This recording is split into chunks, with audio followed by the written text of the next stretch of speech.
Boss, take Gangdan and leave quickly. Knowing Dan, we 5 brothers live together and die together. I won't abandon you. Mission first. Take the girl from the Uzumaki clan back to the Raikage. Lightning, release lightning flash. The noisy sounds woke Li Shuwei from his deep sleep. He opened his eyes impatiently, about to curse. He suddenly realized he couldn't move at all. He was being carried on the back of a boy of the same age wearing the uniform of a Cloud Village Jonin. He turned his eyes and looked around, finding himself in a dense forest. Behind him, a boy with a yellow headband from the Leaf Village was chasing them. Explosions burst around the blonde boy, but with his agile movements he easily dodged each explosion tag at the last moment. So familiar. Li Shuwei said weakly, starting to recall. He was just a moment ago watching Naruto Shippuden finishing the final episode, eating sunflower seeds and complaining about the plot on the phone with his senior brother Chunyangzi Daojian, when suddenly everything went black. After waking up, there was another memory in his mind that didn't belong to him. What? His name was Gangdan. That sounded like a total side character. Even if he traveled through worlds, he should have a cheat ability. He was the descendant of Gang Jiao, the younger brother of Jin Jiao and Yin Jiao. To wash away the shame of their ancestors' betrayal, the 5 brothers set out for the Leaf Village to kidnap Uzumaki Kushina. Besides the 5 brothers, there were over 20 Jonin from the Cloud Village to guide them. Those Jonin were only in name. When Minato Namikaze caught up, they were all sent to the Sage of 6 Paths in just a few exchanges.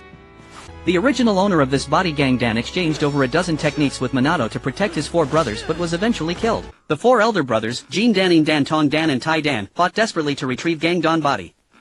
They carried the hostage Uzumaki Kushina and a corpse, greatly slowing their speed.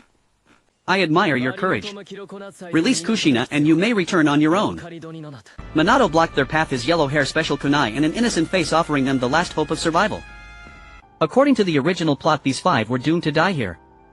And Minato's heroic rescue this time would win Uzumaki Kushina's heart, laying the foundation for their future together. Ding! As expected, a surprise was about to come. When Li Shuwei was at his weakest, a glowing female humanoid system spirit appeared in his sight. Here to give me a cheat ability. Li Shuwei stared at the system spirit, only he could see, asking, where's my bug? The system has no bugs. As long as the host completes the mission, you can survive and receive special rewards. You say. Defeat Minato and the system will randomly reward a Kekei Genkai and double your chakra volume. Li Shuwei was so angry upon hearing this that he almost spit blood. In his current state, he couldn't even speak, let alone defeat Minato.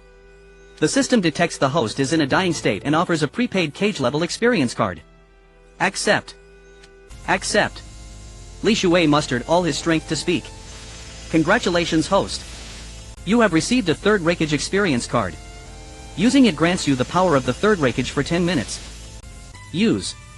Li Shuwei uttered the last words with his final breath. At that moment, Minato's innocent face showed murderous intent.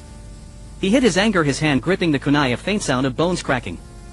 Minato stepped forward, threatening, die here or return to your village alive. Don't come any closer.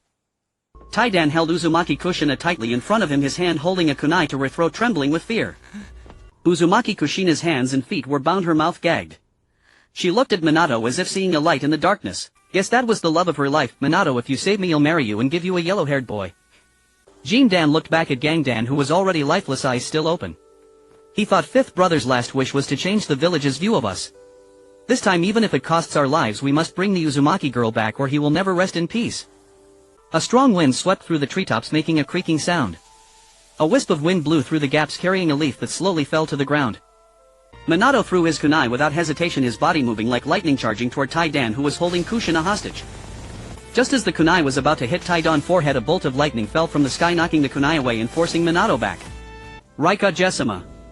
The 4 surviving brothers thought of their Raikage, amazed that he would come personally in this crisis. Gangdan. Dan noticed belatedly that the Gangdan he was carrying had disappeared from his back. Cough. Li Shuwei descended like a god, standing on a treetop, looking down with a strong posture, his words teasing, my foolish brothers, it's not the Raikage who came to save you. It's me. Gangdan. The 4 brothers cried out in unison, looking at him. Him. He's alive. His whole body radiates lightning power, the pressure almost equal to the 3rd Raikage. Raikage. Minato looked at Li Shuwei with a stunned expression. For a moment he thought it was the 3rd Raikage, but after seeing Li Shu's face he quickly calmed down. I pierced his heart half an hour ago. Why is he alive and radiating such powerful lightning? Although Minato's strength now far exceeded that of a regular Jonin, facing Li Shuwei, who rivaled the 3rd Raikage, was like an ant shaking a tree. surprised Minato. Li Shui said his name smoothly, threatening him like Minato had threatened them earlier. If you leave, they'll let you return to the Leaf Village alive. Minato immediately looked at Uzumaki Kushina. She was staring at him with an imploring expression. Puff. Minato took a deep breath, his eyes becoming sharp again, showing no fear of death.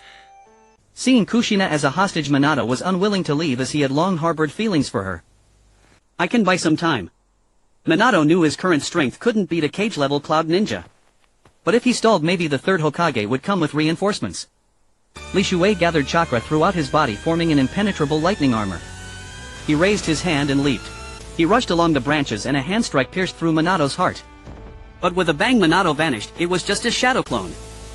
Since Li Shui was using the third Raikage Experience Card for the first time, he was unfamiliar with the ninjutsu, so he could only use his brute physical strength as a weapon. Suddenly Minato emerged from a branch, kunai in hand, thrusting upward. Li Shui casually swung his arm, grabbed Minato, slammed him against a tree trunk, then slapped him. The slap sent Minato flying, breaking 5 of his ribs, leaving him incapacitated. Congratulations, host, for defeating Minato. Chakra volume doubled. Your overall strength now surpasses the elite jonin of the Cloud Village.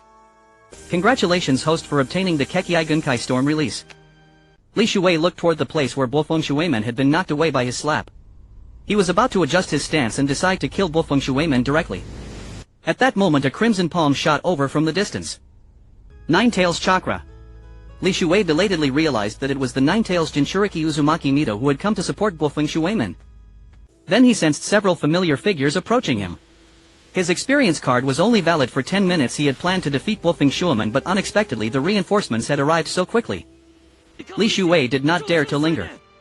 He said to Bofeng Shuimen, "I'll take Juxingnai away." Then he turned and ran. Li Shui quickly returned to the 4 brothers and said, "Let's go. The Leaf's reinforcements are here." The 4 brothers nodded in unison. Then Jindan, Indan, Tongdan, Tiedan and Li Shui quickly fled the area with Uzumaki, Naruto's mother, Uzumaki Juxingnai. Li Shui knew that Bofeng Shuimen could find them accurately because Uzumaki Juxingnai had left marks along the way. It was that Uzumaki Juxingnai would pull out a strand of her hair at regular intervals, using it as a guide to let the pursuers know the whereabouts of the 5 brothers.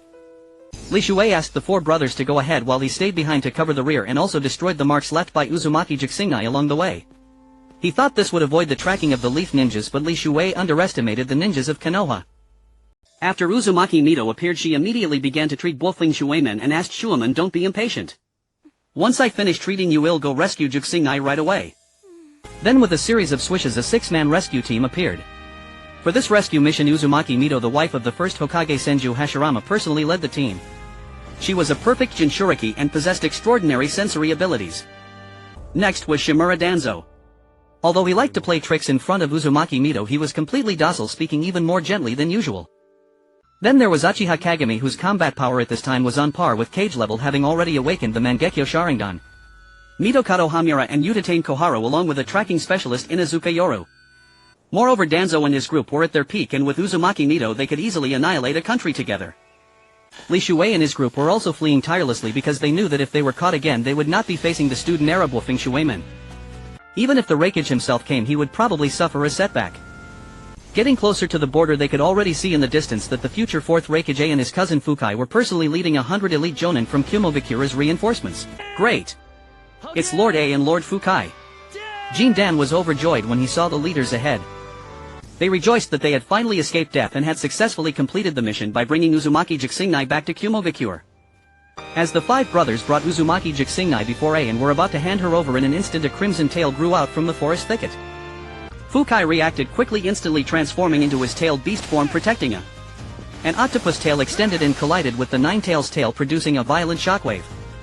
The once dense forest was instantly affected by the chakra from the collision, turning into dust in the blink of an eye. Except for Fukai and Li Shui, everyone else collapsed from the aftermath of the collision between the 8-Tails and 9-Tails chakra. Li Shui couldn't help but curse, "Darn. I never expected the tailed beast's power to be more terrifying than what was shown in the anime. Now I can only act as cannon fodder." Uzumaki Mito had already donned the 9-Tails chakra mode, a hint of solemnity on her aged face.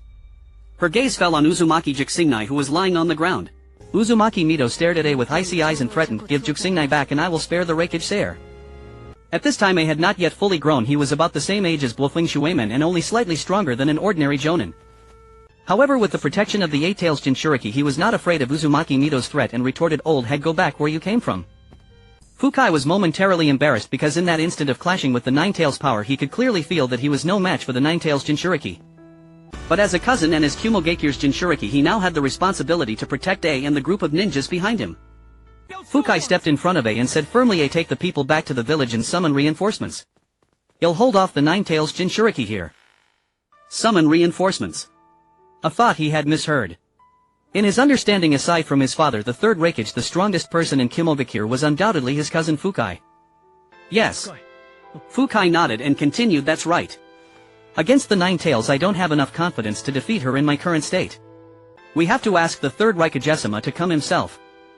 Since Fukai said so, A naturally did not dare to object and prepared to leave with his men. At this moment Bofeng Shuemen had already arrived with the rescue team and together with Uzumaki Mito surrounded the Kumogakure group. 7 people against over 100 Kumogakure Jonin, the advantage naturally lay with the 7. Moreover, except for Bofeng Shuemen, who was still growing, the others were all at their peak, capable of storming Kumogakure itself. Only then did Fukai realize the seriousness of the situation. He hurriedly fired a signal flare to request reinforcements. Faced with such a grand display, Li Shuei knew he had to stay calm. Through his deep consciousness he had already understood the use of storm release. Now if he faced Bofeng Shuemen again, he would be undefeated. However, among the 7 people before him, the weakest was Bofeng Shuemen. He had to think about how to deal with the others. Jindan Indan and the other Kumogakure Jonin were trembling in fear at the sight of the 7. Except for Bofeng Shuemen and the tracking ninja, the rest had already reached cage-level strength. Fighting. They definitely couldn't win, not even 200 sure. But if they didn't fight, would they be spared? Uzumaki Mito took a deep breath and said, "Hand over Uzumaki Jixingnai and I'll let you leave." Uzumaki Mito repeated herself. Fukai was relieved knowing that they wouldn't dare to attack Hiden because the Leaf village feared starting a war. However, Fukai was also conflicted. This time he and A had set out under the third Raikage's order to bring back Uzumaki Jixingnai at all costs. Moreover, he had fired the signal flare. The third Raikage must already be on his way with reinforcements. Uzumaki Mito saw that the other side was slow to respond. Restrained by the fact that Uzumaki Jixingnai was in their hands and having learned from Bofeng Shuemen that one of their ninjas had strength comparable to the third Raikage, she did not act immediately. Therefore Uzumaki Mito did not take immediate action. Li Shuei also sensed this and knew that the Leaf village people were definitely wary of his strength. However, once they launched an attack, his current strength would be exposed. System, is there any other way now? Can I get another experience card? Li Shuei thought that he still had the system. If he could get another cage-level experience card, he might be able to resolve the current crisis. Sorry, host. No life-threatening condition detected. The system cannot trigger the distribution of a cage-level experience card. Li Shuei was instantly embarrassed. At that moment Gangdan pulled Li Shuei aside and whispered, "Fifth brother, why don't you go up and hold them off again?" At the critical moment the system's response left Li Shuei somewhat at a loss. However, the golden egg was forcing him into a dilemma. At present he could barely handle Namikaze Minato, but as for fighting others he would have to carefully weigh his options. Under the standoff, the middle-aged third Raikage descended from the sky wielding the power of thunder, landing in the midst of the Kumogakure ninjas. Third Raikage. Seeing the third Raikage, the Kumogakure ninjas instantly felt relieved, casting aside their dejection and regaining high morale. If the third Raikage had not joined the fight, 7 against over 100 would naturally favor Konoha, but once the Raikage appeared the situation quickly began to reverse. The third Raikage's deep eyes stared intently at Uzumaki Mito and with a half-smile he said, "I wonder, madam, have you come to the border of the land of lightning as a guest?" "You know the answer." Uzumaki Mito snorted coldly, speaking without mincing words. "It seems the Raikage intends to fight here." "That's right." The third Raikage's body was brimming with lightning-natured chakra, his fighting spirit ablaze. "I've long wanted to see if I can take on the Nine Tails Jinchuriki bare-handed." Shimura Danzo stepped forward at this moment. "Raikage, if you want to fight, I Danzo can match you." The third Raikage sneered, "An unknown ninja from Konoha, your strength is insufficient. Get out of the way. Then may I have a bout with you?" The third Hokage Sarutobi Hiruzen descended from the sky wielding the Rui Jingu Bang and appeared before Uzumaki Mito, then said, "Lady Mito, please step back. Leave this to the monkey." The third Hokage versus the third Raikage, a battle scene never depicted in Naruto Shippuden. Li Shuei eagerly anticipated it. Just then the system sent another quest: incite the third Raikage and the third Hokage to fight. Complete the quest and receive a double chakra amount. Inciting a fight. Li Shuei was troubled. However, given the current situation, if neither side compromised, a fight was inevitable. Li Shuei braced himself and approached the third Raikage saying, Lord Third Raikage, we 5 brothers have as agreed brought back the Uzumaki clan members. You wouldn't bow to Konoha and hand them over, would you? The third Raikage said nothing, a flicker of killing intent in his eyes. He had never held any hope for the 5 brothers. Sending them to Konoha was merely a means to eliminate them. Allowing his son A to come here was simply to let him and Fukai gain some experience. It was a mere formality to show the villagers. Who knew that the Jonin who went to Konoha would not return, but these 5 brothers actually brought back the descendants of the Uzumaki clan living in Konoha. The third Hokage stepped forward with a friendly smile saying, Raikage, I don't think you want to destroy the hard-won alliance between us. The third Raikage glanced at Uzumaki Kushina. To let the prey slip away like this was unacceptable to anyone. Moreover, if this matter got out, how could the third Raikage maintain his face? For the sake of pride, fight or not, he had to fight. With his fiery temper and the burden of the Raikage's name, he had no choice but to steel himself. The third Raikage leaped fiercely, landing directly in front of the third Hokage Sarutobi Hiruzen from among the Kumogakure Jonin. The third Raikage looked at the third Hokage and said with a half-smile, I can return the young girl to you, but only if the Hokage can defeat me. Unknown. Li Shuei rejoiced inwardly. The thought of witnessing the battle between the third Raikage and the third Hokage immediately made his brain secrete dopamine, filling him with excitement. Uzumaki Mito, however, stepped in front of Sarutobi Hiruzen and stopped him saying, Monkey, you are the Hokage. The village relies on you. Leave this battle to me. The third Hokage Sarutobi Hiruzen looked at Uzumaki Mito and stepped before her again, speaking with righteous resolve, Lady Mito, you have already done enough for the village. This is a battle between Kage. Leave it to the younger generation. Uzumaki Mito understood the reasoning and knew she could not stop Sarutobi Hiruzen, so she had to say, very well. For the sake of Konoha, you must defeat him. Soon the third Raikage and the third Hokage assumed their stances, exchanging the ninja salute. Then they simultaneously attacked each other. The third Hokage wielded the Rui Jingu Bang, transformed from the summoning beast Enma, and struck down at the third Raikage with a force of 1,000 jin. The immense impact created tangible shockwaves. However, the third Raikage was no pushover. His body radiated lightning-natured chakra, forming a lightning release armor, and with a raise of his hand he blocked the 1,000 jin force. In terms of taijutsu, one was the strongest Hokage as depicted in early Naruto Shippuden, a professor proficient in all ninjutsu. The other was the strongest Raikage of Kumogakure, capable of fighting tens of thousands of enemies alone and going toe-to-toe with the 8 tails. For a moment their attacks could only be described as spectacular, with energy waves uprooting trees. After 100 exchanges, the third Hokage had still failed to break through the third Raikage's defense, and the third Raikage was likewise unable to overpower the third Hokage. Simultaneously both stepped back. Water release Water Dragon Bullet Technique. Fire release Great Dragon Fire Technique. Lightning release Thunderclap Technique. Earth release Earth Dragon Bullet Technique. Wind release Wind Vortex Technique. The third Hokage Sarutobi Hiruzen instantly performed the Shadow Clone Technique, dividing his chakra equally among 5 clones, which simultaneously unleashed 5 different ninjutsu at the third Raikage. The third Raikage was not to be outdone, thinking, don't think you're the only one who can use ninjutsu. The third Raikage used the Shadow Clone Technique to create 5 lightning release clones, which simultaneously unleashed a powerful lightning release at the 5th third Hokage. Lightning release Black Panther. In that instant 5 leopard-shaped black shadows erupted from the third Raikage, colliding with the 5 ninjutsu unleashed by the third Hokage Sarutobi Hiruzen, cancelling each other out. After comparing ninjutsu without a decisive outcome, they once again engaged in close-quarters taijutsu combat. 5 third Raikages and 5 third Hokages instantly turned the unknown battle into a melee, locked in a chaotic struggle that darkened the sky and dimmed the sun and moon. The onlookers were stunned, gaping in amazement, standing frozen and at a loss, all awestruck without exception. This was a battle scene that could only be encountered once in a lifetime. The spectators were thrilled, unable to resist, silently cheering for their own Kage. Once the battle between the third Raikage and the third Hokage began, the system deemed Li Shu's quest complete, immediately displaying the reward. Congratulations, host. You have received a double chakra amount. Now Li Shuei felt his entire body brimming with power, even sensing a possibility that he could take on the Raikage or the Hokage himself. Both the people of Konoha and Kumogakure were deeply absorbed in the battle before them. Just then Kumogakure's main force, nearly 10,000 ninja, arrived. At the same time Konoha's ninja also arrived, close to 10,000. Leading the Konoha ninja was the one known as Konoha's White Fawn, Hataki Sakumo. Li Shuei saw the iconic chakra short sword and the white hair from afar and couldn't help but marvel inwardly. So that's the copy ninja, the father of the 6th Hokage Kakashi, Konoha's White Fawn, Hataki Sakumo. The main forces of both sides were massing at the border, ready to trigger a great war at any moment.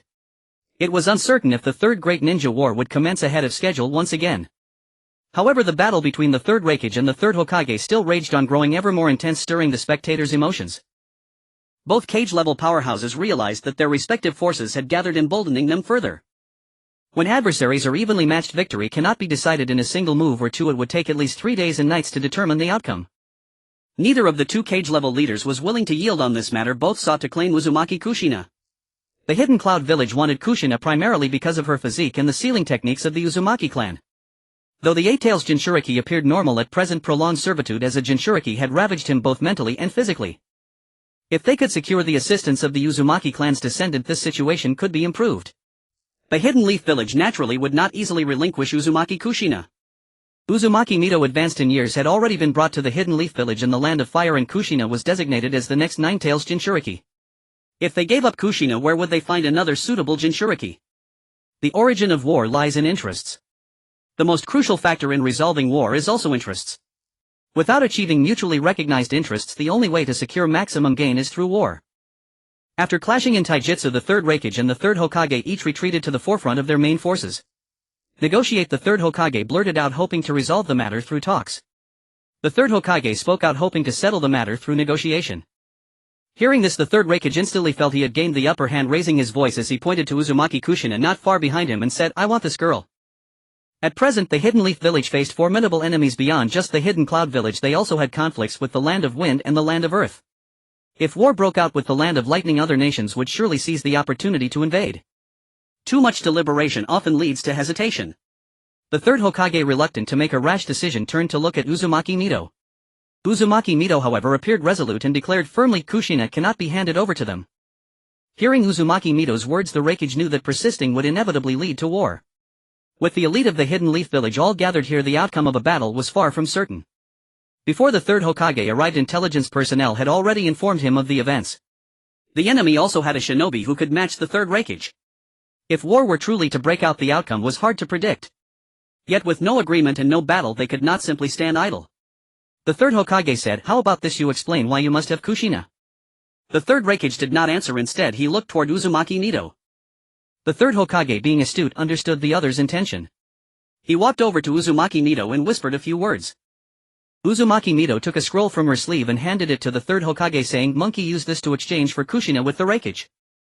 "Thank you, Lady Mito, for your understanding."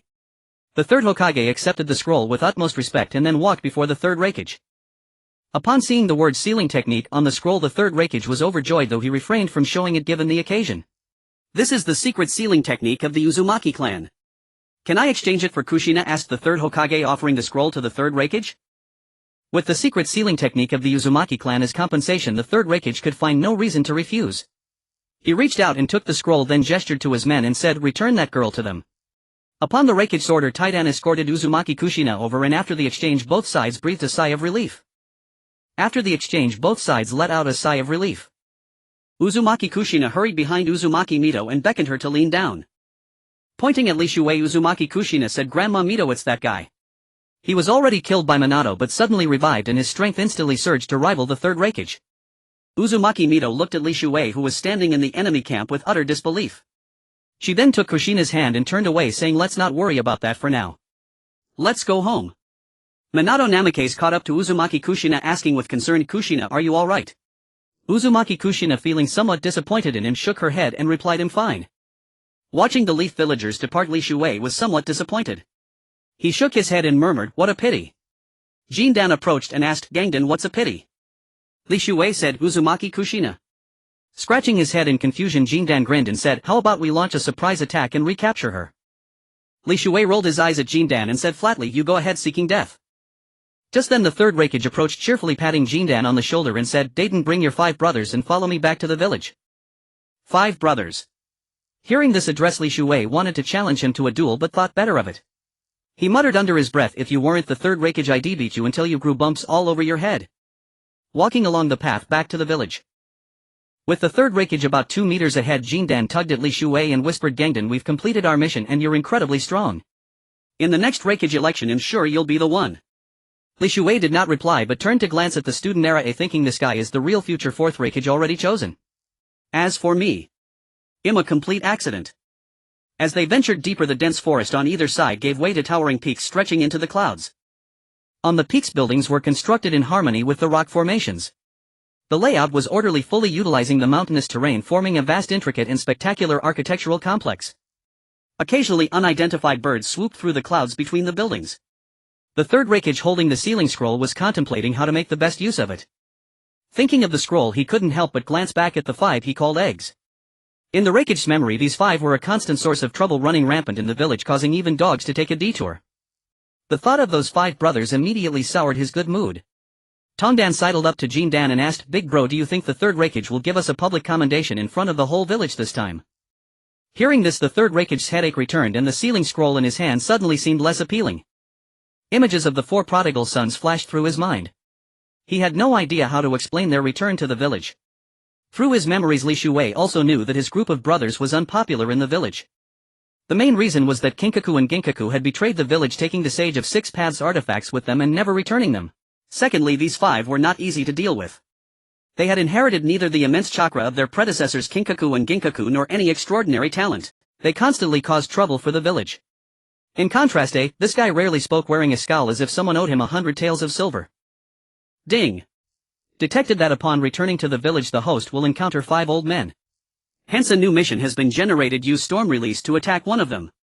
Upon completion you will receive the Supreme Ninja Tool, the Stormlight Sword. Hearing the system's mission announcement, Li Shuwei couldn't help but complain inwardly, "I've told you, every time you issue a mission can you not stir up trouble?" At the entrance of Yunin village, towering walls that seemed to pierce the clouds flanked both sides. Intricate clusters of buildings were nestled among the peaks and rocky formations within the walls. Upon the most prominent structure a large character lei was emblazoned. That was where the Lei conducted his affairs. Reaching it from the village entrance required winding around many mountain peaks. Apart from residential dwellings, the peaks were adorned with countless stone stairways and pathways carved from the rock. Compared to my village, it appeared more imposing, yet carried a rustic mountain dwelling charm. Most of the villagers resided in houses built halfway up the mountains. At the village entrance the Lei exchanged a few brief words with his assistant, who promptly dispatched the ninjas who had accompanied them on their mission. Then turning to Li Shuwei and his 4 brothers he frowned and said, "5 eggs, follow me." Li Shuwei suppressed his irritation, forcing a smile as he glanced at the third generation Lei, muttering inwardly, "If you weren't the Lei, I'd beat you into 5 eggs. Yet his memories indicated that the third generation Lei had always addressed their 5 brothers this way. They arrived before the Lei Ying's office building, a predominantly blue structure embedded into the highest peak of Yunin village. From a distance it was a landmark of Yunin village, a blend of earthy yellow and blue that harmonized with the surrounding scenery, exuding a modern technological feel. The Lei Ying entered the office and settled into his throne-like seat. Before the seat lay a desk, and behind it floor-to-ceiling blue windows. Portraits of past Lei Ying hung on one wall. Li Shuwei and his 4 brothers stood before the desk looking somewhat dazed and foolish. The third generation Lei Ying held the sealed scroll for a long time, pondering deeply before finally saying, "I agree to your terms, but they require the unanimous approval of the 5 elders." His words clearly hinted at a plan to renege on the promise. Only Li Shuwei caught the underlying meaning, the other 4 remained oblivious. The third generation Lei Ying asked tentatively, "Do you understand what I'm saying?" Gangdan, Dan, Tongdan and Taidan all shook their heads in unison, then looked to Li Shuwei. He was the strongest among the 5 brothers. Li Shuwei said with some reluctance, "If you want to back out, just say it. Besides, when we took people to my village you didn't say this." "Well, how about this?" The third generation Lei Ying stood up looking troubled and walked out of the office, saying as he went, "The 5 elders will be here in about 10 minutes. You can discuss it with them." Speaking of those 5 elders, one cannot help but mention the predecessors Jinjiu and Injiu. Back when Jinjiu and Injiu were still in the village and hadn't defected, every time they encountered the 5 brothers they would give them a sound beating. Yet it was those 5 old men who deserved it. They had tricked Jinjiu and Injiu into attempting to subdue the then wild 9-tailed fox. They had expected the 9 tails to devour the 2 brothers and finish them off, but instead Jinjiu and Injiu survived inside the beast's stomach and even gained a portion of its chakra. Thus a grudge was born between them. The promised 10 minutes turned into 2 hours of waiting, yet the 5 elders the third generation Lei Ying had mentioned still hadn't arrived. Except for Li Shuwei, the other 4 brothers grew increasingly irritable. In Yunin village this was the first time anyone had stood them up. Gangdan spoke up, "Brothers, how about when those 5 old guys come we each pick one for a unknown fight?" Unknown. Li Shuwei was truly amazed by Gangdan's suggestion. Those 5 old men, though advanced in years, held influence comparable to the third generation Lei Ying. After retiring from the front lines they still controlled most of the decision-making power in Yunin village. Big brother with you Dan was the first to raise his hand in agreement. Me too, Tongdan chimed in without hesitation. Taidan said nothing but nodded his head. Once the 4 of them reached a consensus they all looked at Li Shuwei in unison. Before their so-called Gangdan could respond, Gangdan said, "Little 5, you're the strongest among us. If you see any of us brothers losing, remember to help." Li Shuwei felt speechless inside. These brothers were truly beyond words. The third generation Lei Ying stood at the main entrance of the office building watching 5 old men each walking with difficulty missing teeth, crooked heads and leaning on canes, approaching while chatting about frivolous matters. The first old man said, "I tell you that girl Lei Sa has grown up so fast. The way she bounces around makes my teeth itch." The second old man said, "You're old, you only dare to look not touch. Let me tell you, Ifu Lin warmed my bed yesterday and I sneakily grabbed a handful. It felt great." The third old man said, "What's that compared to this? Kali is due next month, remember to chip in for the gift." Just as the fourth old man was about to speak, the third generation Lei Ying approached, respectfully interrupting their self-indulgent chatter, and said, "5 elders, the 5 eggs are waiting for you in my office." 5 eggs. The 5 old men's eyes lit up with hatred at the mention, recalling their youthful encounters with those brothers. "When we were young we couldn't beat Jinjiao and Injiao. Now the opportunity has come, well, properly educate their descendants." That was what they all thought, and that was what they intended to do, vindictive old men. If Jinjiao and Injiao had known their descendants would be treated this way, they would never have carried out that mission. Back then, to execute the Lei Ying's secret mission, the brothers Jinjiao and Injiao had declared their betrayal of the village, though it was not a true betrayal. Fortunately, the 5 brothers, though not exceptionally intelligent, were hardworking and became death-defying jonin of Yunin village. Before going to my village they were not jonin, they were temporarily promoted for the mission, a classic case of battlefield promotion sending them to die. Who would have thought that not only did the 5 brothers survive the mission, but they also returned without a single loss, full of life. Thinking you can whitewash your family's history by completing this one mission? Dream on. One of the old men mumbled indistinctly. Li Shuwei began to feel restless. Seeing the Lei Ying seat, he felt an irresistible urge to sit in it. As he walked over to the throne, he glanced out the window by chance and saw the 5 old men arguing with the third generation Lei Ying. Combined with the original owner's memories, Li Shuwei knew that his actual strength was far below that of a jonin. The promotion to jonin before the mission was a mere formality. So it was those 5 old bastards who personally appointed us.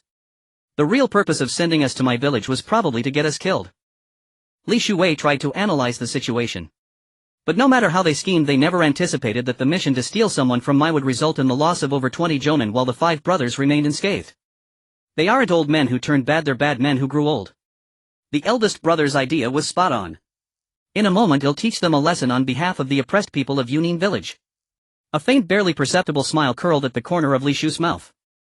Just then the 5 old men entered the Lei Ying's office. Li Shuwei said with a serious expression, "Brothers, those depraved old bastards are about to come up. Get ready." The 5 brothers immediately began preparing in the Lei Ying's office, waiting for the 5 old men to walk in. They would let them savor the feeling of dislocated bones. As the door of the Raikage's office swung open, "Take this, you old fool." Golden Egg led with a flying kick. "You brat, am not made of tofu." The one who entered was none other than the great elder Thunder Dragon, who swiftly blocked Golden Egg's flying kick with his arms crossed in front of him, and then with a burst of force pushed his hands back. Golden Egg suddenly felt a force stronger than his own pushing him away, slamming him hard against the Raikage's desk. Then the great elder walked in. Silver Egg glared at him fiercely and said in a simple-minded tone, "This is a unknown fight, not a gang fight. Step aside." The great elder glanced at Silver Egg with disdain, then turned and rushed toward Golden Egg with his aged legs. Golden Egg, not to be outdone, immediately got up and continued his attack on the great elder. At this moment the second elder Thunder Serpent, who was particularly noticeable because of his 2 black front teeth, walked in. Silver Egg immediately charged at him. As Silver Egg got close, the second elder suddenly swung his staff and struck at Silver Egg. Silver Egg couldn't dodge and took 2 hits from the staff, then quickly began to evade. Next the third elder Thunder Rain walked in. Copper Egg without hesitation attacked with bare fists. Though the third elder was old, he was still agile enough. As Copper Egg lunged, he raised his staff and struck back. Copper Egg's fist hit the refined steel staff, and instantly a sound of bone cracking was heard. The third elder couldn't help but taunt Stinky Egg, "Does it hurt more when your fist hits the steel staff or when the steel staff hits your fist?" When the 4th elder entered, Iron Egg still charged fearlessly. As expected, something unexpected happened. None of the 4 brothers could defeat the 4 old men who had already entered. Li Shuwei was speechless at this scene. We were supposed to beat them, but how did it turn into just getting beaten? When the 5th elder Thunderwood entered, he wore a sly expression, looking for Li Shuwei. Storm Release Force Crushing Lock. Li Shuwei, disregarding martial ethics, actually used a ninjutsu. He quickly formed hand seals and released multiple beams of light, controlling them to attack the 5th elder from different directions. "You brat, you're unethical. How dare you use Storm Release?" The 5th elder Thunderwood spoke, but his hands were not idle. He quickly formed hand seals and then said, "Lightning Release 6 beams of light." As the name suggests, 6 beams of light instantly shot from the 5th elder's hands, precisely cancelling out the storm release beams released by Li Shuwei. At this moment everyone stopped fighting and turned to look at Li Shuwei. The other 4 old men gathered around the 5th Elder Thunderwood. The Great Elder Thunder Dragon asked Old 5th, "That kid just used Storm Release, didn't he?" The 5th Elder nodded dazedly and said, "It seems to be Storm Release, that's right." Golden Egg and the others were about to charge again, but the Great Elder waved his hand and said with a very serious expression, "No more fighting. We admit defeat." Admit defeat. Golden Egg was quite surprised to hear the Great Elder say that, hardly believing his ears. In his memory it was always the 5 brothers who were beaten into kneeling and begging for mercy. Today was the first time in their lives. The Great Elder said meaningfully, "All 5 of us old men admit defeat. We've misjudged you all these years. We're truly sorry." The Great Elder was well aware of the power of the Kekei Genkai Storm Release. Since Steel Egg could use Storm Release, it meant his strength was extraordinary. If they were beaten black and blue by a junior here, it would be shameful if word got out. A wise man knows when to retreat. They were old, every day lived was a bonus. They didn't want to be beaten to death, that wouldn't be glorious. The Great Elder signaled to the other 4 and they quickly chimed in unison, "We are no match for you. We admit defeat." These 5 old foxes were very What were they plotting? Li Shuwei wondered, is it because I used Storm Release that intimidated those 5 old bastards? Just then the 3rd Raikage entered with his assistant K. The 5 old men exchanged glances and sneaked out in a suspicious manner. Li Shuwei looked at the 3rd Raikage with an awkward expression, puzzled as to how these 5 old men could firmly hold the reins of power in Hidden Cloud Village. There must be some inside story, right? The 3rd Raikage then handed each of the 5 brothers a document and said, "In order to maintain peaceful relations with Konoha, we have decided to select you brothers as exchange students to attend the ninja academies of other villages and learn their teaching methods." Li Shuwei opened the document and saw that he had been assigned to Konoha village for study. He looked at the 3rd Raikage with some lingering fear and said, "I just went to Konoha to kidnap someone. Sending me to study there, isn't that a bad idea?" The 3rd Raikage's assistant walked over, patted Li Shuwei on the shoulder and said, "For the village, for peace, you should overcome difficulties, solve problems and keep going." After saying that, he even clenched his fist and made a gesture.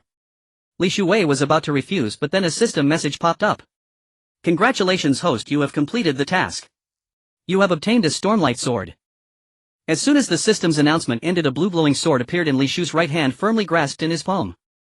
The 3rd Raikage saw a sword suddenly appear in Li Shu's hand and became wary, thinking, "You little brat, you haven't seen through our act and want to cut me down, have you? No fear, I have lightning release armor protecting me. Even a tailed beast ball can't break it. How can I fear a sword in his hand?" Li Shuwei, holding the Stormlight Sword, glared at the 3rd Raikage with a half smile and said, "Lord Raikage, could you change my assigned village?"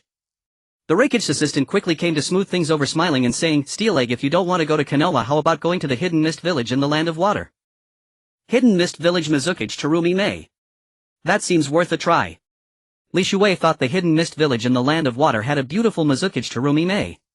Why not go see if she was more beautiful or just average compared to the manga? Kay then said, "Due to time constraints, you 5 brothers should pack up and leave Hidden Cloud Village tomorrow. Set off. Leave tomorrow." Li Shuwei felt something was off. Wasn't this too rushed? Golden Egg looked at the 3rd Raikage with a flattering smile and said, "Lord 3rd Raikage, does that mean we can remove the label of being descendants of rogue ninja in Hidden Cloud Village?" The 3rd Raikage was about to speak, but Kay interrupted, "Of course. As long as you complete the exchange student mission upon your return, Lord Raikage will personally grant you the title of Elite Jonin." Elite Jonin. The 4 brothers' eyes shone brightly at these words. What an honor this title was for them. Only Li Shuwei felt a lump in his heart, always sensing something wrong, but he couldn't put it into words at the moment. Having agreed to go as an exchange student, the departure was set for the next day. Li Shuwei couldn't shake the feeling that he had been duped. Having barely completed the mission without even collecting the reward, being dispatched again so soon was somewhat unreasonable. As he stepped out of the Raikage's office building, Li Shuwei grabbed Gangdan and asked, "Brother, we kidnapped Jiao Xingnai from my village and brought her back, so why no reward?"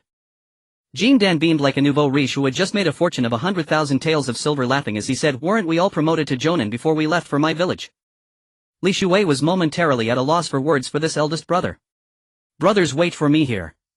I'll go confirm something with the Raikage and be right back." After a moment's thought, Li Shuwei dashed back into the Raikage's office building. The Raikage's assistant Kai happened to be coming out of the office and seeing Gangdan return, deliberately raised his voice. "Mr. Gangdan, why are you back?" Li Shuwei smiled and said, "I have something to discuss with the 3rd Raikage. I forgot to mention it. I'll accompany you."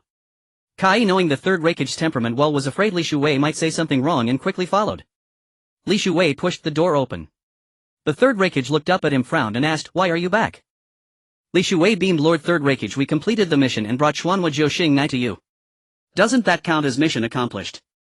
The 3rd Raikage nodded, "It counts. Li Shuwei continued. Before we left for my village I remember you said it was in rank mission. Since we've completed it, shouldn't we 5 brothers receive the corresponding bonus? The third Raikage said nothing but looked at Kai. Kai stepped closer. You can handle this matter with me. Li Shuwei nodded. I'll ask for less, just give each of us 5 brothers 300,000 as a reward. 300,000 each. Kai couldn't believe that Gangdan, the least shrewd of the 5 brothers, had just asked him for 300,000 each. That was a huge sum and he couldn't make that decision himself. Kai turned to look at the third Raikage. The third Raikage waved his hand grandly and said, give it to them. Kai was utterly shocked, completely unable to fathom what the third Raikage was thinking. After a moment, having regained his composure, Kai said, Mr. Gangdan, the third Raikage has approved it. You can go directly to the finance office downstairs to collect it. Since they were getting paid, Li Shuwei naturally took his leave. After he left, Kai looked at the third Raikage in confusion. Lord Raikage, what were you thinking agreeing to give them the money? The third Raikage said, let them leave the village and die out there. Spending 300,000 per person is worth it. A flash of murderous intent crossed Kai's face. Understood. I'll arrange it immediately. Li Shuwei went to the finance office on the first floor and collected a full 1500,000 in the universal currency of the Naruto world, carrying it in a hemp sack as he walked out of the Raikage's office building. The 4 older brothers had been waiting for a while. Seeing Lao Wu Gangdan emerge, they immediately surrounded him. Gangdan looked curiously at the sack on Li Shu's back. Lao Wu, what are you carrying? Li Shuwei said, this is the money we earned after completing the mission. With this money we can survive better in other countries. Gangdan asked, how much is it? Li Shuwei gestured with his fingers, 300,000 each. 300,000. The 4 brothers, not being particularly bright, had no concept of the number 300,000, they only felt it was an enormous sum. After dividing the money, Li Shuwei, knowing they were dim-witted, took them to deposit most of it in the bank, leaving only a portion for daily expenses. Once the money was deposited, the 5 brothers had nowhere to go. They had been orphans since childhood and had grown up relying on each other. They checked into a hotel, planning to leave Yunin village early the next morning for their assigned countries. That night Li Shuwei couldn't sleep. Worried something might go wrong, he went to see each of his 4 brothers. The 5 gathered in the eldest brother Gangdan. Li Shuwei spoke, tomorrow we 5 brothers will leave Yunin village. Take care of yourselves along the way. The others nodded one by one. Li Shuwei continued, elder brother and second brother will go to Sha country, third brother and fourth brother will go to Tu country. Once we finish our exchange student missions, let's buy houses and land in the village, quit being ninjas and live as ordinary people. Li Shu's words stunned the other 4, who looked at him in surprise. Gangdan said, becoming a ninja, becoming the Raikage, that's our shared dream. Why are you suddenly saying we shouldn't be ninjas? Since coming to this world, Li Shuwei had felt brotherly bonds among them, but the other 4 were just ordinary people with slow minds, to put it bluntly slightly mentally handicapped. If they continued as ninjas based on the timeline of Naruto Shippuden, once the third great ninja war erupted, their strength would only make them cannon fodder on the battlefield. Moreover, having just completed a mission without any rest, being sent out again, not during wartime, was somewhat suspicious. But his own strength was still insufficient and he dared not take risks recklessly. Offending others' interests would only get him nipped in the bud. Just then footsteps sounded outside the room, followed by a knock. The 5 exchanged glances and Li Shuwei stood up to open the door. Opening the door, he found it was a hotel server. Li Shuwei asked, is there something? The server said, there's a young lady downstairs named Lan Xuanlingyin asking for Mr. Gangdan. Li Shuwei looked back and said, brothers Lingyin is looking for me. He'll step out for a moment and be right back. After they all nodded, he left. At the hotel reception, he saw a beautiful girl with slightly tanned glowing skin, dressed in a tight blue top and trousers, a katana at her waist and a ponytail. She was Lan Xuanlingyin, a jonin of Yunin village, skilled in lightning release and swordsmanship. Looking slightly shy, she lowered her head, twisting the hem of her clothes nervously. From another fragment of his memory, Li Shuwei knew this girl had feelings for Gangdan, a secret crush. She had wanted to confess countless times but never did. Today, learning that Gangdan was leaving Yunin village again tomorrow, she finally mustered the courage to come find him. Who would have thought that despite his slow wits, Gangdan still had some charm? A beautiful woman coming to him, only a fool would turn her away. Li Shuwei walked over, directly took her hand and said, are you here for me? Lan Xuanlingyin nodded vigorously and replied, Li Shuwei led her toward the second floor, saying, let's go. Come to my room and sit for a while. I have something to tell you. Lan Xuanlingyin didn't refuse, lowering her head as she followed him up to the second floor into his room. Li Shuwei quickly took out the key, opened the door and pulled her inside. After Li Shuwei and Lan Xuanlingyin entered the room, Li Shuwei swiftly locked the door and pressed her against it with a wall slam. He lifted her chin with his hand and could clearly feel her heartbeat accelerating, already lost in the storm of love. As he kissed her lips, her whole body trembled slightly, her bones turning weak and numb as if she had lost all strength and would slide down the door in an instant. Li Shuwei wrapped his arm around her waist and she instinctively placed her jade-like hand on his neck, letting out hurried breaths. The warm air from her breathing brushed against his earlobe, making him irresistible. He quickly grabbed her thighs with both hands, entwining in passion. Lan Xuanlingyan's breathing grew more intense. She felt a burning heat all over her body, opened her mouth and bit down on Li Shu's shoulder, causing hot blood to flow instantly. In the rhythm of rising and falling, indescribable and harmonious, their hormones were released to the fullest in that moment. Lan Xuanlingyan's skin was silky smooth, so tender it gave the illusion that it could ooze water. Her eyes had become vacant, immersed in the wonderful pleasure before her until a sharp pain pulled her back to reality. After the storm, Lan Xuanlingyan lay limp in Li Shu's arms, unable to muster any strength. Afraid it was all an illusion, she clung tightly to Li Shuwei and whispered, "Gang, this is real, isn't it?"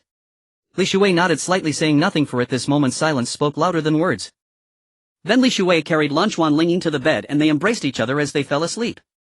In the dead of night, Lan Xuanlingyan sat up, took Li Shu's hand and placed it over her heart, saying, "Gang, my heart and my body are now yours." Li Shuwei felt ecstatic inside. In the real world he had only relied on self-gratification, but here he had claimed the first blood so quickly. Lan Xuan got off the bed, stood up, tidied her appearance, retied her ponytail and smiled at Li Shuwei, saying, "Gang, I still have a mission. I need to set off. After I complete it, I'll return to the village to wait for you." Li Shuwei knew that in this world, once you became a ninja, you were no longer your own master, so he did not try to persuade Lan Xuanlingyan to stay. He stood up, walked over to the bedside table, picked up the lightning sword, approached Lan Xuanlingyan and handed it to her, saying, "This precious sword is called the Gale Sword. You possess the lightning attribute. Using it will amplify your power. Moreover, it can absorb the enemy's chakra to replenish your own depleted chakra. I give it to you to carry. When I am not by your side, let it be as if I am protecting you." Hearing this, Lan Xuanlingyan's eyes turned red crystal and tears streaming down and her hands trembled with excitement as she accepted the Gale Sword. Lan Xuanlingyan held the Gale Sword, gazing affectionately at Li Shuwei, who stood so close yet would soon be separated from her. She forced back tears and smiled, saying, "Gang, I will wait for your return." With that, Lan Xuanlingyan turned, opened the door and walked out. Just after Lan Xuanlingyan left, the system spirit began to announce, "Congratulations, host, for successfully consummating the relationship with the woman who loves you. You will receive a surprise.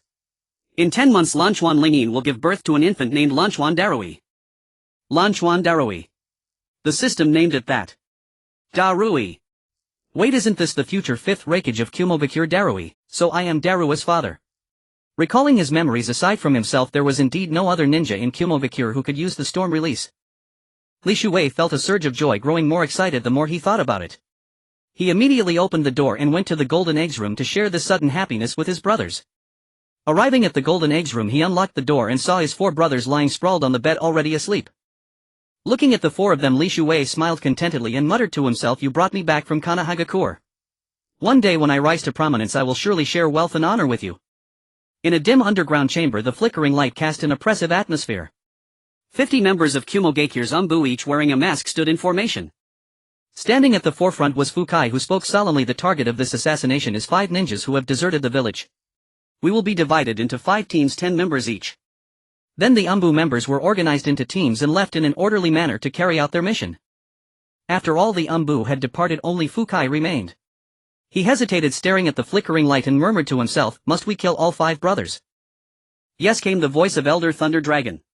Shortly after, he led the other 4 elders along with the 3rd Raikage into the chamber. Elder Thunder Dragon continued, "Only by killing them can we eliminate the threat within the village." Fukai, confused, asked why.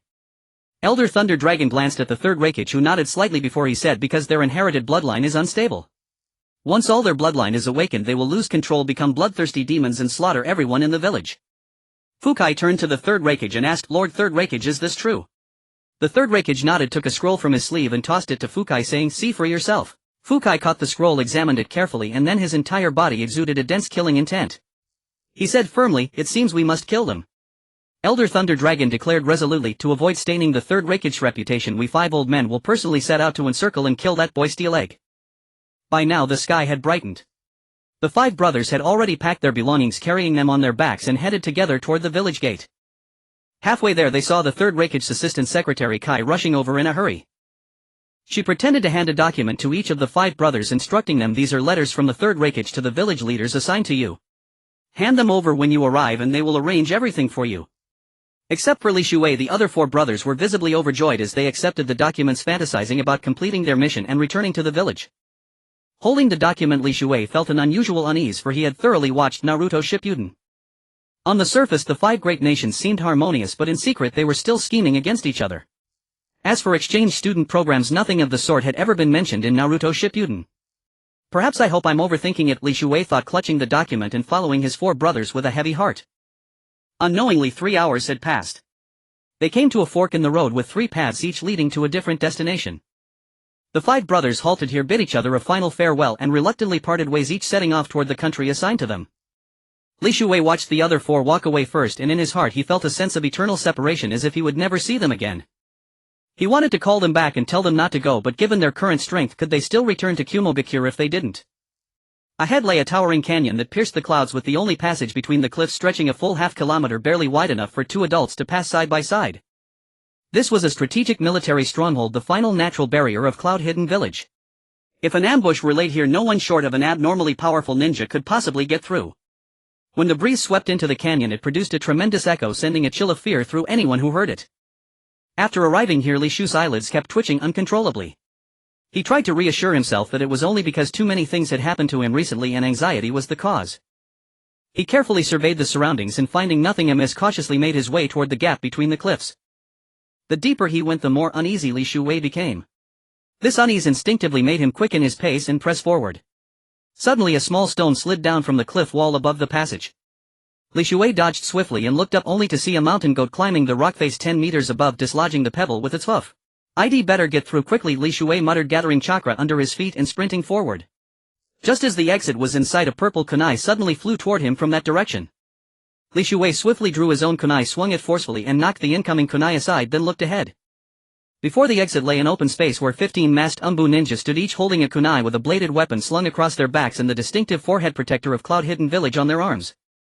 "Umbu!" Li Shuwei exclaimed, looking at them in shock. If 15 Umbu ninja had attacked him, it meant they were determined to execute him here today. Then, Li Shu's heart filled with dread. If he had been ambushed by the Umbu, then his 4 brothers might have. Li Shuwei turned around and saw that countless large boulders had fallen in the passage behind him at some unknown moment, completely blocking the escape route. At this moment the 15 Umbu ninja hurled poison kunai, colored with some substance, toward Li Shuwei. These kunai were laced with deadly poison, even a touch could mean life or death. Li Shuwei quickly knocked down the incoming kunai, but in a moment of carelessness one kunai flew straight at his forehead. It seemed he would not be able to dodge it in time. At the moment it struck Li Shu's forehead, there was a metallic clang and a few sparks flew. It turned out his forehead protector had blocked the fatal blow. Having narrowly escaped death, Li Shu's nerves tightened even more. His current position was completely disadvantageous. If someone threw rocks from above the canyon, they would fall into this narrow space and he would have no way to dodge them. Sure enough, what he feared came to pass. A massive boulder suddenly plummeted from above his head. When 2 paths meet, the brave one wins. Summoning all his survival instincts, Li Shuwei gathered all his chakra into his legs and dashed violently toward the exit. He was within a single step of breaking out when he suddenly heard an Umbu ninja ahead shout, "Earth release, earth flow wall." A massive wall instantly sealed the exit. At the moment of life and death, Li Shuwei became unusually calm. He quickly formed hand seals, gathering lightning-natured chakra in his hands, and shouted, "Lightning release, heavy explosion stream." This technique was similar to the Chidori developed by Kakashi, concentrating lightning chakra in the hands, turning them into blades capable of destroying hardened steel. Moreover, lightning release was specifically effective against earth release. Relying on this technique, Li Shuwei cut through the earth wall and burst out. The moment he emerged from the canyon passage, however, he was instantly surrounded and encircled by the Umbu. The 15 Umbu ninja drew the swords from their backs, coating them with lightning chakra to create lightning release weapons. Storm release, laser circus. Li Shuwei quickly activated his Kekei Genkai storm release. After forming hand seals and triggering the jutsu, dozens of beams of light shot toward the surrounding Umbu ninja. After all, they were Umbu members personally selected by the 3rd Raikage, the elite of the elite. Facing Li Shu's storm release, they immediately slashed at the beams with their swords. Because his power was too dispersed and he was not yet proficient enough with his own technique, Li Shu's storm release was blocked by the Umbu ninja. Only wind release can counter lightning release, damn that rule. Facing 15 powerful Umbu, Li Shuwei clearly felt overwhelmed, as his only available nature was wind release techniques. "System, want you help me?" Li Shuwei suppressed his inner panic and intended to ask the system for help. This is a trial exclusive to the host. The system cannot intervene. Please take care of yourself, host. At the critical moment the system's words added to Li Shu's anxiety. Now he had to rely on himself. Li Shuwei took a deep breath, struggling to calm his mind. He now had to not only survive but also defeat the Yambu before him and go rescue his 4 brothers. Water Release Water Dragon Bullet Technique. Li Shuwei calmed down, quickly formed hand seals and unleashed a water nature jutsu. A water dragon materialized out of thin air, shooting out irregular bursts of water balls that soon formed a pool on the ground. The technique did not hit anyone, which surprised the Yambu. They all felt that Li Shuwei had already panicked, losing the combat composure a ninja should have. At the top of the canyon 5 old men were looking down smugly from above. The first Elder Thunder Dragon said triumphantly, "This time, as long as we eliminate this brat, no one will know that it was we who conspired to kill the Gold and Silver brothers back then and also brought the Metal Clan to its knees." The fifth Elder Thunderwood said cautiously, "The kid does have the Kekei Genkai Storm Release. Should we all go down and help?" Storm Release. A flicker of hesitation passed through the first Elder's eyes, then instantly turned fierce. What a pity. From now on there will no longer be any ninja with the Kekei Genkai Storm Release in this world. The first Elder took the lead, running down the cliff face, followed closely by the other 4 Elders. When they arrived before Li Shuwei recognized them and instantly flew into a rage. "So it's you 5 old bastards who have been pulling the strings behind the scenes." The first Elder Thunder Dragon snorted coldly, curling his lips in a contemptuous look at Li Shuwei. "You can only blame yourself for being born into the wrong family, you little brat." The second Elder Thunder Snake chimed in, blustering, "That's right. If you hadn't been born into that damn ridiculous Metal Clan, you might have become a hero admired by all in Cloud Hidden Village by now." "A hero? Bah!" Li Shuwei spat fiercely in the direction of the 5 men, then quickly formed hand seals, shouting, "Lightning Release! Lightning conducts water scatter technique." After completing the hand seals, Li Shuwei did not direct his ninja art toward the surrounding enemies but instead struck the ground directly. The Grand Elder was about to mock Li Shuwei when he suddenly realized the ground was already soaked. Alarmed, he hastily covered himself with a lightning release armor before shouting, "The ground is wet, it conducts electricity. Everyone envelop yourselves with lightning release immediately." The moment he cried out, it was still a beat too late. All the ninjas present except for him were electrocuted unconscious by Li Shu's powerful lightning release. "Bastard!" The Grand Elder couldn't help cursing. Li Shuwei snorted coldly, "Who are you calling a bastard?" Enraged, the Grand Elder blurted out without thinking, "I'm calling you a bastard." Only after saying it did he realize he had been tricked again by this brat. His fury intensified and the lightning power enveloping his body grew even more dazzling. Lightning release activated the Grand Elder's cells to their peak.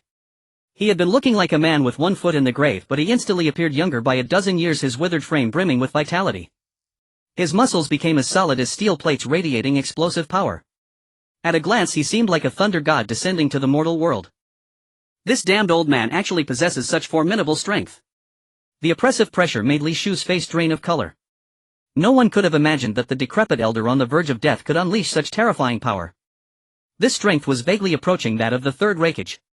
Standing on the peak, Kai glanced at the Grand Elder below and then at the third Raikage beside him. "This is perfect." The third Raikage looked down, his heart surging with excitement. Once these 5 old men died, he alone would have the final say in the village. Their existence, steeped in outdated conservatism, had reduced the third Raikage to a mere figurehead. Becoming a Kage required not only extraordinary strength but also a wise mind to control the overall situation. Of course, Naruto Uzumaki was an exception. In the later stages of Naruto Shippuden he possessed absolute power and had his beloved Sasuke by his side. Lei Long raised his hand, revealing only 4 fingers, signaling that he would unleash the ultimate lightning release technique, Lightning Release Hell Thrust 4-finger strike. Li Shuwei was not to be outdone. He unleashed all his power and the chakra levels between the two were nearly equal. The young overpower the old. Li Shuwei snorted coldly, forming hand seals rapidly and releasing Lightning Release Thundercloud Wave.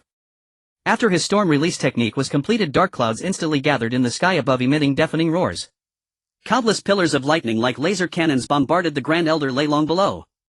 The ground erupted with thick smoke and explosions rang out in succession. Li Shuwei stared at the center of the smoke, his heart genuinely uncertain, fearing the smoke without damage bug might appear. Sure enough, whatever he feared came to pass. A gust of wind swept through, dispersing some of the smoke, revealing faint traces of lightning energy flickering and dancing within. "Damn it, smoke without damage, it's exactly that." Li Shuwei couldn't help but complain, but he didn't stop. He quickly leaped backward to distance himself. "You reckless brat, your turn is over. Now it's my turn. Lightning Release Hell Thrust 4-finger strike." A furious roar erupted from within the smoke and a surge of lightning power burst forth instantly. The Grand Elder's speed was like lightning, closing in on Li Shuwei in the blink of an eye. Li Shuwei rapidly formed hand seals, and just as he completed the technique, the Grand Elder's strike pierced through his body. But the Grand Elder's expression grew even more grim. The moment Li Shuwei was pierced, a dull thud sounded and Li Shuwei turned into a wooden log. A substitution technique. The Grand Elder was slightly taken aback. He hadn't expected that even in his peak state with unmatched speed Li Shuwei could evade him with a substitution technique. By now Li Shuwei was already climbing up the cliff wall. The third Raikage, seeing this, immediately hoisted Kai onto his shoulder and moved away, fearing discovery.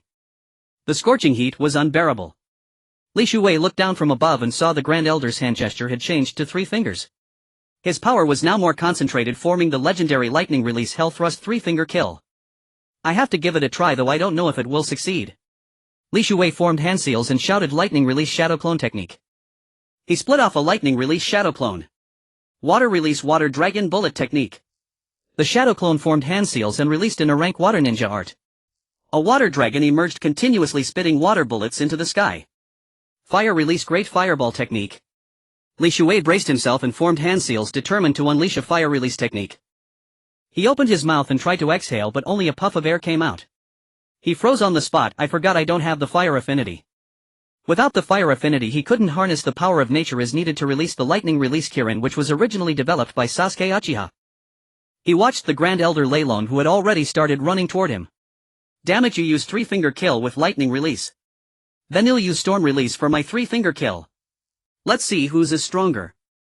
With no other option, Li Shuwei formed hand seals and forcibly enveloped his entire body with storm release, attempting to replicate the Grand Elder Lei Long's lightning release armor using storm release. This kind of technique required repeated practice to master. Li Shuwei couldn't possibly achieve it on his first try. He tried several times, all ending in failure. If he abandoned storm release and competed with the Grand Elder Lei Long using lightning release, it would be like showing off one's skill with an axe before Lu Ban, a futile attempt. Wait, I can't clash Hedon with him. But I had the geographical advantage atop the cliff. Li Shuwei surveyed the surrounding terrain and realized he could leverage the height advantage. Li Shuwei formed hand seals and directed the storm release power toward the cliff face beneath him. Struck by the storm release, the cliff wall shook violently. The Grand Elder Lei Long, who was charging upward, was also affected. His body tilted backward and he fell back to the ground. The Grand Elder Lei Long looked up, a flicker of admiration crossing his mind. This kid is truly a battle genius. What a pity. In an instant his murderous intent toward Li Shuwei hardened again. Unfortunately, you were born into the wrong family. You must die. More and more memories of this boat's original owner surfaced in Li Shu's mind. It turned out that since graduating from the Ninja Academy, the 5 brothers had been sent out time and again on missions that even elite Jonin couldn't complete. Again and again it was clearly intended for them to die in the field, yet each time the 5 brothers returned alive and unscathed. Every time they completed a mission they were assigned an even more difficult one. After landing, Great Elder Lei Long instantly erupted with a powerful surge of chakra. His body cells were reactivated and his physical toughness was enhanced a second time. His strength was now nearly on par with the third Raikage, yet a flicker of unease crossed his face as he glanced sideways at the fainted Cloud Ninjas. Though his power had reached its zenith, his life force had also been drained to the extreme. Is my time approaching its end? Indeed, time is an incurable flaw, otherwise those 4 old men would not have departed before me. For the sake of Kumogakure village, even if I must bear infamy, I will slay Gangdan here today. He let out a roar and once again climbed up the cliff. Due to Li Shu's use of storm release, countless grains of sand began to roll down the rock face. Li Shu's shadow clone noticed this as well. He swiftly formed hand seals and shouted water release water dragon bullet technique. A fierce dragon's roar resounded. The water dragon opened its mouth and furiously spat water bullets toward the cliff. The water bullets struck the rock wall, making it even more slippery. Combined with the sand, this actually caused the climbing Great Elder some difficulty. He had only climbed 5 meters when the sand rolling down and the flowing water from the dragon bullets made his feet slip. But he quickly realized this and gathered more chakra to the soles of his feet, seizing another opportunity to climb upward. Indeed, this time neither the sand nor the water affected him at all. As for Li Shuwei, he paid little attention, continuing to relentlessly attack the rock beneath his feet with storm release. The impact of storm release on the rock produced a rumbling noise, creating the sensation of an earthquake. Hurry! As time passed, Li Shuwei grew increasingly anxious. The chakra he gathered in his hands caused a backlash, peeling the skin off his palms, leaving them bloody. Just then barely perceptible fine cracks appeared on the rock beneath his feet and a look of joy spread across Li Shu's face. Excellent! Li Shuwei cheered, quickly standing up and retreating several meters to ensure that even if the entire area collapsed he would not be affected. At that moment the Great Elder Lei Long's hand appeared at the edge of the cliff. With a forceful push he leaped into the air and landed on the spot Li Shuwei had just attacked with storm release. Storm release storm ghost dragon. Li Shuwei formed hand seals rapidly, his fingers leaving blurred afterimages. Only after completing the jutsu did he breathe a sigh of relief. Instantly massive dark clouds materialized in the sky bearing down with an oppressive weight that made it hard to breathe. From within the dark clouds emerged a chakra-condensed blue-black dragon head. The dragon opened its mouth and shot a beam of light toward the Great Elder's position. This beam like a laser cannon instantly struck the Great Elder, impacting his body and generating intense energy fluctuations. Great Elder Lei Long sensed danger and rapidly amplified his chakra, reinforcing his lightning release armor. The beam clashed against the armor, producing a grating sound that set one's teeth on edge. Li Shuwei turned to his shadow clone and shouted, "Quick use water release." The shadow clone understood immediately and formed Seal's water release water dragon bullet technique. The water dragon reappeared, continuously spitting water bullets toward the Great Elder's location. However, the bullets deliberately missed, striking the rock beneath the Great Elder's feet instead. Under the dual assault, the cracks in the rock became increasingly obvious, emitting a creaking sound, a harbinger of an impending landslide. The Great Elder, now under attack, was unable to spare any effort. He watched helplessly as the rock beneath his feet began to split. When the force reached a critical point, the rock beneath the Great Elder suddenly shattered. Losing his balance, he fell along with the rubble struck by the storm release. Li Shu's shadow clone rushed over and saw that the Great Elder was buried deep under the debris. Li Shu's nerves grew even more taut. He hurried to the new edge of the cliff, looked down, and without a second thought formed Seals again, storm release storm ghost dragon. This technique pulverized the rocks below into dust. Li Shu's chakra was completely drained. He stared down weakly, and despair instantly washed over him. Great Elder Lei Long stood below, drenched in blood, glaring with fury. His fists were clenched and faint sparks of lightning flickered all over his body. "I forgot, this old man is too powerful, I can't defeat him." Li Shuwei seemed to foresee his own end and crouched down in disappointment.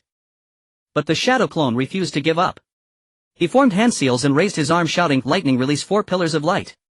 After using the jutsu, the shadow clone, its chakra exhausted, vanished into a wisp of smoke. Li Shuwei looked down. The Great Elder still stood motionless. "I never thought you would win." The third Raikage appeared behind Li Shuwei with a body flicker tech. Li Shu's heart leaped into his throat. He gave up resistance, knowing he couldn't possibly fight the third Raikage now. Not even at his peak could he defeat him. Without further explanation, the third Raikage leaped down, landing before the Great Elder. He reached out, gently closed the Great Elder's eyes, and withdrew his hand. Li Shuwei then realized that Great Elder Lei Long had already turned cold. His strength rivaled the third Raikage's. How could I have easily defeated him? Li Shuwei muttered in confusion. The third Raikage flickered back up and said with a faint smile, "Perhaps you were lucky. Or maybe it's because you are young." After speaking, the third Raikage turned and walked back toward Kumogakure village. Li Shuwei hurriedly blocked his path, pressing him. Why must my 4 brothers and I die?" The third Raikage struggled internally. After a moment, he hesitantly took a scroll from his sleeve and handed it to Li Shuwei, saying, "Read this. If you were me, I would kill you too." Li Shuwei took the scroll, opened it, and was instantly stunned by its contents. He looked at the third Raikage and asked, "If you don't kill me now, aren't you afraid the events recorded in this scroll will actually come to pass?" The third Raikage waved his hand dismissively, a look of scorn on his face. "As you are now, I could kill you with a single finger. Leave Kumogakure village. Train and grow stronger, then come back. Perhaps by then I will kill you myself." After a pause, he added, "Also don't go looking for your 4 brothers. They are not as strong as you, not even average jonin. By now they are likely dead." This news struck Li Shuwei like a thunderbolt, weighing heavily on his heart. He thought of the 5 brothers bound by deep loyalty. Even when a brother died, they never abandoned each other. How could he give up on them now? Li Shuwei crossed countless peaks and ran for hundreds of kilometers over mountain roads, but still failed to find the remaining 4 brothers. Perhaps, as the third Raikage had said, they had been killed by the Ambu. The dead cannot be brought back, but the living must continue to live. Before he knew it, he had arrived in a strange city. This was a city of extreme polarization, where ancient buildings and modern metropolises interweaved. During the day, people came and went with a constant stream of carriages and traffic. At night, the streets were ablaze with neon lights, and the sounds of revelry never ceased. Li Shuwei had been traveling for a whole day and felt hungry. Just ahead, a quaint teppanyaki shop was overflowing with the aroma of sake and grilled meat. Li Shuwei took off his bamboo hat, held it in his hand, and walked in. He found a seat at the very edge and sat down. 2 women in gaudy, seductive attire who were hostesses approached him. One held a menu, the other a wine list, and they both stood in front of Li Shuwei. They bent down simultaneously, leaning their heads toward him. "Dear guest, here is the menu. What would you like to order?" "Dear guest, here is the wine list. What would you like to drink?" Their voices were extremely sweet and seductive, causing one's heart to tremble. Their snowy white breasts trembled beneath their lapels. The 2 women, as if rivals, pushed and shoved each other, causing their pure white allure to sway even more violently, as if about to be shaken out of their clothes. 1 teppanyaki and 1 bottle of sake. Li Shuei said casually, ignoring them. Since this world was constructed in imitation of Japanese culture, its customs were extremely similar to those of Japan. The two hostesses with exceptionally good service attitude immediately shouted together, "This guest 1 teppanyaki and 1 bottle of sake." After a moment the teppanyaki and sake were placed on the table. The two women came over together and said in unison, "Dear guest, would you like us to accompany you with drinks?" "No thank you." Li Shuei had been somewhat weary these days and had no interest in the romantic pleasures before him, so he declined them. The sake tasted very mild, no different from drinking water. Li Shuei gulped down half the bottle in one go. Just as he was enjoying the teppanyaki, he heard a series of familiar voices in conversation. "I say Jiraiya, you've been chasing me for 3 days and 3 nights. Why won't you give up? Tsunade, you should come back to Konoha with me. I don't want to be involved in war anymore. If you want to fight, go fight yourselves. Shizun, let's go." Li Shuei followed the sound and saw a woman in a tea-green coat with a conspicuous gamble character on it. She was pulling a sweet and lovely girl, storming angrily toward the shop door. At a nearby table sat a ninja with silver hair wearing a headband with the character oil on it. He was dressed in a long trench coat holding a sake bottle and looking pitifully at the departing woman. Jiraiya, one of the Sannin of Konoha. Seeing Jiraiya, Li Shuei immediately became interested and walked over with his sake bottle. When Li Shuei reached Jiraiya, Jiraiya glanced at him warily, then smiled and said, "Young man, can I help you?" Li Shuei nodded and replied, "I'd like to have a drink with you. Is that okay?" Jiraiya picked up his cup, filled it, took a sip and said, "Have a seat." Li Shuei sat down, then waved his hand and called out, "Waiter, 2 more bottles of sake." "Coming." Hearing the order, the hostess excitedly brought 2 bottles of sake over. "My name is Li Shuei. It's a pleasure to meet you, Mr. Jiraiya." Li Shuei raised his cup in a toast. Jiraiya looked at him with a puzzled expression, thinking to himself, not many people know me in this region. I wonder what he wants from me.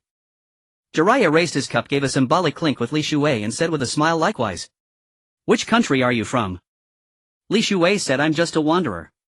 I've long admired the fame of the Sannin of Konoha. To meet you today, Mr. Jiraiya, is truly a great honor." The two started with awkward small talk, but after 3 bottles of sake they became brothers who could talk about anything. However, their topics were all trivial matters. Li Shuei had no strong desire for power or authority in this world, nor did he deliberately pursue them. He was merely a passerby here to witness the world of Naruto. At that moment a large group of people hurried past. Passers-by began to murmur, "I heard a guest has come to the Casino of Good Luck and has won 30 rounds in a row today." "That's right. The Grand Gambling Casino is almost bankrupt." Li Shuei and Jiraiya were both full and satisfied. He stood up and said, "Waiter, settle the bill." "How much for both tables?" "Put it all on my tab." Seeing Li Shuei about to pay, Jiraiya quickly stood up and said politely, "We've only just met by chance. It's embarrassing to let you pay." Li Shuei smiled and said, "When drinking with a bosom friend, 1,000 cups are too few. Consider it a token of friendship. Don't be polite." Then he paid the bill and said, "I have things to do, so we'll take my leave. Fate may bring us together again." Jiraiya stood up, "Goodbye." As Li Shuei walked out of the shop, he saw a ninja wearing a green Konoha Jonin vest and a Konoha headband with a snake-like face and eyes. "Orochimaru!" Li Shuei uttered in surprise, never expecting to encounter all 3 Sannin of Konoha, Jiraiya, Orochimaru and Tsunade, in one place. At this time Orochimaru had not yet defected. Jiraiya was still in his youth and Tsunade was a youthful fairy. However, Tsunade, due to the deaths of her lover Dan and her younger brother Nawaki, had taken Dawn niece Shizun and left Konoha, beginning a life of wandering. After Li Shuei left, Jiraiya stumbled out drunkenly. Orochimaru immediately went over to support him and sneered, "Jiraiya, you idiot, you can't handle much alcohol, so why drink so much?" Jiraiya glanced at Orochimaru and said, "Aren't you usually a cold and aloof youth? Why are you so nagging today?" Orochimaru lowered his head and said softly, "Let's not quarrel. Let's go find Tsunade together." After Li Shuei left, he saw a few young ninjas from Kumogakure ahead discussing something. On instinct he walked over to eavesdrop on their conversation. One Kumogakure ninja said, "It seems this time will trigger the 3rd Great Ninja War." Another said, "Perhaps." A third ninja said, "What's there to fear? Our village's 4 brothers, Jindan, Indan, Tongdan and Gangdan, have returned to the village. Moreover, each of them has mastered a secret technique greatly increasing our village's combat strength. If war breaks out again, we won't have to cede territory and pay reparations like in the last war. They are alive, so I can rest assured. It seems I don't need to return to Kumogakure. I can travel freely." Li Shuei said, put on his bamboo hat and continued walking down the street. Passing by a flower house, a disheveled young girl burst out from within. Her features were delicate, yet her clothes were torn to shreds, leaving her barely covered. She shielded her chest with her hands and fled desperately. She collided head-on with Li Shuei. In a panic she turned back and saw a dozen burly men rushing over, quickly encircling the two of them. At that moment a fierce middle-aged man with a scarred face appeared. He wore a Ronin's attire, a samurai sword at his waist and wooden clogs on his feet, approaching with a menacing air. The girl had nowhere to flee. In a fluster she hid behind Li Shuei, clutching tightly at his clothes. With pitiful eyes she looked up at him and pleaded, "Please save me." The Ronin samurai strode over, shot Li Shuei a fierce glare and sneered, "Brat, this has nothing to do with you. You'd better scram." Li Shuei ignored the Ronin's threat and looked down at the girl behind him. She was weeping, her voice choked with sobs. "Please, I beg you, save me." Passers-by who would have walked this way took detours upon seeing this scene, clearly aware that this group was not someone ordinary folks could afford to provoke. Chivalry was not in Li Shu's nature. However, in recent days his ninjutsu had advanced, yet he had lacked opportunities to practice. At this moment the system chimed in with a mission-triggered mission: rescue the fallen girl. Upon completion the host will receive an unexpected surprise. Perfect, this group could serve as practice targets for his newly developed ninjutsu. Li Shuei brandished his kunai, smiled at the Ronin samurai and asked, "And if I refuse to step aside, what will you do?" "Simple. You just need to defeat me." The Ronin samurai drew his blade, gripped it with both hands, and then chakra surged onto the sword. This combat style was unique to the samurai of the neutral nations between the 5 great lands. "Then let's go." Li Shuei was undaunted. He infused his kunai with storm-release chakra, causing it to glow with a blue light and extend into a longsword of chakra. The Ronin samurai, wielding his sword with both hands, lunged forward and swung his blade down at Li Shuei. Li Shuei stood his ground, swung his chakra longsword and effortlessly severed the Ronin's sword. The Ronin looked up only to realize his blade had been cut clean through. Today he had clearly met his match. Enraged he prepared to strike again, but a woman's voice rang out from the flower house, "Lang, stand down. You cannot defeat him." The woman wore a colorful kimono, half of which was left exposed, making her appear extremely seductive and enchanting. A sword was tucked into her sash and a tobacco pipe dangled from her hand. She took a puff, exhaling a perfect ring of smoke. As she approached, the Ronin immediately bowed his head and obediently stepped aside. The woman studied Li Shuei and said, "Judging by your appearance, you're a wanderer. But my flower house hasn't offended you, so why must you meddle in its internal affairs?" Li Shuei glanced at the Ronin, now hiding behind the woman, and replied coldly, "I don't like his face." The woman said, "There are plenty of people in this world with unlikable faces. Do you intend to teach them all a lesson?" Li Shuei smiled. "That depends on my mood. But sorry, I'm in a bad mood today." "Then let me see what you're made of." With that the woman drew her sword and faced Li Shuei. "If you can defeat me, I'll personally receive you whenever you visit my flower house. How about that?" Just then Jiraiya, dragging a reluctant Tsunade, and Orochimaru with little Shizune in tow happened to pass by and stopped in their tracks. Jiraiya looked at Li Shuei. "That young man just bought me a drink. Why is he confronting the flower house's mistress?" As for the flower house mistress, everyone in this city knew her. She had earned her fame through 100 victories in duels. Orochimaru noticed the storm-release chakra on Li Shu's kunai and grew immediately intrigued. "Jiraiya, Tsunade, look at his kunai. Storm release." Jiraiya and Tsunade exchanged glances. Every shinobi of the 5 great nations knew that the storm-release bloodline limit originated from Kumogakure. Tsunade said, "How about this? After watching this fight, I'll agree to return to Konoha with you." Jiraiya and Orochimaru nodded in unison. They weren't just here for the spectacle, they wanted to gauge the combat prowess of a storm-release shinobi from Kumogakure. Li Shuei turned to the girl and said with a smile, "I'm about to fight. Would you mind stepping aside so you don't get in the way?" The girl nodded obediently and retreated. The man and woman squared off and then lunged at each other. The flower house mistress executed a dazzling sword technique, attacking Li Shuei. Li Shuei countered with his chakra-infused kunai sword. The clash of blade and chakra produced a crisp sound. Didn't cut through. This woman has some skill. After one exchange, Li Shuei realized his storm-released chakra blade couldn't sever her sword, which bore no chakra of its own. The flower house mistress attacked again. Li Shuei spun his blade, deflected the strike, and then turned to slash at her neck. The mistress raised her sword just in time to block the fatal blow, but the impact numbed her hand. Sensing her defeat, she quickly retreated, sheathed her sword and smiled. "You win. This girl is yours from today onward." Li Shuei glanced at the girl and shook his head. "Women only slow down my swordplay. I don't need her. Tell me, why was she trying to escape from your place?" The flower house mistress gave a brief explanation. It turned out the girl had married poorly. Her wedding ceremony had barely ended when her gambling addict husband eagerly sold her to the flower house. The flower house had invested considerable effort in training her, but on the day she was supposed to receive her first client, she fled. After recounting the tale, the mistress looked at the girl. Now this gentleman doesn't want you either. So do you plan to return to the flower house to make a living or go back home to your gambling husband and get sold again? The girl shook her head, trembling with fear, and stammered, I don't want to go back to the flower house and I don't want to go home. I want to stay with him. With that she gazed at Li Shuwei with pitiful eyes. The world was in chaos at this time and the third great ninja war was about to break out. Having her accompany him would be quite inconvenient. The girl tried to plead her case. I know many things and I can use medical ninjutsu. Medical ninjutsu. Hearing this, the bystanders were stunned. In this era, medical ninja were rare and invaluable, a true asset to have. Just then the system spirit appeared again and announced, please accept the girl host. It will trigger an unexpected surprise. Very well, I'll take her in. Since the system had spoken thus, Li Shuwei naturally did not refuse and agreed to shelter the girl. However, to avoid unnecessary conflicts, he said to the madam of the brothel, speak. How much does it cost to redeem her? The madam of the brothel estimated for a moment and replied 100,000. Li Shuwei hesitated for a moment, then took out 100,000 in cash from his backpack and handed it to the madam, saying, here is 100,000. From now on this girl has no further connection with you. The madam nodded with a smile and said that is only natural. Not only you but this young lady will also enjoy the protection of the brothel whenever she visits the city in the future. Li Shuwei turned around, withdrew the chakra from the kunai, tucked it into his sleeve and continued walking forward.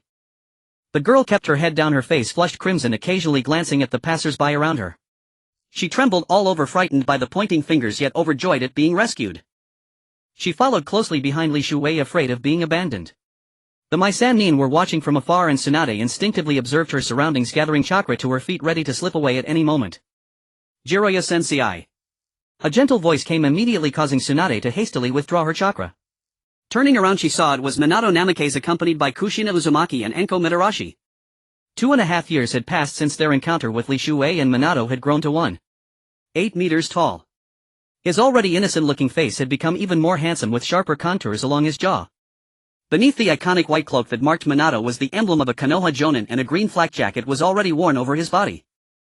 Kushina Uzumaki had also transformed from the lowly girl of years past into a graceful young woman. Her fiery red hair, thick eyebrows and the furrow between her brows seemed to have been etched with a permanent unyielding anger. Her upper garment was a green Jonin flak jacket paired with red shorts and fishnet stockings, giving her a fiery allure. The young Enko Mitarashi exuded an aura of hormones. From the front she appeared to have short hair, but from behind a ponytail was tied up. A long earth yellow coat wrapped around her, covering a fishnet short-sleeve top. Her slender legs were clad in black lace. Even though the coat was plain, it looked exceptionally stylish on her. Kushina's eyes sparkled when she saw Tsunade, and she exclaimed excitedly, Sister Tsunade, could you give me an autograph? Kushina admired Tsunade the most and wished to become a ninja as powerful as her rather than just beautiful. However, the atmosphere grew awkward and Tsunade scratched her head sheepishly, laughing nervously. Kushina inadvertently caught sight of Li Shuwei, who was already a dozen meters away. Recognizing his familiar silhouette, she instinctively activated her perception ability. It's him. Kushina sensed that Li Shuwei was the Cloud Jonin who had kidnapped her years ago. Enraged, she released a powerful aura and her fiery red hair defied gravity, standing on end.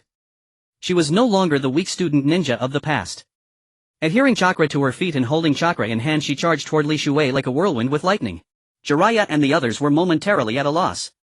Minato presented a kunai inscribed with the Flying Thunder God seal and said urgently to Jiraiya, Jiraiya Sensei, it's the Cloud Jonin who kidnapped Kushina back then. The Mai Sannin had already gained a preliminary understanding of Li Shu's strength from the battle that had just occurred. Knowing the gravity of the situation, they quickly led everyone in pursuit. After years of wandering, Li Shuwei had mastered the use of water release, lightning release and storm release, and had even developed new ninjutsu. Sensing Kushina's chakra surge, he looked around. He had already offended people in the city, and if he fought with the Mai ninja here, the brothel might also seize the opportunity to cause trouble. Li Shuwei glanced back at the girl he had rescued. Seeing her determination to follow him, he walked over, scooped her up in a princess carry and quickly dashed toward the outskirts of the city. This guy never changes his ways, he's kidnapping an innocent girl again. Seeing this, Kushina gritted her teeth in fury, pushing her chakra to its maximum as she chased after Li Shuwei. One fleeing, the other pursuing. Before they knew it, Li Shuwei and the girl had reached a dead end. Ahead lay a wide turbulent river, its surface dotted with countless crocodile heads. The hungry beasts awaited prey that might fall from above. Even a ninja would find it difficult to cross here. Looking back, Kushina had already caught up.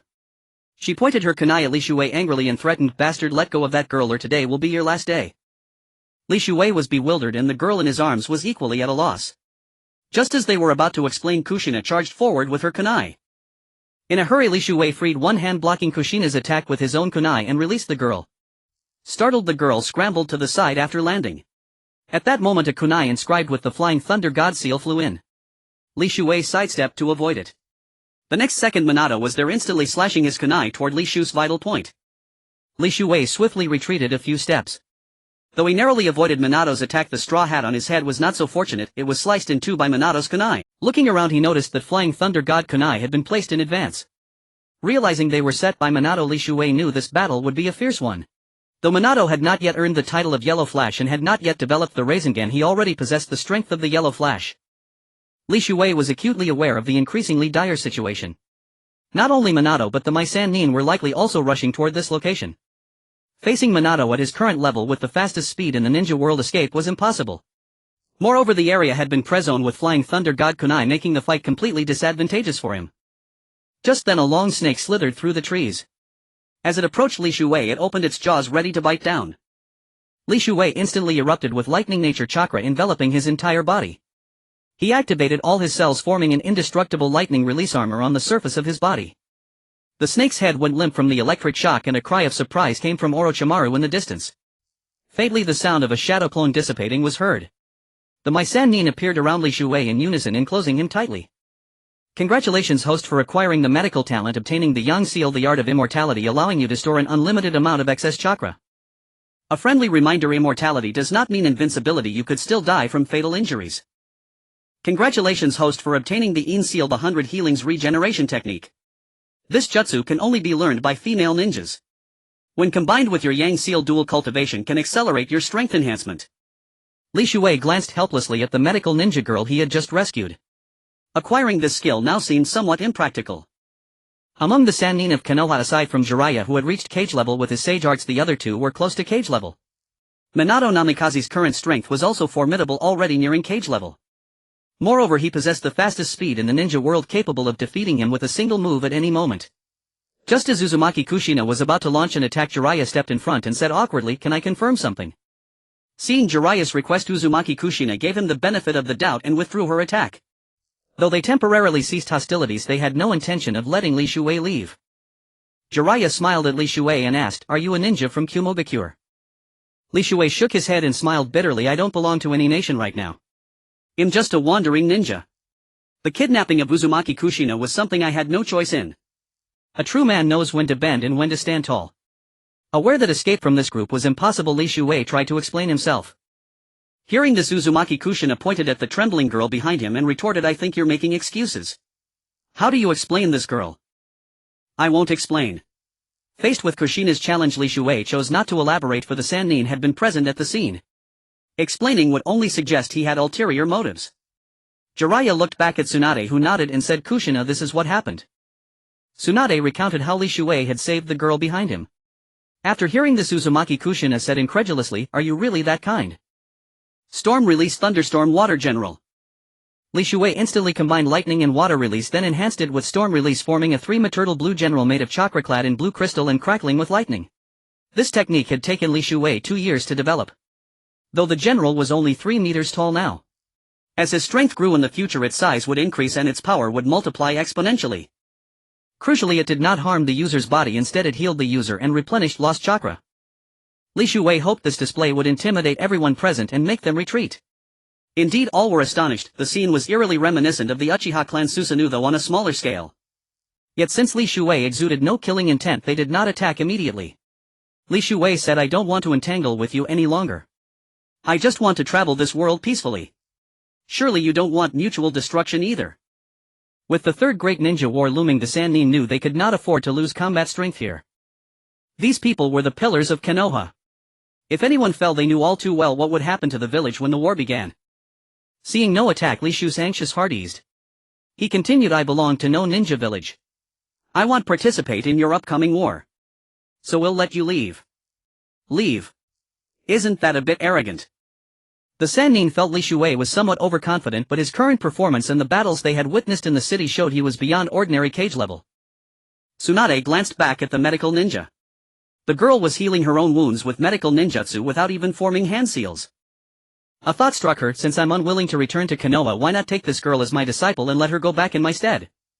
Tsunade stepped forward and said we can leave but... Uzumaki Kushina shocked thought she had misheard, just like that. We're running away. Tsunade said not running away, we're making a trade. Li Shuei looked at her pondering a trade. What is Tsunade planning? Tsunade pointed at the girl and said let her come back to Konoha with us and we'll leave. These words stunned Li Shuei. Let her go. Who will dual cultivate with me, he mused. At that moment the system spirit mischievously chimed in, host, you could propose that Uzumaki Kushina stay with you. Li Shuei was speechless. Such a demand would undoubtedly provoke a fight. After hesitating he looked at the girl and said I want answer. If she's willing I have nothing to say.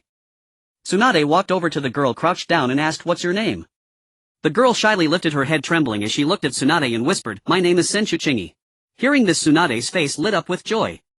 She had thought that after her brother Nawaki's death she was the only Senju left. Unexpectedly this girl also bore the surname Senju. Tsunade realized the girl might be from the same lineage with an even stronger Senju bloodline than her own. At that thought Tsunade had no reason to abandon the girl. Tsunade looked back at the hesitant Li Shuei, then extended her hand to Senshu Chingi saying, my name is Senju Tsunade. I am your clansman. I wish to take you as my personal disciple. Come back to Konoha with me and I will train you to become a world-renowned medical ninja. I don't want to. Without any hesitation Senshu Chingi flung Tsunade's hand away. Agitated she cried, what nonsense about clansmen. When I was wandering alone did any of you come looking for me? When I was bullied where were you? She stood up, rushed behind Li Shuei, grabbed his clothes tightly, looked up at him with tears of joy and said, for the rest of my life whether as a servant or a slave I will stay by your side and never betray you. Li Shuei nodded, gently patted Senshu Kinji's head, then looked at Tsunade and asked what now? As Li Shuei spoke he placed his index finger on Senju Kinji's forehead and said, system grant her that ninjutsu. A strange halo instantly transmitted through Li Shu's fingertip to Senju Kinji's brow. The Een seal, the mark of the 100 healings technique, appeared between her eyebrows. What is this? Tsunade was left speechless by the sight. She tried to raise her head, sensing the mark on her own forehead, a ninjutsu she had cultivated with great effort, yet the young girl before her had acquired it out of thin air. Orochimaru stepped forward holding a kunai in a combat stance, a cold smile on his lips. Since you are a descendant of the first Hokage, even if it costs me my life I must bring you back to Konoha. At that moment, although Orochimaru had not yet obtained the forbidden technique living corpse reincarnation, his research on Hashirama's cells made him acutely aware of the importance of this young girl. If he could cooperate with his research he would be one step closer to immortality. Li Shuei ignored Orochimaru and murmured, system, what about my yang seal? The system spirit responded, it has been implanted into your body. It will activate only after you engage in dual cultivation with a woman who possesses the Een seal, and a radiant sun-like mark will appear on your forehead. A radiant sun mark. Seeing the group before him, Li Shu's lips curled into a cold smile. Since you want to fight, then make your move. Orochimaru was about to charge forward when Jiraiya suddenly grabbed him. Orochimaru glared at Jiraiya, unwilling to let go. That is a descendant of the first Hokage. Are we just going to hand her over? Seeing their discord, Li Shuei seized the opportunity, wrapped one arm around Senju Chingi and charged toward Minato Namikaze. Minato Namikaze, thinking Li Shuei was about to attack him, immediately used the Flying Thunder God technique to evade. The opening was just enough for Li Shuei to leap onto the river surface. Countless crocodiles surged from the water, but under the protection of the stormy lightning water general those that touched it were instantly electrocuted. The surrounding water conducted the current, producing a sizzling sound. Li Shuei glanced back at the Konoha ninjas and said with a smile, we'll meet again in the future. I'll definitely have a good fight with you all. Farewell, Jiraiya. With that, Li Shuei turned and ran toward the opposite bank. Orochimaru broke free from Jiraiya's grasp and hurriedly chased after him. Just as he was about to reach the shore, Orochimaru raised his hand and several snakes with flicking tongues shot toward Li Shuei. Li Shuei hurled Senju Chingi onto the bank and she rolled safely ashore. Li Shuei immediately turned around, controlling the Stormy Lightning Water General, to draw the chakra-infused Stormy Lightning Sword from its waist and slash at Orochimaru's extended snake-like hand. One slash severed the snake head, causing Orochimaru to wince in pain. He quickly retracted his severed hand, which instantly regenerated to its normal state. Gritting his teeth, Orochimaru opened his mouth as if to vomit and spat out the Kusanagi sword from his throat. With the slimy gastric fluid-coated Kusanagi in hand, Orochimaru's confidence surged. He unleashed a fierce snake-style swordsmanship technique, attacking Li Shuei. Protected by the Stormy Lightning Water General, Li Shu's Stormy Lightning Chakra carried the power of lightning. Each time his blade clashed with Orochimaru's, the electrical discharge numbed Orochimaru's wrist. Realizing that continuing the fight would be disadvantageous, Orochimaru shouted anxiously, Jiraiya, Tsunade, aren't you going to help? Jiraiya and Tsunade were about to intervene when Li Shuei quickly formed hand seals, creating 4 shadow clones equipped with the stormy lightning water general to intercept them on the riverbank. Now with no distractions, Li Shu's original body engaged Orochimaru in a decisive duel. Orochimaru's movements were agile, his speed keen and his perception exceptionally sharp. He wielded the Kusanagi sword in an impenetrable defensive style, unable to harm Li Shuei but keeping him at bay. The stormy lightning water general swung its blade fiercely, sending a stormy lightning chakra sword aura toward Orochimaru. The aura was immense, carrying a force of 1,000 pounds, forcing Orochimaru to leap back several meters to halt. The sword aura struck the river surface, sending up layers of waves. Within the waves, electric currents instantly spread toward Orochimaru. At that moment, the stunned crocodiles revived. Countless crocodiles surged forward, with the leading ones attacking Orochimaru directly. Dealing with these crocodiles alone was overwhelming, leaving Orochimaru no chance to pursue Li Shuei. Helpless, he killed a few crocodiles and retreated to the riverbank. By then Li Shuei had dispelled his shadow clones, turned and leaped onto the opposite bank. He scooped up Senju Chingy in a princess carry and fled into the depths of the forest. After reaching the shore, Orochimaru couldn't help but marvel. I never expected the Cloud Village to have such an outstanding ninja. Minato Namikaze sighed helplessly. When he kidnapped Kushina, I killed him. After being rescued by the other 4, he suddenly revived. After revival, his strength was comparable to the 3rd Raikage of the Cloud Village. What? Why didn't you say so earlier? Orochimaru blared at Minato resentfully, his desire for immortality growing even stronger. Kushina Uzumaki gazed in the direction Li Shuei had fled, muttering to herself, next time we meet I will be the Nine-Tails Jinchuriki. I will not let you get away again. Minato Namikaze, once again defeated by Li Shuei, felt a sense of disappointment. He had thought that after years of hard training and multiplying his strength he would be able to overcome that man, but he still could not. Li Shuei carried Senju Chingy and ran for a full day and night, only stopping when he was sure no one was following. Before him stretched a desolate scene: abandoned houses, rusted pipes and debris scattered haphazardly. Puddles of sewage, bones everywhere, and several giant vultures fighting over a decaying corpse. This was the borderland of the land of earth, wind and fire, a strategic location that had become a battlefield for the 3 great nations. Ravaged by years of war, the site was appalling, displaced refugees and orphans everywhere. Later, a ninja named Hanzō the Salamander led a group of ninjas to clean up the remnants and established a village called Amigakure. This village was the birthplace of Nagato Uzumaki and would later become the headquarters of the Akatsuki organization. Seeing this, Li Shuei thought that here he could find Nagato, who possessed the Rinnegan, and felt a surge of anticipation. He wondered if the Rinnegan truly possessed the unparalleled power described in the manga. After the heavy rain, the Yuin village felt chilly and desolate. Having finally reached its entrance, one glance revealed it resembled a forsaken apocalyptic city. As if subjected to a bombardment, dilapidated tin-roofed houses stood with doors tightly shut, their roofs peeled up by the wind. Boulders and abandoned building debris littered the middle of the road, stretching as far as the eye could see. It felt as if not a single person could be found, even with a machine gun sweep. Occasionally stray dogs or cats with festering skin and mange would emit bursts of barking or the heart-wrenching wails of a cat in heat. He couldn't find a suitable place to stay.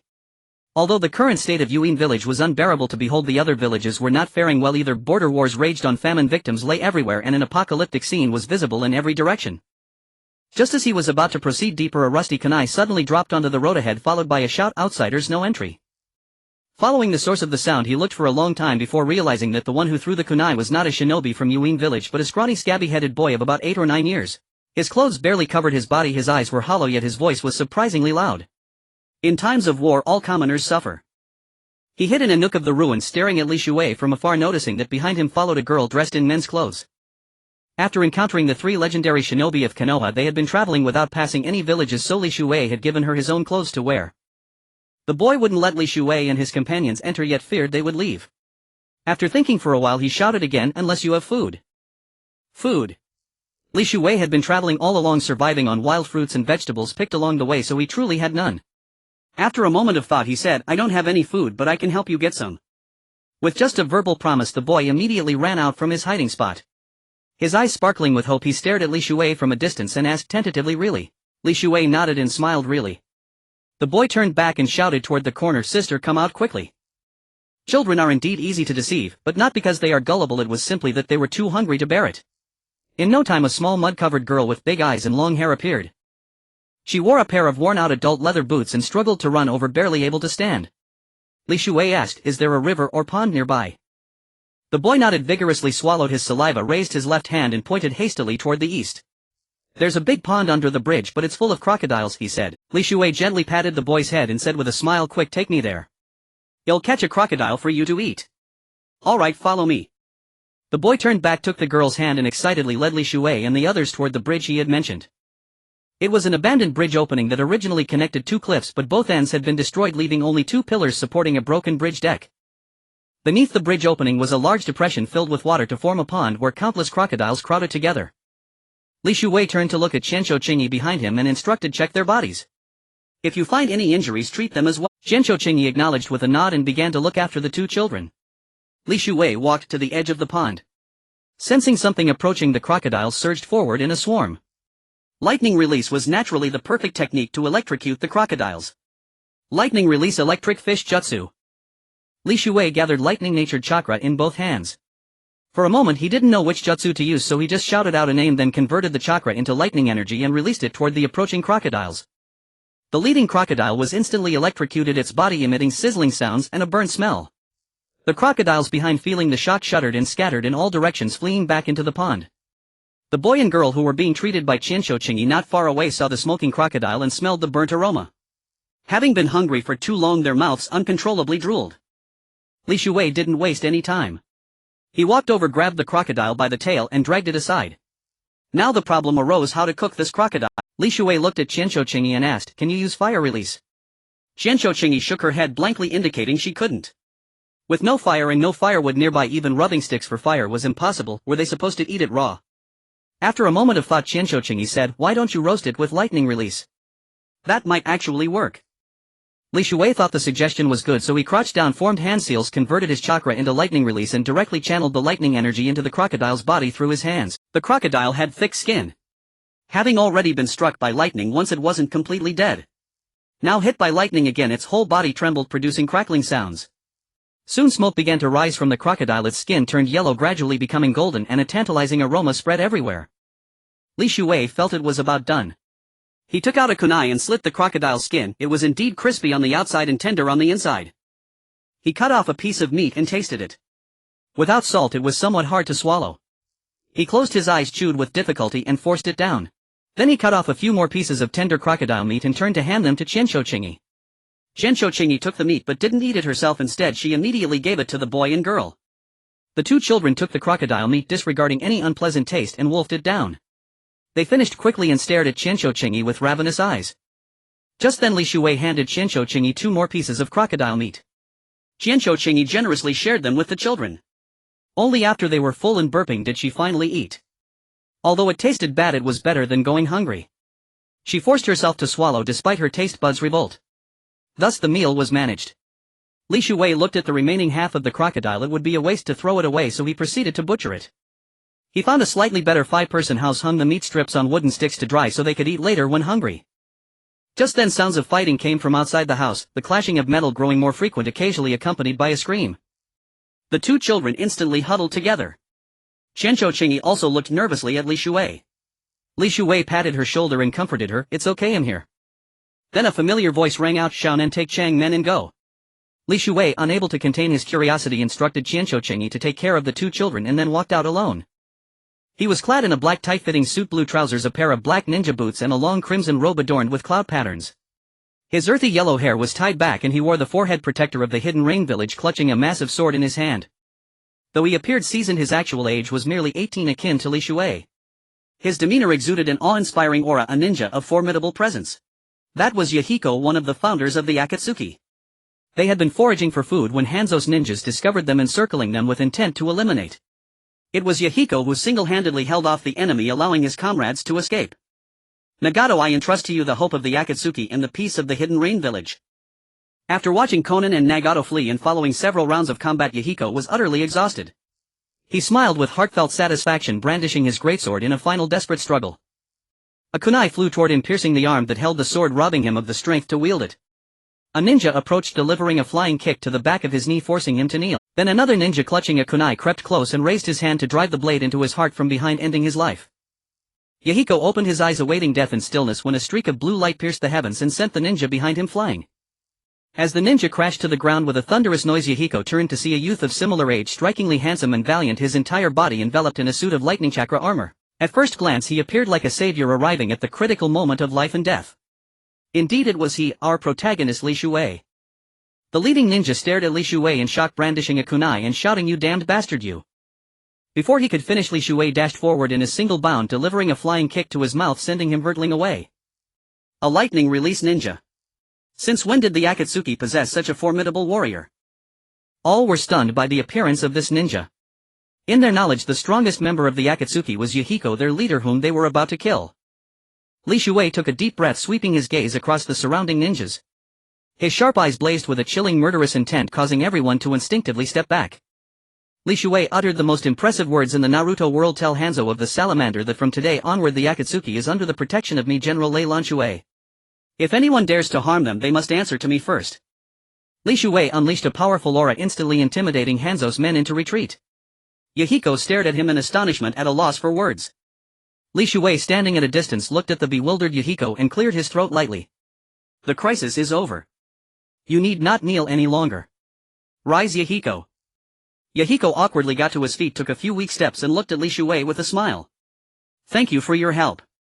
Would you be interested in joining the Akatsuki? Not interested.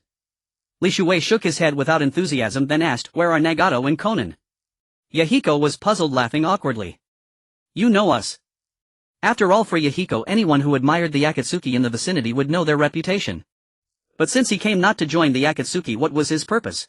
Li Shuei walked over, grabbed Yahiko's shoulder, and laughed heartily. I've long heard of the Akatsuki's fame, especially you, Yahiko. I came specifically to visit. Yahiko glanced at Li Shuei, pondering inwardly, could this guy be acting in a stage trick with those people just now? Li Shuei continued, by the way, when I came to your village I encountered 2 orphans. Could you take them in? Orphans. That word struck a chord with Yahiko. He himself, along with Nagato and Konan, had been orphans. The Akatsuki was founded to end the war in the Hidden Rain village and ensure no more orphans roamed the streets. Yahiko exclaimed excitedly, where are they? I'm willing to take them in. Since the Akatsuki had just been established not long ago, they had few ninjas under their command. They had to endure attacks from rogue ninjas and also evade pursuit by Hanzō of the Salamander. As Li Shuei led Yahiko toward the Iron Shack, they conversed and discovered that the largest organization in the Hidden Rain village was Hanzō's, who bore the title of demigod. They occupied the most prosperous southwestern region of the village, far from the battlefields. Besides Hanzō, there were a dozen smaller organizations, each controlling their own territory. In addition, some rogue ninjas chose to remain in the village without joining any group. As the Akatsuki recently grew in strength, it drew Hanzō's attention. Fearing a threat to his rule, he dispatched his subordinates to surround and eliminate the Akatsuki led by Yahiko. Had Li Shuei not arrived, the plot of Naruto would have been rewritten early and Nagato would have fallen into darkness prematurely.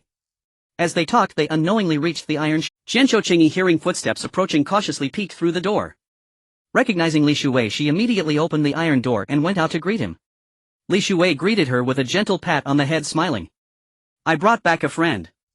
He's injured. Please treat him. Chinchou nodded, then walked to Yahiko and said, where are you hurt? Let me see.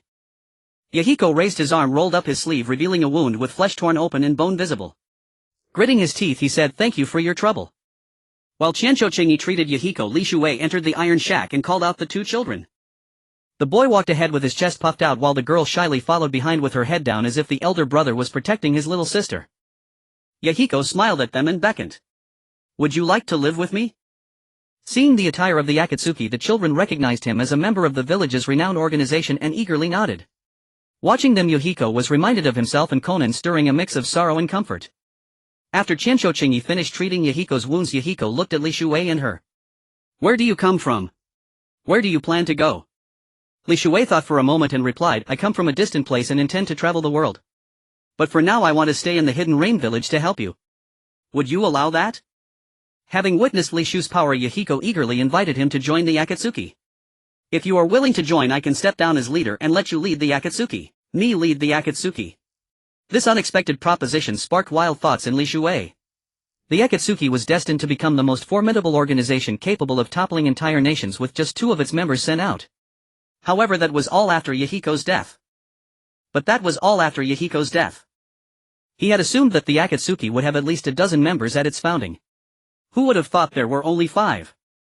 This truly shattered his worldview. 3 people, and among them only Yahiko, had the strength of a jonin, the rest were below that level. With such a weak combat force, did they really call themselves an organization with just 5 people? Even so, upon closer observation, Nagato Uzumaki was barely approaching jonin under normal circumstances. But Nagato was a cheat, he possessed the Rinnegan. When his emotions spiraled out of control, whether in rage or frenzy, he could instantly use the power of the Rinnegan to kill a Jonin. Afterward he would be completely exhausted and lose all combat ability. The fourth member was called Wubai, a very ordinary water-style ninja. If one had to compare him to someone from Naruto Shippuden, it would be Sasuke Uchiha right after graduating from the Ninja Academy. The fifth member Morichienku, an earth-style ninja, was only at the Chunin level. Konan was only slightly stronger than a Chunin, far from being powerful enough. She couldn't even match one of the 5 brothers Li Shuei had encountered when he first transmigrated. Seeing this, Li Shuei couldn't help but admire Yahiko. On the surface he seemed mature and experienced, but in reality he was a naive big boy. No wonder he would later be easily tricked by Hanzō the Salamander and end up killing himself. Li Shuei hesitated and said, "Yahiko, your current situation is terrible, do you know that?" Perhaps the most charming thing about Yahiko was his sincerity, but in this world at this point in time in the Rain Village, sincerity was a death sentence. Still, Li Shuei admired them. According to the plot of Naruto Shippuden, it wouldn't be long before Yahiko developed the organization to dozens of members. Moreover, Yahiko's strength would greatly increase by then approaching the Kage level. Yahiko scratched his head and argued, "We've already increased our members to 7 now, see? Isn't the growth rate fast?" 7 people. Li Shuei didn't know how to respond. Yahiko had even counted the 2 children he had just brought back. Forget it, after all they are potential stocks plus 1 cheater. Li Shuei said, looking at Nagato Uzumaki. At this moment Nagato, under Yahiko's leadership, or rather protection, was still that timid naive boy. Li Shuei looked around their base, a mere abandoned unfinished building. The cold wind howled, offering no shelter from the chill, and the heavy rain poured without any place to hide. After deep thought, Li Shuei finally said, "How about this? I agree to join the Akatsuki and become the leader." Hearing this, Yahiko was ecstatic. He grasped Li Shu's hand and said excitedly, "With your help that would be wonderful. Similarly, I will give you 3 people, only 3 years. During these 3 years I will do my utmost to teach you." Just as Yahiko was rejoicing, Li Shuei quickly poured cold water on him, continuing, "If within these 3 years you fail to achieve the results I expect, I will torture Konan to death right in front of you." Although Nagato Uzumaki was weak and timid upon hearing this, he immediately shielded Konan and glared at Li Shuei with his Rinnegan. His anger. Li Shuei walked over without hesitation and slapped Nagato across the face, snarling, "I am teaching you how to survive, not how to die. Don't glare at me with that Rinnegan of yours, your eyes can harm me." Nagato touched his burning cheek and immediately lowered his head. He recalled that not long ago a member of the organization had been killed by Hanzō's subordinates. And despite having the Rinnegan, he had been useless. As Li Shuei said, if he couldn't become stronger he might as well be killed. Li Shuei turned to Yahiko with murderous intent in his eyes and said, "What do you think, Yahiko? If you can accept my conditions, I will stay here and help you for 3 years. If not, I will leave immediately." Yahiko looked at Nagato and Nagato looked at Konan. Konan recalled how she had almost been violated by Hanzō's subordinates not long ago and gritted her teeth. Nagato gritted his teeth and nodded, saying, "I am willing to accept." Li Shuei nodded in satisfaction and said sternly, "Good. But remember, I am teaching you the way to survive, not how to become villains." Yahiko asked, "Then what should we do next?" Li Shuei took a deep breath, analyzing the current situation, and said, "Now we only need to do one thing." Konan, Nagato and Yahiko exchanged glances, then looked at Li Shuei. Yahiko spoke, "What should we do? When we meet kind people we protect them. When we meet evil people we subdue them." Li Shuei paused, then continued, "Now we need to start marking our territory and gradually expand our influence." Afterward Li Shuei designated the area with the crocodiles as the base for Yahiko to use. Because in the Rain Village where food was scarce, the crocodiles there could provide food and fill their stomachs in times of need. In the starving Rain Village, having enough to eat was the most effective weapon. The second thing was to build their own place, to have a defensive base, a place to settle rather than this unfinished building that offered no shelter from wind or rain. After finishing the first step, Li Shuei looked at the others and asked, "This is only the first step. Do you have any objections?" Everyone looked to their pillar Yahiko, who quickly nodded, saying, "That's right. I never thought of it. I've been leading them going hungry for 3 days and barely having a full meal." After setting the first step, Li Shuei began leading Yahiko and the others to implement it. They started building the first defensive base near the pond with the crocodiles. 3 months later, combined with ninjutsu, they erected towering walls at the bridge opening, forcing the earth-style ninja from Chunin to Jonin. Inside they enclosed land to build houses, cultivate fields and create more ponds. After building the ponds they naturally needed to raise fish. Where would the fish come from? They had to find a way. In the Rain Village there was no shortage of rivers. They caught fish from the rivers and gradually placed them in the ponds to raise. The reclaimed fields were also planted with fruits and vegetables. They went farther to capture wild animals like goats and boars for domestication. With the aid of ninjutsu this process went very smoothly. About half a year later they had formed a self-sufficient area that could support 200 people to live without worry. Once these preparations were done, the next step was recruitment. Because up to now the total number of Akatsuki members including Li Shuei and Shinsho was only 9. Meanwhile Hanzō of the Salamander had spent the past 6 months busy purging other factions in the Rain Village.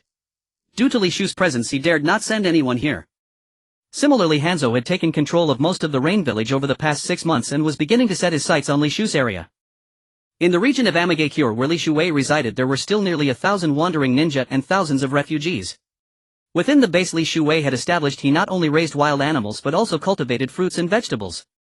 Starting from the periphery they brought in both the wandering people and stray dogs. Compared to human, stray dogs only needed to be captured and after simple domestication had already regained the instincts of household canines. As for humans, at times they were even easier to tame than dogs. Even if they were outwardly compliant but inwardly defiant, it did not hinder the base's development for the time being. Those who were recruited only needed to follow his instructions and maintain the base daily. After another half a month the base had already accommodated 100 refugees. Food was the best bait to win them over. They were not ninja and could not afford to eat here. They could escape hunger and cold, so they naturally joined willingly. With manpower the base area could be expanded, extending outward for 10 kilometers, enclosing more land, building houses and walls, advancing step by step. As the territory expanded new troubles arose, encountering those wandering ninja who were used to idleness and relied on robbing, stealing and petty theft to fill their stomachs. It was difficult to make them submit in a short time. With Li Shu's strength, no matter how powerful a wandering ninja was, they could not withstand a single blow. After 7 days the number of ninja in the Akatsuki had reached 25. The faction had initially taken shape and it was time to expand further. On this day Li Shuei led Yahiko and 15 other ninja on a patrol of their occupied territory, then ventured toward the uncontrolled regions to explore further. Ahead lay a stretch of ruins, yet unlike other desolate areas there stood a complete building. The structure was 10 meters high and the entrance appeared to have been cleaned. As Li Shu's group approached, 30 ninja appeared in an instant. Their equipment was uneven and their attire was a motley collection. At the head was a man clad in a suit of fine steel armor wielding a long spear. Yahiko hurried to Li Shu's side and said, "Boss, this man is called Shurpin and his strength surpasses mine." Li Shuei nodded and addressed Shurpin, "We have plenty of food and drink in our territory. I have come to invite you to join the Akatsuki." Shurpin snorted disdainfully and said, "We lack nothing here either. Why don't you join my general's council instead?" Yahiko. Yahiko immediately explained to Li Shuei, "The general's council is the name of their organization." Li Shuei looked at Yahiko and said, "Tell them they have 2 choices, either join us or be eliminated." Yahiko hesitated for a moment, then stepped forward and said, "Shurpin, I am no longer the leader of the Akatsuki." Upon hearing this, Shurpin looked at Li Shuei in surprise and said, "So he is your current leader?" Yahiko nodded and said, "That's right." Shurpin continued, "Then his strength and character must surpass yours." Yahiko correct. Shurpin clapped his hands excitedly and said, "Excellent. Today if he can defeat me my men will be yours. If he loses you will submit to me. How about it?" Yahiko was about to answer but Li Shuei waved to stop him and whispered, "Yahiko, look over there." Following Li Shu's gaze, Yahiko saw a ninja hiding behind a stone pillar. That ninja had clashed with Yahiko several times before. He was one of Hanzō of the Salamander's most capable subordinates, Kozo Hanzō, whose strength was on par with Yahiko's. Yahiko immediately reported to Li Shuei, "Boss, that's one of Hanzō's men. His strength is about the same as mine." With one of Hanzō of the Salamander's top lieutenants appearing nearby, Li Shuei naturally deduced that more than just one person had come. There were likely others ambushing in the vicinity. Rather than engaging directly, Li Shuei pulled Nagato Uzumaki forward and said to Shurpin, "Shurpin, neither Yahiko nor I am the true leader of the Akatsuki. This is the real one." With that, Li Shuei deliberately parted Nagato's red hair, revealing his Rinnegan. The moment Shurpin saw the Rinnegan his fighting spirit evaporated. For he knew that with these eyes even Hanzō of the Salamander would be no match. Unfortunately they did not realize that Nagato's current strength was unstable. Shurpin glanced at his dozens of brothers, weighed the pros and cons and lowered his head, saying, "I am willing to join."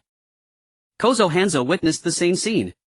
With the youth bearing the Rinnegan present, even their leader Hanzō of the Salamander would not dare to act rashly. Under the deterrent of the Rinnegan no one made a move. Shurpin led his 30-plus ninja to surrender and join the Akatsuki. Meanwhile Hanzō's men led by Kozo Hanzō slunk away from the scene. Yahiko asked Li Shuei in confusion, "Boss, Nagato's condition is still unstable.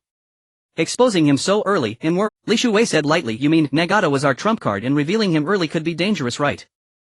Li Shuei spoke without hesitation, "Whether you expose Nagato's identity or not, Hanzō of the Salamander will eventually find us. Now I want to lure him out and clip his arrogance." At present Li Shu's strength was not inferior to Hanzō's. Defeating him would allow him to clean up the mess in Amigakure ahead of schedule. If that happened after the Third Great Ninja War broke out, even if Obito Uchiha was recruited by Madara and came looking for them, it would be useless. Although Yahiko did not know Li Shu's ultimate goal, he had witnessed with his own eyes how Li Shue without bloodshed could establish a stable base that provided food and shelter in Amagakure, where human life was cheaper than a dog's. For that alone Yahiko trusted Li Shue enough to entrust the lives of all Akatsuki members to him. At this moment Li Shue had another matter to consider: Sherpin and his men. Now that they had joined the Akatsuki, they had become a potential threat. To eliminate this threat he needed to find a way to have Sherpin killed. Not by his own hand, but by having him die at the hands of Hanzō the Salamander, so that his subordinates would unite with the rest of the Akatsuki. He brought Sherpin and the 30-plus ninja back to his controlled territory. When they entered and saw the scene inside, they instantly felt a sense of home. It was impossible to imagine that this was within the borders of Amagakure. There was a complete village system, schools, hospitals, as well as farmland, vegetable gardens and livestock pastures. As long as this place was protected, they could live here without worrying about food or clothing. The base's headquarters office occupied 3 floors, each layer protected by barriers of varying effects. Unless one was at the 6 paths level, they could not easily break through. The first floor served as a reception hall used for accommodating organization members and conducting office work. The second floor was reserved for founding members, inhabited by Uzumaki, Nagato, Yahiko, Konan, Wooly, Chinku and Wubai. The third floor was a 2-room suite for Li Shue and Xianshou Qingyi, along with an exceptionally large open-air balcony. Sherpin and his brothers were led to the reception hall. At first glance it felt like a paradise, easily creating an illusion for those struggling in the chaotic times. Soon Li Shue needed to convince them. Before entering the village he had arranged for Yahiko to notify the villagers, dividing them into 10 teams to pass by according to his instructions. On both sides of the first floor, instead of brick walls, glass panels were installed. Whether standing inside looking out or outside looking in, the view was unobstructed. When Sherpin and his brothers arrived, their first impression was one of despair, and they were ready to defect at any moment. Then, according to Li Shu's orchestration, people began to appear one after another. The first team consisted of the pair of children Li Shue had rescued earlier, the boy named Fingxi and the girl named Yulian. The two of them herded a trained sheepdog, which in turn drove several hundred initially domesticated wild goats, all strolling leisurely past. Next came 2 villagers working together to drive a herd of wild calves past. These calves had been raised for months and, having been nurtured since infancy, were already partially domesticated. 2 more people herded a group of wild ducks and swans with clipped wings past the scene. Seeing this, Sherpin's subordinates began to waver internally. It felt as though they were living in a well-ordered, resource-abundant village, completely detached from the post-war apocalyptic ruins. Li Shue walked up to Sherpin, smiled and said, "So what do you think of the new countryside I've built according to my model? In this area the periphery might lack fine buildings, but entering the interior was a completely different story. It offered an extreme visual contrast, instantly transporting one from the wilderness to a prosperous village." Sherpin remained silent. Compared to their life of walking on the edge of a knife, what lay before him was what he truly sought. Looking further, he could see 3 or 5 villagers driving over 200 wild boar piglets past. Then 50 villagers carried bamboo baskets brimming with melons, fruits and vegetables, making everyone present salivate with envy. In the harsh environment of Amagakure, even a single meal was a struggle, let alone having such an abundance of fresh produce. Furthermore, the villagers' clothes, though made of coarse hemp, were far superior to their own tattered, mud-stained garments. Indeed, Li Shue had not only established a complete food system but also utilized his knowledge to find an inexhaustible supply of rami in the nearest forest to this area. They cut down the rami, removed the leaves, and through a series of processes with the villagers' efforts, everyone now had a decent set of clothing. At that moment Li Shue handed Konan a document and over a dozen talismans, smiling as he said, "Konan, this is a letter I've written to the Hokage of Konohagakure. Find Yahiko, go to Konoha, and reveal your identity as Jiraiya's disciples. Deliver it to the Hokage." Jiraiya. Isn't that Jiraiya one of the 3 ninja of Konoha? Yahiko and this girl, they are his disciples. Sherpin looked at Li Shue with doubt and pressed, "What are you planning to do with Konoha?"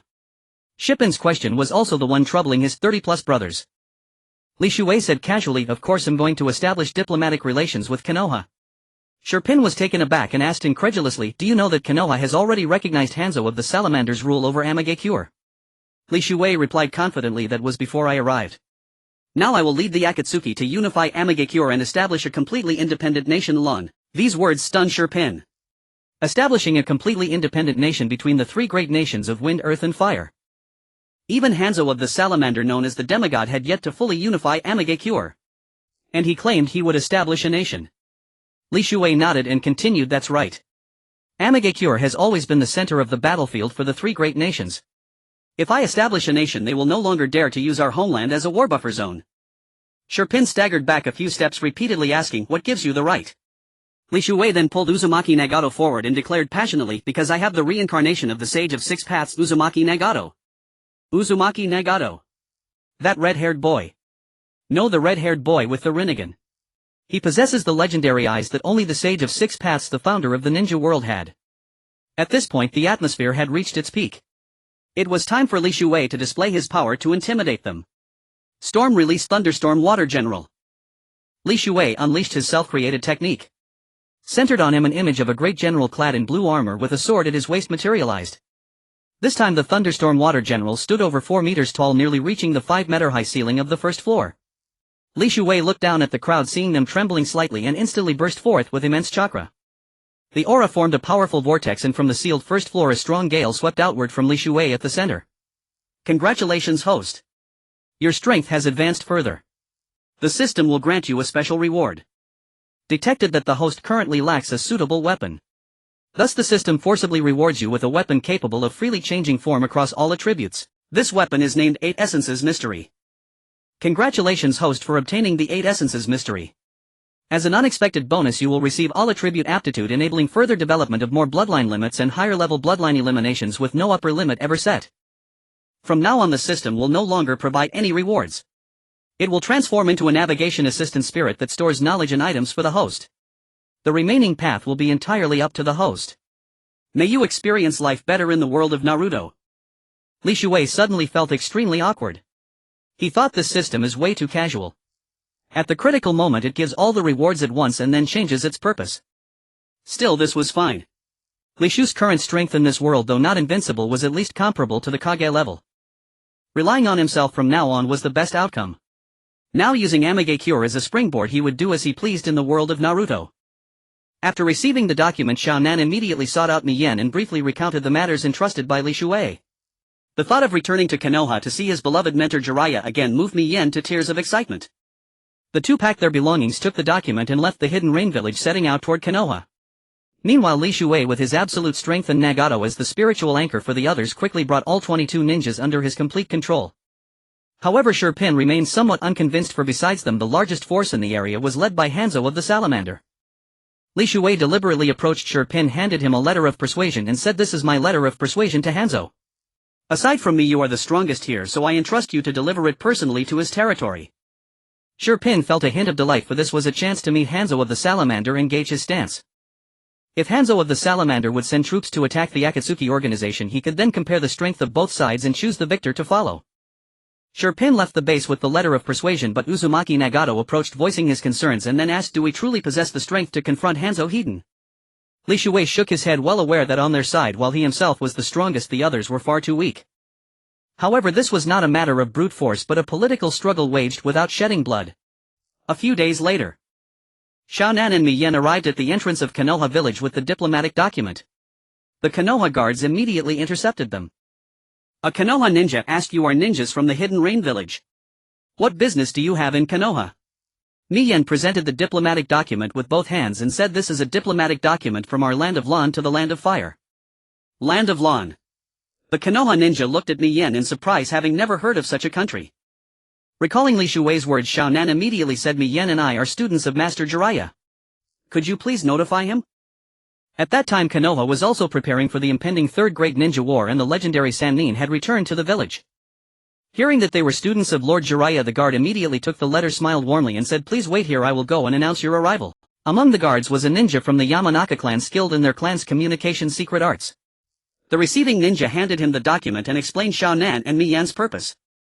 The Yamanaka clan ninja immediately used their secret technique to connect with Jiraiya. Lord Jiraiya, two ninjas from the hidden rain village calling themselves Xiaonan and Miyen claim to be your students at the village gate. Tell them to wait for me at the gate. Upon learning that Xiaonan and Miyen had arrived, Jiraiya instructed the ninja and hurried toward the gate. When the master and his two students reunited, they exchanged pleasantries and greetings. Jiraiya got down to business and asked Miyen, "You mean you and Xiaonan along with Nagato and a ninja named Li Shuwei have established a new country called the Land of Lan in the hidden rain village?" Miyen nodded excitedly and said, "Yes, Master Jiraiya. Our country has taken shape and we are about to submit diplomatic documents to neighboring nations." Jiraiya felt a headache coming on, for the Third Great Ninja War was about to erupt, and the central battlefield among the lands of fire, wind and earth was precisely the hidden rain village. And not just the village, it was the very land where Miyen said they had built their country. Unsure of what to do, Jiraiya led them to the Hokage's office to meet the third Hokage Hiruzen Sarutobi.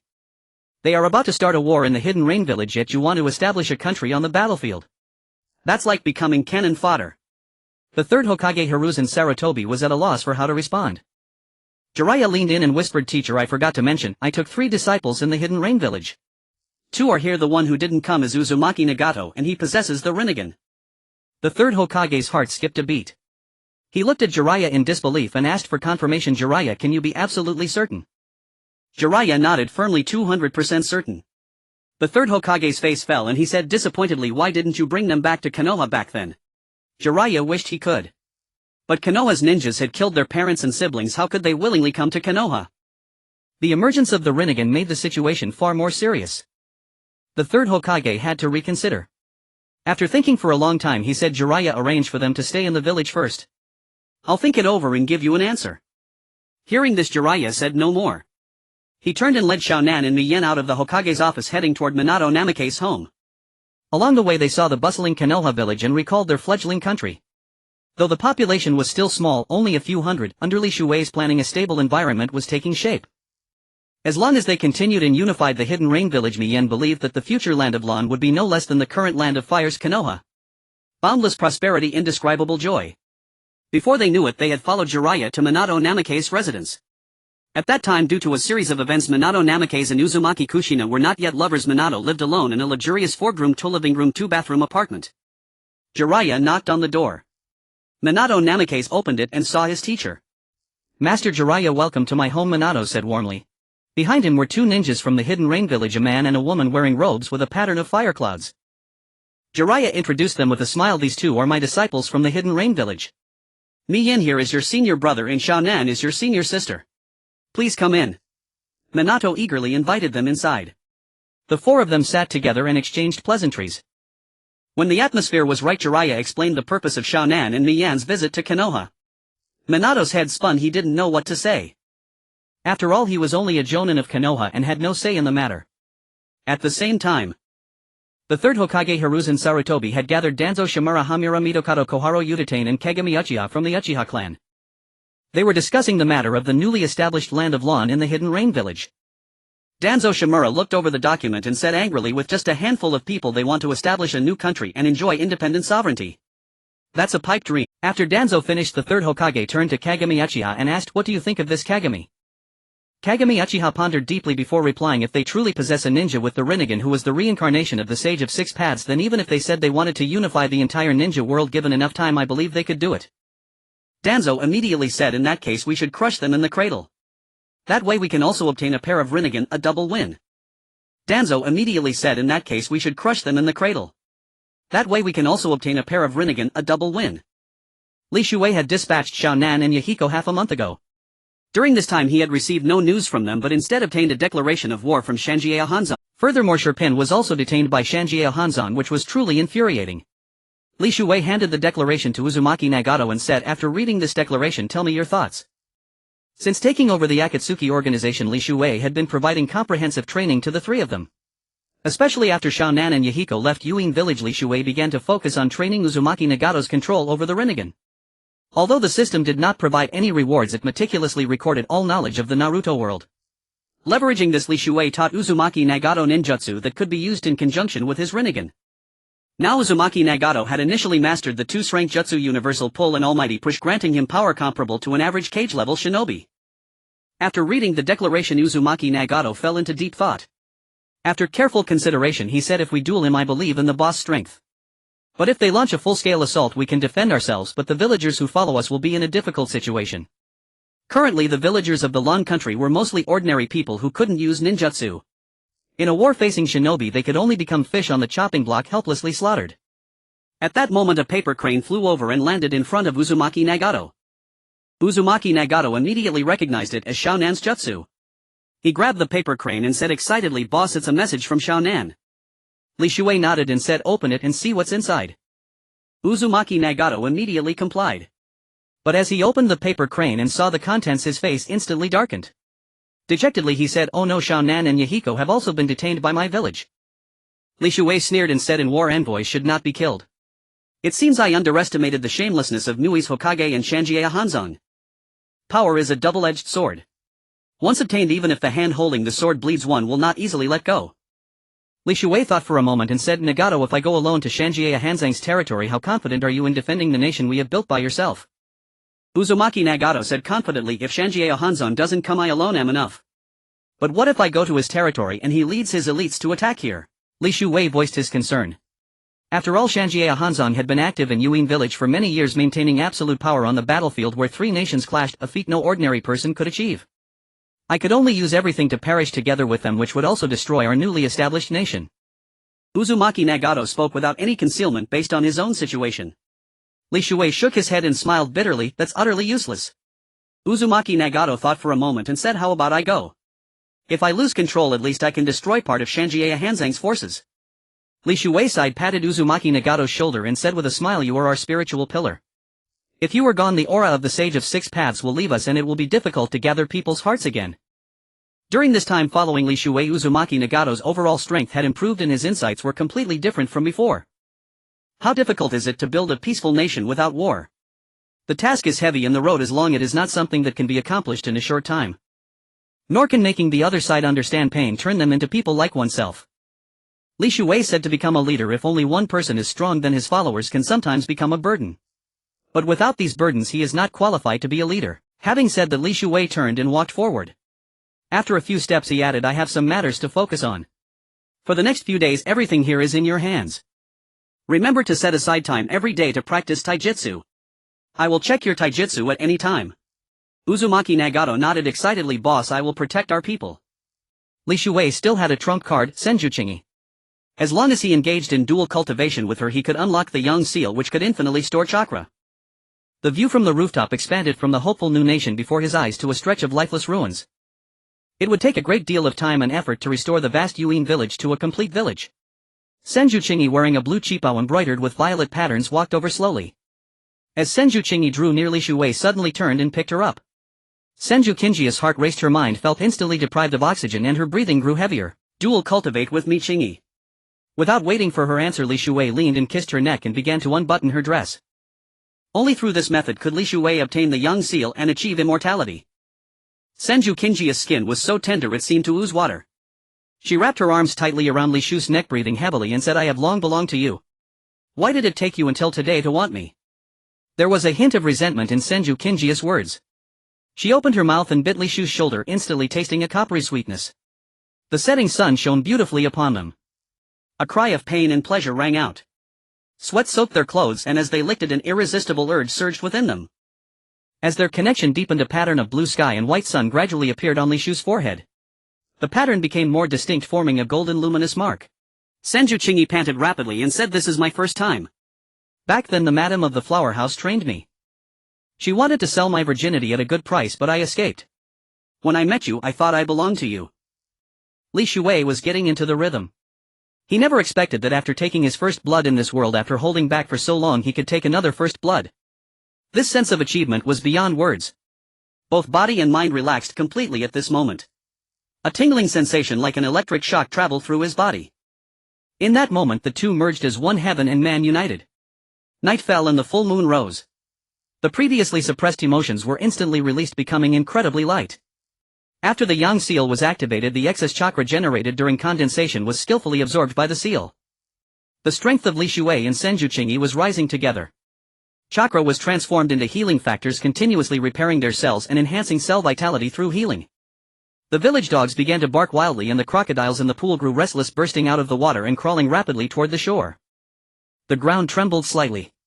Uzumaki Nagato, standing at the entrance of the base, looked at the office building with a flushed face and exclaimed, boss, method of closed-door cultivation is too terrifying. It feels like an earthquake is about to happen. Li Shuwei slowly returned to reality from his sea of consciousness, realizing that a large portion of his chakra had been forcibly stored by the Young Seal. Moreover, even that substantial portion of chakra when entering the storage space of the Young Seal amounted to less than a drop in the ocean for him.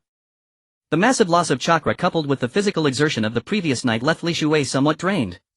Turning around he saw Chincho-Chingi, who had been nourished by his all-night efforts, sleeping soundly with a satisfied expression. The room was dimmed by the curtains, casting a faint gloom. Li Shuwei got out of bed, dressed, and quickly stepped outside. The balcony occupied a third of the third floor's area, where some hardy fruits and vegetables were planted. To the right there was a doorway with only a frame devoid of a door, the stairwell leading to the lower floors. Following the stairwell down to the first floor he saw Uzumaki Nagato, Wooly Qianku and Wubai engaged in sparring. Among these three the one with the most rapid improvement was Wooly Qianku. He led a group of ninjas daily to construct walls and maintain the city fortifications. The prolonged chakra consumption however had stimulated the overall growth of his chakra reserves. In his current state he could hold his own against Uzumaki Nagato in a normal spar, exchanging blows evenly. Wubai was a water-style ninja. His daily task was to lead the water-style users of the nation of Erashur to irrigate the fields. His overall combat prowess was approaching that of a jonin, and he had even created many flashy and unconventional ninjutsu. After chakra depletion there were three methods of recovery. The first was to simply wait. The bulldoze instinct would gradually restore chakra, though for ordinary ninjas the speed was excruciatingly slow. The second method was to find a quiet place and meditate intently, swiftly replenishing the spent chakra. The third was to acquire chakra from others, instantly replenishing one's own expended reserves. The third method for now could only be practiced by Uzumaki Nagato within the organization. Upon seeing their leader Li Shuei arrive, the three immediately halted their training, bowed respectfully and chorused, "Good morning, boss." Li Shuei nodded and replied with a smile, "Good morning. You all continue your work, I have some business to attend to outside." The three then resumed their taijutsu sparring. Uzumaki Nagato's taijutsu was relatively mediocre. Without using ninjutsu he could only manage a draw against Wubai in hand-to-hand combat. Thus Li Shuei had imposed a strict requirement on Uzumaki Nagato: he must practice taijutsu for at least 4 hours each day. The central area of the base spanned only 100 mu of land surrounded by towering walls.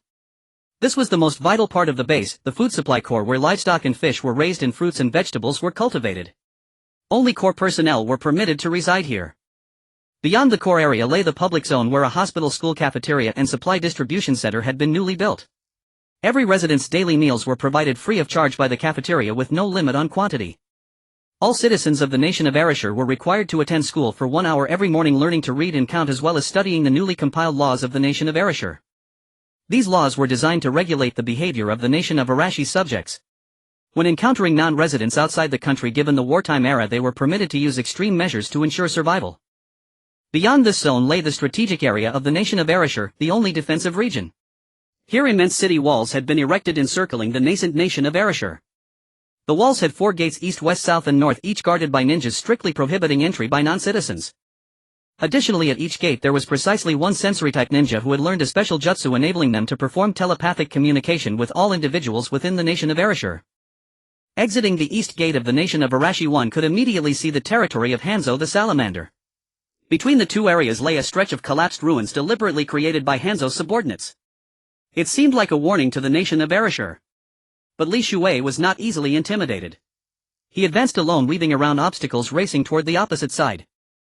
As Li Shuei approached that area, a dozen ninjas wearing 4 head protectors of the hidden rain village suddenly appeared before him, kunai in hand. "Who are you? What business do you have in our territory?" The leading ninja fired off a series of questions but did not immediately attack. This was because Hanzō had issued an order until the true strength of the Akatsuki organization was fully understood. They were not to provoke a conflict lightly. When Sherpin had returned to Hanzō, he had reported everything he had witnessed in meticulous detail, omitting nothing. At this time Hanzō was still wise and formidable, devoted to the hidden rain village at the peak of his power and bearing the title of demigod. Throughout the ninja world the mere mention of Hanzō's name commanded respect. He was hesitating whether to meet the leader of the Akatsuki so that both sides could gauge each other's strength and negotiate diplomatically, only resorting to battle if necessary. Just then Shimura Danzo arrived, accompanied by a dozen men carrying stretchers bearing the lifeless bodies of Konoha ninjas. They entered Hanzō's territory and met him in a wooden pavilion. Upon their first meeting, Shimura Danzo made a threatening move. "Hanzō, you have some nerve. You dared to send your men to ambush Konoha, killing 13 of our Chunin.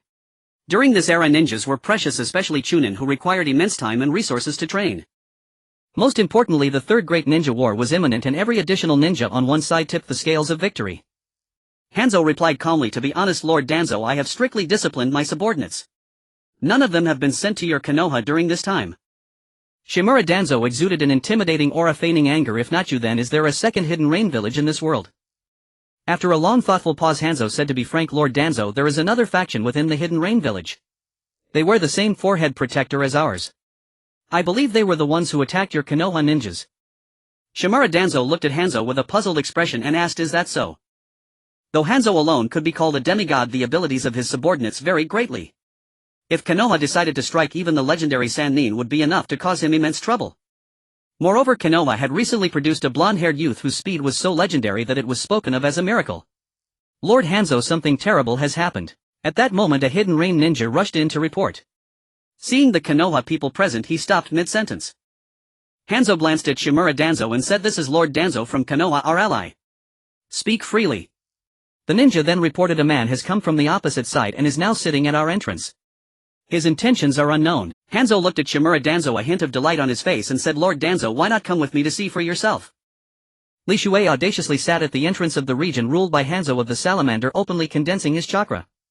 He had come today to see for himself what kind of person Hanzō of the Salamander truly was. Whether he truly deserved the title of demigod. When Hanzō of the Salamander appeared with his men, Li Shuei was surprised to find Shimura Danzo also present in the hidden rain village. Just as described in the manga, he wore a breathing mask on his head and a gray cloak beneath, which was a light armor made of special material. His weapon was a sickle chain, a chain connected to a sickle. The other end of the chain was a sphere-like object that resembled a spiked hammer. Legend had it that at his birth there was a highly venomous black salamander in the village. After the black salamander died, it was sealed into Hanzō's abdomen, causing his breath to produce toxins. Hence he wore a special breathing mask. Shimura Danzo walked on Hanzō's right side. Compared to their first encounter at the border of the hidden cloud village, his right eye was now covered with black gauze and his face looked as if it had been scarred. His right arm was also tightly wrapped in gauze, hiding secrets beneath. Li Shuei, however, knew exactly what lay hidden. Both the right eye and the right arm were bloody evidence of crimes against the Uchiha clan. As they approached, Li Shuei fixed his gaze on Shimura Danzo and said coldly, "Danzo, long time no see." "Long time no see."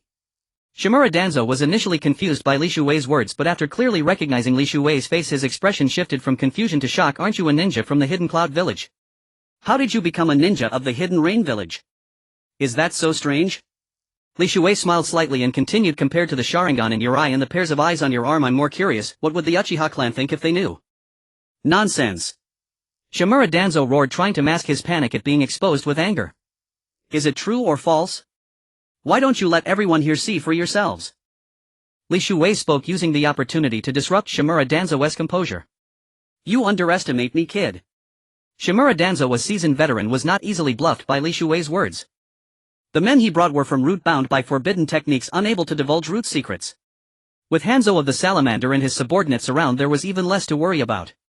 Moreover, this was the hidden rain village, not the hidden leaf village. Even if these things were said, they wouldn't reach Konoha. After analyzing the situation, Shimura Danzo quickly calmed down. With a smile that concealed murderous intent, he said to Hanzō, "This boy cannot be left alive." Hanzō of the Salamander nodded in agreement. If his collusion with Shimura Danzo were to leak back to the hidden leaf village, it would shock the entire village. At that moment his relationship with the hidden leaf village would be shattered and the entire hidden rain village might face retaliation. Li Shuei stretched lazily, looking drowsy, and said listlessly, "Just in time, my chakra has recovered. I've been wanting to find someone to practice on." Uzumaki Nagata walked out of the first floor of the office building, grabbed a few meat buns from the cafeteria and began patrolling the base while eating. Passing through the eastern gate, he suddenly noticed their leader Li Shuei confronting a group of people on the opposite side. Thinking that his leader was alone in front of the enemy camp, he immediately dispatched 10 ninjas from the garrison to support Li Shuei. By then Shimura Danzo and Hanzō of the Salamander had already surrounded Li Shuei with their men. Just as they were about to make a move, a shout of universal pull rang out from not far away. Countless stones rose from the ground, shooting toward the enemy like cannonballs. Although most dodged, a few were hit by the stones, sustaining minor injuries and losing their combat capability. Shimura Danzo and Hanzō of the Salamander were stunned to see a young man with Rinnegan charging fiercely with dozens of ninjas. Rinnegan! Hanzō of the Salamander stopped in his tracks, retreating several steps, ready to flee at any moment. Shimura Danzo was no exception. They all knew the origin of the Rinnegan. It was the eyes of the Sage of Six Paths. Naturally they dared not risk their lives here. Dying would only benefit others. Li Shuei grew somewhat arrogant, tilting his head back and looking down his nose with an air of superiority. "What's the matter? Hanzō and Danzo, you two mongrels brought your men to attack together, didn't you? Now you're retreating." Though infuriating, they dared not rush into battle. What was the Rinnegan? It completely intimidated them. Some weaker ninjas, inexperienced, were already trembling with fear. Despite the tense atmosphere, Li Shuei did not choose to start a fight immediately because Shimura Danzo was here and Konan and Yahiko were still being held in the Hidden Leaf Village. If a battle broke out now, Danzo's right arm was full of Sharingan, allowing him to use his Izanagi recklessly, and with backup once caught in a genjutsu he would be finished off by the support. Without a special pair of eyes, this was truly a fatal flaw. Li Shuwei couldn't help but ask the system, can you issue a quest and reward me with a pair of advanced Dojutsu? The system responded with a rigid mechanical voice, the host has been informed. The current system is unable to issue further quests or provide rewards. Everything depends on the host's own efforts. Thinking the system was somewhat irresponsible, Li Shuwei was speechless. He turned to Uzumaki Nagato and whispered, let's retreat. Uzumaki Nagato raised his hand and shouted, retreat. Everyone immediately left the area and returned to the Land of Storms, resuming their posts. Shimura Danzo and Hanzō of the Salamander watched helplessly as Li Shuwei came alone, showed off right before their eyes, left without losing a single hair, and returned safely. The two old men were so furious that smoke practically came out of their nostrils. Danzo in particular was enraged. His secret had been exposed by Li Shuwei in public. If it were just that, it would still be bad enough, but it would definitely spread back to the Hidden Leaf Village, leaving him no place to stand in Konoha. Shimura Danzo looked at Hanzō of the Salamander and said with a smile, Hanzō, I'll return to the Hidden Leaf Village and bring all my subordinates. Then we can attack that so-called Land of Storms from within and without. What do you think? Hanzō of the Salamander looked up at the towering walls opposite, unable to see what secrets lay hidden inside. But he had heard from Jupen that the people there were free from want. That single statement was enough to threaten his absolute rule over the Hidden Rain Village. Hanzō of the Salamander nodded, smiled at Shimura Danzo, and extended his hand. The two clasped hands excitedly. Hanzō said, good, then let's work together from within and without to destroy them. Li Shuwei and Xuanhua Changmen had just returned to the base, not even having time to catch their breath. The scout Haogu came to report with a sense of urgency even greater than an 800-mile express, sprinting into the reception hall, stammering for a long time without uttering a single word. Li Shuwei couldn't stand it anymore, grabbed his sleeve and slapped him across the face. The sound of a slap rang out, making Haogu calm down. He took a deep breath and said, boss, it's bad. Sister Xiaonan and brother Miyan brought back a red-haired woman. Red-haired woman. Li Shuwei squinted and glanced at Xuanhua Changmen, recalling that the only ones with red hair in this world were the Xuanhua clan. At that glance, Xuanhua Changmen couldn't help but shudder, stepping back a few paces and asking in confusion, boss, why are you looking at me? Li Shuwei chuckled and explained, a beauty from the same Xuanhua clan as you has arrived. Unexpectedly, Haogu suddenly added, boss, that woman suddenly burst into a golden light all over, like she was wearing an orange flame chakra cloak and is wreaking havoc at the south gate. Chakra cloak. Li Shuwei pondered for a moment, then continued, could it be the Ninetales cloak in golden mode? Sensing trouble, Li Shuwei quickly ran toward the south gate. Xuanhua Changmen and Haogu exchanged glances, seeing Haogu with a deflated expression looking pitifully at Xuanhua Changmen and saying, my knowledge is limited, I really don't know how to describe it. You'd better come and see for yourself. Xuanhua Changmen shook his head helplessly and turned to chase after Li Shuwei. They had originally thought that Xuanhua Jiuxing Nai had already gone berserk, sweeping through the tiny Lan country in her Ninetales form. But unexpectedly, Xuanhua Jiuxing Nai had a talisman stuck to her forehead and was being led by Xiaonan, who held a bell toward the reception hall. Seeing from afar, Li Shuwei recalled that it was the talisman he had given Xiaonan when she left. The talisman was called, the Grand General is here. It was a corpse-suppressing talisman, but in this world it could not only suppress corpses but combined with a bell and incantation could also drive corpses, and it worked on humans as well. Originally, after Li Shuwei met Orochimaru and learned the power of the impure world reincarnation technique, he devised this countermeasure. He gave it to Xiaonan out of fear that Orochimaru might target him and Miyan, but it turned out he was overthinking. Yesterday, Xuanhua Jiuxing Nai heard that Jiraiya had two disciples living at Shueman's house, and driven by curiosity she went to have a look. At that time, Bo Feng Shueman was secretly watching over Xiaonan and Miyan. As they chatted, the conversation turned to ninjutsu. Xiaonan then proposed a spar with Xuanhua Jiuxing Nai. They thought it was just a normal spar, but who would have guessed they fought from Bo Feng Shueman's doorstep all the way out of Muyi village. The Konoha ninjas watching the spectacle grew in number, but fortunately they were mostly unimportant ones. The higher-ups of Muyi village also believed that with Bo Feng Shueman present, the so-called ninjas from Lan country could cause no trouble. Didn't expect that, did you? Xiaonan seized an opening and directly stuck a corpse-suppressing talisman on Xuanhua Jiuxing Nai. As the bell rang, Xuanhua Jiuxing Nai was controlled and immediately attacked Bo Feng Shueman. While the bitter couple fought to the death, Xiaonan quickly grabbed Miyan's hand and fled all the way to the border of the Land of Fire, entering the long-cherished Lan country she had been dreaming of day and night. At the city gate of Lan country, Xiaonan immediately rang the bell and chanted the incantation. Far away in Muyi village, Xuanhua Jiuxing Nai suddenly activated the Ninetales chakra cloak mode, summoning a giant chakra claw to grab at Bo Feng Shueman. Bo Feng Shueman, facing his beloved Xuanhua Jiuxing Nai, naturally dared not go for the kill. As he dodged, Xuanhua Jiuxing Nai feigned an attack, scaring Bo Feng Shueman back, then turned and chased after the direction Nian and Xiaonan had gone. Seeing his beloved suddenly acting strange and running away, Bo Feng Shueman quickly gave chase. The speed of the Flying Thunder God technique was naturally indescribably fast, but Xuanhua Jiuxing Nai, cloaked in Ninetales chakra, was no slouch either. The two chased each other, maintaining a constant distance, unable to catch up or pull too far apart. Suddenly Xuanhua Jiuxing stopped abruptly and they had arrived at the entrance of the so-called Lan country. Both Fengshui men threw a flying thunder god kunai, hoping to stop Xuanhua Jiuxing from entering the city gate to avoid unnecessary conflict. Just as the flying thunder god kunai shot through the air, a bell rang and Xuanhua Jiuxing with a zombie-like jump darted into the city like an arrow off the string. When both Fengshui men arrived, he instantly missed, watching helplessly as Xuanhua Jiuxing disappeared from sight in the next moment. At this moment Mi Yan appeared at the city gate smugly saying, "Little junior brother, this is the territory of Lan country. We have already issued a warning to you. Crossing the border will cause a war between the two countries."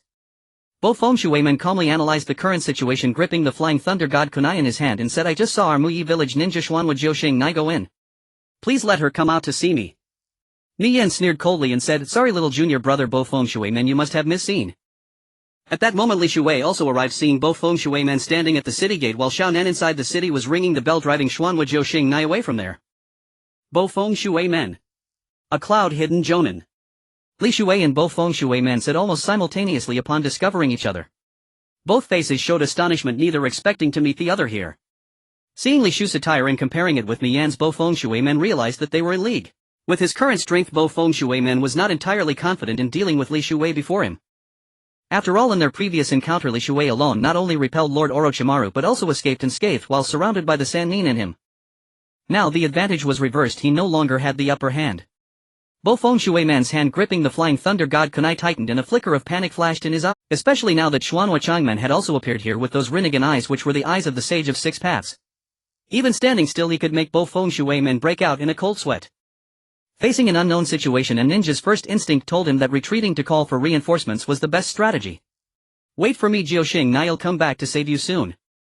Both Fengshui men quickly formed hand seals and with a flicker he vanished. Li Shui was momentarily speechless at the sight, unable to help but exclaimed, "Both Fengshui men truly is the fastest in the ninja world, quick to arrive and quick to escape." Li Shui turned and said, "Bring her along. Let's go to the reception hall." "Yes boss." Mi Yan replied excitedly, then ran toward. Li Shui turned and said, "Bring her along. Let's go to the reception hall." "Yes boss." Mi Yan replied excitedly, then ran toward Xiao Nan's direction. Li Shui strode ahead with a stern expression, followed by Yahiko, whose face radiated triumph, and then the timid, socially anxious youth Uzumaki Nagato, whose countenance was etched with fear and shyness. Close behind Uzumaki Nagato was Konan, known as the flower of the Akatsuki. She held a bronze bell which Li Shui had crafted through a special method paired with a talisman. This combination was specifically designed to counter Jinchuriki individuals like Orochimaru and the aberrations summoned by the Edo Tensei. Only Konan could unleash the extraordinary power of the paper talisman here. The power of the paper talisman did not belong to this world, it originated from Li Shu's original world, a secret art of Taoism. Thus, to further enhance Konan's strength, Li Shui generously imparted to her the 5 Thunder Talisman spell. To prevent them from straying off their paths, Li Shui often recounted stories to them and elucidated the profound meanings within. After broadening their horizons, he explained the intricate interests and power balances of the entire ninja world, as well as the reasons for mutual checks and balances. These 3 individuals now possessed a broader mindset compared to their counterparts in the world of Naruto Shippuden, no longer succumbing to extremism. Upon leading Uzumaki Kushina into the reception room, Li Shui signaled Konan to peel the talisman off her forehead. He promptly said, "You 3 leave first. Let me test the might of the Nine Tails Jinchuriki." Immediately Yahiko, Uzumaki Nagato and Konan withdrew. As Uzumaki Kushina regained consciousness, she realized that the cloud ninja who had once abducted her stood before her eyes. Bastard! Uzumaki Kushina's rage was palpable, her hair bristled upright, making her resemble a fiery red chili pepper with facial features. Her hands wrapped in the Nine Tails chakra, she trembled as she threw a punch toward Li Shu's direction. The spot where Li Shui stood instantly erupted in a cloud of dust. When the smoke cleared, he stood there unscathed, encased in the Thunderstorm Water General, a chakra construct of about 1.8 meters tall formed from his energy. The punch's shockwave from Uzumaki Kushina continued to reverberate through the empty space on the first floor. Li Shui breathed a sigh of relief, thinking to himself, "Good thing I set up a special barrier on the first floor, or else this fiery girl's punch would have reduced the entire building to rubble." Uzumaki Kushina rubbed her eyes in disbelief. Pointing at Li Shui with her left hand and placing her right hand on her hip, she fumed, "You bastard, what sorcery did you use? Why can't my attack cause you any damage?" "Well, about that." Li Shui raised an eyebrow and guided the Thunderstorm Water General to carry him toward Uzumaki Kushina. When he drew near, he lowered his head and said, "I can't really explain it, but the fact is, with your current strength you can't defeat me." "Is that so?" Uzumaki Kushina looked at Li Shui smugly, then pressed her palms together, gathering a crimson chakra. Li Shuwei instantly recognized that Uzumaki Kushina was preparing to undergo tailed beast transformation. However, at this moment the nine tails seemed to be reluctantly sealed within her body, not fully submitting to her will. Thus Uzumaki Kushina could only access a portion of the nine tails chakra, allowing her to enter the nine tails golden body mode, but she could not resonate with the nine tails chakra to achieve a full tailed beast transformation. Li Shuwei stood there observing, intently curious to see how far Uzumaki Kushina could go. As Uzumaki Kushina's chakra began to materialize, it gradually coalesced into a crimson mist-like fox-shaped form of chakra. This phenomenon lasted less than 5 minutes. A violent explosion erupted around Uzumaki Kushina and the crimson chakra mist around her instantly dissipated. She herself suffered a backlash from the nine tails chakra being flung backward and tumbling over. Li Shuwei saw this at once, immediately dismissed the Thunderstorm Water General, dashed over in a single stride, caught Uzumaki Kushina by her slender waist and steadied her just in time. He's so handsome. Uzumaki Kushina gazed at Li Shuwei, whose face was almost touching hers, and a strange thought suddenly crossed her mind. This bizarre notion made her heart race, her mind go blank, and she felt as if she were suffocating. Her body temperature rose sharply, her cheeks flushed, and without realizing it she couldn't bear to look away from him. Li Shuwei had simply intended to catch her to spare her the embarrassment of a fall. He hadn't considered anything else. After all, she was the mother of Uzumaki Naruto, the protagonist of Naruto Shippuden. If he were to take Uzumaki Kushina for himself, she would never give birth to Naruto, meaning the reincarnation of Ashura would never come into being. Yet ever since this thought took root in his heart, the image of the fiery red chili pepper lingered in the depths of his mind, impossible to erase. Li Shuwei helped Uzumaki Kushina to her feet. To ease the awkwardness he smiled and said, "Are you all right?" Uzumaki Kushina stood up, lowered her head, her face even redder, and nodded. "I'm fine, thank you." Uzumaki Kushina belatedly realized that something was off. Wasn't this a duel? How had it turned into a tender, affectionate romance? She shook her head vigorously to clear her mind and said, "Cloud Jonan, we are still on opposing sides. Please don't forget." Li Shuwei, now a seasoned romantic, could easily discern the subtle changes in Uzumaki Kushina's expression. However, out of his affection for Naruto Shippuden, he didn't want to completely erase Uzumaki Naruto from existence. Just as the two were about to resume their unfinished duel, Yahiko burst in, panting heavily, and rushed up to Li Shuwei. "Boss, it's bad. The three ninja of the leaf and my little junior Minato Namikaze have come to demand her return." Li Shuwei and Uzumaki Kushina exchanged a glance, an unspoken understanding passing between them. Uzumaki Kushina, hesitating, said, "Hand me over." Li Shuwei was about to speak, but Yahiko cut in first. "Even though Jiraiya Sensei is among them, this time the Leaf Village imprisoned Konan and me first. Now they come to accuse us, isn't that a bit overbearing?" Uzumaki Kushina said, "Although I was forcibly restrained by Konan's jutsu, I've seen enough on my way here. You're just a small immature village. Facing the Leaf's absolute power, you will eventually be destroyed." Li Shuwei chuckled softly, his laughter growing louder. "An immature village. But don't forget, the Rain Village doesn't belong to any nation. We have declared independence as a country and should enjoy the rights of sovereignty. Yet the Leaf Village acted unethically first by detaining the envoys I sent. Today we brought you here because you are not a member of the Leaf Village either." Uzumaki Kushina lowered her head and murmured, "That may be true, but I am now a ninja of the Leaf." Li Shuwei sneered disdainfully. "What if you weren't from the Leaf? For instance, your motherland, the Whirlpool country, wasn't it an ally of the Leaf? Why, when it was destroyed, didn't the Leaf send any reinforcements?" Uzumaki Kushina was rendered speechless by Li Shu's words. Li Shuwei reached out and took Uzumaki Kushina's hand, exuding an air of dominance. "Today, even if the Leaf sends everyone to take you back, I won't return you to them."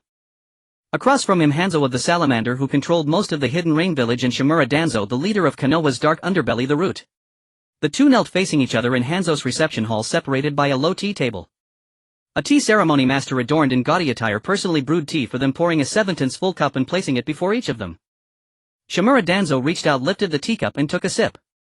The faint aroma of tea bloomed between his mouth and nose, instantly invigorating him.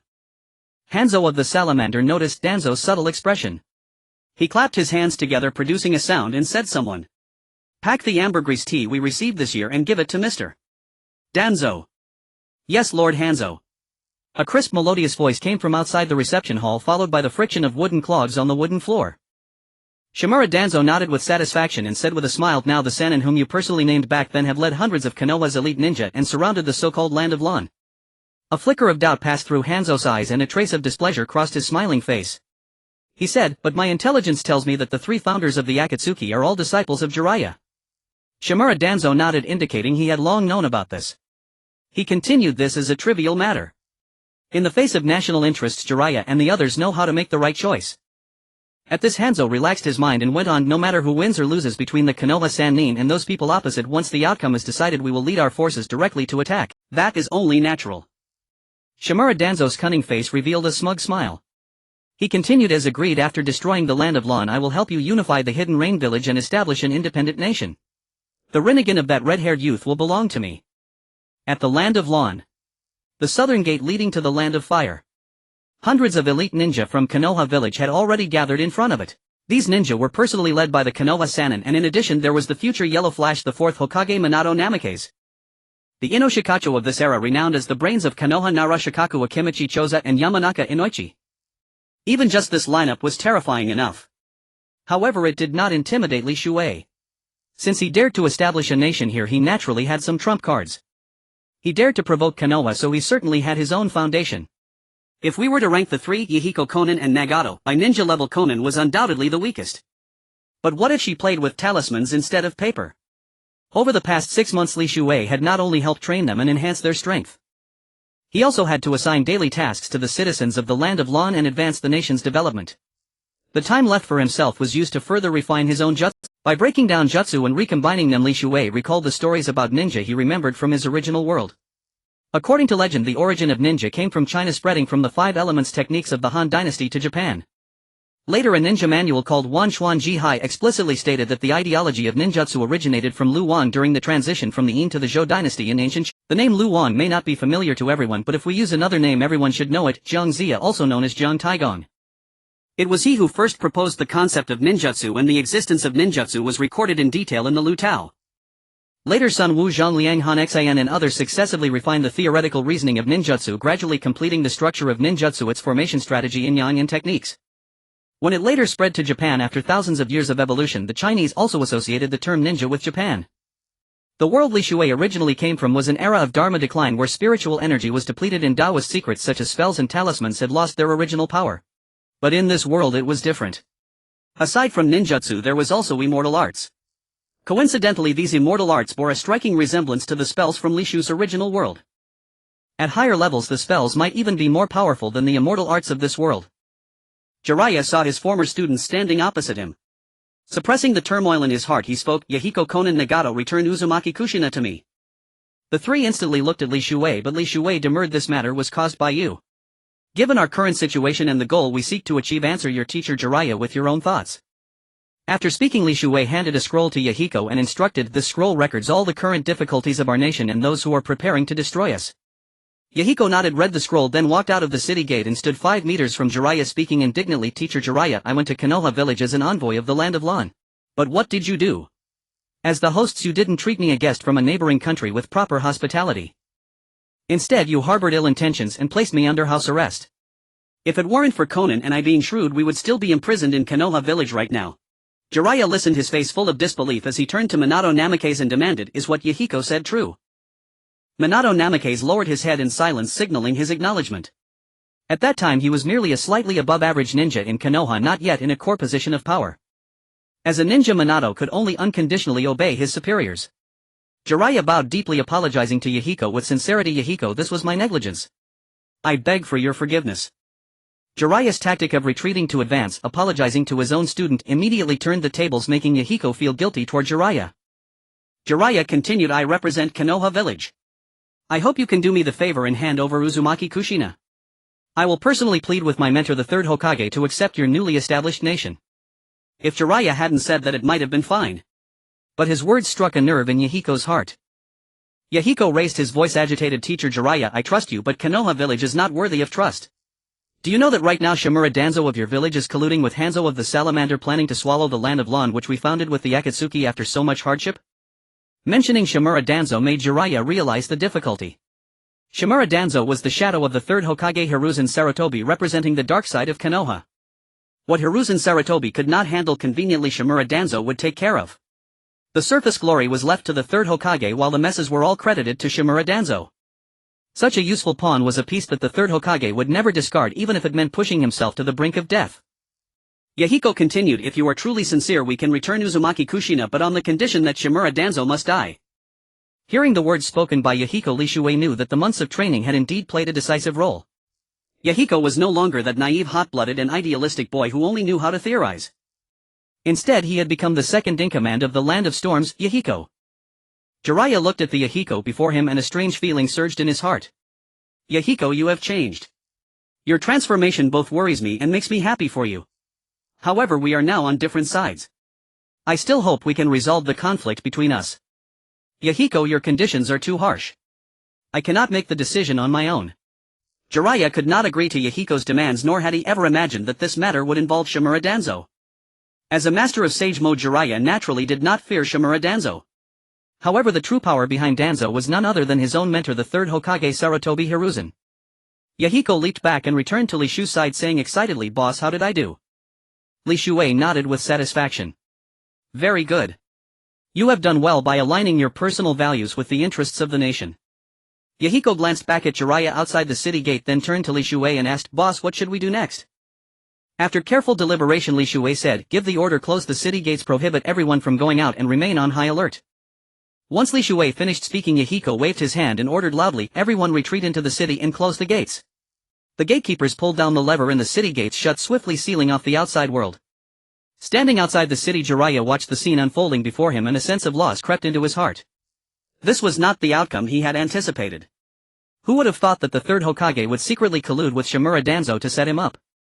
Perhaps the third Hokage acted out of political motives, or maybe. Jiraiya's heart could no longer remain calm. He had finally managed to persuade Tsunade to return to Konohagakure. He was fully prepared to assist his mentor, the third Hokage Sarutobi Hiruzen, in preventing the Third Great Ninja War. But things did not go as he wished.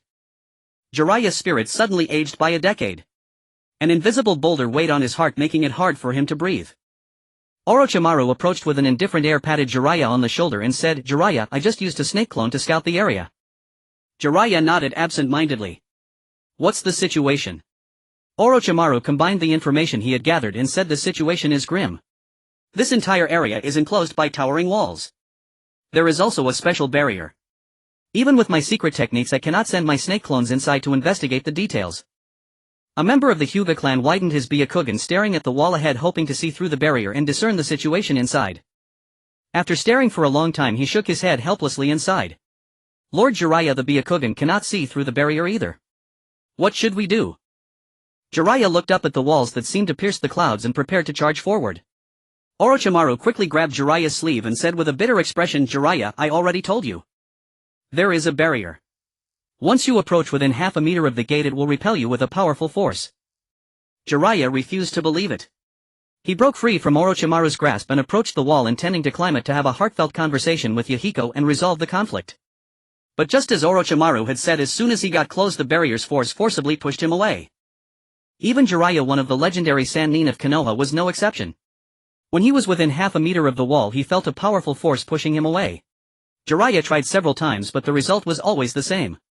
"Jiraiya, let me try." Tsunade, who had been watching from the side, grew impatient. She radiated an imposing aura, clenched her fist and strode forward. Tsunade's punch could shatter mountains and split rocks. As she approached the barrier, she felt the repulsive force, raised her fist and punched it directly. The moment she threw that punch, it carried an overwhelming momentum, as if it could swallow mountains and rivers. Yet when it struck the barrier, it was like a stone sinking into the sea. It had no effect at all. Everyone present was stunned. They had never imagined that the tiny land of storms harbored such a formidable master. The barrier he had set up was unbreakable even by the renowned Konoha Sannin. At the same time, Li Shue had already led Yahiko, Nagato and Konan back to the reception hall. Senju Chingy had prepared a full table of food. Li Shue walked over, pulled up a chair, grabbed a bunch of grapes and ate 3 at once. He couldn't help but marvel. "I never thought my modified greenhouse could produce such sweet and refreshing grapes." Yahiko sat down with a troubled look and whispered, "Boss, don't we need to patrol?" Li Shue smiled faintly, brimming with confidence. "The barrier I set up, unless it's Uchiha Obito. He can use space-time ninjutsu to teleport in. Minato Namikaze's Flying Thunder God technique also enables space-time travel, but our base does not have his Flying Thunder God seal." Uchiha Obito. Yahiko looked at Li Shue with confusion, wanting to know what kind of person he was. Li Shue, however, had no time to discuss Uchiha Obito, as speaking of him might trigger unnecessary events. After all, even Shimura Danzo, who possessed the Sharingan and could use Izanagi, was someone Li Shue had to be wary of.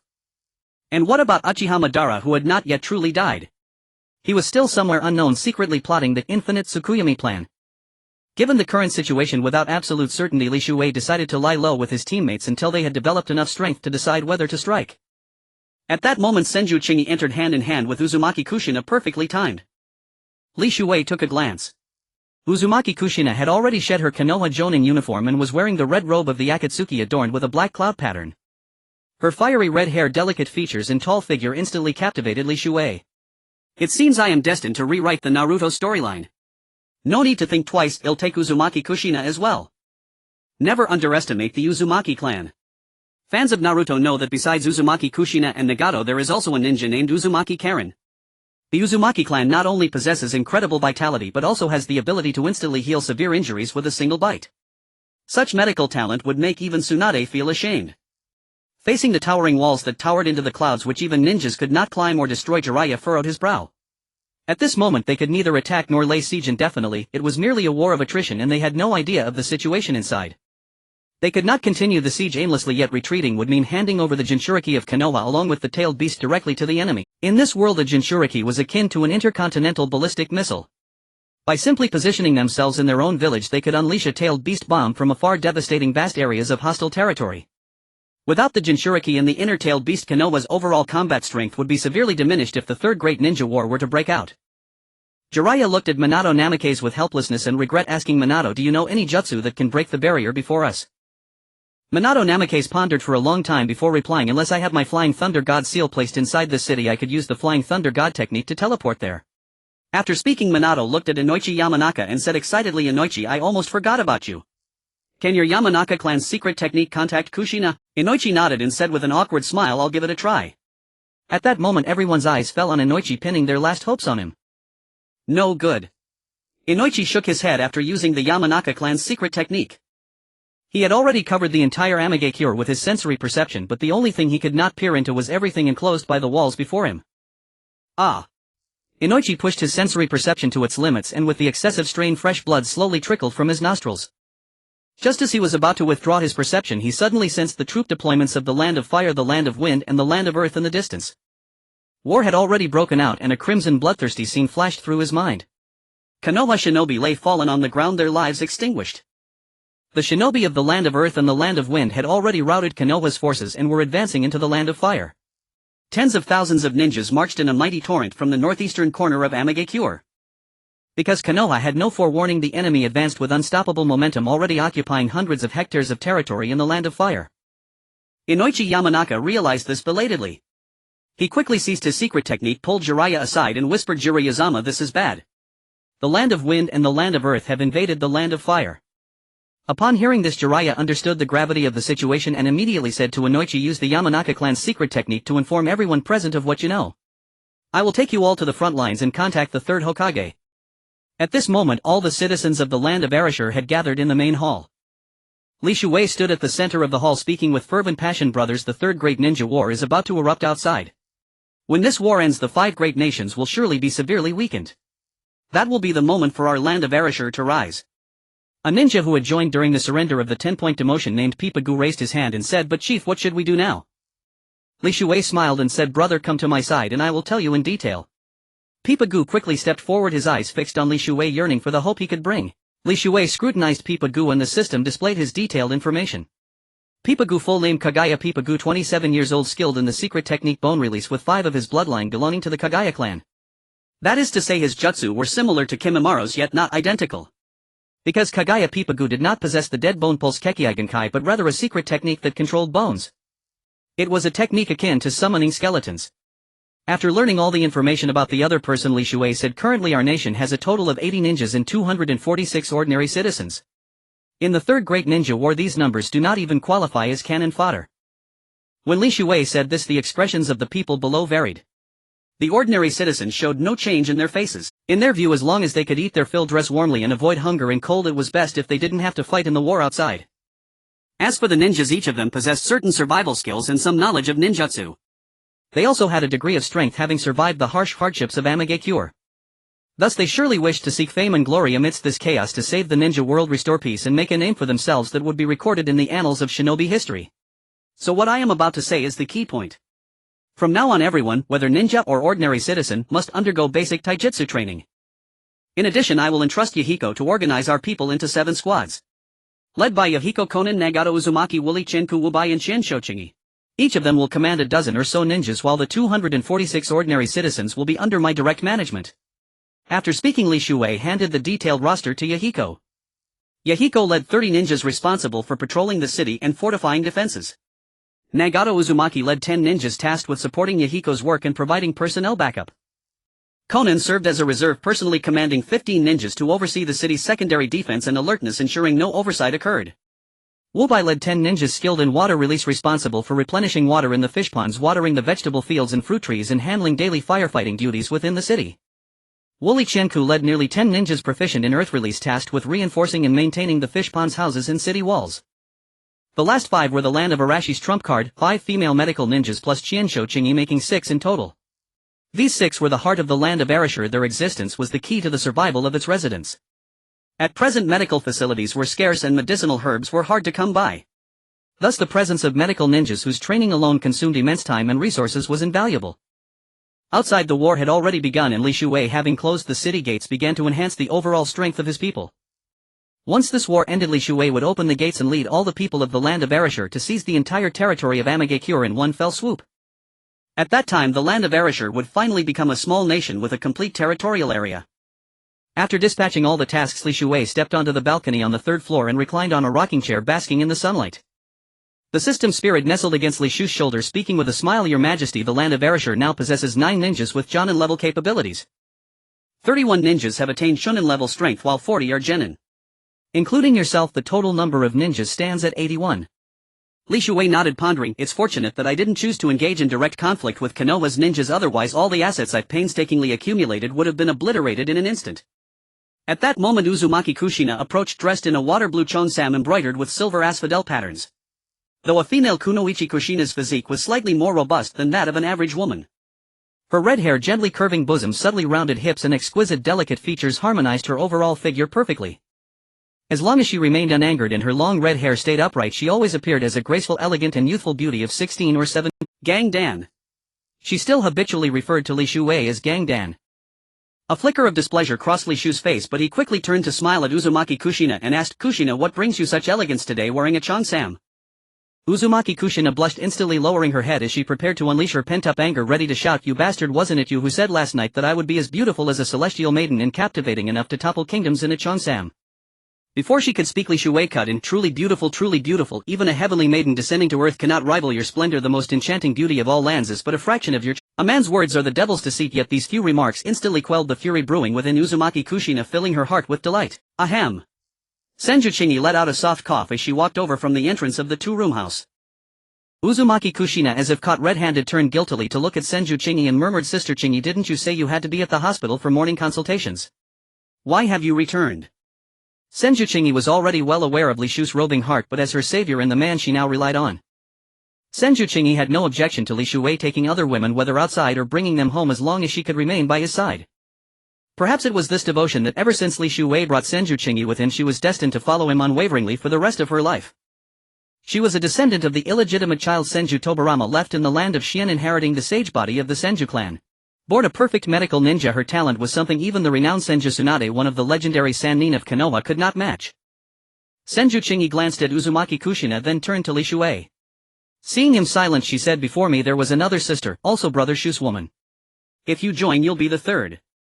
The words of Senju-chingi were laced with a strong hint of jealousy, so pungent that even Li Shuei could smell the sourness. The system spirit, ever eager to stir up trouble, suddenly suggested, Host, I think you should just take Uzumaki Kushina as your own. If that happens, with the 9 tails Jinchuriki's support, the strength of the land of Arashir will skyrocket, almost rivaling the 5 great nations. Li Shuei glared fiercely at the system spirit and retorted, You've stopped providing any quests or rewards, so why meddle in this? The system spirit defended itself, I enjoy harem stories. You currently have only 2 women, one of whom is far away in Kumogakure. Adding another to your harem would be more advantageous to you. Li Shuei enjoyed watching Naruto Shippuden, though he didn't like Naruto Uzumaki but preferred Darui. Yet he didn't want Naruto Uzumaki to simply cease to exist. Li Shuei lowered his voice and hesitated. If I take Uzumaki Kushina, wouldn't the original protagonist of Naruto Shippuden, Naruto Uzumaki, no longer exist? The system spirit understood Li Shu's concern and quickly said, Anyway, the protagonist of Naruto Shippuden is named Naruto Uzumaki. If you and Kushina have a child, just name him Naruto Uzumaki, problem solved. With this reminder from the system spirit, Li Shu's mind seemed to be illuminated in an instant, realizing he could do it that way. He mused to himself, that means I am the biological father of Darui, the 5th Hokage of Kumogakure. If I take Uzumaki Kushina and have a son named Naruto Uzumaki, then Darui and Naruto Uzumaki would be half-brothers. Though Li Shuwei had made up his mind, Senju Qingyi and Uzumaki Kushina were engaged in a heated quarrel. Unable to interject, he simply closed his eyes and continued listening to their argument. When two women argue, it's impossible to declare a winner. Most women are unreasonable. If you try to reason with them, they'll drag you into tangents, and no matter how you twist, they'll never admit defeat. The two argued from 10 in the morning until 10 at night without eating or drinking, their voices hoarse, yet they refused to stop. They were fighting for pride, but Li Shuwei could no longer bear. He stood up, leaped directly from the 3rd floor to the ground, and looked back helplessly, shaking his head with a self-deprecating laugh. It seems having too many women isn't a good thing. As luck would have it, he saw Yahiko and Konan emerge together from the corner ahead, then deliberately avoid each other, heading in opposite directions. From a distance, Konan's expression seemed dejected, her eyes red as if she had been crying. As for Yahiko, though he appeared composed on the surface, his heart was deeply conflicted. He would occasionally slow his pace but dared not pause or look back, fearing that his every move might be noticed by Konan. He didn't wish to cause Nagato any pain. Thus, upon learning that Nagato also had feelings for Konan, Yahiko dared not compete with him, even though he himself loved Konan deeply. In Yahiko's eyes and heart, Nagato possessed the Rinnegan of the Six-Path Sage.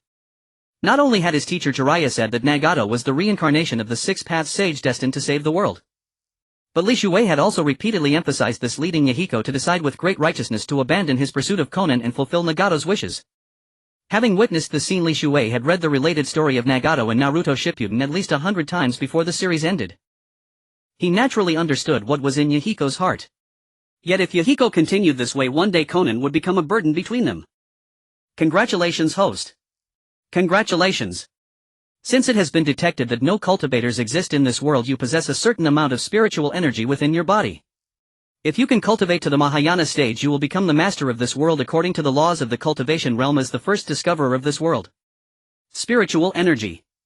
Li Shuwei stared suspiciously at the system sprite before him and continued, didn't you say you would no longer provide any tasks or rewards? That's right. The system is merely informing the host of what it knows. This is not a reward. The system sprite blinked its large watery eyes, rapidly fluttering its wings to hover in front of Li Shuwei. Li Shuwei for the moment could not be bothered to pay attention to the system sprite. The spiritual energy she mentioned was nothing but a joke. In his original world, although he had entered the Taoist sect for cultivation, he had encountered a group of swindlers. He had been cheated of his money, and without evidence he could not expose them. The mere thought of it made him grind his teeth in anger. However, because of them, Li Shuwei learned a lesson, a fall into a pit, a gain in his wit, and he matured over those years. On the contrary, he not only recovered the money they had swindled from him by turning their own tricks against them, but also made those people regard him with reverence as if he were a deity. Later, his so-called master, who claimed to be an ancient great power and styled himself as Guangchengzi, the immortal teacher of the Yellow Emperor, taught him a set of incantations. To cope, he had to practice under his master's supervision for over a year and a half. The original world was already depleted of spiritual energy, and cultivators could not condense chi, so their cultivation could not advance over time, it even regressed. All the gods and Buddhas were in the same state, hence it was called the Age of Dharma ending. Just then Xiaonan passed by, covering her face and weeping softly. Li Shuwei immediately called out to her sister, Nan, why are you crying? Has someone bullied you? No. Xiaonan shook her head repeatedly, afraid to reveal the reason lest Li Shuwei punish her beloved Mi Yan. Xiaonan, when you and Mi Yan went to the Hidden Leaf Village, the spirit talisman I gave you, did it work well? Li Shuwei tried to change the subject, hoping to divert Xiaonan from her inner pain. Xiaonan was instantly drawn in by this remark. That talisman, combined with her ninjutsu, possessed astonishing power. She recalled that day when she used the spirit talisman to intimidate Xuanhua Jixing, subduing her with a corpse-suppressing talisman, thus having the chance to escape with Mi Yan from the hands of boss Hui Shuimen. I wish to teach you a secret art. Would you be willing to learn? Li Shuwei asked tentatively. I am willing. Xiaonan nodded vigorously. Li Shuwei smiled bitterly. However, I can teach you, but I have one condition. Xiaonan's heart skipped a beat, and she dared not imagine what kind of demand Li Shuwei would make. Li Shuwei said, according to the condition my master set when he taught me, it can only be passed on to one's own disciples, not to outsiders. Do you understand? Master. Xiaonan was indeed quick-witted. As soon as Li Shuwei finished speaking, she dropped to her knees with a thud. This moment caught Li Shuwei off guard, and he felt somewhat embarrassed. Before this scene occurred, he had imagined that Xiaonan would say something like, "You'll think about it," or make excuses to refuse. Then he would have moved her with emotion and reason, and only after much persuasion would she reluctantly accept becoming his first disciple. Just then Mi Yan, who was leading a patrol, passed by and witnessed this scene. In that instant Mian's heart leaped to his throat, terrified that it was because he had just confessed his feelings to Xiao Nan that the boss Li Shuwei had discovered it. He thought Li Shuwei was about to seek justice for Xiao Nan and eliminate him, so to save his own life Xiao Nan had knelt directly to beg the boss. Mi Yan instructed the brothers behind him, you go ahead and patrol. He'll visit the boss and catch up with you shortly.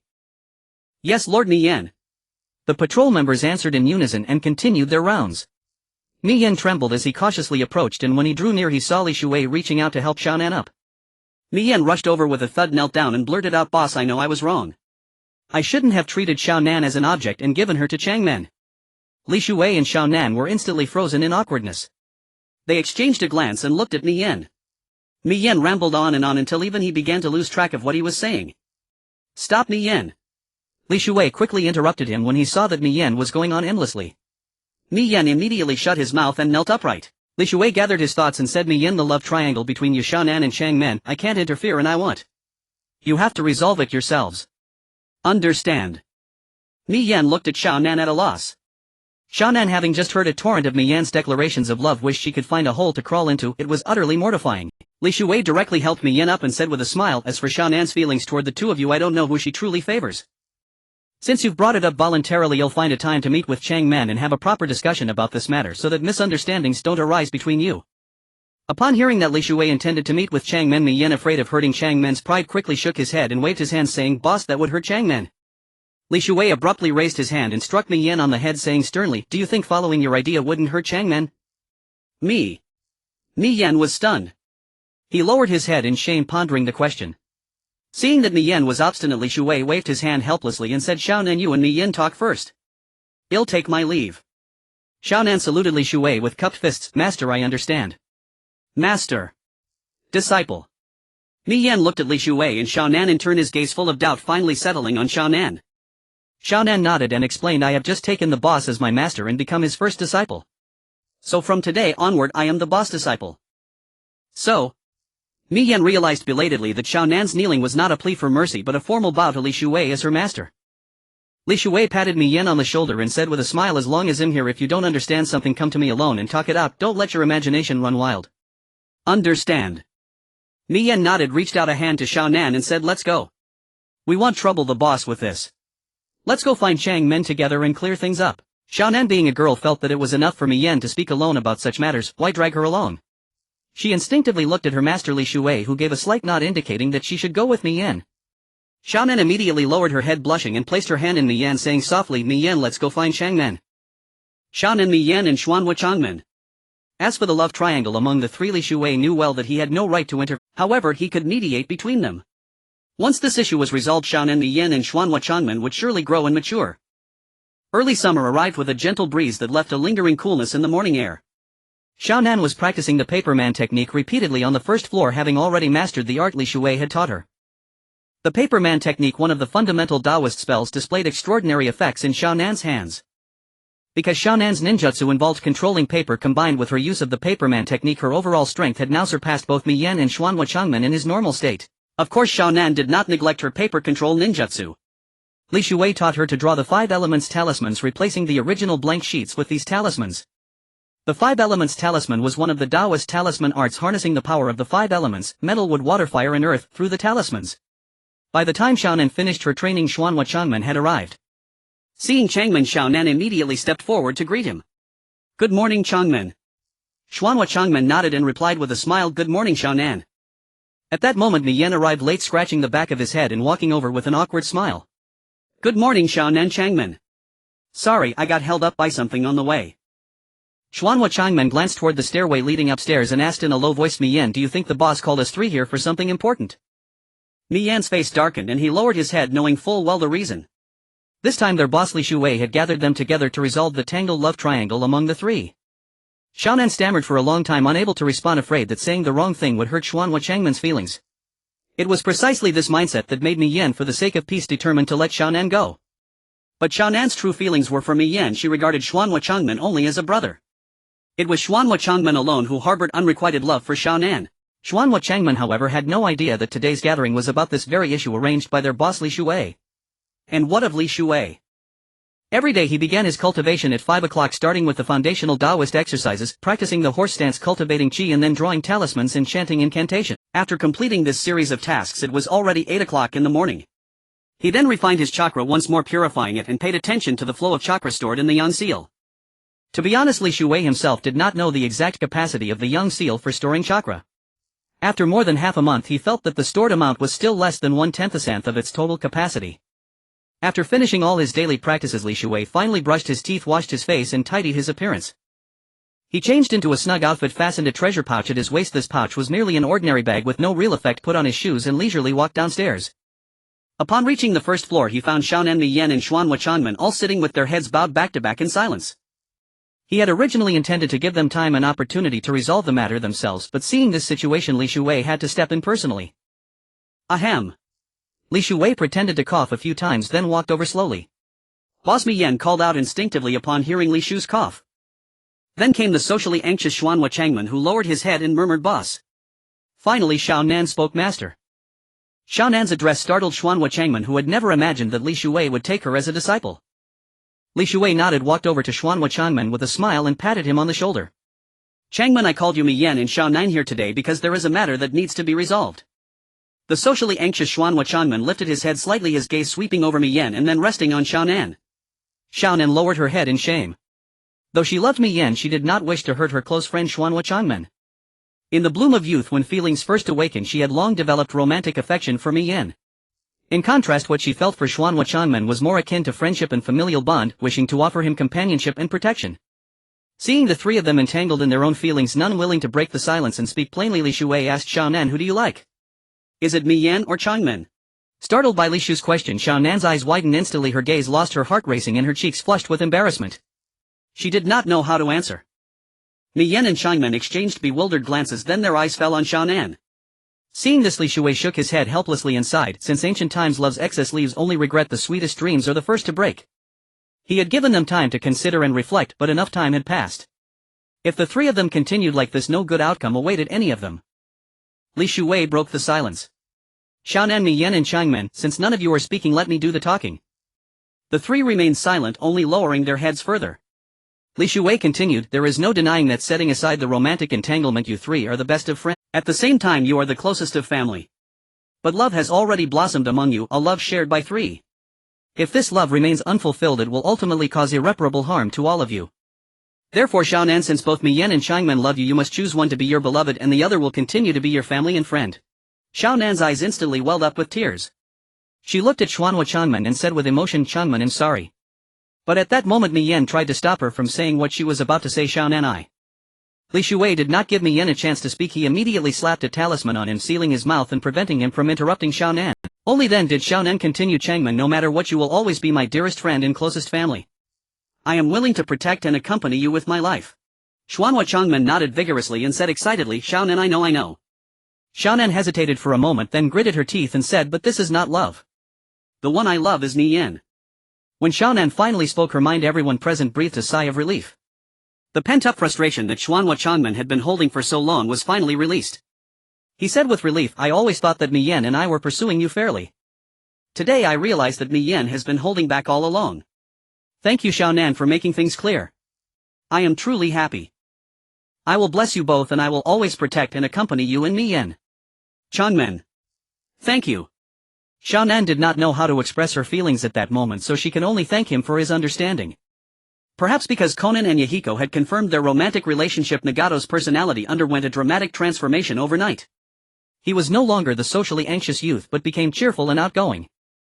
Previously he would keep his head down and avoid others intentionally. Now he greets everyone with a smile and proactively initiates conversations. Beyond the change in his character, his ninjutsu skills also improved significantly. He mastered all the 6 paths level techniques overnight. Moreover, his aura became exceptionally stable, no longer prone to berserk states triggered by external factors as before. For the first time he approached Li Shuwei, bowed and said, Boss, I beg you train me. Li Shuwei had just finished instructing Konan in the reception hall. He looked at Nagato in disbelief, thinking, has the sun risen from the west? Li Shuwei turned around awkwardly and said, Konan, why don't you spar with Nagato a few rounds? Konan looked at Nagato with concern and asked, Nagato, are you alright? Nagato nodded and smiled, saying, after thinking it through all night, I've come to realize that you, Yahiko, and I are the best of companions. We all care for you. Since you chose Yahiko, I will support you. Likewise, as a friend and as family, I will stay by your side and protect you. That's why I need to grow stronger. Konan felt a bit awkward at Nagato's words, after all she was a girl. But upon reflection she thought he wasn't wrong. Yes. Even if they couldn't be lovers, they were comrades who could entrust their lives to each other, the closest of partners. Konan wept with joy, made the ninja reconciliation seal toward Nagato and smiled. Nagato, please teach me. Nagato smiled and said, then I won't hold back. Let's see how far Konan's strength has reached. Konan did not form hand seals but raised the index and middle fingers of her left hand, murmured a spell, and a paper doll the width of 2 fingers appeared before her. As the spell concluded, a dazzling light flashed over the paper doll and it instantly transformed into a life-sized replica of Konan. Nagato was astonished, then smiled with relief, saying, I didn't expect Konan to be even stronger than I imagined. Konan said sternly, Nagato, during combat don't get distracted. Then with a thought the paper Konan leaped into the air, a sword materialized from paper appearing in her hand. She attacked Nagato directly. Nagato dodged left and right, but accidentally the paper Konan's sword sliced his sleeve. I never realized Konan's strength was so formidable. It seems I can't hold back any longer or it would hinder our growth. Nagato moved his hands, reaching into the void, and 2 black rods materialized in his palms. These were no ordinary rods, they could only be wielded by those at the 6 paths level. They could be used for offense or defense and even to control opponents, disrupting their chakra and causing chaos. They also served for chakra transmission, linking, receiving, and manipulation. For instance, later the 6 paths of pain created by Nagato relied on these black rods to connect and transmit chakra. Similarly, he used the black rods to control the 6 paths of pain. When the black rod clashed with the paper sword, a sharp sound of metal striking echoed. At this moment Li Shuei had moved a lounge chair to the exit, quietly cracking sunflower seeds with 5 spice flavor, enjoying the splendid battle between Konan and Nagato. The paper clone technique was nothing like the shadow clone jutsu of this world. It did not divide the user's chakra but instead absorbed the power of nature through the spell, allowing the clone to possess the same strength as the original. Thus it was like having 2 Konans. However, Konan was not eager to fight Tunon, she also wanted to see how far Nagato had progressed. After nearly an hour of fighting with the paper Konan, who never tired, Nagato, who had started with ease, gradually found it strenuous. At that moment Konan remarked, Nagato, you've grown weaker. Those words snapped Nagato back to reality. He pushed back the paper Konan, looked calmly at Konan and said, I admit, Konan, you are very strong. But I am not lacking either. Nagato's lips curled into a confident smile. He put away the black rods, reached out toward the paper Konan and shouted, Shinra Tensei. As his voice fell, a powerful repulsive force erupted from Nagato's body. Caught off guard, the paper Konan was pulled toward him. It's over, Konan. Time for your real body to join the fight. Nagato struck the paper Konan's head with a black rod. Taking fatal damage, the paper Konan reverted from human form back into a 2-finger-wide paper doll. Li Shuei, observing all this, remained silent, but his mind was constantly analyzing the battle. Li Shuei felt quite satisfied with the battle between Konan and Nagato. He hadn't expected Nagato to master the 6 paths sage techniques he had given him so quickly. This meant Nagato was now qualified to create the 6 paths of pain.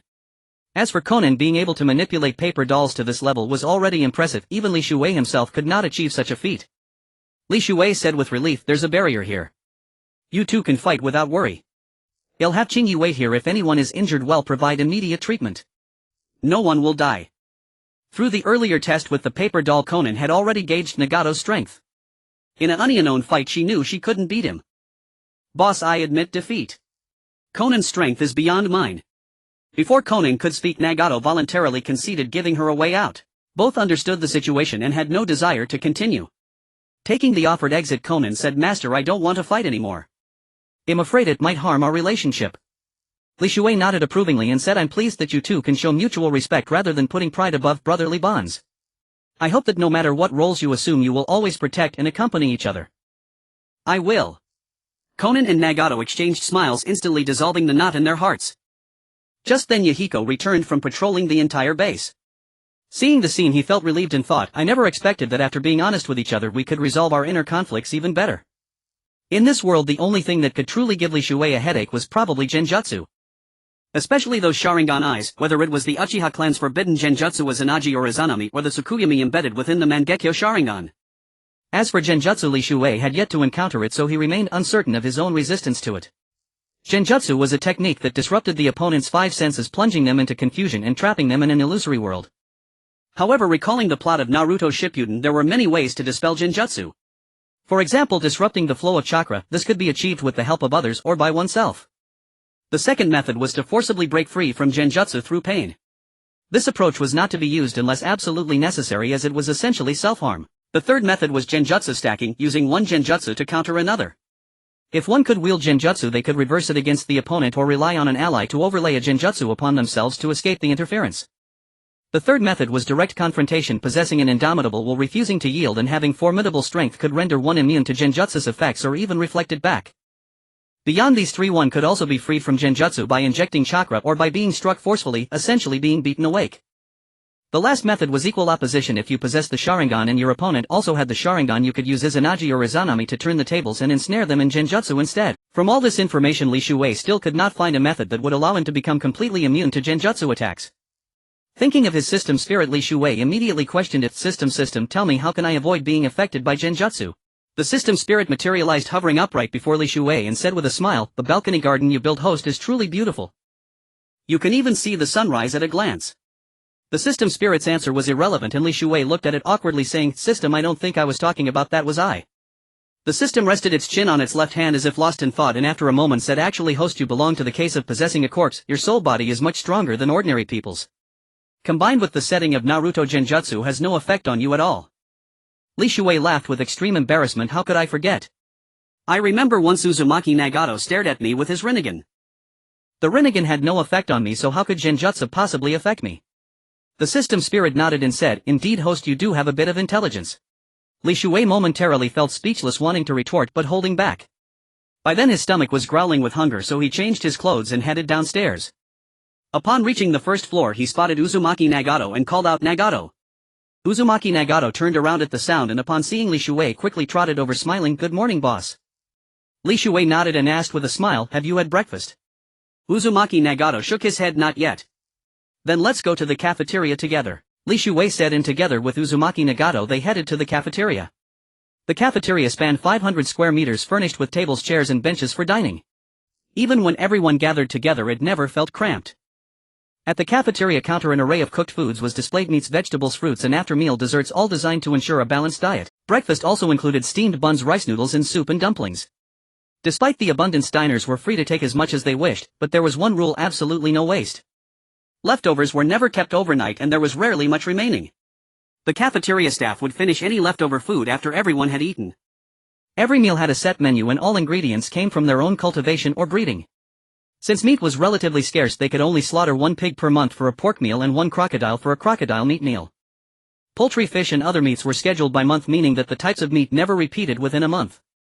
Today they had just slaughtered a goat and made dumplings with goat meat filled. Each person took 12 dumplings along with a bowl of goat soup accompanied by steamed buns or rice noodles before sitting down contentedly to eat. The cafeteria's head chef was a ninja named Pusu who possessed exceptional culinary skills. He had been born with a profound passion for cooking, and the dishes he prepared rivaled those of a 5-star hotel. Knowing that the leader had arrived, Pusu promptly brought over a plate of goat ribs and said, Boss, this is my latest secret recipe, goat ribs. I humbly invite you to taste them. Very good, have a seat too. Li Shuwei waved his hand signaling Pusu to sit down. Pusu sat down cheerfully and Li Shuwei began to observe him. He wore a tall white chef's hat, an apron and a mask. It was clear that he cared deeply about his reputation and hygiene. The goat ribs were overflowing with aroma, with a small amount of meat still clinging to the bones, presenting a golden color that made one yearn for a bite. He took the goat ribs and bit into the meaty part, his taste buds instantly struck by the word delicious 3,000 times. Li Shuwei kept repeating in his mind, delicious, delicious, so delicious.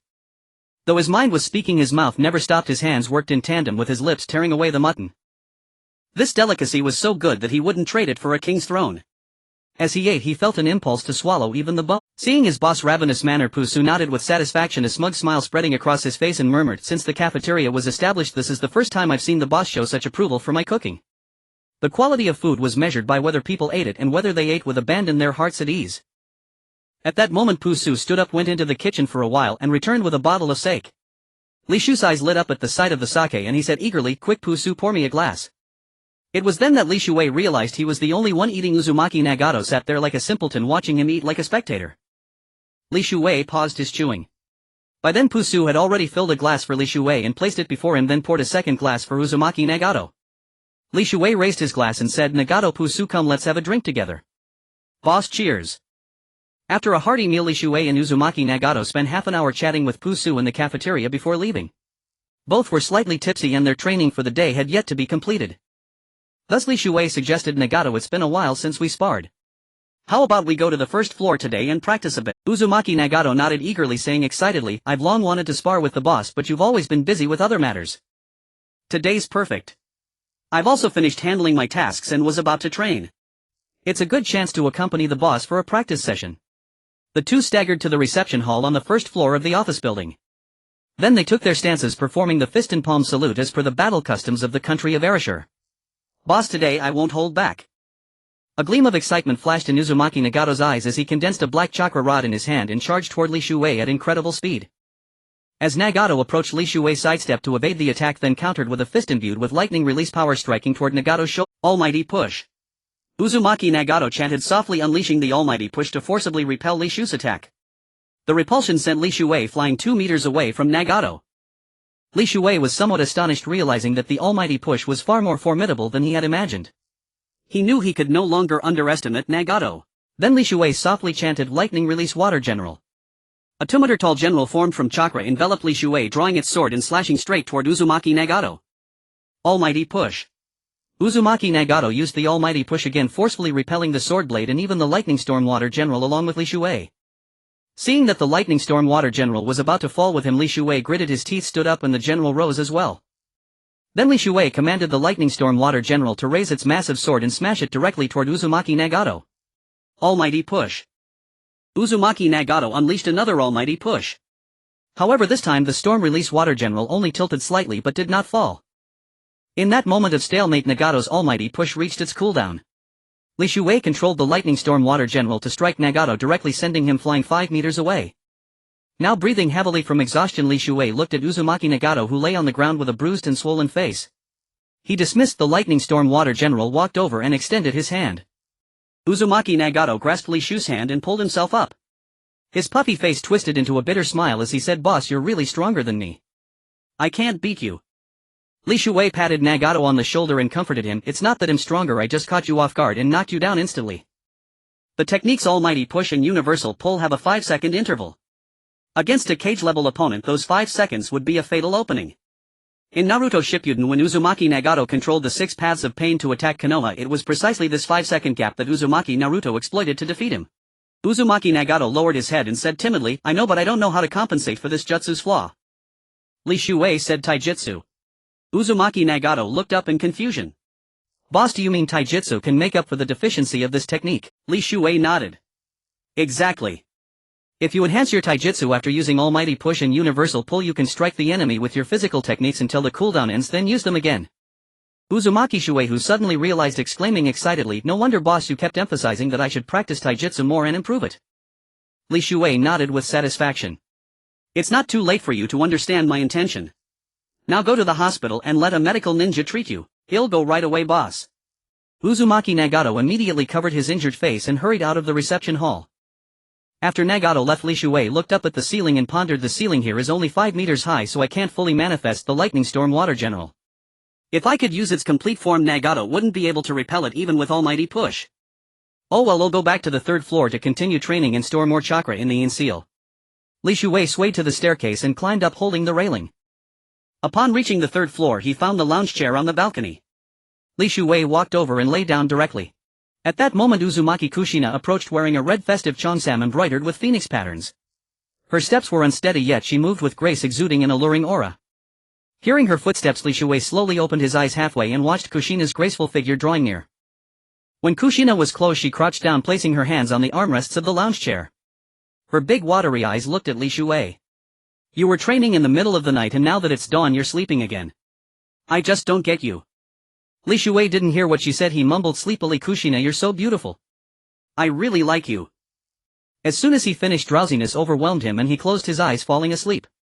Those words made Kushina's cheeks instantly blush like a red apple. How embarrassing. She lowered her head in panic, stood up abruptly, let out a coquettish murmur and turned to run back toward the 2-bedroom apartment. At that moment, Senju Chingy returned with breakfast. Seeing Li Shuwei lying on the lounge chair, she shook her head helplessly. Just as she was about to speak, Li Shuwei opened his eyes and looked at her. Senju Chingy glared at Li Shuwei. If you were going to spar with Nagato, fine, she said. But why did you beat his face into a swollen mess? Our hospital's Lin Chuan Jizi came crying to me, asking what she would do if Nagato were disfigured. Li Shuwei was confused. What are you talking about? Senju Chingy said with a sly smile, it's all because Conan insisted that I find a match for Nagato. Our hospital's medical ninja Lin Chuan Jizi also has feelings for Nagato, so I introduced them. According to Ling Yuan Shitsi, they've already started dating. Today you beat Nagato's face into a pig's head and his little girlfriend came to complain to me about it. In that instant Li Shu's drunkenness vanished. He sat up excitedly looking like a gossip enthusiast. Chingy, my little wife, tell me the details. The Third Great Ninja War had been raging for a full year. During this time the land of Lan had erected a barrier isolating itself from the outside world. Although it remained undisturbed by external forces, it could not obtain any information from beyond. Li Shui used the paper human technique to transform into a lifelike duplicate of himself and handed the array rod that maintained the barrier to it, saying, from today onward you will stay hidden. If anything happens in the land of Lan, use long-distance communication to contact me. Do you understand? The paperman held the array rod, knelt on one knee and replied with a cold expressionless face, I will certainly obey my master's orders. Li Shui waved his hand and said with satisfaction, good, go now. The paperman rose and left Li Shu's bedroom. Half an hour later Li Shui finally emerged from his room. Just then he saw Kushina Uzumaki still clad in her seductive red chonsam, looking like a bride about to be married. Li Shui glanced at Kushina Uzumaki with a hint of fascination and said, I'm going down for breakfast. Would you like to join me?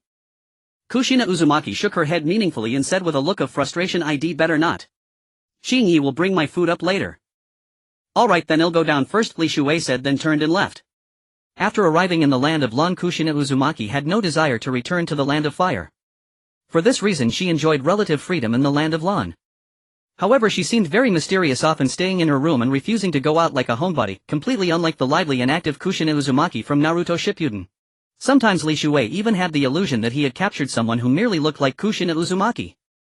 This idea was quickly dismissed by Li Shui himself because he could clearly sense the presence of the Ninetales chakra within Kushina Uzumaki. She neither attempted to escape nor caused any trouble. She was like a docile girl, so Li Shui just let her be, allowing her to do as she pleased.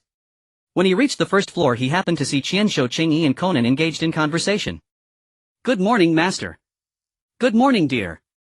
Upon seeing Li Shu's arrival the two exchanged smiles and then looked at him in unison. Li Shui nodded and said with a smile, I'm going to leave the land of Lan today to investigate outside. Only the two of you should know about this. You can inform Nagato and Yahiko later, but don't tell anyone else. Qianshou, Qingyi and Conan both nodded. Qianshou, Qingyi walked over, took Li Shu's hand and said with tender affection, be careful. We'll be waiting for you here. Li Shui nodded, embraced Qianshou, Qingyi and said farewell, don't worry, I'll be back soon.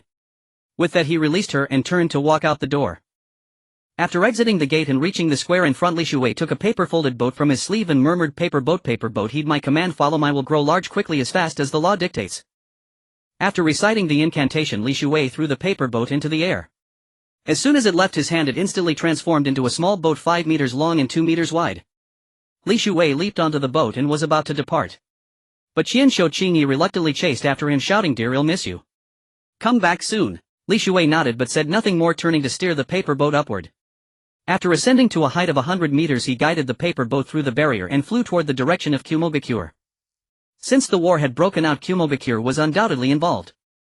Last time in that town he had overheard Kumogakure ninjas discussing in private that his 4 older brothers were still alive. So he decided to take this opportunity to go out and investigate and also visit them. As the paper boat happened to pass over the canopy bridge, Li Shui looked down and saw a yellow flash darting back and forth across the battlefield. As he flashed, about hundreds of black dots quickly fell. Through his perception Li Shui realized that this was the classic battle of Minato Namikaze at the canopy bridge. Single-handedly at the moment when the remaining Konoha ninjas cooperated by throwing Flying Thunder God kunai, he used the Flying Thunder God technique to slay hundreds of jonin from the land of Earth. Minato Namikaze thereby gained fame and earned the title Yellow Flash. Moreover, because of this battle that Tsuchikage issued an order to the village's ninjas that they could flee without facing Minato Namikaze the Yellow Flash and would not be subject to any punishment. Minato Namikaze has grown to this level. It seems that before long the Third Great Ninja War will also come to an end. Li Shui was somewhat surprised. He hadn't expected that the Third Great Ninja War, which had only begun about a month ago, would be ending so soon. The paper boat passed over the territory of Konoha and gradually approached the land of lightning where Kumogakure is located.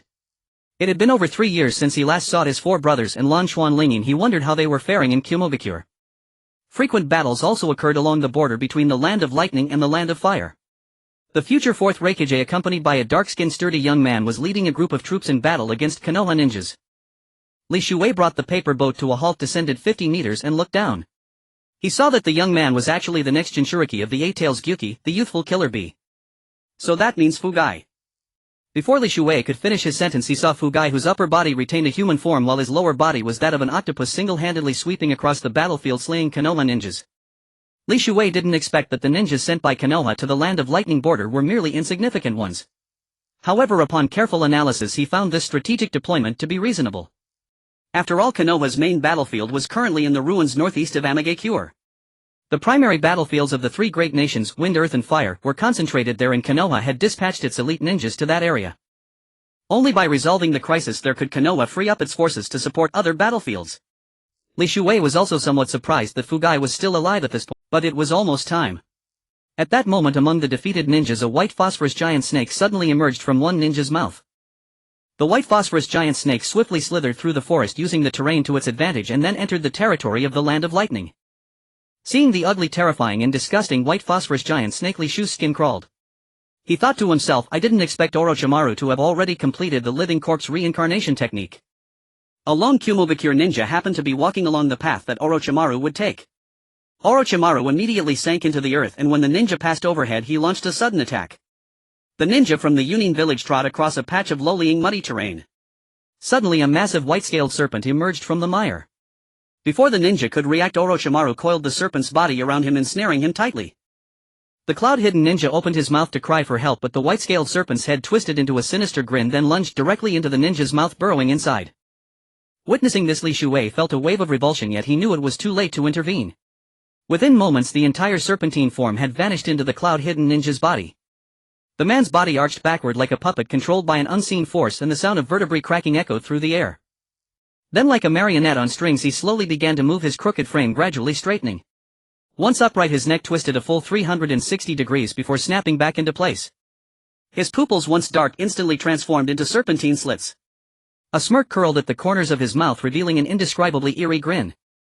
Afterward he resumed a normal appearance, dusting off his clothes and speaking in a hoarse voice, I obtained this vessel without effort, but it will last me only 7 days. You'll need to find a new container to survive. Li Shuwei guided his paper boat back up to a height of 100 meters, trailing far behind Orochimaru's direction. Their ultimate destination turned out to be the Yunin village of the Land of Lightning.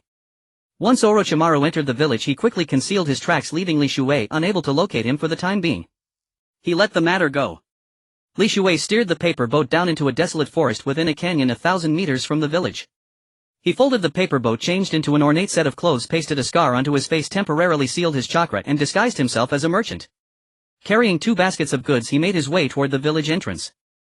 Even during wartime, the 5 great nations had regulations forbidding the use of merchant disguises for espionage within enemy lands. Thus Li Shuwei benefited from this rule. Upon entering the village he drew little attention and passed through easily.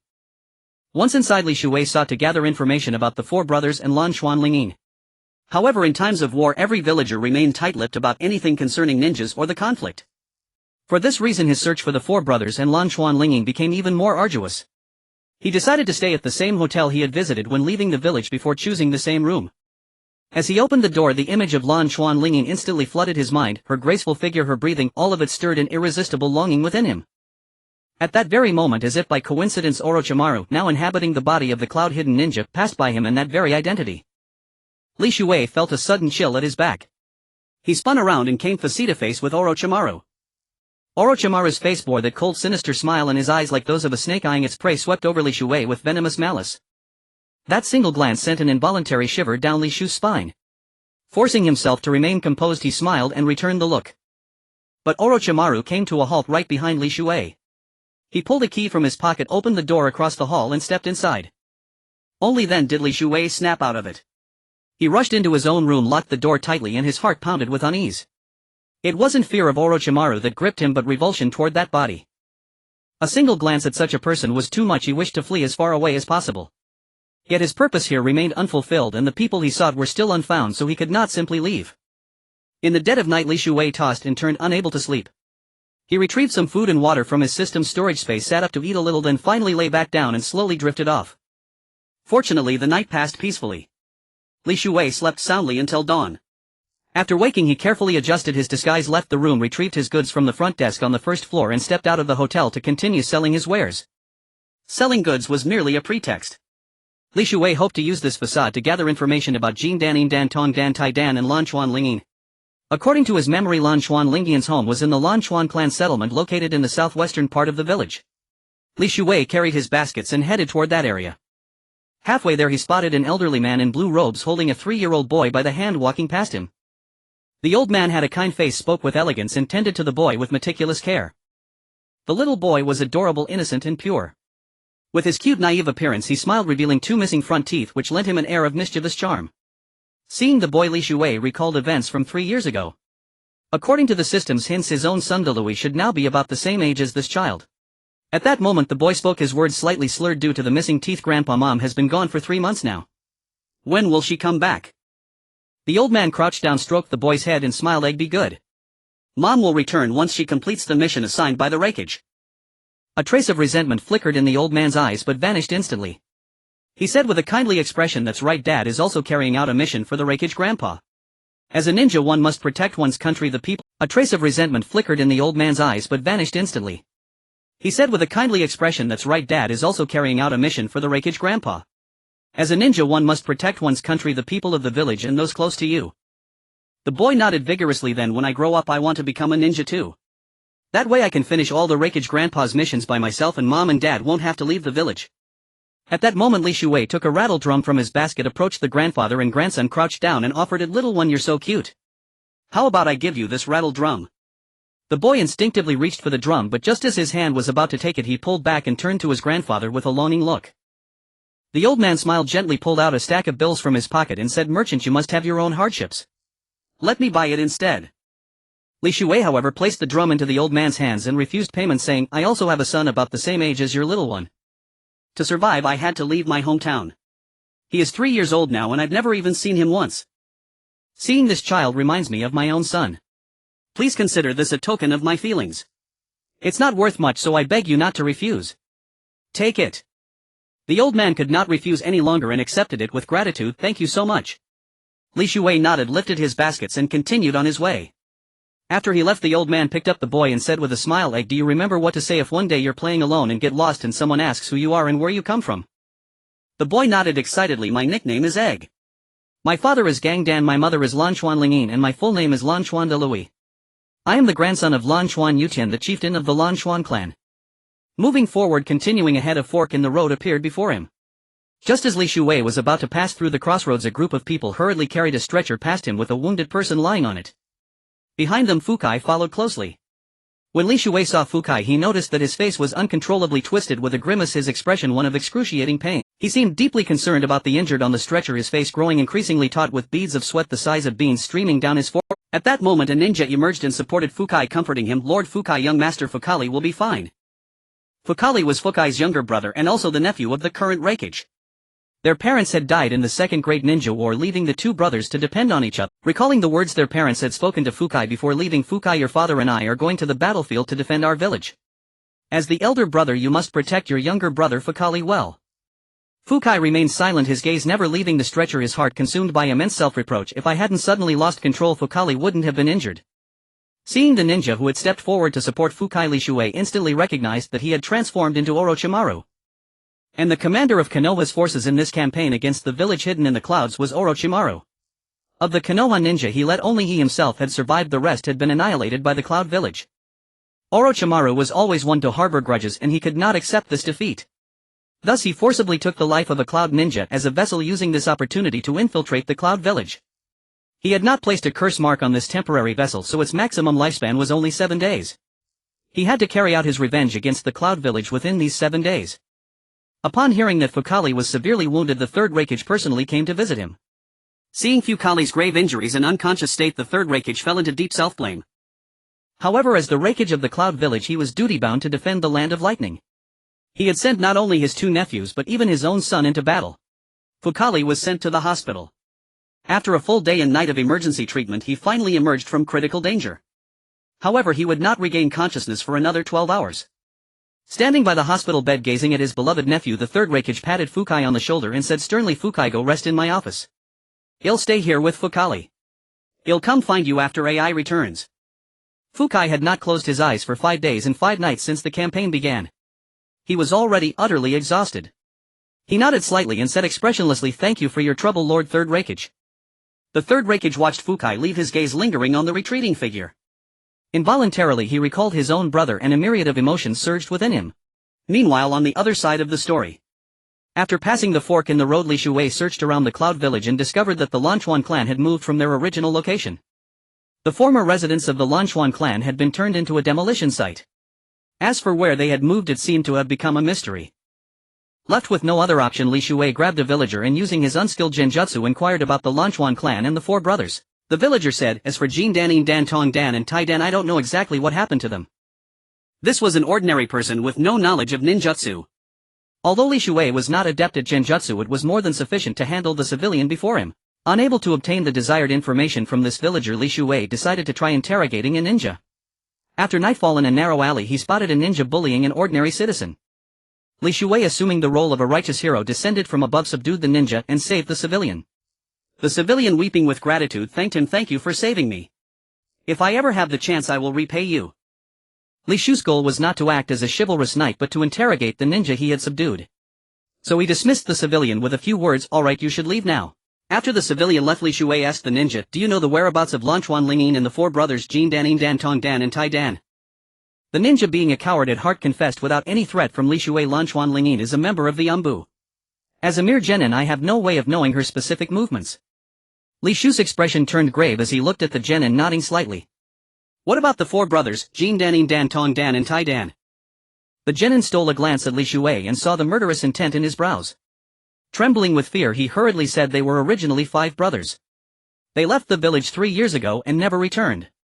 Never returned. Li Shu's heart jolted. He looked at the genin before him, recalling the conversation he had overheard from Cloud Ninjas when he passed through the city where he first met Ching Yi. They had clearly said that Jindanin Dan Tong Dan and Tai Dan had already returned to the Cloud Village and become heroes. The genin nodded vigorously, his voice trembling. "That is true, but the third Raikage ordered all Cloud Ninja to spread the word that they had returned to the village as heroes. He was afraid that their younger brother Gangdan would seek revenge on the entire village." Recalling the words the third Raikage had spoken to him after the battle at the canyon against the Cloud Village's elder Leilon, Li Shuwei began to piece things together. Perhaps the 4 brothers had indeed been killed by the Cloud Village's Umbu.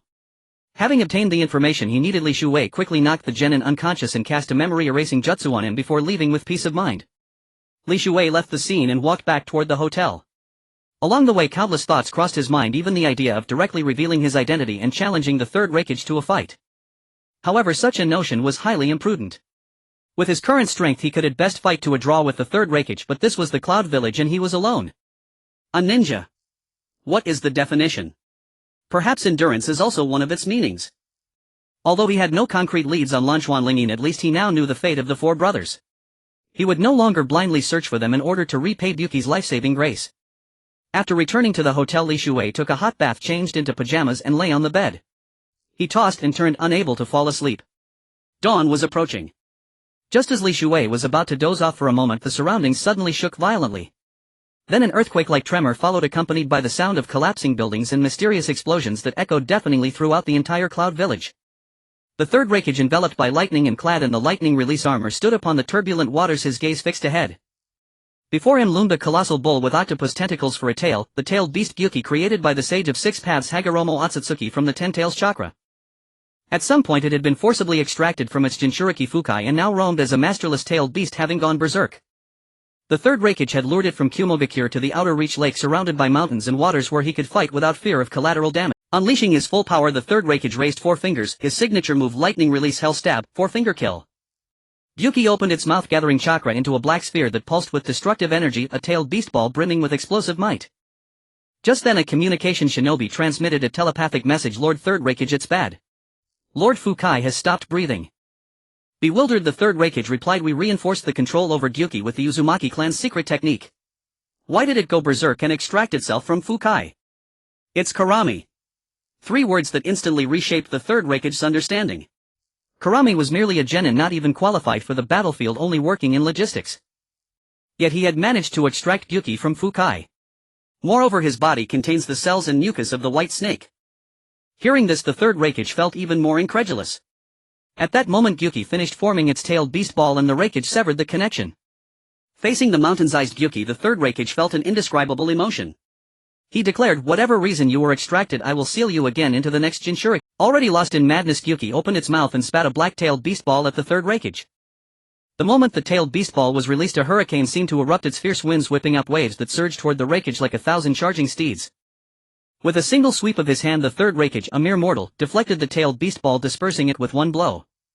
After dispelling the attack, he leaped into the air, his form flashing like lightning, and instantly appeared before Gyuki's head. Enraged, Gyuki reached out to grab the third Raikage, but its claws swiped through empty air. In that instant, the third Raikage had teleported behind Gyuki, swinging his arm to deliver a palm strike directly at its horn. Lightning release enveloped the Raikage's arm, turning it into a razor-sharp blade. With a single strike, he severed Gyuki's horn. The pain of losing its horn drove Gyuki into a frenzy. It bellowed and lashed out wildly in all directions. This chaotic assault caught the third Raikage off guard. At that moment, Orochimaru surfaced. He picked up Gyuki's severed horn, a sly grin spreading across his face. Then he bit his finger and performed the reverse summoning technique.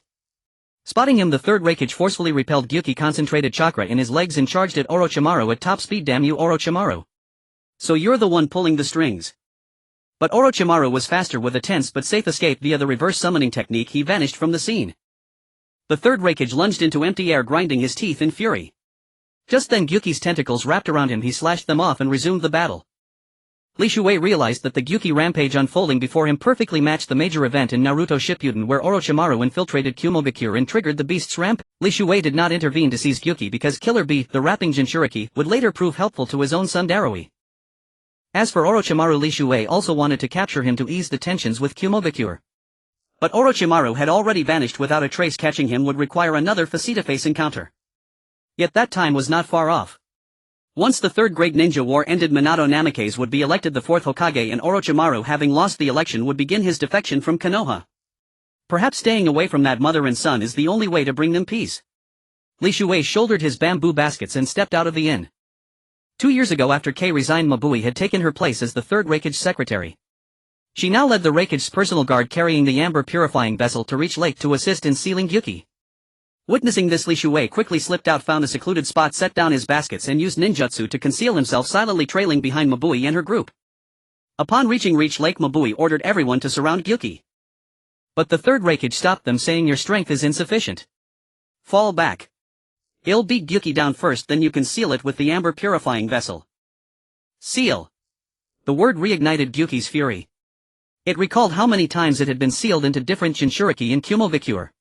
While they lived, it was bearable. But each time they died, and it was forcibly extracted only to be sealed into another unfamiliar child. I've had enough. In its extreme rage, Gyuki opened its mouth and fired tailed beast balls in all directions. Each one exploded on impact, wreaking havoc. After deflecting several tailed beast balls, the third Raikage used the body flicker technique to appear before Gyuki and punched it, knocking down the beast that was still forming a tailed beast ball.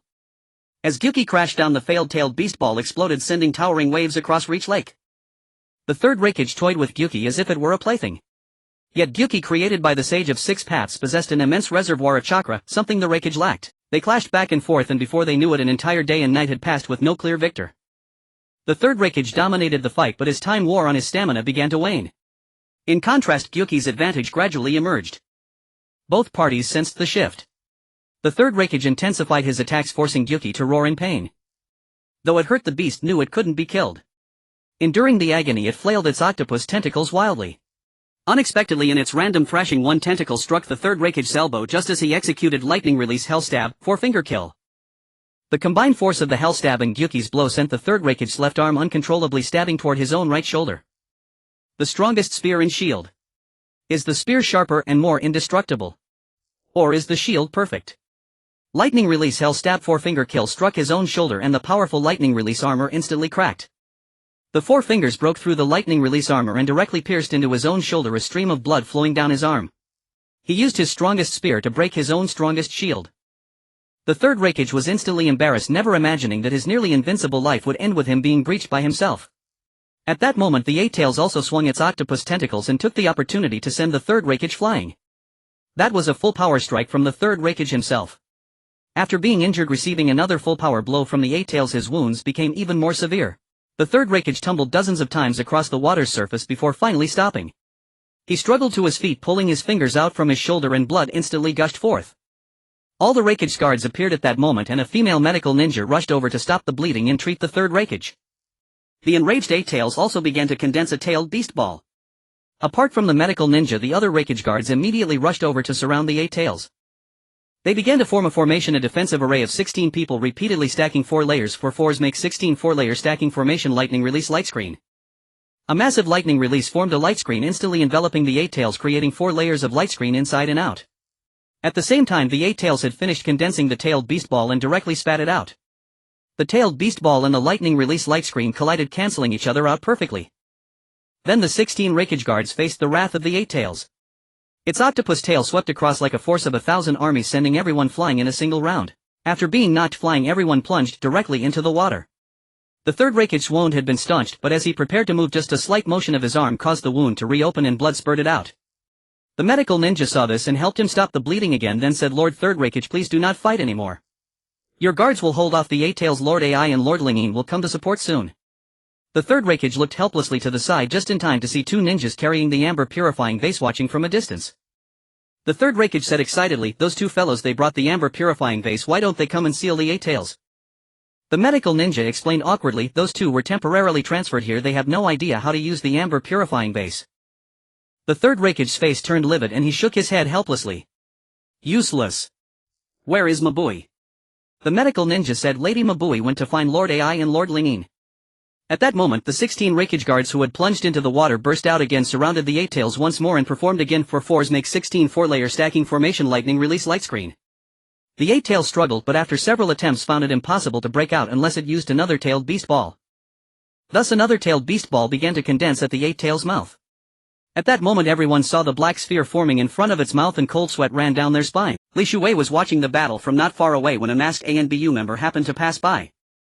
Li Shuwei with lightning speed rushed behind the ANBU ninja, knocked him out with an elbow strike, then removed his cloak, put it on himself and donned the ANBU's distinctive patterned mask. At this moment the Eight Tails' tailed beast ball had been fully condensed, the black sphere brimming with endless destructive power. It opened its mouth and spat it out, not only shattering the 4x16 4-layer stacking formation lightning release light screen, but the tailed beast ball also remained intact and flew straight toward the third Raikage. The third Raikage saw the tailed beast ball incoming and began to gather chakra again, but his injuries hindered him. Every time he exerted force his wound would split open and bleed. However, if the tailed beast ball struck, he would have no way to dodge in his current state and would be blown to pieces. Amid his thoughts, the third Raikage ignored his injuries, forcibly endured the pain of the wound tearing and condensed chakra again to form the indestructible lightning release armor. Just as the third Raikage was about to perform lightning release hell stab 4-finger kill to split the tailed beast ball, a blue giant 30 meters tall descended from the sky. His back loomed like a mountain and in his hand was a massive chakra blade forged from multiple attributes. With a mere light swing of his giant sword he dispersed the tailed beast ball. Seeing the giant before him, the third Raikage breathed a sigh of relief and said excitedly, "Lingyin, you little girl, well done." Li Shuwei, wearing the ANBU mask, glanced back at the third Raikage, then turned and continued to control the Thunderstorm Water General, charging toward the Eight Tails. The Eight Tails stood up, its height comparable to Li Shu's Thunderstorm Water General. Its octopus tentacles were ready, waiting for the approaching enemy. When Li Shu's Thunderstorm Water General closed in on the Eight Tails' 8 octopus tails instantly stiffened and stood erect, then transformed into sharp spears thrusting toward the Thunderstorm Water General. Li Shuwei controlled the Thunderstorm Water General to rapidly spin the giant sword, swinging it to form a huge circular plane like an impenetrable shield blocking in front. The 8 giant octopus tails thrust forward, crashing against the defense formed by the giant sword, creating dazzling sparks but unable to forcefully breach it. The 8 tails' attack lasted for several hours and it finally grew weary. It retracted its 8 octopus tentacles, leaped backward to create some distance from the Thunderstorm Water General and opened its mouth to begin condensing a tailed beast ball. At this moment Mabui had arrived at the location of the amber purifying vase, accompanied by Ai and Lanquan Lingyin. Lanquan Lingyin immediately saw the giant Thunderstorm Water General battling the 8 tails and couldn't help murmuring, "Who is he? Why does he know my jutsu?" Ai saw his father, the third Raikage, standing still receiving treatment in the distance, turned to Lanquan Lingyin and said, "Boss, I'll go to my father first. Leave this to you and Mabui." Lanquan Lingyin nodded and said, "Leave it to me." Now the primary task was to seal the 8 tails again, other matters could be set aside for now. Lanquan Lingyin opened the amber purifying vase, quickly formed hand seals and shouted toward the 8 tails, "8 tails, come into the bottle." Eh? Bai Nyogue heard someone calling his name, turned his head and gradually regained his consciousness. With that response from Bai Nyogue, his body instantly transformed into a streak of light forcibly drawn into the amber purifying vase. Once Bai Nyogue's entire body was absorbed into the amber purifying vase, Lanquan Lingyin immediately sealed the lid and affixed a seal strip. After Lanquan Lingyin had sealed Bai Nyogue, General Lei Lanjue had already vanished. Lanquan Lingyin glanced at Mabui and instructed Mabui, "I leave this place to you. I'll go check on the third Raikage." Just then dozens of elite jonin from Unionkin arrived in quick succession. Mabuti nodded and said with a smile, "Boss, leave it to me." Lan Xuanlingyin turned and leaped, landing on the water, then sped across the surface as if treading on solid ground. Having surveyed all the ninjas present, she found no trace of the one she longed for hidden among them. Reluctantly she walked up to the third Raikage. Lan Xuanlingyin looked at the third Raikage in disbelief and deliberately said, "Old fool, who wounded you?" The third Raikage remained silent. This battle was a complete disgrace to him. Since making his debut as the Raikage, no one had ever been able to harm him, yet today he had been wounded by his own doing. His face darkened and he said impatiently, "I accidentally injured myself while fighting the Eight Tails." Seeing the third Raikage in such a wretched state, Lan Xuanlingyin couldn't help but taunt him, "Old fool, you're losing your mind, aren't you? How else could you end up hitting yourself?"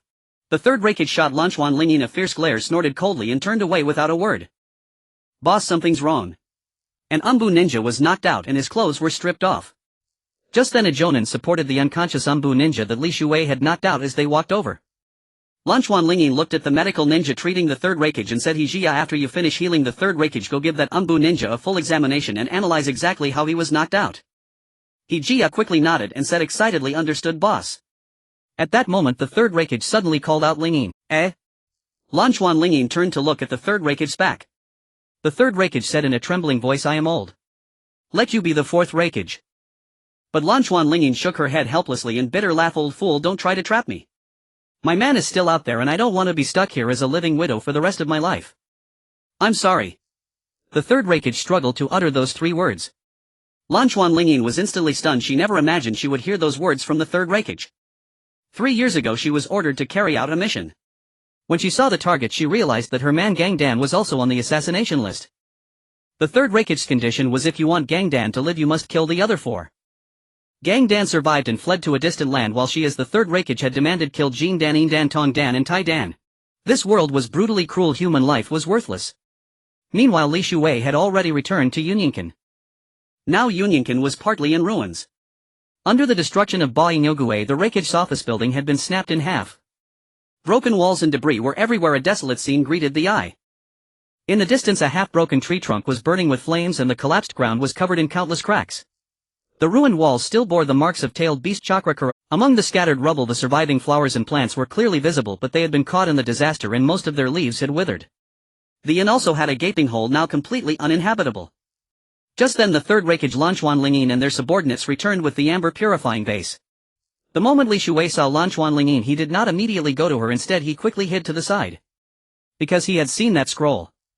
If the villagers learned that Lan Xuanlingyin was his woman and had borne him a son, it would bring catastrophic disaster upon them. No matter how strong Li Shuwei was, he couldn't take on everyone in Unionkin alone, at least not yet. Li Shuwei kept a certain distance from Lan Xuanlingyin, watching her every move from afar. They entered an ancient intact building and Li Shuwei could only wait outside observing from a distance. He needed to find an opportunity. When Lan Xuanlingyin came out he would arrange for them to meet alone. Only that would be safe. The third Raikage Lan Xuanlingyin and their group stayed inside the ancient building for 3 hours before emerging. When they came out everyone's expression was grim, their faces dark as if they had just quarreled inside. Lan Xuanlingyin walked in front muttering, "That old fool, still so self-righteous. Kalabi is just a child, how can he withstand having Bai Nyogue sealed inside him now?" At this moment AI caught up with Lan Xuanlingyin and said excitedly, "Boss, can you please persuade the old man to hold off? Let him wait a few years before making by the Jinchuriki, all right?" Lan Xuanlingyin glared at AI and shouted, "Didn't you see? I almost came to blows with that stubborn old man of yours at the family meeting just now. What more do you want me to say?" AI was silenced by her outburst. He stood there dejectedly watching Lan Xuanlingyin's figure fade into the distance. Lan Xuanlingyin walked forward, turned at a fork in the road and finally entered the forest. By now night had fallen, everything around was pitch black, so dark that one could not see a hand in front of the face. Lan Xuanlingyin glanced back and said, "A straightforward person does not do things in secret. Come out." Li Shuwei was surprised that she had detected him. So Li Shuwei immediately revealed himself, looking at Lan Xuanlingyin in the darkness with emotion, and said, "Long time no see, Lingyin." The familiar voice struck her ears, making Lan Xuanlingyin think she was under an illusion or dreaming. She had never dared to imagine that her man Gangdan would return to Unionkin, let alone appear alive before her. "Is it really you, brother Gangdan?" Lan Xuanlingyin's voice instantly softened. At that moment she regained her feminine tenderness, yet she could not believe her eyes. She asked again to confirm, "Are you really brother Gangdan?" This topic made Li Shuwei somewhat reluctant to answer, yet he had no choice but to respond. In the darkness he nodded and said, "Yes, I am your steel egg brother." They ran toward each other. When they drew near they embraced tightly and kissed. Their breaths grew increasingly rapid. Li Shui held Lan Xuanling close, nibbling on her lips, their tongues intertwining as they tasted each other's saliva. Both of their hearts raced simultaneously and their body temperatures soared in that instant. Their hands and feet grew restless, helping each other remove their clothes. They licked each other's skin, the salty sweat stimulating a surge of hormones. Lan Xuanling became utterly flustered, her body limp as she moaned weakly, allowing Li Shui to caress her freely. 3 years, she had waited for Li Shui for 3 whole years. She had also thought that the third-generation Thunder Shadow might just be a pretext and that Li Shui might never return. Li Shui lifted Lan Xuanling's legs, holding her tightly. In that moment an inexplicable excitement surged within her and she couldn't help but cry out quick. Night enveloped everything, pitch black and impenetrable. Beasts howled in heart-wrenching roars. A female cat in heat let out a piercing cry to attract a Lan Xuanling bit down on Li Shu's shoulder, her fingers leaving crimson marks on his sweat-soaked back. Finally they both let out a low moan and everything returned to stillness. Lan Xuanling's body convulsed, her breathing quickening before gradually calming down. About half an hour later Lan Xuanling regained her strength. She hugged Li Shui and kissed him for a while before finally relenting, speaking in a coquettish voice, "Put me down. Steel egg brother." Li Shui set her down, but she crouched, embracing his legs, gazing up at him with deep affection, and said, "Steel egg brother, I still want." Li Shui naturally understood what she meant. A field that had lain fallow for too long needed repeated plowing to restore its former fertility. However, it was the ox that tired from plowing, not the land. It wasn't until noon the next day that they reluctantly stopped, dressed themselves and tidied up. Li Shui embraced her from behind, speaking softly, "Lingyin, a few days ago I went to the Lan Xuan clan settlement to find you. Why was it being demolished?" Lan Xuanling said, "Yunin village is developing commerce and our clan's land is planned to be transformed into a commercial center, so the Lan Xuan clan has moved away." "I see. I thought I would never find you again." As soon as Li Shui finished speaking, Lan Xuanling turned and pressed her lips to his and they kissed once. They chatted for a long time as if they had an endless stream of topics. Yet time was quietly slipping away. As the main person in charge of Yunin village's Umbu, Lan Xuanling was well aware of her duties. She turned around, wrapped her arms around Li Shu's neck, kissed him for a while and said, "Steel egg brother, you should leave here quickly." "If I leave, what about you?" Li Shui looked at her with confusion, hoping that in the next second she would say she would go with him. Lan Xuanling shook her head and smiled, saying, "As a ninja of Yunin I have a duty to protect the village and protect our son Lan Xuandarui." Hearing the name Lan Xuandarui from her lips, Li Shui was certain that this was his son. Just as Li Shui was about to speak, Lan Xuanling added, "You also want our son and me to have a stable environment, not to be wandering with you, right?" Her words made Li Shui hesitate. After all, the situation in Yuin village was not yet stable. This time he had left the village mainly to investigate how far the war had progressed. Li Shui looked at her excitedly, saying, "Did you say our son?" Lan Xuanling nodded, her cheeks flushed, and said, "Since our parting at the hotel I became pregnant with your son. After he was born I was afraid the villagers would know he was yours, so I gave him my surname and named him Lan Xuandarui." Lan Xuandarui. The name was exactly as Li Shui had expected. Since the child's birth he had never seen them even once, and a sense of melancholy crept into his heart. When mentioning Lan Xuandarui, Lan Xuanling's face shone with an indescribable pride. She said excitedly, "He is a genius, he inherited your storm release. At the age of 3 he developed a technique on his own called the Thunderclap Water General, combining lightning release, storm release and water release to create a giant chakra humanoid general. And because of my son's technique I developed the Thunder Queen." After hearing this, Li Shui looked at her in disbelief and said proudly, "So our son is that amazing?" Lan Xuanling took a deep breath and said, "So I hope for the sake of our son's future you won't come back for at least 20 years and don't plan to take us in defect from Yunin village." What she said was not wrong. If she really took their son and defected with him, they would inevitably lead a wandering life. Rather than that, it was better to leave them here for now. Later, when he had stabilized the situation in Yuin village, he could come back to fetch them. This was the first time Li Shui had met Lan Xuanling again, and yet once more they had to part in haste after a hurried love. Seeing her steel egg brother hesitate, Lan Xuanling immediately embraced him again and comforted him. "You must wait. Wait until our son grows up and after the old folks in the village have passed away. Then you can return and no one will know about that matter. You can come back as a normal Yunin villager." Li Shui looked down at her, gently stroking her silky hair, and thought to himself, returning as a villager is impossible. One day I will unify the ninja world and come to Yunin village to welcome you, Lingyin. Reluctantly, Li Shui pushed her away and turned to run forward. He dared not look back, fearing he would be unable to leave and would stay. Lan Xuanling watched her beloved leave, her eyes instantly reddening as crystal tears streamed down. Only after he was far beyond her sight did Li Shui take out the paper boat, cast a spell to enlarge it, jump aboard and steer it away from the lake country. He glanced down at the lake country one last time. Although he had not seen his son Lunchuan Darui this time, it was enough to know about him from Lunchuan Lingian's words. One day he would return with glory to welcome them both. Li Shui had once imagined a myriad of scenarios for meeting Lunchuan Lingyan, yet never did he anticipate that their reunion would unfold in such a manner. After a brief moment of tenderness, they were once again separated. The paper boat darted through the clouds, quickly leaving the land of lightning behind and entering the border between the land of water and the land of fire. A battle raged below, the frequent detonations of explosive tags echoing through the air. Li Shui glanced down and saw Orochimaru standing atop a massive yellow-green pit viper wielding the Kusanagi sword as he slaughtered the ninjas of the Kirigakure village. Li Shui had originally intended to simply pass by letting the conflict below proceed as it would.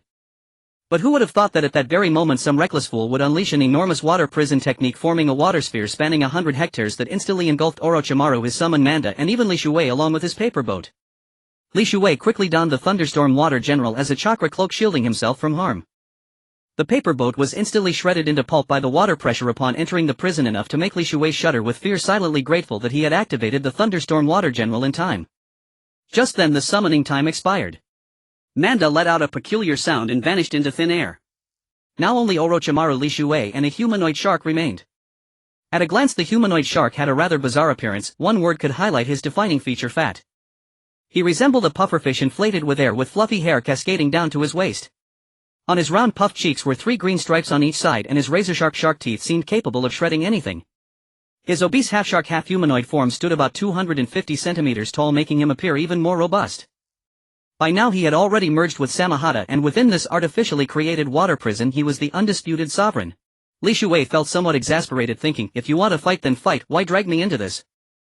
Zigwashin Hitengue swept a glance at Orochimaru, but his gaze fell upon Li Shui. Since the Thunderstorm Water General's exterior inherently fused with water-natured chakra, it was nearly invisible underwater. Seeing Li Shui dressed like a merchant, Zigwashin Hitengue felt a twinge of confusion. Where did this guy come from? How did he get swept in? Could he be in league with Orochimaru? Zigwashin Hitengue didn't dwell on it. Since they had entered his attack range, he might as well eliminate them all. His primary target was Orochimaru, with Li Shui coming second. Within the water prison, Orochimaru's advantages were suppressed, but his white phosphorus great snake, being a serpent, remained agile even in water. Zigwashin Hitengue, leveraging his geographical advantage, launched attacks within the water prison at a speed that left Orochimaru far behind. Caught off guard, Orochimaru was struck dozens of times in succession. Fortunately he had long since completed the immortal rebirth, making him a nearly undying monster. When his body was shattered by Zigwashin Hitengue, Orochimaru simply extended a pair of hands from his own mouth, forcibly ripped his lips apart, and crawled out from between his throat and lips. The sight turned Li Shu's stomach, causing him to vomit everything he had eaten in the past 3 days. Zigwashin Hitengue found the scene equally eerie, yet within his domain he possessed absolute confidence that even the most formidable opponent could be destroyed. Under the relentless assault of Zigwashin Hitengue, Orochimaru gradually began to falter. He formed hand seals, preparing to use the reverse summoning technique to escape. Li Shui, who had been spectating, realized that if Orochimaru fled he would be left to face Zigwashin Hitengue alone. Unwilling to accept that, Li Shui was determined not to let Orochimaru escape. Lightning release, paralyze. Li Shui bellowed, unleashing the paralyzing technique he had developed into the water. Water conducts electricity, and the lightning release traveled even faster through it. Before Orochimaru could complete the hand seals for the reverse summoning technique, the lightning interrupted him. Orochimaru felt a jolt of electricity course through his body, leaving him instantly limp. He tried to turn around to see who had unleashed the lightning release. Meanwhile, Zigwashin Hitengue, after being struck by the lightning, became unusually excited. He surged his chakra to its peak and charged at Orochimaru with full speed. Repeatedly slammed by Zigwashin Hitengue, Orochimaru found himself overwhelmed. This was the first time he had struggled so much in battle since earning the title of one of the 3 ninja. He had only that lightning release user in the back to blame. Watching the duel between Zigwashin Hitengue and Orochimaru was quite entertaining. If not for being trapped in the water, Li Shui would have pulled up a chair, grabbed a bag of sunflower seeds, hummed a tune, and sat cross-legged to enjoy the show. But now Orochimaru was a monster that conventional ninjutsu could not kill, even if it reduced him to excrement. The only way to end him was to obliterate him instantly, otherwise even a piece of his flesh would seem capable of disgorging a miniature Orochimaru. As time dragged on, Zigwashin Hitengue began to tire. Bewildered, he stared at Orochimaru, whose body had been severed at the waist by his latest charge. Just then Orochimaru's remaining upper half extended another pair of slimy hands from his mouth, pried open his own lips, and crawled out as a sticky, slimy version of himself. It was fortunate that this water prison was spacious enough, otherwise it would have been completely contaminated by Orochimaru. However, repeatedly witnessing Orochimaru unable to die and crawling out of his own mouth in such a slimy manner was truly nauseating. Li Shuei lost interest in watching further. He turned around and controlled the Thunderstorm Water General to carve a slit at the edge of the water prison, then charged out. As Li Shuei forcefully breached the barrier, the water domain created by Ziguish and Heat and Gue began to collapse. The water pressure surged toward the gap and all the water rushed out. Seeing the gap, Orochimaru instantly transformed into a black serpent and slithered toward the exit. Ziguish and Heat and Gue, unwilling to let Orochimaru escape without a decisive victory, quickly formed hand seals to seal the gap, blocking Orochimaru's escape route. Only then did they both notice a massive chakra-formed general standing on the ground below. On that very patch of ground, Mitarashi Anko, kunai in hand, was confronting a young female ninja of similar age who wore the forehead protector of the Kirigakure village. Mitarashi Anko swiftly formed hand seals chanting Bode Dragon, Hair, Tiger before exclaiming Fire Release Dragon Fire Technique. A blazing line of fire erupted, transforming into a fiery dragon that surged toward the opposing kunoichi. The Mist Village kunoichi remained unruffled, forming hand seals with equal speed, gathering a torrent of chakra into a water dragon, and cried out Water Release Water Dragon Bullet Technique. As the jutsu completed, a colossal water dragon materialized beside the Mist Village kunoichi, opened its maw and unleashed a barrage of water bullets at the oncoming flame dragon. The water bullets neutralized the flame dragon, causing it to vanish. The two women charged at each other, drawing kunai as they closed in. The blades clashed, sending off imperceptible sparks. I, Terumi May, must win this fight. The arranged marriage waiting for me at home won't wait. She was destined to grow into a voluptuous figure with delicate features, a true beauty. Yet it remained puzzling why she never married in the end. After their clash, Terumi May and Mitarashi Anko reappeared behind each other. Anko raised her hands, swiftly formed seals, and called out Hidden Shadow Snake Hands. Anko's hands transformed into dozens of colorful snakes, their twisting bodies bearing fangs as they lunged at Terumi May's back. Without turning, Terumi May merely uttered Water Release Water Whip. A chakra whip formed from flowing water materialized beside her and lashed out at the snakes conjured from Anko's hands. The whip struck the snakes, causing Anko to wince in pain. She hastily retracted them, reforming her hands. From the duel so far, Terumi May held the upper hand. Although both had yet to unleash their full arsenal, Terumi May's later prowess would enable her to face Uchiha Madara, and she still hadn't employed her Kekei Genkai. Her strength was not to be compared with Mitarashi Anko's. At that very moment, by sheer coincidence, Li Shuei landed squarely between the two combatants. Terumi May and Anko spun around, eyeing Li Shuei with wary vigilance. A man descending from the sky stirred a flutter of infatuation in Terumi May, but the thought of the impending arranged marriage after this mission quickly sobered her. Men. Sure, he's handsome and my heart stirs a little. But my parents described the match, he must be even more. Oh no, he's too gorgeous. Let me have another look. Terumi May gazed at Li Shuei with a dreamy look, fantasizing, if I were with him, would I be expected to bear 10 children? No, maybe 20 or even 30. This was Terumi May in her youth, radiant, peerlessly beautiful, yet terrified of marriage, childbirth, and becoming a fated housewife. Later, when she became the Mizukage, she grew anxious about being unable to marry, an irreconcilable irony. Mitarashi Anko instantly recognized Li Shuei and panicked, having witnessed him defeat her master Orochimaru. Having only recently become a chunin, how could she possibly stand against him? Anko's panic lent her an endearing, naive charm. Her pale face flushed with a hint of red, and her accelerating heartbeat made her chest heave noticeably. It had to be admitted that Mitarashi Anko possessed an impressive figure. But this was a battle. Both Mitarashi Anko and Terumi May quickly regained composure. Terumi May asked, "Who are you?" While Anko questioned, "Why are you here?" Li Shuei was dressed as a merchant without a headband, so his nationality and whether he was a shinobi remained unknown. Hearing Anko's question, Terumi May assumed they were acquainted, maybe a pursuer from Konoha. Originally she had only a slight edge over Anko. With an extra opponent, the tide would turn. Anko in turn thought Li Shuei was on the enemy's side, growing even more cautious. Both women simultaneously stepped back and flung their kunai. Geez, they go for the kill right away, these women are fierce. Li Shuei shook his head helplessly. As the kunai flew, he raised his hands and caught both blades between his fingers. Catching kunai with just fingertips stunned Terumi May and Anko. Though their current strength was insignificant in the ninja world, bare-handed blade catching was terrifying. Unless a fight to the death was necessary, flight was the better option. Both women focused chakra into their feet, ready to flee. Li Shuei noticed this. But these two beauties were so lovely, letting them go would be a waste. Lightning Release Paralyzing Technique. Li Shuei crouched, pressing his palms to the ground to release the lightning release paralyzing technique. The ground was damp from the earlier water jutsu, providing conductivity. A tingling surge of electricity coursed through the bodies of Terumi May and Anko. The next moment, the two young beauties were predictably electrocuted, collapsing to the ground, convulsing, foaming at the mouth, and finally losing consciousness. After they were knocked out, Li Shuwei took a paper boat from his sleeve, chanted a spell and tossed it out. The paper boat expanded to 6 meters long and 2.5 meters wide, hovering half a meter above the ground. Li Shuwei approached Terumi Mei, first placed a sealing talisman on her forehead, then lifted her onto the paper boat. After settling Terumi Mei, he did the same for Mitarashi Anko, a sealing talisman on her forehead, then carried her onto the boat, setting her beside Terumi Mei so they leaned against each other. Crouching down to gaze at the two unconscious beauties, Li Shuwei could barely suppress his drool, inwardly gleeful. You Hashigaki Kisame and Orochimaru can fight your war, leave me out of it. Now Mist Village's long-legged Terumi Mei and Konoha's fishnet-stockinged Mitarashi Anko, I'll take them both. After capturing Terumi Mei and Mitarashi Anko, Li Shuwei stood on the paper boat, gathering spiritual energy and murmuring incantations to control the vessel as it ascended. Approaching the water prison, he witnessed Samahata still tirelessly tormenting Orochimaru. Orochimaru was repeatedly cleaved in half at the waist, only for his upper torso to open its mouth, allowing a pair of hands to grip the edges and slowly pull a slimy, viscous version of himself from within his own throat. This sight was enough to disgust anyone who beheld it. At that moment, Li Shuwei, cradling Terumi Mei in his left arm and Mitarashi Anko in his right, shouted toward the water prison, "Samahata and Orochimaru, look over here."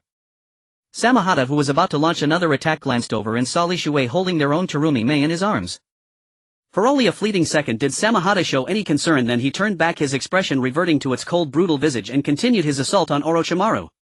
Seeing Mitarashi Anko captured, Orochimaru's heart trembled with lingering fear, and in that moment of distraction he was struck once more by Samahata. Orochimaru clenched his fists in fury and let out a pained roar. "You bastard, let go of Anko." This scene was one never witnessed in the original Naruto Shippuden. At this time Orochimaru had not yet lost himself to his experiments. He still harbored a fervent love for his disciple and his village. Seeing Mitarashi Anko taken captive, he desperately tried to break free from the water prison, instantly revealing his true form as a white phosphorus serpent. The white phosphorus serpent opened its maw within the prison, spewing venom that turned the entire water enclosure into a pool of toxic liquid. Samahata was forced to dispel the water prison, and a torrent of poisonous water cascaded down onto the forest. Every plant and flower it touched withered and rotted in an instant. Forcing the transformation into the white phosphorus serpent prematurely drained Orochimaru's life force, and now exhausted he began to fall. Witnessing this, Li Shuwei felt a certain schadenfreude, for he had merely been passing by and had been dragged into this conflict against his will. Li Shuwei's voice thundered, "Orochimaru, Samahata, I'll be taking Terumi Mei and Mitarashi Anko. If you want them back, come find me in the Hidden Rain Village." Orochimaru belatedly realized that the intruder was none other than Li Shuwei, the former Kumogakure ninja who had fought him before and now ruled over the land of storms from the ruins of the Hidden Rain Village. Orochimaru never imagined that Li Shuwei's power had already surpassed his own, far exceeding what it had been when they last clashed. Having spoken, Li Shuwei steered the paper boat around and flew toward the land of storms. Orochimaru, having manifested his true form, urgently needed to find a vessel to survive. His white phosphorus serpent body slithered rapidly in all directions. Since this was his first time revealing his true form, Orochimaru himself was still unaccustomed to. Samahata was a stubborn man, a cold and ruthless villain. He cared not whether Terumi Mei lived or died. His only objective today was to eliminate Orochimaru. Desperate to find a vessel and unwilling to continue the entanglement, Orochimaru could only flee with all his might. Samahata reverted to his human form, his upper body bare and fleshy, clutching the Samahata blade as he swiftly chased after the fleeing Orochimaru. "Little snake, just let me catch you," Samahata taunted as he pursued Orochimaru. Panic seized Orochimaru's heart as he hastened his slithering pace. Glancing back, he saw Samahata closing and sending a jolt of terror through him. Had he not been worried about Mitarashi Anko and lost his composure revealing his true form, he would not now be in such a pathetic state. But regret was useless with Samahata so close on his heels. His only priority was to escape. Yet he could not help but relish the thought of seeing Orochimaru in such a humiliating plight. After all, Li Shuwei had always counted Orochimaru among his most despised characters in the Naruto Shippuden series. It was not for any other reason than the way the narrative had the brothers Uchiha Sasuke and Uchiha Itachi successively turn the tables on him, which tarnished Orochimaru's standing in the eyes of fans, though later he was forcefully whitewashed. Li Shuwei raised the paper boat higher, then using the mirror element technique he had mastered conjured a projection before him. The projection displayed the fleeing Orochimaru below and his pursuer Samahata. Just then a paper crane flew near the boat and Li Shuwei recognized it as Conan's jutsu. He took the paper crane, unfolded it and read it. A look of surprise crossed his face and a sense of unease stirred within him. "I never imagined that Uzumaki Kushina had a hidden agenda when she stayed in my land of storms." One day earlier, Conan had finished cutting out thousands of paper figures, then using the paper figure technique Li Shuwei had taught her, she cut a chicken's head, drew talismans, enchanted incantations. She turned the paper figures into puppets, scattered them across the entire land of storms to serve as her eyes and ears, placing the whole domain under surveillance. The sights and sounds perceived by the paper figures could be shared through the technique. One rogue paper figure accidentally drifted to the third floor and slipped into Uzumaki Kushina's room. As luck would have it witnessed something it should not have. A yellow-haired young man was present in Uzumaki Kushina's chamber. Namikaze Minato said, "Kushina, come back with me." Uzumaki Kushina shook her head. "Not yet. Once I have fully understood the situation in the Land of Storms I will leave with you and report the details to the third Hokage." Namikaze Minato nodded. "Very well. Stay here and be cautious, do not let anyone discover you." Uzumaki Kushina smiled. "Rest assured. I have already gained their trust. They will include me in their most confidential matters." Hearing this, Namikaze Minato felt reassured. He then handed Uzumaki Kushina several kunai engraved with the Flying Thunder God seal. Namikaze Minato said, "Try to place these kunai in other hidden corners of the Land of Storms. If I come to pick you up next time and we are discovered, we can use these pre-positioned kunai to escape." At the end of the letter, Konan assured Li Shuei that she had already arranged for the paper figures to silently monitor Uzumaki Kushina, awaiting his return to make a decision. After reading Konan's message, Li Shuei lost all interest in watching Orochimaru's desperate flight. He turned the paper boat around and sped toward the Land of Storms. The direction Li Shuei took was exactly opposite to that of Orochimaru's escape, thus he missed the spectacular scene of the Akimichi clan's pursuit of Orochimaru. After passing through the clouds and traveling a kilometer, the canopy bridge lay beneath his feet. This was the frontline battlefield between the Land of Earth and the Land of Fire. At both ends of the bridge below, ninjas from Konohagakure of the Land of Fire faced off against those from Iwagakure of the Land of Earth. By now reinforcements from Iwagakure had arrived, while Konohagakure, with its front lines stretched too thin and simultaneously at war with the four great nations, could no longer dispatch additional support. Konohagakure had lost its absolute advantage at the canopy bridge. At that moment, a yellow flash suddenly landed in the trench of the Konoha ninjas. Minato Namikaze appeared behind the Konoha ninjas carrying a backpack full of kunai inscribed with the Flying Thunder God seal. A Konoha ninja recognized Minato Namikaze and exclaimed excitedly, "Great! The third Hokage actually sent you to support us." The others, seeing only a single blonde youth arriving to reinforce them, felt their already desperate hearts sink even deeper, morale plummeting further. Counting carefully, Minato Namikaze realized that only a dozen or so jonin remained on their side while the enemy still numbered over 100. Minato Namikaze took a deep breath, pulled out the special kunai and said to the ninjas before him, "Pinpinjio, distribute these kunai. When I give the order, just throw them straight toward the enemy." Only Pinpinjio, who knew Minato Namikaze's true strength, believed his words. The other Konoha ninjas were instantly baffled, all thinking that simply throwing the kunai straight at the enemy would never hit them. It was a complete waste of weapons. At that moment no one moved, clearly doubting Minato Namikaze's words. Pinpinjio immediately shouted at the top of his lungs, "Everyone, if you want to live, throw these kunai toward the enemy." Everyone received about a dozen kunai inscribed with the Flying Thunder God seal.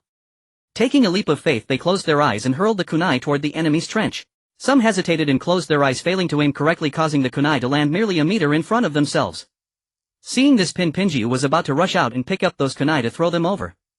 But Minato Namikaze stopped Pinpinjio, showing a confident smile, and said, "Leave it. That's enough." Minato Namikaze quickly formed hand seals and in an instant he vanished into thin air. Pinpinjio exclaimed excitedly, "Fellow villagers, open your eyes wide and watch this battle well. Perhaps this is a spectacular battle scene you will never see again in your lifetime." Ah! Ah! At that moment screams kept coming from the enemy side. Minato Namikaze flashed by like a yellow lightning bolt, wielding the kunai of death, continuously reaping the lives of the enemy ninjas. In less than 5 minutes the battle was over. All but one ninja from Iwagakure had perished, the sole survivor fled. Seeing this, everyone present was in awe, every one of them deeply admiring Minato Namikaze's power. Fearing further reinforcements, Minato quickly formed seals and returned to their own trench. Pinpinjio, seeing there was still one escapee, said excitedly, "There's still one left.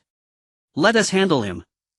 Over a dozen Konoha ninjas gathered together, expressing their willingness to join Pinpinjio in eliminating the last Iwagakure ninja. Minato Namikaze raised his hand to stop them, said calmly, "All right, everyone rest and calm down. I deliberately let that one go." Pinpinjio was very puzzled and asked, "Why is that?" Minato Namikaze explained, "If news spreads back to Iwagakure that I alone wiped out hundreds of their ninjas, then the Land of Earth will never dare to invade our borders again."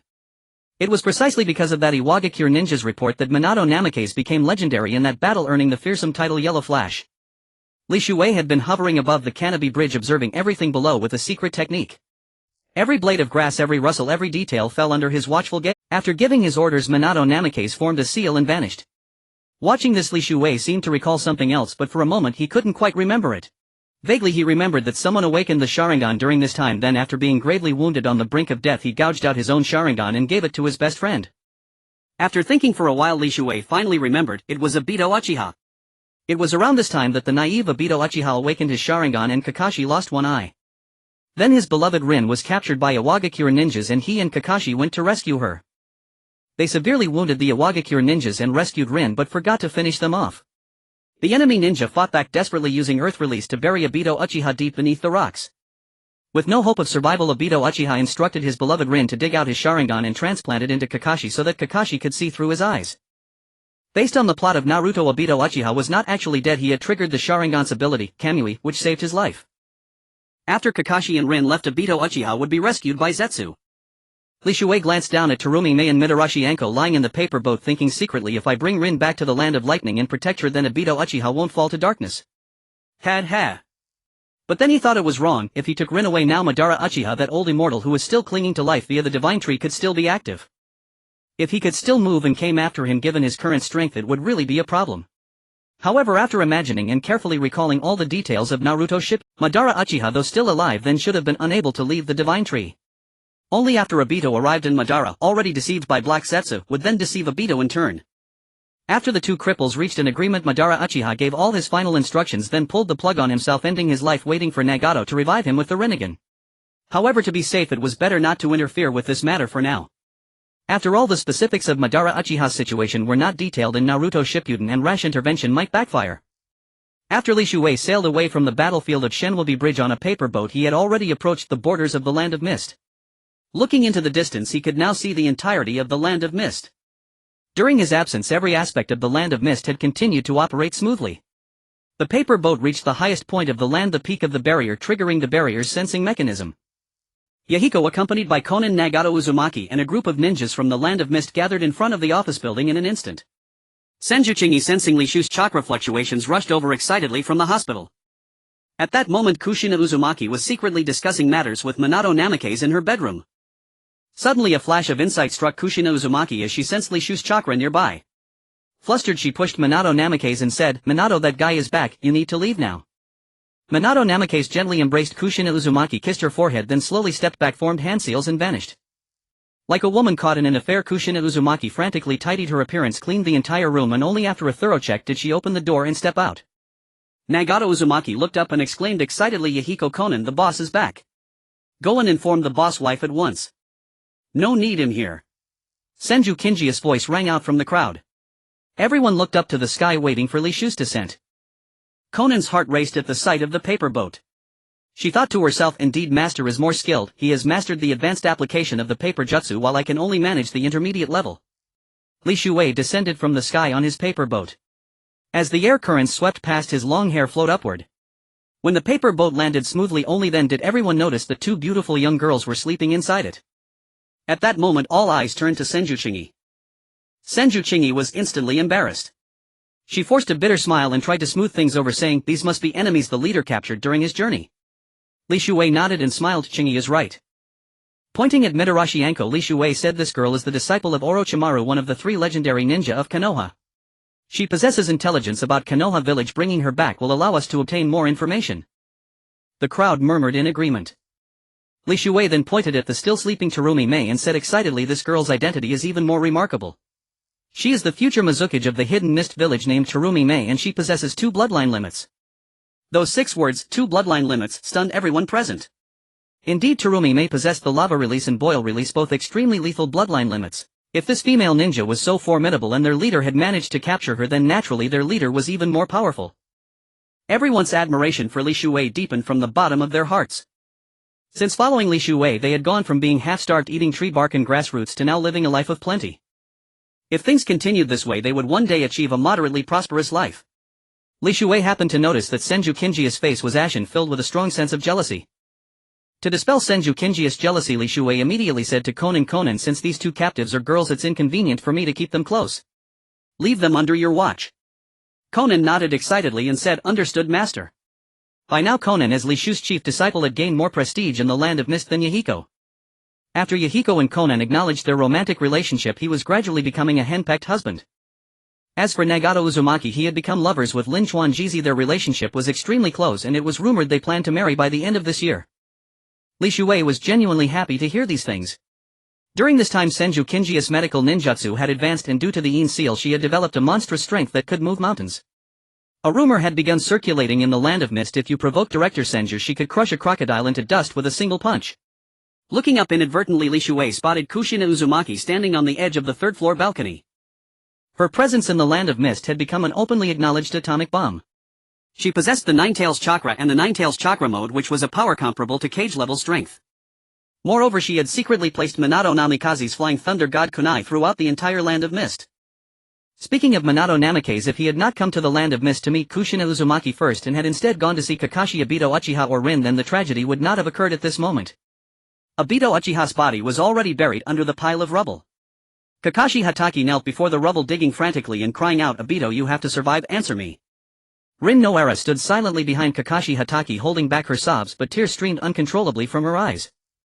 A yellow flash instantly appeared behind them. Kakashi Hatake, too focused, only realized someone had arrived later. Kakashi Hatake turned around and saw his teacher Minato Namikaze. With tears streaming, he said, "Sensei, Obito is..." Kakashi Hatake refused to believe that Obito Uchiha, his close friend who had just saved him from the Iwanin, had passed away. Minato Namikaze saw that Kakashi Hatake's left eye had been transplanted with a Sharingan and there was no trace of Obito Uchiha nearby. He already knew the outcome, he had been too slow after all. Minato Namikaze formed hand seals, released his sensing ability and finally shook his head helplessly, letting out a regretful sigh. There is no one else detectable in the vicinity. Grief-stricken Kakashi Hatake formed hand seals, attached lightning-natured chakra to his right hand and unleashed Chidori. He prepared to strike at the rubble to confirm if Obito Uchiha was still alive. Minato Namikaze wrapped his arms around Kakashi's waist and stopped him. "Kakashi, that's enough. Obito is gone, let him rest in peace." Because of that one sentence, Kakashi Hatake missed the chance to save Obito Uchiha, who was still barely alive and unconscious. They stayed there for a long time before reluctantly leaving. From then on, Konoha village gained a copy ninja, Kakashi, and a hero named Obito Uchiha. Right after Minato Namikaze, Kakashi Hatake and Rin Noara left. A milky white figure skimmed across the ground, then plunged into the rubble. It stirred around, wrapping Obito Uchiha's half-crushed body and bursting out of the debris. It was a humanoid creature formed from roots. As it enveloped Obito's body, it muttered to itself, "Good thing I arrived in time or the plan would have been ruined."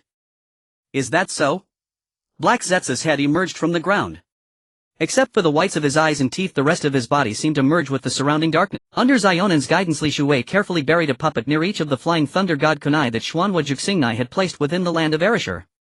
This was no ordinary puppet. It was crafted through a special secret method, meticulously carved through 14 intricate and complex procedures, followed by reciting 14 incantations to endow the puppet with its purpose of existence.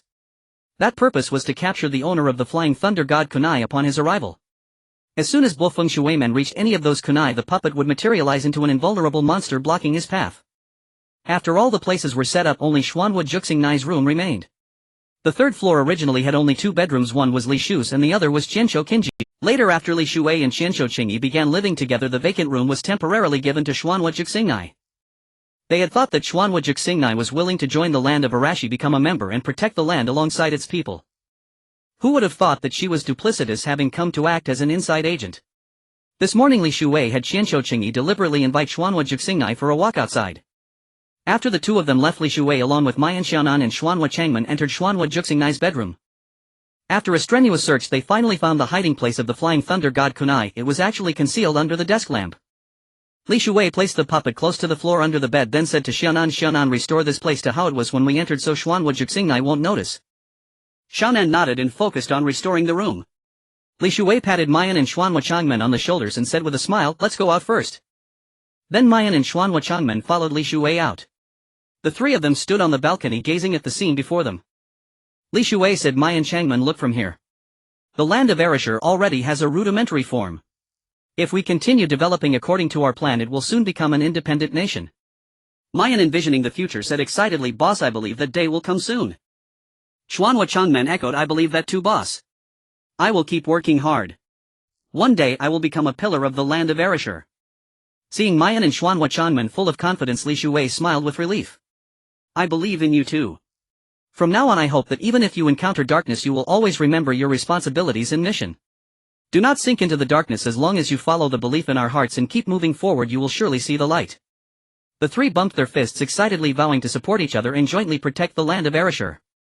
Just then Xiaonan also walked out of Xuanhua Juxingnai's bedroom. Xiaonan saw the three discussing something and walked over to join in, but inadvertently noticed Xuanhua Juxingnai walking back toward the building. Li Shuei thought for a moment and said, "You three go downstairs first. I'll probe Xuanhua Juxingnai for information." Remember, once you sense the puppet technique activating, the three of you must immediately go to the corresponding location to investigate. Yes. The three responded and then left the third floor together. Xuanhua Jixingnai arrived at the office building and saw Li Shuwei standing on the third floor balcony. Instead of using the stairs, she jumped directly up. As Xuanhua Jixingnai appeared before Li Shuwei and was about to speak, Li Shuwei suddenly embraced her and pressed his lips against hers, silencing her mouth. Immediately he employed his tongue kiss technique, stirring Xuanhua Jixingnai until she was utterly captivated. Taking advantage of her daze, he tore off her clothes. Xuanhua Jixingnai began to struggle, flailing her limbs, but with her mouth sealed by Li Shu's she could only emit muffled sounds. In an instant Xuanhua Jixingnai's fair skin was exposed and the little rabbits hidden in her bra began to tremble as she struggled. Li Shuwei stopped kissing her and leaned forward, taking her earlobe into his mouth. A tingling sensation instantly spread through Xuanhua Jixingnai's entire body. Her whole body began to tremble slightly and she felt a strange illusion that her bones had turned soft, as if she had no strength left. Provoked by Li Shu's advances, Xuanhua Jixingnai began to lose control. Trembling, she let out an irresistible voice, "Shuwei I." Li Shuwei naturally knew he had pushed Xuanhua Jixingnai to the brink of desire. He began to use both hands and feet, caressing her thighs. Xuanhua Jixingnai involuntarily let out a moan, saliva spilling from her mouth and trailing down the corner of her lips.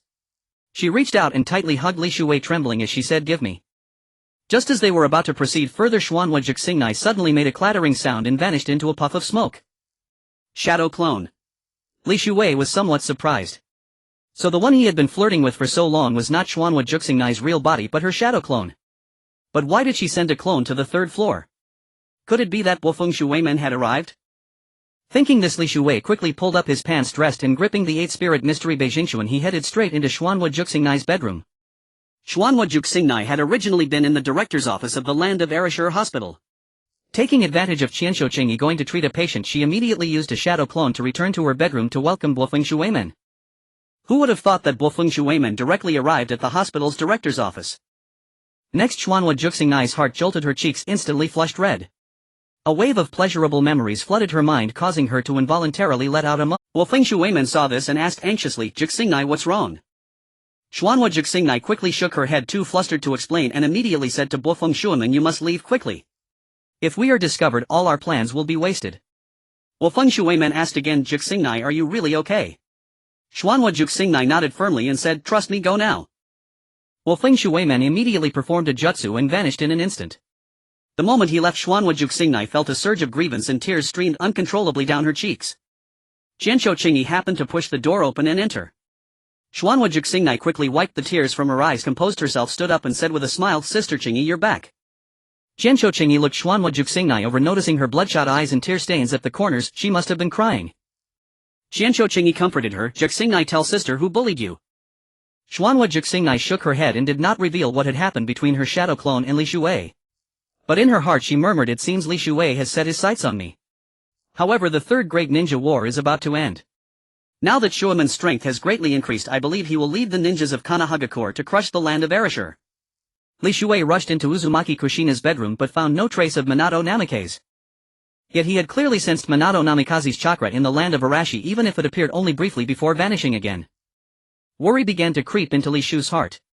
It seemed there were still flying thunder god marks left by Minato that had escaped detection. Reluctantly, Li Shuwei left Uzumaki Kushina's bedroom and stepped onto the balcony where Konan, Yahiko and Nagato had already arrived. The three looked at Li Shuwei in unison. Nagato said, "Boss, I just sensed an unfamiliar chakra near the hospital." Li Shuwei frowned. "Why didn't the three of you go check it out immediately?" Yahiko replied, "Boss, we were worried about you, so we came here first." Li Shuwei asked, puzzled, "What danger could I possibly be in?" Nagato said awkwardly, "Because I just sensed the Nine-Tails chakra raging." The Nine-Tails chakra raging. Li Shuwei felt immensely embarrassed. It wasn't the Nine-Tails chakra raging, it was just the emotional fluctuations from him and Kushina growing closer, causing the Nine-Tails chakra to leak out. Yahiko nodded. "Exactly. So we were afraid you might be in trouble and rushed up." At that moment Senju Qingyi was holding Uzumaki Kushina's hand as they walked over. This time they had come up the stairs instead of jumping like Kushina's shadow clone. When they arrived they found Yahiko, Konan and Nagato all there. Normally the three rarely came up. Today all three were gathered, indicating something important had happened. Uzumaki Kushina's mind flashed back to her intimate moments with Li Shuwei and her cheeks flushed crimson. Her heart was tangled but she forced herself to maintain a normal expression. Li Shuwei glanced at Senju Chingy, took her hand and said, Chingy, I obtained a special medical ninjutsu while out. Let's go back to the bedroom and I'll teach you personally. Senju Chingy, thinking he was serious, nodded and smiled. Perfect. My current medical ninjutsu is insufficient. Learning a new one would be wonderful. Li Shuwei turned to Uzumaki Kushina. Kushina, go with Konan and the others to the cafeteria for lunch. Lunch. Uzumaki Kushina looked up. It was only around 8 in the morning. Why would she need to go for lunch so early? Had they discovered something about Minato? Konan glanced at Li Shuwei, who gave her a subtle wink. She quickly grabbed Kushina's arm. Come on, Kushina-chan. Let me take you to the land of Arashi's public cafeteria. Hesitant Uzumaki Kushina was pulled away by Konan. Yahiko and Nagato exchanged a look with Li Shuwei. He nodded slightly and they followed Konan. After they left the office building, Li Shuwei led Senju Chingy to the balcony. Senju Chingy was confused. Didn't you say we were going to the bedroom? Li Shuwei looked in the direction Kushina had gone and smiled bitterly. That was just for Kushina's sake. Senju Chingy was puzzled. What's wrong with Kushina? Li Shuwei asked, didn't Konan tell you that Minato Namikaze has been coming and going from our land of Arashir many times? Senju Chingy shook her head. The conditions in the Hidden Rain village are too harsh. The hospital is full of patients and I've been too busy to pay attention to anything else. Li Shuwei said anxiously, when such a big thing happens to the nation, why didn't you tell me if I didn't ask? Senju Chingy shook her head helplessly. This matter can't be resolved overnight. Telling you would only add to your worries. Li Shuwei said, even so it concerns the people of the land of Arashir. You should have spoken up. Senju Chingy said, it's about the water source. The water we use is created by ninjutsu. It's fine for the plants. But some villagers, not knowing this, drank it out of thirst, leading to stomach issues and acute gastroenteritis. Li Shuwei immediately said, in that case let's dig a well. Senju Chingy shook her head. The ground here is hard granite, just 3 or 4 meters down. There's no groundwater at that depth. Li Shuwei thought for a moment. Leave this to me. Just focus on the hospital and try to find time to practice the Inseal. Relieved that Li Shuwei had a plan, Senju Chingy nodded. I'll do my best. Then the two left the office building and headed toward the hospital. The land of Arashir Central Hospital was the only hospital in the nation. Though called a hospital, it had no medical equipment, only medical ninja using ninjutsu combined with herbs to treat patients. On 3 floors there were now 10 medical ninjas. According to Senju Chingy, they had discovered several people with medical talent among the ordinary villagers. The Third Great Ninja War was not yet over and medicines and medical equipment were monopolized by the 5 great nations. It was impossible to purchase them and the land of Arashir lacked the capability to develop its own. Entering the director's office, one could see floor-to-ceiling windows behind the desk overlooking over 100 acres of medicinal herbs. This was one of the land of Arashi's lifelines. With these herbs, Senju Chingy could use her ninjutsu to extract the required medicines. However, because the herbs lacked sufficient growth time, their potency was far inferior to aged herbs. This greatly reduced the effectiveness. So many illnesses would relapse after a period of time. Senju Chingy said, Shuwei, maybe you can find a way to get some medical equipment. Li Shuwei wished he could, but he didn't know where to buy such equipment. After thinking, he said, bear with it a little longer. The Third War will end soon and we will launch the war to unify the Hidden Rain village and establish the complete land of Arashir. Senju Chingy, considering the current situation of the land of Arashi, couldn't help but worry for Li Shuwei. A trace of fear flickered across her face. Li Shuwei noticed her expression and pulled her into his arms. Don't worry. I've already arranged everything. Morning. Gensho Chingy went to the hospital early. Li Shuwei slept in for an extra 15 minutes before opening his eyes and getting up. The weather was sultry today, as if it were about to rain. Li Shuwei was drenched in sweat. So he went to take a shower. After changing clothes, he walked straight out of the office building. On the way to the cafeteria, he happened to notice a large dry concave pit ahead. Thinking that the land of Lan likes drinking water, Li Shuwei immediately activated the Thunderstorm Water General, raised his massive sword and thrust it violently into the ground. The Third-Eternal Thunderstorm Water General, wielding a giant sword nearly 25 meters long, caused the earth to tremble with each thrust. Everyone thought it was an earthquake. All of them left their houses and gathered on the open ground. At that moment, Li Shuwei drove the giant sword fully into the earth and then yanked it out with tremendous force. Following that, groundwater gushed out from the depths. In an instant it filled the entire pit.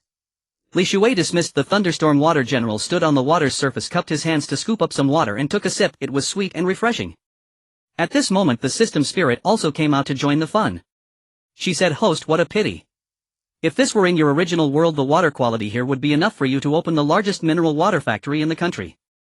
Li Shuwei asked in surprise. System, do you mean the water quality here is excellent? The system spirit said it is extremely good. The water contains a great many minerals beneficial to humans and is also rich in abundant natural elements. If you could use the immortal arts of this world, you could extract Senjutsu chakra faster with the help of this spring. Hearing this, Li Shuwei immediately voiced his concern. System, if the people of the land of Lan drink this water, will they be affected? The system spirit said of course not. Natural elements already exist between heaven and earth. Although the spring contains dense natural elements, they will not be brought up when fetched with tools. They remain in this pool. Hearing this, Li Shuwei felt relieved. Mi Yen was the first to recognize that it was their leader's Thunderstorm Water General and immediately led all the citizens of the land of Lan toward the place where the Thunderstorm Water General had vanished. When they all arrived, they found Li Shuwei standing before a huge clear water pond. Seeing everyone had come, Li Shuwei said excitedly, dear citizens of the land of Lan, I learned from the director of the land of Lan hospital that your drinking water problem has not been perfectly solved. So today I dug a well. A well.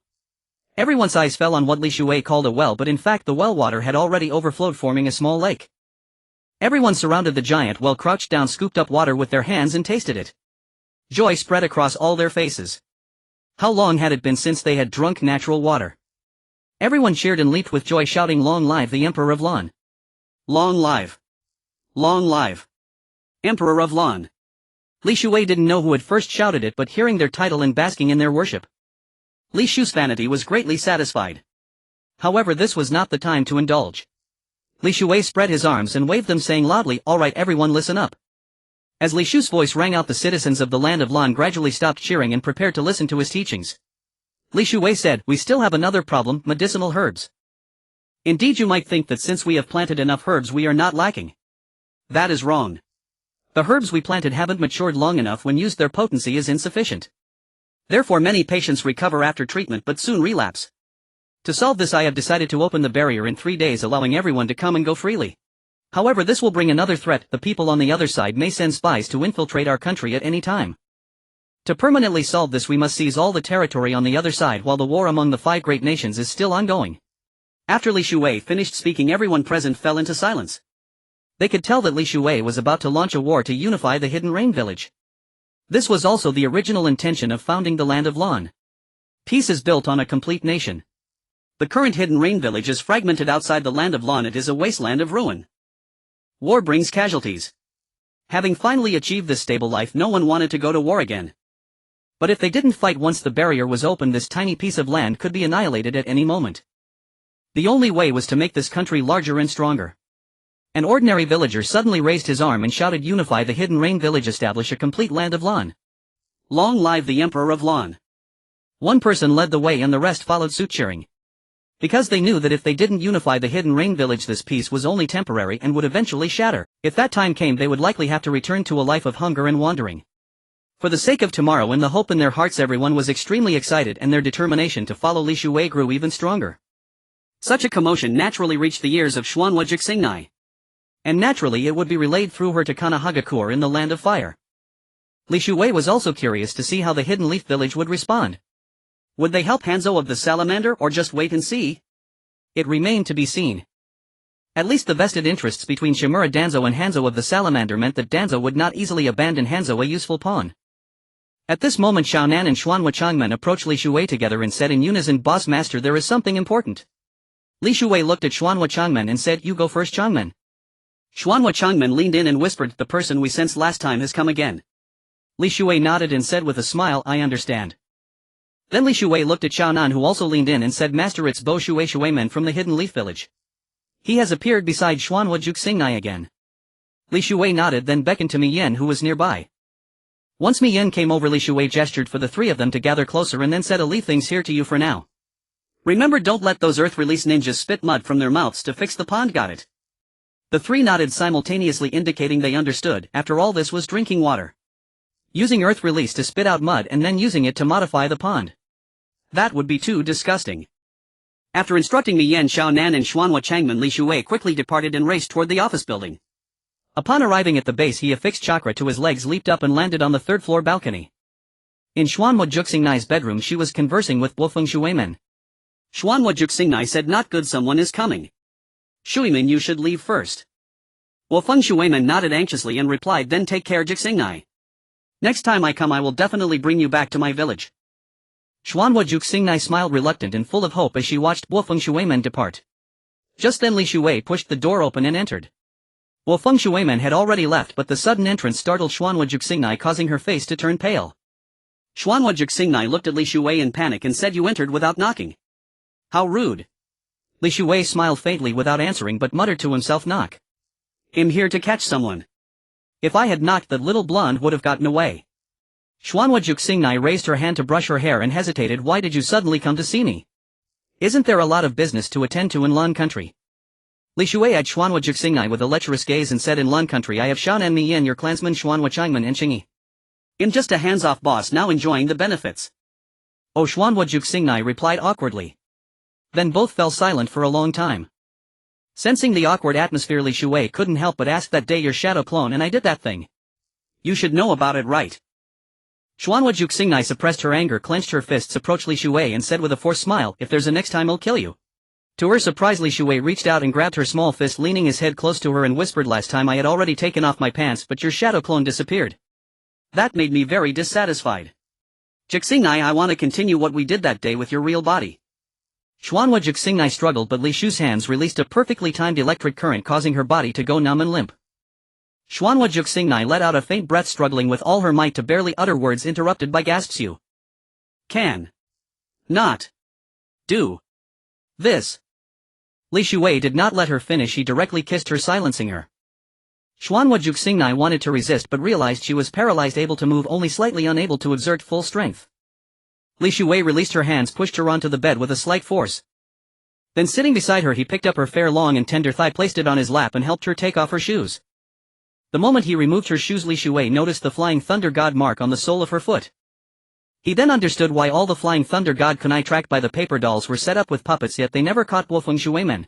So this little vixen had actually engraved Feng Shuiman's flying thunder god mark on the sole of her own foot. Seeing the mark on her sole, Li Shui muttered to himself, damn it, if you were going to run off with Feng Shuiman, so be it. But you deliberately stay here acting like a decoy as if I can't do anything to you. Since that's the case, let's see if I take you today whether you're still the first blood. A surge of anger rose in Li Shu's heart. He directly pounced on her, tearing her clothes apart. The torn garments only accentuated her curvaceous figure. The pair of snow-white breasts before him rose and fell with her breathing extremely enticing. Li Shui grabbed one fiercely, causing Xuanhua Jixingnai to scream in pain. No. You think that's it? I adore you, Xuanhua Jixingnai. Bear me a son. Our son's name is already chosen, Xuanhua Mingren. Gangdan, am not ready yet. Can you give me some time? I'll give you time. 10 months from now you'll give birth to Xuanhua Mingren for me. Ha ha ha. Beast. No. Xuanhua Jixingnai struggled weakly. At that moment she thought of contacting Feng Shuiman but then feared that Li Shui had come prepared. If Feng Shuiman arrived it would be dangerous. Suddenly she stopped struggling, glared with fury and lay there like a corpse, allowing Li Shui to do as he pleased. She thought that by doing this Li Shui would have the decency to stop. But she underestimated him. Blame it on her being too sexy and fiery, which attracted Li Shui too much. Since he could have her body, why care about her heart? One day when Xuanhua Mingren was born, Li Shui believed that Xuanhua Jixingnai would surely change her mind. After the storm, Li Shu's figure remained undiminished. He stood up and dressed. Glancing back at the bloodstain on the bedsheet, he licked his lips with satisfaction, smiled faintly and looked at the tearful Xuanhua Jixingnai. He pulled up his pants and turned around, saying, rest well. I'll come to accompany you tonight. Bastard. Xuanhua Jixingnai cursed, her heart filled with anger and self-reproach. Why, when she was unwilling, did she eventually cooperate willingly? Why? Xuanhua Jixingnai wept, her face stained with tears. Li Shui paused at the door, sneered and said, Xuanhua Jixingnai, you brought this upon yourself. Why did you have to help Feng Shuiman's scheme against my Lan country? Since that's the case, the protagonist of Naruto Shippuden is called Xuanhua Mingren. Letting you bear a son named Xuanhua Mingren doesn't break the main plot, does it? After Li Shui left the office building, Xianzhou Qingyi came looking for him. She said anxiously, Brother Shui, I found a mutated plant in the vegetable garden today. Come quickly and see it with me. Xianzhou Qingyi pulled Li Shui and hurried toward the hospital of Lan country. Li Shui was bewildered and said, Qingyi, don't be so anxious. Xianzhou Qingyi said excitedly, how can I not be anxious? My mother told me that if an ordinary person eats that plant they can gain a bloodline limit. It's a rare treasure that appears only once in 10,000 years in the ninja world. Li Shuwei followed Qianshou Qingyi to the herb base behind the hospital. In a corner a strange and enchanting plant was growing. The plant's branches were entirely purple with black barbs. The jade-like triangular leaves seemed to breathe exhaling a chilling cold. The flower was a hybrid of lily and rose shimmering with a faint red light carrying a hint of blue coldness. The buds were a mix of purple and jade while the nectar was a transparent crystal like a blazing flame. The flowers were exceptionally vibrant, 3 in total. Wow! Before Li Shuwei could speak, the system spirit appeared and exclaimed in surprise, "Congratulations host, this flower is actually from the Ice Mountain and Fire Sea deep in hell." Li Luoha looked at the system spirit and asked, "What is the Glacier Fire Sea?" Qianshou Qingyi, seeing that besides herself there was only Li Shuwei and he suddenly asked, had to answer honestly, "I don't know." Li Shuwei smiled faintly waiting for the system's reply. The system said, "Legend has it that there are 18 layers of hell and only those who have committed many evil deeds in life are cast into them. One of these layers is the Ice Mountain and Fire Sea.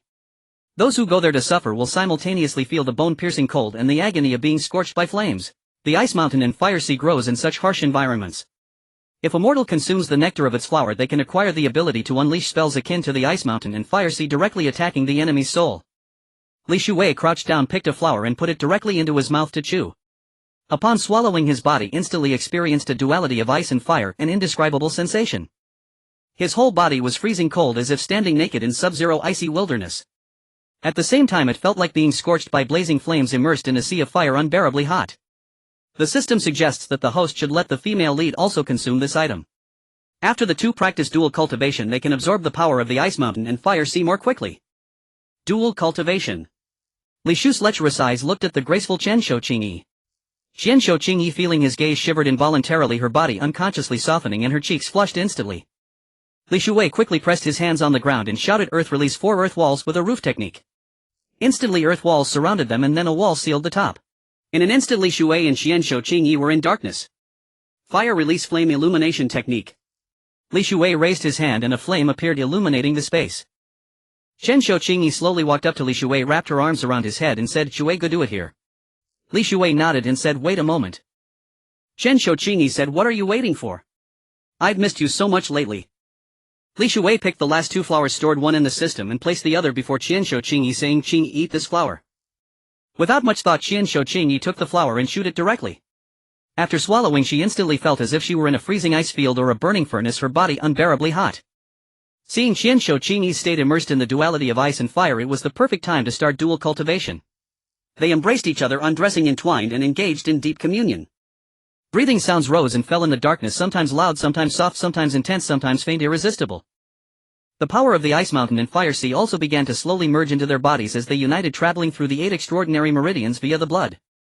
Unconsciously, Li Shuwei jumped directly from the mortal realm to the peak of the 10th layer of Qi refining. Although Li Shu's world was an era of depleted spiritual energy, there were still cultivators. Cultivators aimed to become immortals. The realms are Mortal Realm, Qi Refining Realm, Foundation Establishment Realm, Core Formation Realm, Nascent Soul Realm, Spirit Transformation Realm, Void Refining Realm, Body Integration Realm, and Mahayana Realm. Each realm has 10 layers. Cultivating to the 10th layer allows breakthrough to the next realm. The strongest cultivation realm in the mortal world is the 10th layer of the Mahayana realm, also known as the Mahayana Peak. After breaking through, one attracts the heavenly tribulation. Successfully crossing it leads to ascension as an immortal. Although Li Shuwei had been cultivating in this world, he had always remained at the 2nd layer of the mortal realm without any breakthrough. Today, after consuming the Ice Mountain and Fire Sea and dual cultivating with Qianshou Qingyi, he directly leaped to the peak of the 10th layer of Qi refining. As long as he breaks through the Qi refining peak, he can reach the next realm, Foundation Establishment. At this moment, the chakra stored in the Yang seal was equivalent to the chakra of 4 Uzumaki Nagato at that time. Although Uzumaki Nagato had already reached the Kage level, his chakra quantity was incomparable to ordinary Kage-level shinobi. He possessed the physique of the Uzumaki clan, which even without diligent training contained an immense amount of chakra. Moreover, the Uzumaki clan, as descendants of the Sage of 6 Paths, had unparalleled regenerative abilities in the ninja world. Li Shu's current strength, if not considering chakra quantity, surpassed Uzumaki Nagato. Adding chakra quantity, the overall strength of the two was roughly equal. However, in a life-and-death battle, Li Shuwei would survive. Conan's current strength was also formidable with her paper person technique and her original paper-controlling ninjutsu. She possessed both chakra and spiritual energy, reaching the 5th layer of the mortal realm. The weakest was Yahiko. Yahiko had no bloodline limit, he was just an ordinary water-release ninja.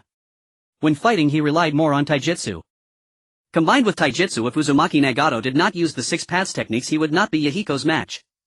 Li Shuwei intended to give the last Ice Mountain Spark Flower to Yahiko, but upon second thought he felt it was inappropriate. Because there was only one Ice Mountain and Fire Sea Flower, and even if given to Yahiko he couldn't withstand it. But now what method could be used to help Yahiko enhance his strength? That was indeed a problem. As soon as the ninja war ends, Obito Uchiha will approach the Akatsuki organization now known as the Land of Arashi as a villain. He will use his so-called methods to disintegrate everyone in the Land of Arashi, making Uzumaki Nagato experience the source of pain. Then he will agree to join Obito Uchiha in capturing the tailed beasts and implementing the infinite Tsukuyami plan. Li Shuei and Xianshou Qingyi had dressed and emerged from the earth walls. Both had their strength enhanced. Li Shu's specific situation had already been explained. Xianshou Qingyi had now stored a large amount of chakra in the yin seal. Because she was still young, this chakra was merely a reserve and not needed for maintaining youth.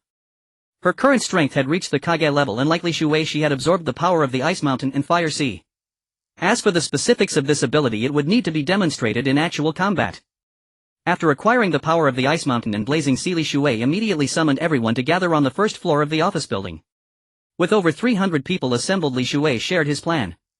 From now on we will produce Readitoate dry rations, soldier pills and other provisions.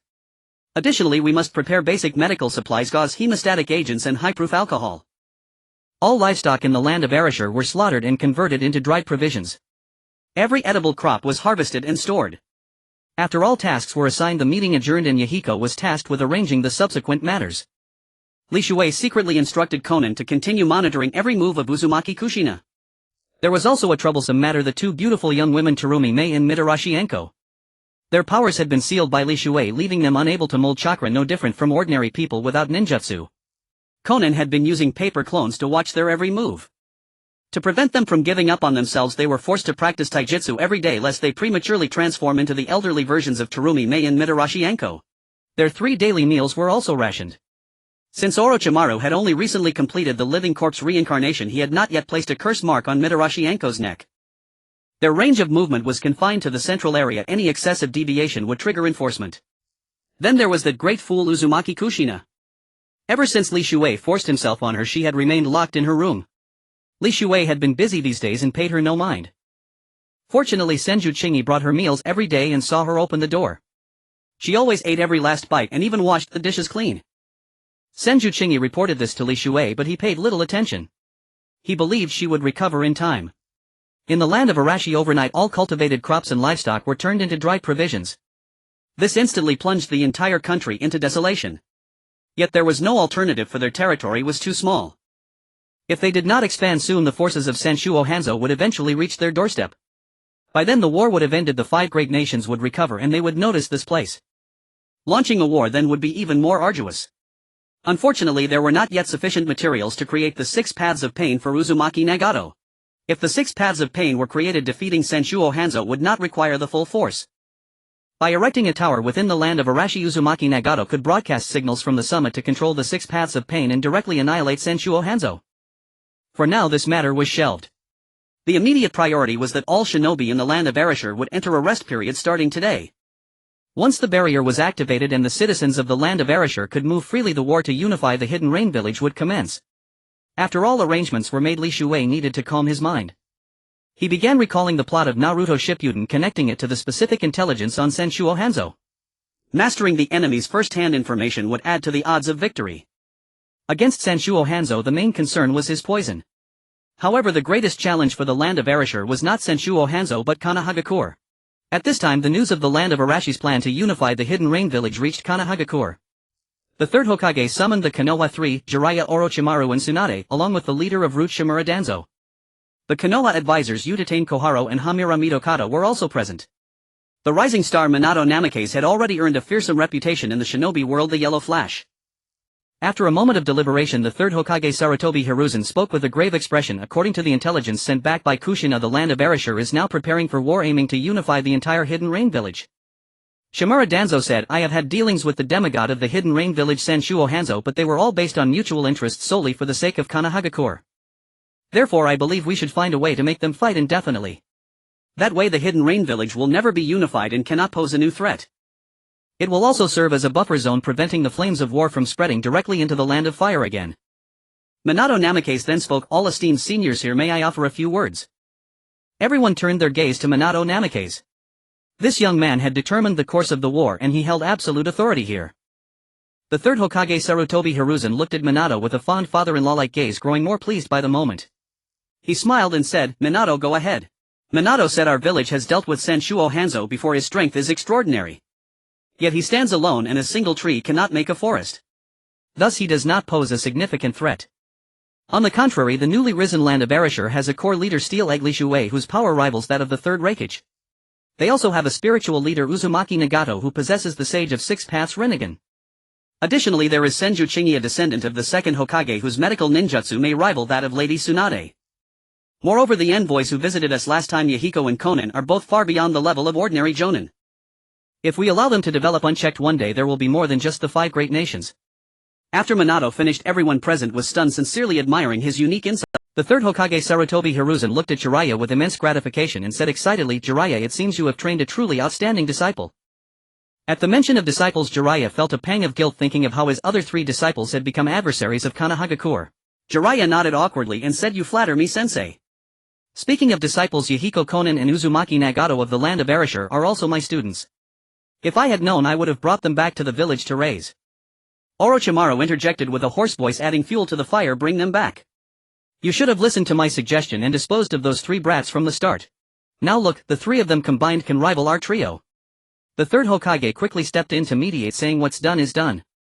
Let's focus on finding a remedy." Jiraiya and Orochimaru turned their heads away, each holding a grudge. The third Hokage continued, "Everyone, if you agree with Minato's assessment, let's vote. Should we support Sanshuo Hanzō in unifying the Hidden Rain village, or stay out of it and let the 2 forces continue fighting?" Lishuei announced to the people of the land of Ran that the barrier would be opened in 3 days. This news was soon passed to Namikaze Nagato through Uzumaki Kushina. Naturally, it also reached Kumogakure. As everyone awaited the moment the barrier opened on the 3rd day, Lishuei secretly summoned Uzumaki Nagato and the 2 arrived at the east gate. Lishuei ordered the gatekeeper ninja open the gate. The gatekeeper ninja was somewhat bewildered, thinking to himself, didn't the boss say to open the gate in 3 days? Nevertheless, since the boss had given the order, he had to comply. Lishuei glanced at Uzumaki Nagato and said with a smile, "Nagato, let's go." "Yes, boss." Uzumaki Nagato nodded and followed Lishuei out of the east gate. Lishuei led Uzumaki Nagato toward the opposite side, walking as he spoke, "Nagato, this time it's just the 2 of us. Do you have confidence in defeating Hanzō of the Salamander?" Uzumaki Nagato hesitated, recalling that before they met, Lishuei Yahiko had often spoken of Hanzō's reputation. They had long been familiar with the name Hanzō of the Salamander and had once even idolized him when they founded the Akatsuki organization. Seeing Uzumaki Nagato's silence, Lishuei said, "I'll duel Hanzō of the Salamander myself. You just need to ensure no one interferes." Uzumaki Nagato nodded and closely followed Lishuei. Ahead, they had entered Hanzō's territory and spotted 5 patrolling ninjas wearing Rain Village headbands. Lishuei said, "Nagato, it's up to you now. I need to conserve my strength. I won't act until I see Hanzō. Almighty push." Uzumaki Nagato wasted no words, spreading his hands and letting out a low roar. An immense gravitational force erupted from his body.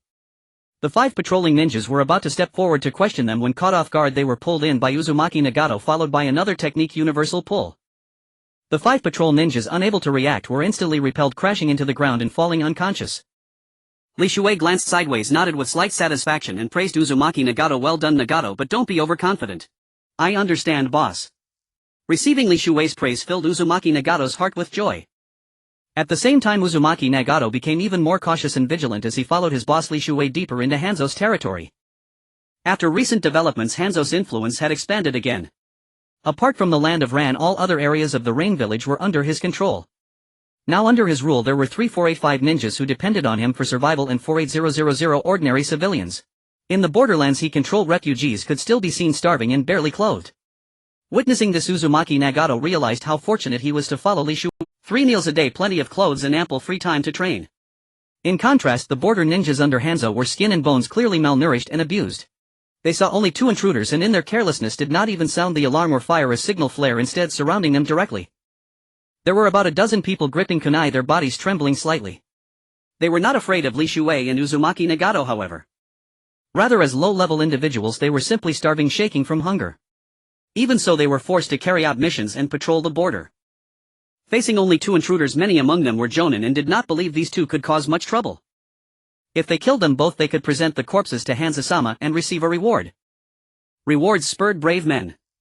With ferocious expressions they let out low roars and charged recklessly at Li Shuei and Uzumaki Nagato. Universal Pull. Uzumaki Nagato once again used Universal Pull, directly repelling the dozen or so approaching ninjas, sending them crashing into nearby dilapidated buildings. After landing they did not give up, all of them stood up again. The leading ninja, brandishing his kunai, exclaimed excitedly, "Kill them and we'll earn Hanzo-sama's favor and rise in the village." The ideal was grand, but the reality was quite harsh. Uzumaki Nagato never gave them a chance to close in, alternating between Universal Pull and Almighty Push.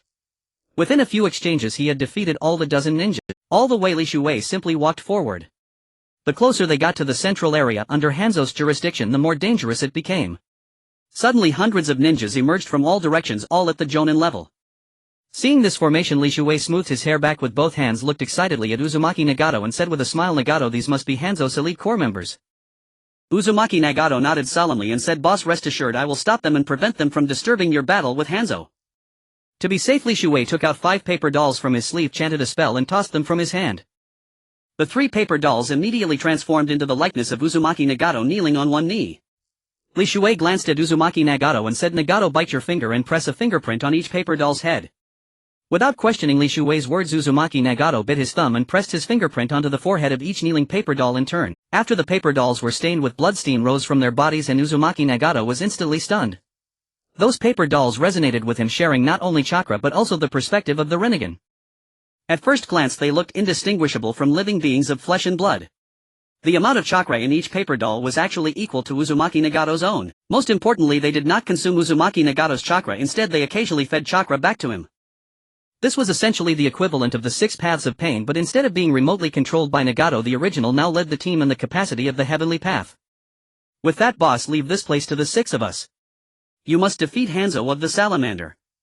With these 5 paper dolls, Uzumaki Nagato's confidence soared and the Rinnegan in his eyes began to rotate. As the Rinnegan turned, mysterious black script characters emerged from the depths of his memory. The paper Uzumaki Nagato also received the information from the original Nagato's mind. The expressions of the 5 paper clones grew increasingly vivid. At that moment Li Shuei stepped back and stood behind the 6 Uzumaki Nagatos. Then he said, "Nagato, go ahead. Give it a try. How do you like the new gift I gave you?" A paper clone bit his thumb and surprisingly blood flowed from it. He quickly formed hand seals, pressed his palm to the ground and shouted, "Summoning technique." A loud bang followed. What was summoned was no longer a beast with black rods but a 3-headed hellhound wreathed in flames. The hellhound was as massive and sturdy as a full-grown buffalo, with 3 heads each possessing a different elemental attack: wind, fire and lightning. In an instant, lightning, a hurricane and a dragon of fire materialized, striking at the nearby ninjas. Wind release, great breakthrough. An enemy ninja quickly formed seals and exhaled toward the hellhound's lightning-spewing head. The breath transformed into a powerful gale sweeping forward. Fire release, fire dragon technique. Another ninja formed seals, summoning a fire dragon to attack the wind attribute head. Water release, water dragon bullet technique. A third ninja used a water technique to counter the fire attribute head. These ninjas exploited elemental affinities to counter the hellhound. Hundreds of elite jonin, the most loyal troops of Sanshuo Hanzō, fought fiercely for their leader. They had followed Hanzō through countless battles in the Rain Village, dreaming of unifying it one day. Both sides shared the same goal, but only strength would decide the victor. At this moment Uzumaki Nagato was somewhat surprised by the scene, but his fighting spirit burned bright. He wanted to stretch his limbs thoroughly. The 6 Uzumaki Nagatos summoned black rods, leaped into the enemy camp and engaged in close combat. This sight left Li Shuei speechless. After killing several jonin, the original Nagato exclaimed excitedly, "Boss, since Sanshuo Hanzō is still hiding and watching, leave the battlefield to me. Before Hanzō shows himself, just sit back and enjoy the show." Li Shuei cautioned, "Be careful, don't underestimate him." Of course. Nagato repelled a ninja, spread his arms and roared, "Universal Pull." He forcibly drew a dozen ninjas toward him, then growled, "Almighty Push." With the combination of these 2 techniques he instantly eliminated over a dozen jonin. Nearby Li Shuei found a flat stone, sat down and continued watching Nagato's battle. Some ninjas noticed that the Rinnegan-wielding powerhouse obeyed Li Shu's commands. The principle of capturing the chieftain first was clear to them. Dozens of ninjas rushed forward, trying to break through the line of 6 Nagatos and the hellhound to kill Li Shuei. The 6 Nagatos roared in unison, "Universal Pull." Using this technique they drew the dozens of ninjas close and stabbed them through the heart with black rods, killing them instantly. The 6 Nagatos glared ferociously at the hundreds of ninjas and said in unison, "Your opponent is us. If you try to break through and attack our boss, you're asking for death." Some ninjas involuntarily glanced at those who had been knocked down by the Rinnegan youth. Though lying on the ground they were merely unconscious and would awaken after a while. Seeing this and comparing it to those who had tried to break through and were now completely dead, they understood the difference.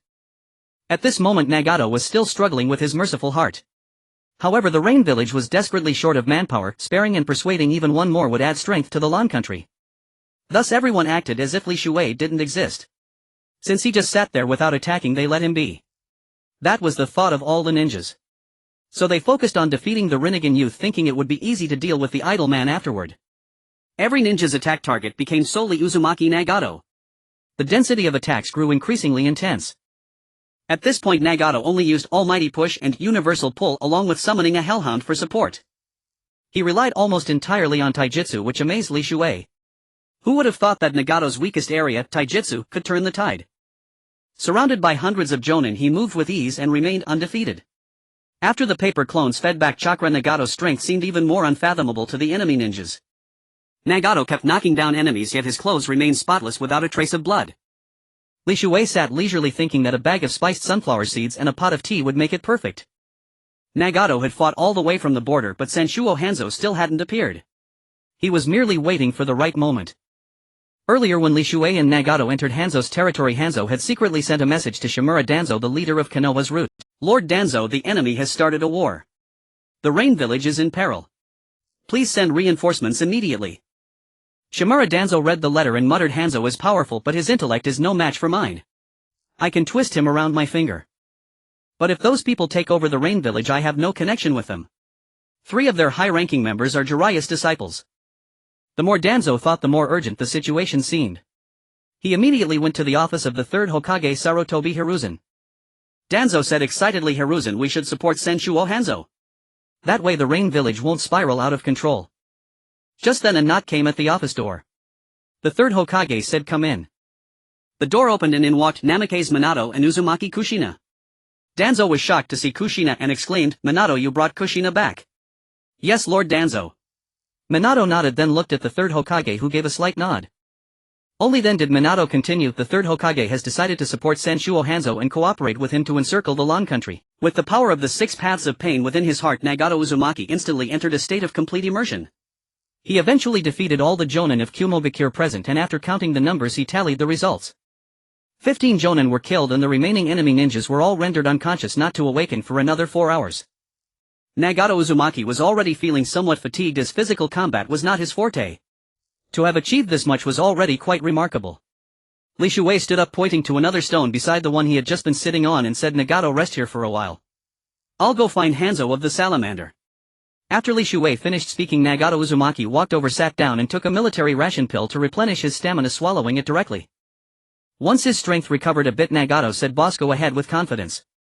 I'll guard this place. Li Shuei began to run forward. 2 minutes later he arrived before a 2-story wooden tank-style mansion with mortise and tenon joints. The mansion featured a closed courtyard layout symmetrical along a central axis composed of multiple individual buildings, clear in hierarchy and orderly. The roof was tiled with glazed tiles sloping gently with slightly upturned eaves. Even under the gloomy sky with clouds gathering and rain threatening, it still reflected a faint glimmer. The pillars, doors and windows of the mansion's exterior and inner walls were predominantly vermilion, contrasting with the white walls, creating a layered, vibrant yet solemn effect that harmonized with the surroundings. The black gate was open, revealing the main hall at a glance. On the front wall hung several scrolls of calligraphy and painting, with 2 grand chairs placed against the wall and a tea table between them. On either side a row of 12 grand chairs were arranged with tea tables placed between them. Hanzō of the Salamander moved from within the main hall as if teleporting, leaving afterimages with each step. Hanzō's deep eyes seemed to pierce through all things, instantly locking onto Li Shuei. Li Shuei waved his hand and the 8 Essence Mystic Staff appeared in his right hand, transforming into a long rod. Li Shuei stood outside the mansion gate while Hanzō stood in the courtyard inside, 5 meters apart. Hanzō said, since you've come to me, we must settle life and death. State your name before we begin. After speaking, Hanzō immediately announced his name, Amigakure Hanzō of the Salamander. Li Shuei fixed his gaze on Hanzō, his presence commanding respect, and declared in a resolute tone, Land of Arashi, Li Shuei. The two exchanged brief introductions. The clouds in the sky grew denser, stirring an inexplicable sense of oppression in their hearts. Suddenly a thunderclap rang out and lightning streaked down. Li Shuei seized the moment, raising his staff to channel the lightning with his lightning release technique, directing it straight at Hanzō. Body flicker technique. Hanzō used the momentary technique, narrowly dodging the lightning strike. He wielded his weapon, a scythe connected to a hammer by a chain, and used the body flicker technique again to reach Li Shuei, raising the scythe to strike him. Li Shuwei swung his staff with full force, blocking Hanzō's scythe and forcing it back. The collision of the two weapons produced a piercing, harsh metallic sound. Hanzō felt his palm go numb from the shock and involuntarily stepped back. A flicker of surprise crossed his eyes as he thought to himself, I didn't expect this guy's strength to be so immense. Seizing the opportunity, Hanzō leaped backward, putting 5 meters between himself and Li Shuwei once again. He then bit his left thumb, quickly formed hand seals and slammed his palm onto the ground, shouting, summoning technique. A colossal salamander as massive as a mountain covered in tumors and dark purple wrinkles was summoned into existence. It opened its mouth, revealing sharp venomous fangs emitting a pungent rotting stench and oozing a viscous liquid. Its 4 legs were as thick as stone pillars and even the slightest movement shook the ground around it. Under Hanzō's command, the salamander spewed a stream of poisonous fire toward Li Shuwei. Seeing this, Li Shuwei quickly formed hand seals and shouted, water release, great waterfall technique. As Li Shuwei's voice faded, a massive wall of water formed like a waterfall, colliding with the poisonous fire in an instant, producing black toxic smoke. Li Shuwei quickly took his iron staff and with a thought it transformed into a protective mask capable of purifying the air and blocking poison gas. Once Li Shuwei put on the gas mask, he no longer had any fear. He roared, Thunderstorm Water General. With the Krya Chakra form combining lightning release, storm release and water release enveloped Li Shuwei, creating the Thunderstorm Water General. Now empowered by the Thunderstorm Water General, Li Shuwei clearly gained the upper hand over Hanzō. Hanzō, however, showed no fear. He quickly formed hand seals and together with his summoned salamander unleashed a combined technique, ninja art poison fire smoke technique. The salamander spat a viscous liquid toward the Thunderstorm Water General and Hanzō ignited it with fire release. The burning liquid produced toxic deadly smoke. Li Shuwei did not back down.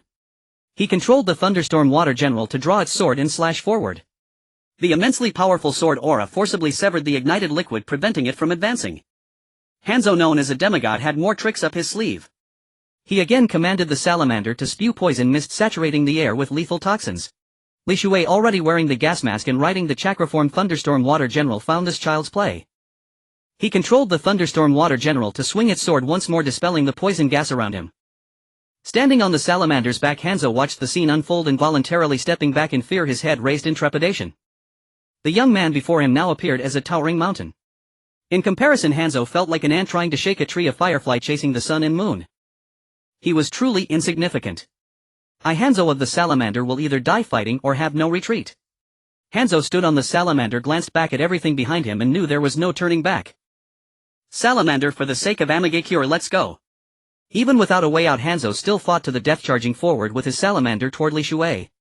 Li Shuwei within the Thunderstorm Water General resembled an unrivaled emperor gazing down upon the heavens. The Thunderstorm Water General raised its massive chakra-form sword and slashed toward the salamander.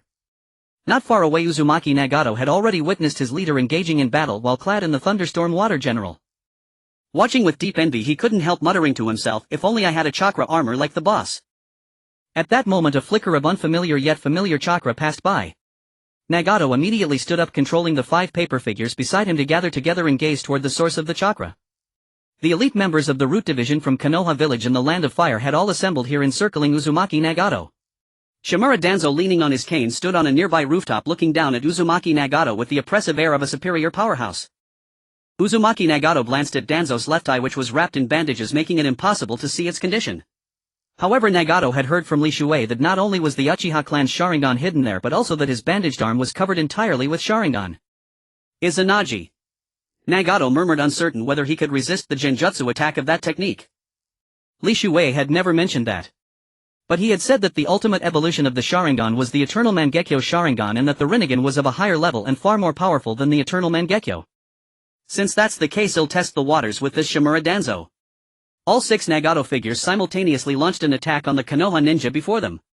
Bansho Tenin. Shinra Tensei. Within just a few exchanges, exploiting the enemy's lack of knowledge about his abilities, Nagato had already eliminated most of the root members. Only 11 root members remained, the strongest among the strong. Shimura Danzo, with a look of shock, questioned Nagato. Jiraiya is your teacher, how can you show no regard for that bond and directly slaughter the ninja of Konoha? Uzumaki Nagato smiled faintly, a hint of sly malevolence in his expression. He said coldly, did teacher Jiraiya ever tell you that my parents and everyone I held dear were killed by Konoha ninja? As he finished speaking, the 5 paper figures transformed into Nagato lunged at Danzo, swinging the black rods in their hands. 5 ninjas intercepted the charging Nagato figures while the rest shielded Danzo, saying, Lord Danzo, we should retreat. Retreat? Impossible. They already know my secrets. Today I will seize his Rinnegan. Shimura Danzo began unwinding the bandages from his arm, saying, "Buy me some time." With his order, the ninjas had no choice but to comply. Yet Danzo was utterly confident that with the cooperation of these 11 most elite root ninjas and the power of his Sharingan, he could definitely gouge out Uzumaki Nagato's Rinnegan. With the Rinnegan in his possession, who in the vast ninja world could possibly stand against him? Lost in fantasies of the future, Danzo grew almost intoxicated. The last 11 elite root ninjas working together gradually began to decipher some of Nagato's information. Armed with this knowledge, they coordinated their attacks, putting Nagato on the defensive. They exploited their advantage in taijutsu, engaging in a drawn-out battle with him. Uzumaki Nagato was never skilled in taijutsu, and as time wore on he began to struggle. It was only then that he fully understood why his boss Li Shuei had forced him to train in physical combat. At that moment, the paper figure clones of Nagato repelled several ninjas and retreated to his side, forming a protective barrier around him. Shimura Danzo meanwhile had removed the bandages from his face and was now unwrapping those from his arm. It had to be said that his habit of covering his entire body in bandages was rather impractical. If Danzo hadn't had his subordinates fighting desperately for him, he would likely have lost his head by now. That old man certainly had a lucky fate. The consciousness of the paper figures originated from the caster, and the core of this technique relied on Uzumaki Nagato's blood. Tainted by his blood, they took on his appearance and possessed his abilities. To break the paper technique, one needed a bit of esoteric knowledge. At this point, 3 of the 11 root ninjas remained to guard Danzo. The others launched a fierce assault on Nagato. By his own standards, he should have no trouble finishing off these ninjas. However, he had to consider avoiding losing control and perfectly managing all his power. This very mindset burdened Nagato, suppressing his strength. Fortunately, the paper figures compensated for this deficiency, repelling the attacking ninjas. Of course, their primary purpose was to protect Nagato. When he was exhausted, they had to return to his side, which limited their effectiveness. Though the 5 paper figures could replenish chakra, they couldn't instantly restore Nagato's stamina in a prolonged battle. 8 ninjas charged forward, kunai in hand. All 5 Nagato figures shouted simultaneously, Shinra Tensei, forcibly blasting them away. Just then Danzo had finally finished unwrapping the bandages from his arm. Who would have guessed that the fool had also secured his entire arm within a locked sealed container? The 3 ninjas standing nearby were utterly speechless. If it weren't for Danzo, they would have abandoned him right there. The battle between Li Shuei and Salamander Hanzō was also nearing its end. Hanzō, battered and broken, lay weakly amidst the shattered remains of his salamander, gasping for breath. Li Shuei looked down at him and said casually, "Your era has come to an end. It's time for me to usher in a new one." Salamander Hanzō coughed in resignation, blood seeping from his gas mask. His eyes fixed on Li Shuei, he asked, "Where will you lead the rain village in the future?" Li Shuei, using the Thunderstorm Water General's right hand to pinch Hanzō by the thumb and forefinger, replied without hesitation, "I will unify the entire ninja world. The rain village will remain the rain village. Then there will be only one nation, no more war or slaughter, and you will become a hero of the unified ninja world." Hanzo's throat emitted a muffled sound and his whole body struggled. After a moment he fell still, slowly closing his eyes as if he had finally let go of his obsession and departed from this world. Uzumaki Nagato annihilated the last 8 elite members of Root who had encircled him. Likewise, the 5 paper figures were destroyed in the battle. Having pushed himself to the limit, Uzumaki Nagato panted heavily as he gazed at Shimura Danzo before him, along with the 3 remaining Root members standing in front of him. Shimura Danzo unbound the device wrapped around his arm and cast it to the ground, stirring up a plume of dust. Gazing at his left arm, it was a pale limb adorned with dozens of blinking Sharingan eyes. Sharingan. Uzumaki Nagato stared in astonishment at Shimura Danzo in the distance. Even though he had long heard of it from his leader Li Shuei, he was still shocked by what he witnessed. His left eye was a Sharingan, and his left arm, cultivated from Hashirama's cells, was studded with Sharingan eyes. Even so, Uzumaki Nagato was now utterly exhausted. However, Shimura Danzo was in no hurry to strike, for he knew that the formidable figure behind Uzumaki Nagato had yet to appear. With a wave of his hand he declared, "This brat with the Rinnegan is already spent. Yet the powerhouse backing him hasn't shown himself. You 3 finish off this kid. I'll deal with the one lurking behind him." The 3 nodded immediately upon receiving Danzo's command. One of them removed his root mask, revealing a face disfigured by strong acid. He swiftly formed hand seals, his body liquefying into a pool of fluid that slithered toward Uzumaki Nagato. Wherever the liquid passed, the ground was instantly corroded into a large patch. Another root ninja also shed his mask, revealing a face that bore an uncanny resemblance to a wasp. He formed hand seals, his body dissolving into a swarm of countless wasps that dispersed and charged toward Uzumaki Nagato. The final root member pressed his palms together and roared, "Ha!" A blinding white light radiated from his body, temporarily robbing Uzumaki Nagato of his sight. Already spent, Nagato had no strength left to continue the fight. Just as he was about to surrender and resign himself to fate, the sounds of windstorms, clashing battles and splattering fluids erupted nearby. Beams of blue light flashed through the white radiance. Weapons clashed repeatedly, sending sparks flying. Uzumaki Nagato could feel the violent wind release raging chaotically, occasionally sweeping past him. 4 beams of storm release descended from the heavens, and an even more powerful beam weapon tore through the void. Ah! Ah! Ah! Ah! 4 screams echoed from within the white light. Blinded by the intense glare, Uzumaki Nagato could not open his eyes and lost his sight. In that moment panic seized him, but then he sensed a familiar chakra drawing near. A relieved smile spread across Uzumaki Nagato's face as he exclaimed excitedly, "Boss, have you come to save me?" As the white light faded, Uzumaki Nagato slowly opened his eyes. He saw Shimura Danzo lying on the ground dead with his eyes wide open. 5 of the Sharingan on his arm had already closed. The 3 ninjas who had attacked him were nowhere to be seen. Upon closer inspection he noticed scattered fragments of flesh and blood in the vicinity. Uzumaki Nagato spun around and looked up, only to behold the majestic figure of the Third-Eternal Thunderstorm General standing like a savior before him. The Thunderstorm General held the lifeless body of Hanzō the Salamander in its right hand. And at the heart of the general, suspended in midair, was his boss Li Shuei. Uzumaki Nagato's face lit up with joy as he exclaimed, "Boss, you're so cool." Li Shuei placed the corpse of Hanzō the Salamander before Uzumaki Nagato and said, "My paper figures are bound by time, they can't serve as your 6 paths of pain indefinitely. Now I give you Hanzō the Salamander. You can choose a few more bodies from the fallen around here. Use your jutsu to forge your very own 6 paths of pain." After speaking, Li Shuei dismissed the Thunderstorm General, descending slowly until he stood beside Uzumaki Nagato. When Uzumaki Nagato saw Li Shuei, he immediately sat down on the ground, dropping his guard, and waved his hand weakly, saying, "Boss, let me rest for a bit." Li Shuei nodded and replied, "Kid, the battle has only just begun. The enemy won't give you a moment's respite. Hurry up and complete your 6 paths of pain so we can return to the land of Lon." "All right." Uzumaki Nagato, like a reluctant worker, sighed and reluctantly stood up, walking over to Hanzō the Salamander. Gazing at Hanzō, whose eyes were peacefully closed in eternal slumber, Uzumaki Nagato felt a whirlwind of emotions. After all, before meeting his boss Li Shuei, Yahiko had always regarded Hanzō the Salamander as his idol. Yahiko could talk about Hanzō's exploits 100 times a day without ever growing tired. But now, looking at the cold, lifeless body before him, Uzumaki Nagato let out a sigh as if burdened by the fate of the world, then used his chakra to form a black rod. The rod split into several segments, which he inserted precisely into different parts of Hanzō's body. He then propped up Hanzō's corpse and, raising his hand, he condensed a black chakra sphere in his palm. He shoved the black chakra sphere into Hanzō's mouth. The corpse's Adam's apple wriggled eerily as it swallowed the black sphere.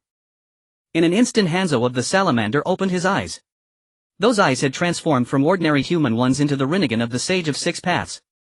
At that moment, Hanzō's 5 senses became linked to Uzumaki Nagato. Hanzō rose to his feet, and behind him materialized a vividly colored obese King of Hell. The King of Hell was enveloped in dark purple mist, exuding a deathly aura, sinister and eerie beyond measure. The king opened its mouth, its arms stretching out directly to seize Shimura Danzo and thrust him into its mouth to chew. Before long, Shimura Danzo emerged from the King of Hell's mouth, his body studded with black rods, his left eye a Sharingan and his right eye a Rinnegan. Next, Uzumaki Nagato selected several deceased root members, including a female one, and sent them all into the King of Hell's mouth. Li Shuei watched the scene unfold with immense excitement. Finally, under his own witness, Uzumaki Nagato could control his emotions without losing control and inadvertently summoning the 10-tailed shell. Once the 6 paths of pain were forged and further honed, Uzumaki Nagato would possess the power to single-handedly challenge an entire nation. Moreover, his true body could simply stay hidden. This time he would no longer be guarded by Konan alone. Li Shuei would assign his girlfriend Linchuan Jizi Konan and Yahiko to protect Uzumaki Nagato. In this way, Uzumaki Nagato could act like a remote controller, manipulating the 6 paths of pain to wreak havoc and assist Li Shuei in unifying the entire shinobi world. When they emerged from the mouth of the King of Hell, the complete 6 paths of pain were created. The Deva path of pain, unlike in Naruto Shippuden, was no longer Yahiko but Shimura Danzo of Konohagakure in the Land of Fire. He centered on himself, established repulsion and attraction, and could use the jutsu of the original Nagato Uzumaki, including Shinra Tensei Bensho Tenin, as well as Shibaku Tensei and Super Shinra Tensei. His abilities were even more highly configured than the Deva path of pain during Yahiko's time. In addition to using the jutsu formulated by Nagato Uzumaki, he could also use some of the jutsu from Shimura Danzo's lifetime, such as the insight of the Sharingan wind release and Sharingan Genjutsu, among others. The second was the Hell Path, Hanzō the Salamander. Why choose Hanzō the Salamander? Because his swordsmanship was superb, meaning his taijutsu was certainly not that either. This compensated for the Hell Path's original weak mobility, and it could summon the King of Hell, and by grabbing the opponent's throat it could cause liars to lose their combat awareness. It could also use the Rinnegan technique through the King of Hell to reconstruct the destroyed 6 paths of pain. Moreover, through him combined with Nagato Uzumaki, it could use the Rinne rebirth technique to revive the dead. However, this technique consumed a tremendous amount of chakra. If chakra was insufficient, it would directly drain the user's life force. The human path was a ninja from root named Wutong Guanchan who was skilled in genjutsu. After becoming the human path, he could directly extract the opponent's memory, soul and thoughts, possessing a strong physique that could withstand powerful jutsu. The Azura path originated from a root member Yuru Tanju of the Yuru clan who was skilled in controlling poisonous insects. After becoming the Azura path, he could instantly mechanize his body. He could transform his body into a launcher of firearms emitting powerful bullets and missiles and even more powerful shells from within. The animal path was a subordinate of Hanzō the Salamander that Nagato Uzumaki could retain, named Xiaoqiao Ameng.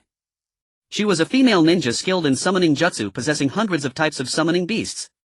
However, her summoning beasts were still in their infancy, so their combat power was slightly weak. However, Nagato Uzumaki through the Hell Path devoured all the fragments of the salamander, and after being remodeled by the King of Hell's body, the salamander, now covered with black rods, was revived. The Hungry Ghost Path was a member of the Yamanaka clan of Kanahagakure Yamanaka Wolowo who was skilled in the secret technique, the mind transfer jutsu. He could use the jutsu to create infinite connections in the brain, allowing information transmission.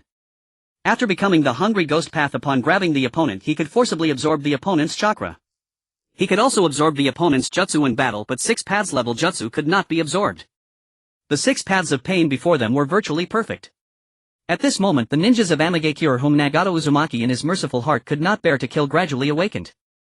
They opened their eyes and found that their leader Hanzō of the Salamander and Shimura Danzo of the Land of Fire were actually kneeling before Li Shuei of the Land of Lan. This scene was meticulously arranged by Li Shuei. In war, attacking the city is a lower strategy, attacking the heart is the superior strategy. Since their leader Hanzō of the Salamander had submitted, his so-called loyal subordinates would naturally follow him in submitting to Li Shuei. A large crowd knelt down in unison before Li Shuei. At this moment, Hanzō of the Salamander, under Nagato Uzumaki's control, said, "We are willing to submit to His Majesty the Emperor Lan, to follow His Majesty the Emperor Lan, and to unify the ninja world. Long live, long live, long live." That group of followers of Hanzō of the Salamander immediately joined in shouting "Long live" 3 times toward Li Shuei. But Li Shuei said clearly at this moment, "The Hanzō of the Salamander you see before you was killed by me long ago. He is a puppet made using a special jutsu." Li Shuei did not want ninjas loyal to Hanzō of the Salamander, but those who would follow him to join the Land of Lan. Let them become future threats. What he needed were people loyal to himself who willingly joined the Land of Lan. Even if they were just ordinary people with no combat power. Facing Li Shuei and Nagato Uzumaki, who possessed the Rinnegan of the Sage of 6 Paths, they dared not disobey. Li Shuei continued, "How about it? All of you kneeling here, is there anyone who is not convinced?" Under the pressure of Li Shu's strength, the kneeling crowd dared not make a sound. Li Shuei then said tentatively, "I am a very democratic person. If anyone is unwilling to stay by my side and serve me, you can choose to leave, and I will even give you some money to live well." After saying this, Li Shuei immediately manifested the 30-meter-tall Lei Lan Shuei General and stood behind. At this moment, the intimidation factor was maxed out and the deterrent effect was instantly maximized. Li Shu's clever move of playing hard to get made everyone present feel a sense of submission. Of course, the kind of life they desired in their hearts could probably be seen in the Land of Lan. After letting everyone present calm down, Li Shuei then dismissed the Lei Lan Shuei General and led them to the territory of the Land of Lan he had built. Although the livestock had been slaughtered and most of the vegetables and fruits had been made into dried food. However, the scene of harmony and the confident smiles on everyone's faces here could not be faked. Having seen the harmonious scene of the Land of Lan, everyone recalled their time following Hanzō of the Salamander. That was a world where might makes right. Without sufficient strength, one could only become a lower-class person. In the Land of Lan, not only ninjas had the right to enjoy life, but commoners also enjoyed equal rights. They gathered in front of the office building of the Land of Lan and knelt down to Li Shuei again. This time they were completely convinced and shouted in unison, "We are willing to follow His Majesty the Emperor Lan and unify Amagakure." Now the greatest threat to Amagakure, Hanzō of the Salamander, had become a puppet in Nagato Uzumaki's hands. His most elite ninjas had already submitted to Li Shuei. The remaining people were either suffering commoners or those who were ragged and hungry. If there was a food shortage in a time of famine starving you for 3 days and 3 nights, even if you were given a ladle of pig slop, you would accept it with tears of gratitude. Let alone the preferential policies of the Land of Lan that provided good food and enough to eat. Within a day, the news of Emperor Lan defeating Hanzō of the Salamander spread throughout the entire Amagakure. All the villagers of Amagakure gathered toward the territory of the Land of Lan. After they had a full meal, Li Shuei began to arrange for Yahiko Konan Uzumaki Wubai Wuli Chienku and others to re-register their information. They registered names and created records again, forming complete personnel information for easy inquiry. The power of the land of Lan had now completely occupied the entire Amigakure. It gained the right to use the entire territory of Amigakure, becoming a truly independent nation. After Hanzō the Salamander was eliminated, all his subordinates submitted to Li Shu's blend of authority and benevolence. With their assistance, the remnants of the Yuin village were swiftly cleared. The original land of Lan country would become the central hub of the entire Yuin village. Expanding outward from this core infrastructure, construction commenced, initiating a series of transformations across Yuin village. Water release ninjas cooperating with earth release ninjas and fire release ninjas could construct buildings with far greater efficiency. New farmland needed to be reclaimed, houses built in centralized clusters, communal facilities established, labor organized collectively, and food and daily necessities distributed uniformly. Every individual could resolve their basic needs for food and clothing in the shortest possible time. After Hanzō's death, a vast treasury of gold and jewels was discovered in his mansion, and these treasures were directly transported to the center of Lan country. That original small area protected by walls and an impenetrable barrier was from that moment on named Lan capital, the sacred heart of the entire Lan country. Only a small number of the original residents would remain for daily maintenance, the rest were dispatched to support the reconstruction of Yuin village. That select few were the most loyal subjects of Li Shuwei and Lan country. After rigorous screening, only about 60 remained: 10 ninjas of varying ranks, Genin, Shunin, Jonin, and 50 ordinary civilians without any ninja skills. This move came so abruptly, like a sudden storm sweeping through. The high-ranking officials of Lan country were caught completely off guard. Their leader Li Shuwei had merely taken Uzumaki Nagato on a single excursion, and the entire Yuin village had already been conquered. Konan and Yahiko, burning with curiosity, had never had the chance to ask. Now Li Shuwei, Senju, Chingi, Konan, Yahiko, and Uzumaki Nagato were all gathered before the former crocodile pond. Most of the crocodiles had been slaughtered days ago, leaving only a few small ones and unhatched eggs. Li Shuwei addressed everyone present. "I want to build a 50 turtle iron tower here." The others looked at him in puzzlement, wondering what purpose he had in mind. After speaking, Li Shuwei handed the construction blueprints to Yahiko and asked, "Follow these plans." "Yahiko, do you see any difficulties?" Yahiko answered, "Honestly, boss, the difficulty is immense. The entire Yuin village, including us, hasn't even processed what happened. You and Nagato conquered it before we knew anything. We don't even know the specifics." Li Shuwei explained, "Speed is crucial in war. Besides, we have Uzumaki Kushina here as a spy." Yahiko asked, "Boss, you knew she was a spy. Why did you allow her to move freely and exchange information with Minato Namikaze?" Li Shuwei said, "Letting her move freely and pass information to Minato Namikaze is precisely to lull them into complacency. According to my plan, the barrier was supposed to open tomorrow. But today I eliminated Hanzō with Nagato and also killed Shimura Danzo of Konoha's Leaf Village. In a single day we swept through the entire Yuin village and added it to Lan country's territory. If we hadn't kept Uzumaki Kushina alive and let her send out information, under unknown circumstances, Konoha would have sent more than just Shimura Danzo to scout the situation first. They would have dispatched a large army and elite forces to aid Hanzō. Then conquering Yuin village would have been far more difficult. Thanks to the Yamanaka clan ninja being turned into the 6 paths of pain, Uzumaki Nagato no longer needed to use the rain technique as in the original story. There was no need for rain to fall every day of the year to sense every blade of grass in Yuin village. As long as the signal tower was built high enough and Uzumaki Nagato inserted black rods at intervals around its body, the signal could be maximized. Uzumaki Nagato could then sense the entire Yuin village territory and even farther. Daily patrols would no longer be necessary. Instead, the Yamanaka clan's secret techniques would enhance perception. By adding chakra sensing markers to all Lan country citizens, they could be categorized in detail with every individual's information accessible through perception. To achieve all this, the signal tower was indispensable. Although Yahiko claimed it was difficult after hearing the tower's specific purpose, he willingly undertook its construction. After delegating all tasks, Li Shuwei led them on a tour of the entire Yuin village. Only the Lan capital and the 1-kilometer radius around Hanzō's former residence could be considered prosperous. The rest was a desolate wasteland of ruins where the inhabitants were half-starved and ragged. In the scorched earth, a starving old woman was struggling to cut maggot-infested wild boar meat, placing the pieces over a fire to roast. The roasting pork emitted a nauseating blend of decay and meaty aroma. On the other side, a man covered in festering wounds, missing an arm, staggered toward Li Shuwei, muttering incessantly, "Please help me. Give me a quick end." The forehead protector on his brow clearly marked him as a ninja of Yuin village once in Hanzō's service. He had been injured by explosive tags during a mission, losing limbs and becoming unable to fight, then abandoned. Crawling forward, he spotted a rusty kunai.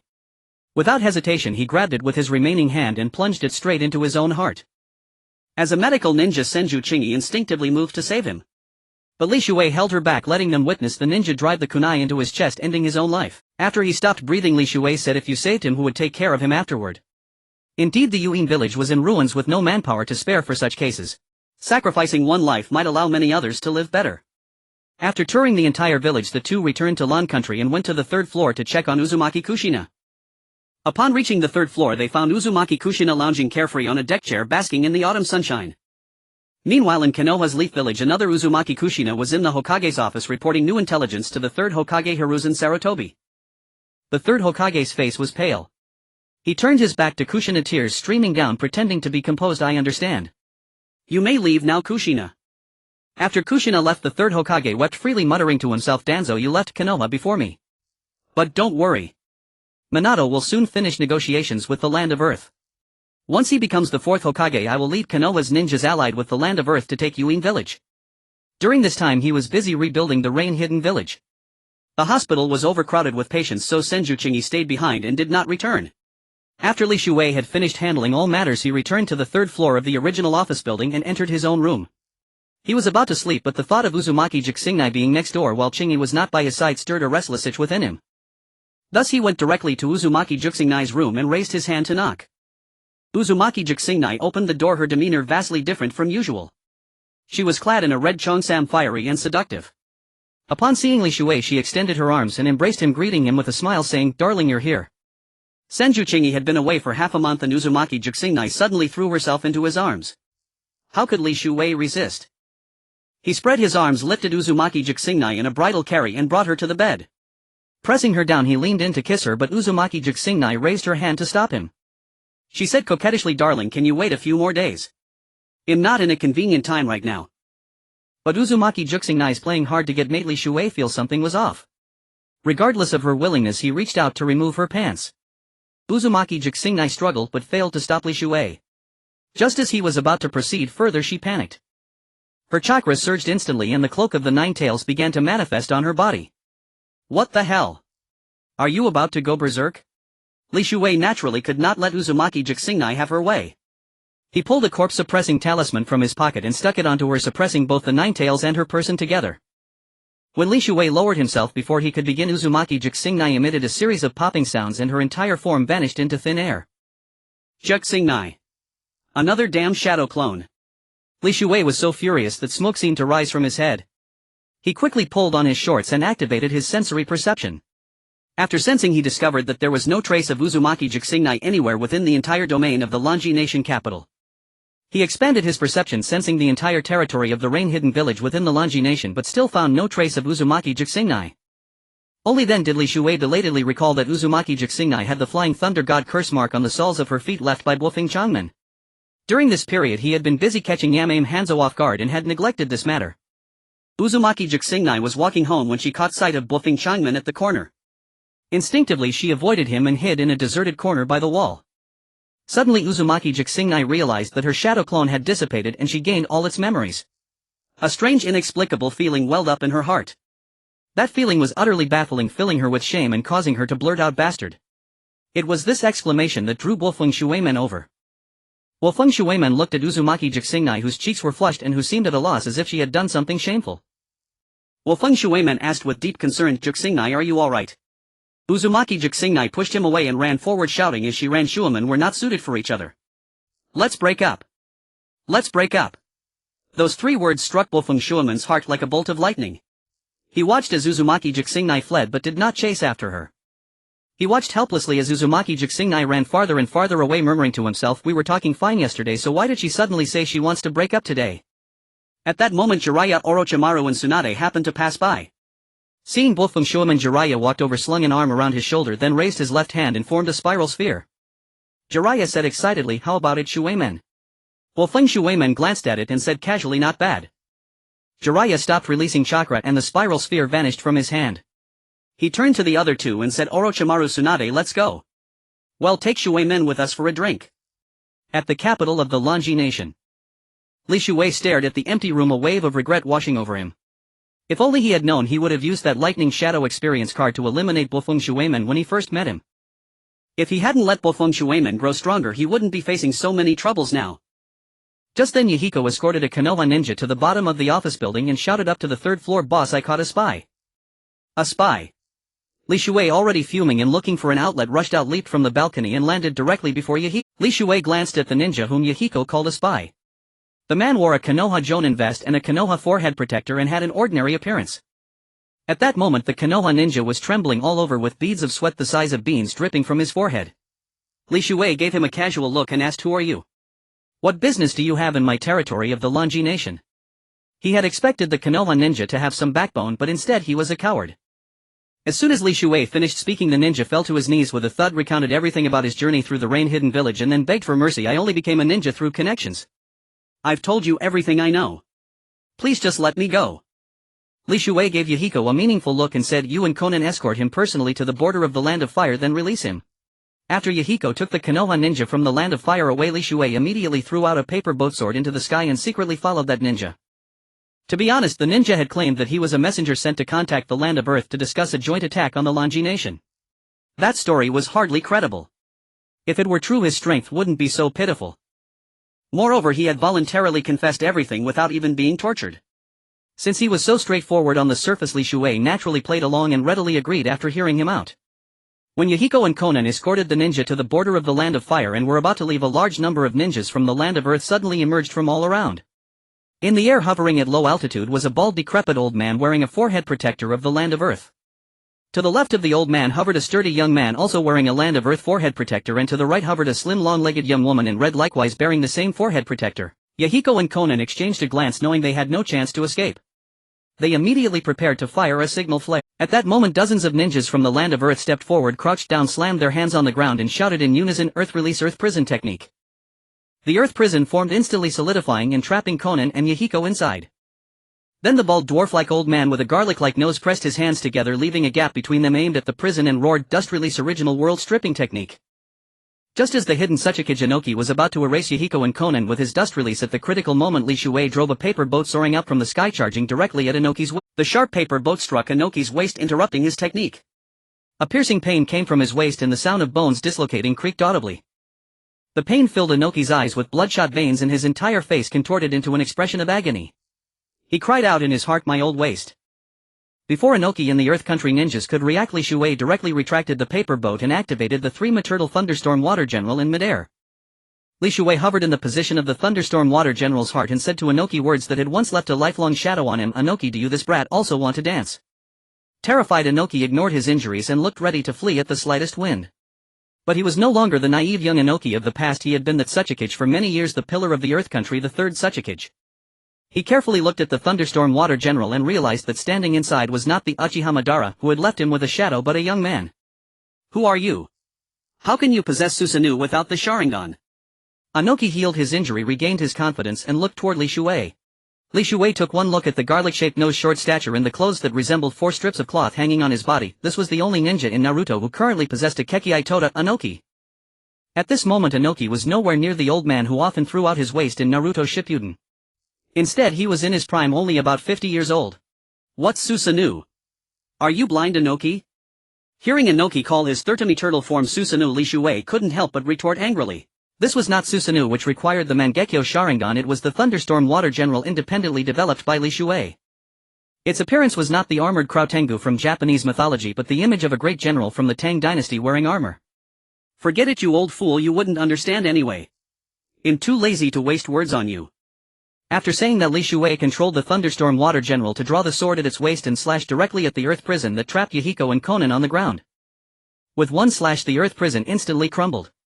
Konan formed hand seals and the paper wings on her back, created from stacked paper, linked to chakra, flapped as she held Yahiko and flew to Li Shu's side like a paper angel.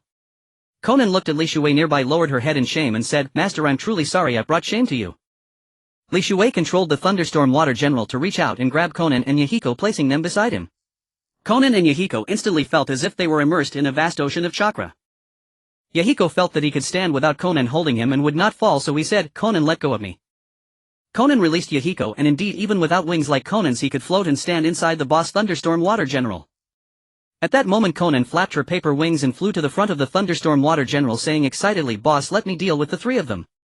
At that moment Inoki's son Katsuchi flew to his front and shielded him. Meanwhile, the female ninja who had appeared earlier came behind Inoki and began treating him with medical ninjutsu. Katsuchi looked solemnly at the giant over 30 meters tall and said to Inoki, "Old man, this person's strength is unfathomable. You've just been heavily injured in the waist, we should retreat first." Anoki reluctantly gave the order retreat. All the ambushed Earth Country ninjas in the vicinity dispersed and withdrew. Kitsuchi supported Anoki, also preparing to retreat. At that moment Li Shuei pointed at Kuratsuchi and said to Konan, "Konan, do you see that young girl?" Konan nodded and asked, "Boss, what about her?" Li Shuei recalled the plot of Naruto Shippuden and thought that woman looked like the future fourth Tsuchikage of the rock village Kuratsuchi. According to the timeline, Kuratsuchi should not have been born yet. Never mind. Li Shuei shook his head with a slight regret and said, "It's nothing. Just be careful. If you can't win, just say the word and I'll come help you immediately." Konan responded, flapped her paper wings and flew toward the direction of Anoki and the others. Seeing a female ninja with paper wings flying toward them, Kitsuchi quickly said to the female medical ninja behind him, "Heiyun, you quickly escort the old man away from here." Heiyun glanced at Kitsuchi's back and said anxiously, "Kitsuchi, be careful. The children and I are waiting for you to come back." Kitsuchi nodded, quickly formed hand seals and spat out a mass of mud. The mud rapidly formed 7 earth giants which stood in front of Kitsuchi, blocking Konan's path. Heiyun took this opportunity to pull Anoki of the Earth Country and turn away from here. Seeing the enemy act, Konan didn't hesitate. She took 7 paper figures from her sleeve, chanted a spell and tossed them forward. The paper figures instantly transformed into imposing generals wielding swords and wearing armor. 7 paper generals fought against 7 earth giants. Konan then freed herself to face Kitsuchi. As Kitsuchi was about to strike, Konan took another paper figure from her sleeve, chanted and blew a breath. The paper figure once again transformed into a humanoid, swinging its sword as it attacked Kitsuchi. Kitsuchi dodged sideways trying to counterattack, but the paper figure attacked fiercely, giving Kitsuchi no time to use ninjutsu. Kitsuchi, unable to use ninjutsu and only relying on taijutsu, faced the tireless paper figure. As time went on, Kitsuchi would fall into a disadvantageous position. With the paper figure dealing with Kitsuchi, Konan focused on pursuing Anoki. At that moment Li Shuei deactivated the Thunderclap Water General and taking Yahiko rowed a paper boat to chase after Konan. As they passed by Kitsuchi, Li Shuei didn't even bother to look at him. Yahiko thought the boss had forgotten about Kitsuchi, but in reality he simply didn't consider Kitsuchi worth his attention. At his current level, Li Shuei had no interest in anyone below cage level. He only wanted to fight cage level opponents, but now that Anoki had been heavily injured in the waist, he couldn't use dust release for a while. Therefore Li Shuei felt confident letting Konan fight them alone. After all, Konan had only been doing simulated battles and had never participated in actual combat. This was the perfect opportunity for real combat. Even if she was outmatched, he was following her and wouldn't let her suffer. At this moment Yahiko became worried because Konan was flying too fast. Li Shu's paper boat moved like a leisurely turtle swimming through the air. Yahiko said anxiously, "Boss, can this flying tool of yours go any faster?" At that moment Konan was already out of sight, having gone deep into the Earth Country alone to pursue Anoki and Heiyun. Anoki glanced back and saw the kunoichi from the Land of Wind with paper wings on her back chasing him with sparks and lightning. Even after deep into the Land of Earth, she neither turned back nor slowed down, but instead grew faster. Anoki halted and said to Heiyun beside him, "Heiyun, continue healing me." Heiyun placed his hands on Anoki's back and channeled chakra to heal his injuries. Meanwhile Anoki formed hand seals and uttered earth release rock clone. Then from his mouth he spat out sticky mud that gradually shaped into a replica of Anoki, blocking Konan's path. Konan gazed at the 5 Anokis before her and pondered, is this the same technique as the shadow clone jutsu? Fortunately they did not use dust release, instead they flew straight toward Konan and engaged in close combat. Though Anoki was a short old man, even his clones were remarkably agile at this moment. Especially with all 5 clones working together, they caught Konan off guard. Konan flapped the wings on her back and fired sharp paper shuriken from the paper wings, attacking Anoki's clones. The 5 clones of Anoki surprisingly shouted, "Earth release, earth style wall." And indeed they managed to erect an earthen wall midair, blocking Konan's attack. The paper shuriken embedded themselves into the wall, causing countless cracks to appear. Seizing the opportunity, Konan soared upward at high speed. Once she reached a certain height, she abruptly turned and dove downward. While diving, she continued to fire paper shuriken from her paper wings. This attack caught Anoki's clones off guard. Konan eliminated 3 of the clones. The remaining 2 relied on using the earth prison technique on themselves to barely fend off Konan's assault. While using the earth prison technique, they also added the lightweight rock technique, causing the earthen spheres formed by the prison to float lightly in midair. This was Konan's first wave of attacks, and these paper shuriken were blank. Then Konan took out a talisman imbued with lightning incantation from her sleeve and hurled it directly at the earthen sphere formed by the earth prison on the left. The talisman stuck to the sphere, instantly triggering a lightning strike. According to this world's rules, only lightning release could counter earth release. The lightning strike shattered the earthen sphere into dust. The clone inside quickly retreated backward, narrowly avoiding the lightning. At that moment Li Shuei, under Yahiko's relentless pursuit, kept muttering and rushed toward the scene. With a single glance he saw that Konan was already struggling to gain an advantage against Anoki's clones, let alone the fact that the real Anoki had yet to join the battle. Watching the battle unfold, the real Anoki broke out in a cold sweat. He was after all that Tsuchikage bearing the Kekei Toda. Yet 5 of his shadow clones could not defeat this unknown young girl, and she was even beginning to counterattack them one by one. Seeing the effectiveness of the lightning talismans, Konan did not hesitate. She pulled out several dozen talismans from her sleeve and hurled them violently toward the remaining 2 clones of Anoki. These talismans seemed to possess auto-navigation, locking onto the clones and chasing them with precision. A few rounds later the clones were exhausted, panting heavily as if an old steed could no longer carry its load. As for Konan, she was merely warming up, not yet showing her true skills. She was keeping an eye on the real Anoki, eager to have a genuine battle with him and see how far she still had to go to match a so-called Kage. If she were to lose, it did not matter, because she believed her master Li Shuwei would promptly summon his third-eternal Thunder Wind Water General to protect her. With a sharp gaze fixed on the exhausted clones, Konan hurled 6 more lightning talismans. They first blocked the first talisman with an earth-style wall, then erected a second wall to block the second. By the time the third talisman arrived, they were too exhausted to fight. The talismans zipped through the debris of the second wall, instantly sticking to the 2 clones. In an instant, lightning flashed like 1,000 charging steeds, reducing the last 2 rock clones of Anoki to dust. Anoki's waist was now healed. Stretching his body, he gazed at Konan with a deep, unfathomable expression. Konan said impatiently, "Old man, finally ready to fight me with your real body?" Anoki smiled without a word, raising his hands and pressing his palms together, forming an irregular hollow quadrilateral between them. He aimed it directly at Konan, then suddenly uttered dust release particle-style atomic dismantling. A translucent barrier, cylindrical in shape, headed toward Konan. If struck, her entire body would be dismantled into atomic particles, vanishing without a trace. Li Shuwei, witnessing this, calmly took a breath. In contrast, Yahiko was as anxious as an ant on a hot pan that was his future wife. Yahiko hastily urged Li Shuwei, begging frantically, boss, please act now." But Li Shuwei remained still, looking far into the distance at Konan's battlefield. Just as Anoki's dust release was about to touch Konan's body, she tilted slightly, causing the attack to miss. Anoki then increased his chakra output, sweeping the dust release toward Konan. Konan immediately countered, pulling out 5 paper dolls from her sleeve. These were no ordinary paper dolls, they bore talismans of lightning, fire, water, earth and wind chakra. In other words, each could use the corresponding ninjutsu of its talisman with power comparable to Konan's. Li Shuwei had once used this technique on Nagato Uzumaki, giving him a temporary taste of the 6 paths of pain. The paper dolls transformed into replicas of Konan and swiftly moved to charge toward Anoki. Anoki, after all, was that Tsuchikage. In this world the Kage reigned supreme unless you were a cheat.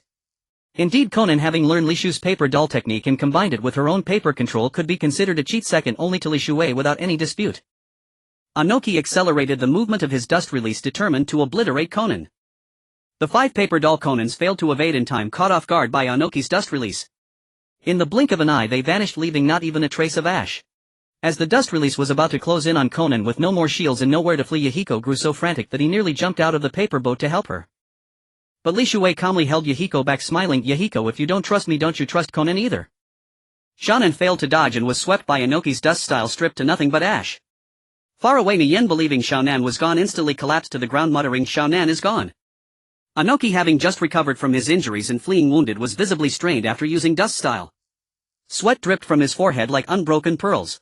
He looked into the distance with some difficulty, only to see the one who could harness his childhood nightmare still alive, sitting on a paper boat. Fortunately, at that moment sand and dust rose beneath Anoki's feet. Looking down, he saw tens of thousands of ninja troops wearing Iwagakure headbands arriving. At this time Huang Tu also managed to break free and rushed back. With the enemy outnumbered and the advantage on his side, Anoki swelled with pride once more. Hovering at the front of the ninja army, he issued a threat toward Li Shu's direction, "Since you're here, there's no way I'll let you leave." Miyen, now in despair, looked at Li Shuwei with tears streaming down his face and said urgently, "Boss, my Xiaonan is gone." But Li Shuwei, as if nothing had happened, raised his hand and pointed ahead, smiling, "You fool, of the 3 of you, you're the weakest now. Don't you see Xiaonan right there?"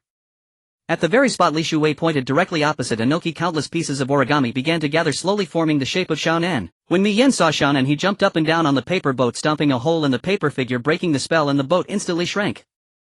The 2 lost their foothold in midair and began free-falling. Li Shuwei glanced helplessly at Miyen, who was falling with him, and taunted, "Now look what you've done. Xiaonan's fine, but we're falling from this 10,000-foot height. What do you suggest?" Miyen, the honest one, immediately replied, "Boss, I can't fly. Please think of something." Anoki was also startled by the scene before him. He involuntarily stepped back a few paces, his face pale, and stammered, "What kind of monster are you?" Without answering, Xiao Nan hurled hundreds of explosive tags toward the Iwagakure army before her. Caught off guard, a large number of Iwagakure ninjas were blown down. If not for the insufficient funding of the Lan country where Xiao Nan had to craft explosive tags by hand, this would have sparked a nation-annihilating war. Now Xiao Nan stood as a victor, gazing arrogantly at the heavens and looking down upon the ants of Iwagakure. Xiao Nan declared, "I am the guardian angel of the Lan country under His Majesty the Storm Emperor. Today Inoki ambushed me, and injuring your men is merely your punishment. I give the land of Earth 7 days to prepare tribute and offer it to the Lan country. Otherwise, by the order of His Majesty, I will trample your land of Earth." Just as Xiao Nan finished speaking, Li Shuwei arrived driving the Thunderclap Thunderstorm Water General. Wave after wave of intimidation followed, leaving Inoki stunned. Especially when he saw the Thunderstorm Water General before him, it reminded him of the encounter with Uchiha Madara in Konohagakure decades ago. Back then the Sharingan and Susanoo were the childhood nightmares of Inoki. The female ninja before him displayed overwhelming combat power, and his waist had not yet fully healed. Inoki was furious but dared not speak out. He clenched his fists, making a creaking sound. Just when they thought war might break out, Inoki lowered his posture and bowed to Xiao Nan, saying, "This old man failed to recognize your greatness. I offended you. On behalf of the land of Earth, I acknowledge the independence of the Lan country and wish to form an alliance and establish diplomatic relations." After Inoki spoke, he looked at Xiao Nan. Her eyes flickered, seemingly waiting for an answer from the one who could harness his childhood nightmare. Seeing that the other party remained silent, Inoki feared they were dissatisfied and quickly added, "I am willing to compensate you for this loss." Li Shuwei had originally planned to fight, having brought the 30-meter Thunderstorm Water General, but he suddenly sensed a strange energy fluctuation nearby. Akatsuki. Li Shuwei recalled the plot of the later Boruto series, where characters from the same era as Kaguya Akatsuki arrived at this planet one after another. Meanwhile, Ishiki Akatsuki, who had arrived on this planet with Kaguya, was not yet completely dead nor fully revived, lingering in a half-dead state. In addition, a black and white wooden root-like figure emerged from underground that was black and white Setsu. At that moment, a summon hawk with a black rod inserted flew over, flapping its wings. Miyen saw it and exclaimed excitedly, "Boss, that's Nagato's communication hawk." Li Shuwei immediately controlled the Thunderstorm Water General to grab the hawk and place it before him. The hawk flew directly toward Li Shuwei and landed on his arm. Li Shuwei spotted a cloth strip tied to the hawk's leg.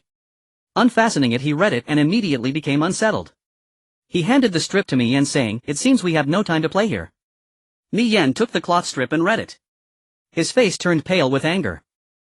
He said, "Boss, the third Hokage of Konohagakure, Hiruzen Sarutobi, is personally leading an army to attack our Lan country. The tower is not yet fully built. Can Nagato hold out?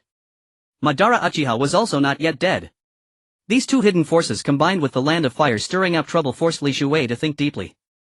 Since Inoki had bowed his head for the sake of his granddaughter's leg shadow, Li Shuwei would spare him for now. Li Shuwei waved his hand and said, "Xiao Nan, let's go." Li Shuwei dismissed the Thunderstorm Water General, took out the paper boat from his chest, chanted a spell and tossed it out. He grabbed the burden Miyen and leaped onto the paper boat. Xiao Nan turned and spread her wings, flying toward Li Shuwei.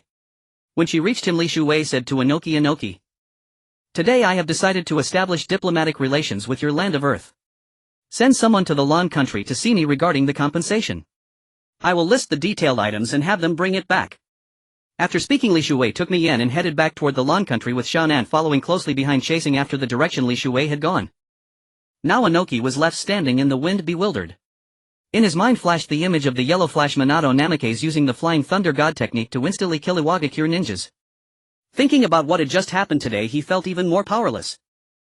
At this moment, the young Akatsuki flew over and approached Inoki, saying, "Grandfather, the third Hokage of Konohagakure, Hiruzen Sarutobi, has personally led troops and already engaged the ninjas of the Lan country." Inoki analyzed the situation. Now the strength of the Lan country is unfathomable. Even I cannot defeat a single member of theirs, let alone their leader. As for Konohagakure, we have fought from the first war to the present, with both sides winning and losing. Rather than offending Konohagakure, it's better to sacrifice a small advantage and win over the Lan country to fight against Konohagakure together. A flash of killing intent crossed Akatsuki's face and he said excitedly, "In that case, let me kill Kakashi and that Konoha Kunoichi Rin no Ara." Inoki shook his head and said with a sly smile, "The yellow flash of Konoha has killed countless of my Iwagakure ninjas. I want them to taste the chaos of the tailed beasts and the fear of death." Hiruzen Sarutobi, the third Hokage of Konohagakure, resolved to prevent the land of Erasure from growing stronger and threatening the village. Using the killing of Shimura Danzo, the leader of Konoha's route in the land of Erasure, as a pretext, he raised a righteous army to avenge his old friend. Leading an army of 80,000, he directly invaded the land of Erasure. At that very moment, Li Shuwei, Yahiko and Konan had gone to pursue Inoki. The remaining main combat forces in the land of Erasure were only Uzumaki Nagato and Senjutsugi. Since the enemy had already arrived, they naturally had to strike back fiercely. Uzumaki Nagato controlled the 6 paths of pain to intercept the Konoha ninja. Senjutsugi acted as a support and main combatant, protecting Nagato's safety in place of Yahiko and Konan. At this time the land of Erasure was filled with wounded soldiers and the sounds of wailing and lamentation were endless. The frontline ninjas of the land of Erasure had no chance to retreat. Led by the third Hokage Hiruzen Sarutobi and his 3 beloved disciples, they were killed all the way back to the last barrier of the land of Erasure, the capital of Erasure. Uzumaki Nagato climbed to the highest point of the city wall and planted hundreds of black rods into the ground to ensure that signals could be transmitted to all 6 paths of pain. After he finished preparations, he used the power of the black rods to emit chakra linked by energy in all directions. The 6 paths of pain were deployed. The third Hokage Hiruzen Sarutobi led the assault on the southern gate. At the entrance he saw countless wounded and defeated soldiers inside the city. Those who had survived the defeat by Konoha's ninjas had long lost their fighting capacity. Just as the third Hokage was about to charge in, he saw a figure covered in black rods.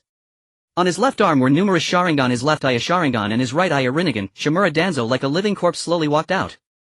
Danzo! Upon seeing Shimura Danzo, the third Hokage Hiruzen Sarutobi couldn't help but call out to him. Before the third Hokage could react, Shimura Danzo slowly raised his left hand and responded, Bansho Tenin. The immense gravitational force directly pulled the third Hokage Hiruzen Sarutobi toward him. Though startled, the third Hokage quickly thought of a countermeasure. Using the attraction, he held the adamantine staff transformed from Enma and rushed forward even faster. When he got close to Shimura Danzo, the third Hokage raised the adamantine staff and swung it directly at Danzo's head. Shimura Danzo uttered casually, Shinra Tensei. In an instant the third Hokage was sent flying. He tumbled several times and only stabilized himself using the adamantine staff. Meanwhile the 3 Konoha ninjas, Jiraiya Tsunade and Orochimaru, led the attack on the western gate. From the western entrance a figure walked out alone, one that Jiraiya would never forget, the demigod who had bestowed their title, Sancho Hanzō. Sancho Hanzō was no longer the same. He had a pair of Rinnegan, a body covered in black rods and not a trace of life. Sancho Hanzō. Rinnegan. Jiraiya, Orochimaru and Tsunade all uttered these words almost simultaneously. Sancho Hanzō quickly formed hand seals, bit his thumb, pressed his palm to the ground and shouted, summoning technique. Then with a puff of smoke a colossal mountain-sized salamander emerged covered in black rods and stitched together with thread. The 3 Konoha ninjas, Jiraiya, Orochimaru and Tsunade, did not want to be outdone.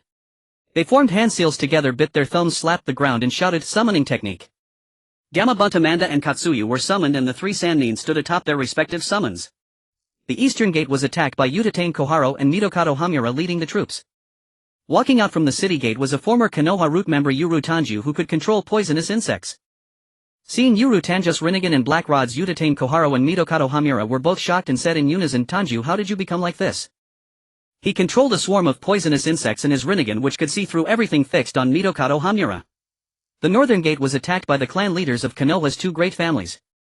These 2 clan leaders were Uchiha Fugaku, the new leader of the Uchiha clan and father of Sasuke Uchiha, who was known as the future prince's husband.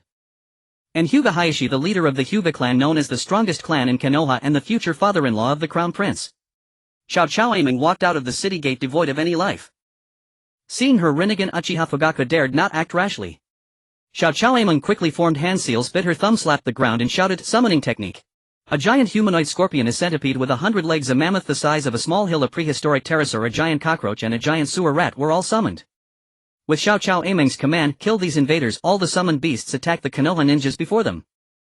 For a time the sounds of battle were endless and the situations at the 4 gates differed. The war blazed fiercely. As Li Shuei and the others were hurrying back to the land of Arashi, they saw the yellow flash of Konoha heading toward the land of Earth. Li Shuei immediately stopped the paper boat and said to Konan, take Yahiko back to support Nagato. He'll go down and help the future 4th Hokage of Konoha, young Daimai, be captured. Master, be careful.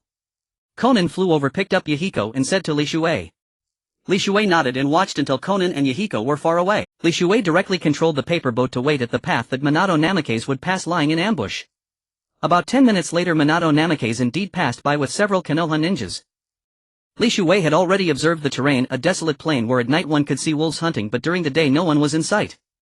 The open space left Minato Namikaze nowhere to hide and his flying thunder god technique lost its geographical advantage.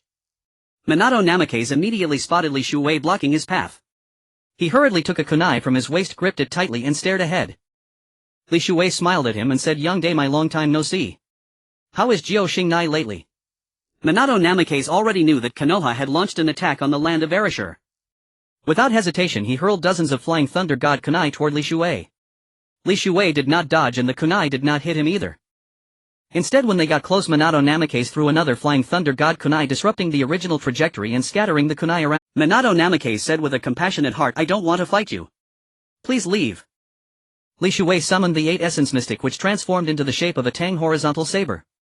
He activated the Gale Shield ability, letting it envelop his body, forming an indestructible Gale Shield armor.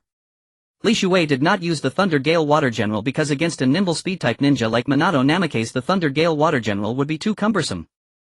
"Take this, a horizontal saber strike to cleave the fiend." Li Shuei bellowed, gripping the saber as he charged fiercely toward Minato Namikaze. Minato Namikaze instantly formed hand seals using the flying thunder god kunai he had pre-positioned to teleport, shifting to a spot not far away. Li Shuei halted, feeling that the horizontal saber in his hand somewhat hindered his speed. He then reshaped the 8 Essence Mystic into a ceremonial saber. The ceremonial saber was a blade of ritual light and agile, perfectly suited in hand. He then split it into two, holding a pair of sabers. But in a glance Minato Namikaze kept teleporting. How could Li Shuei chase him with dual sabers? If he did, he would be worn down to exhaustion, so he simply took 2 paper figures from his sleeve, chanted a spell and blew on them. The paper figures left his hand and transformed into humanoid forms. Li Shuei changed one of the ceremonial sabers into 2 more, handed them to the figures and ordered them to pursue Minato Namikaze. As for Li Shuei himself, he would take the trouble to find the flying thunder god kunai scattered nearby by Minato Namikaze. Without fully confirming Li Shu's strength, Minato dared not engage in a life-or-death assault. Relying on flying thunder god for teleportation, Minato aimed to exhaust his opponent's stamina. But Li Shuei had no intention of playing along, directly sending out 2 paper figures, each armed with a saber, to strike at Minato. Humans tire, but paper figures do not. Crafted by Taoist magic, these paper figures perfectly inherited Li Shu's full strength, and above all they knew no fatigue. While Minato Namikaze was busy fending off Li Shu's paper figures, Li Shuei gradually located all the kunai that Minato had pre-thrown.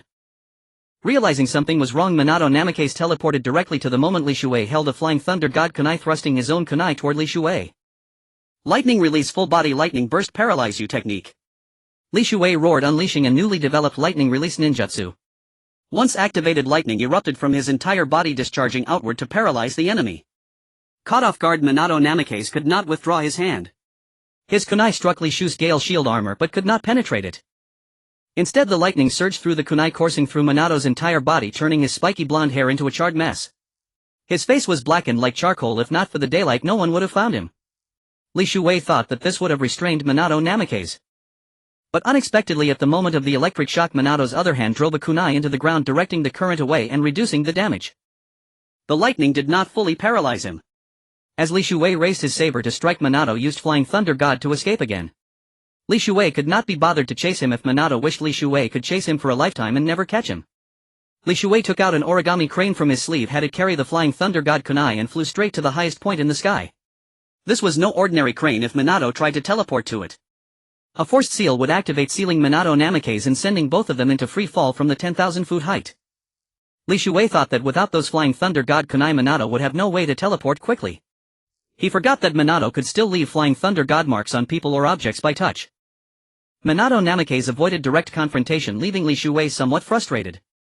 He simply threw out a dozen more paper figures, commanding them to kill the Konoha ninjas who had come with Minato, and then to pursue Minato relentlessly without mercy.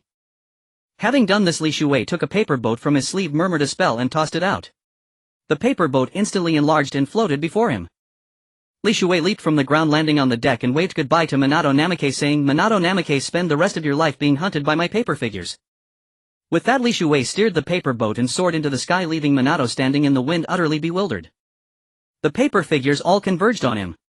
Minato Namikaze's hands moved rapidly, forming hand seals, and teleported over a long distance to the Hokage Rock Monument in Konoha Village. Minato looked around warily, fearing the paper figures would drift after him. Only after confirming they had not followed did he breathe a sigh of relief. Just as Minato relaxed, a violent explosion erupted at the entrance of Konoha Village, collapsing the gate and walls. Sensing this, Minato immediately teleported there using Flying Thunder God. Arriving at the village entrance, he stared in disbelief. A dozen of Li Shu's figures had caught up in such a short time. Behind him lay Konoha Village.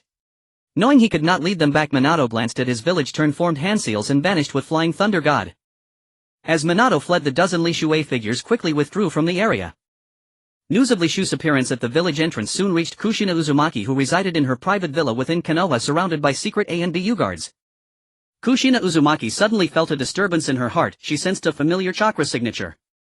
Gritting her teeth, she glared in the direction of the chakra and muttered, "You bastard, are you coming for me?"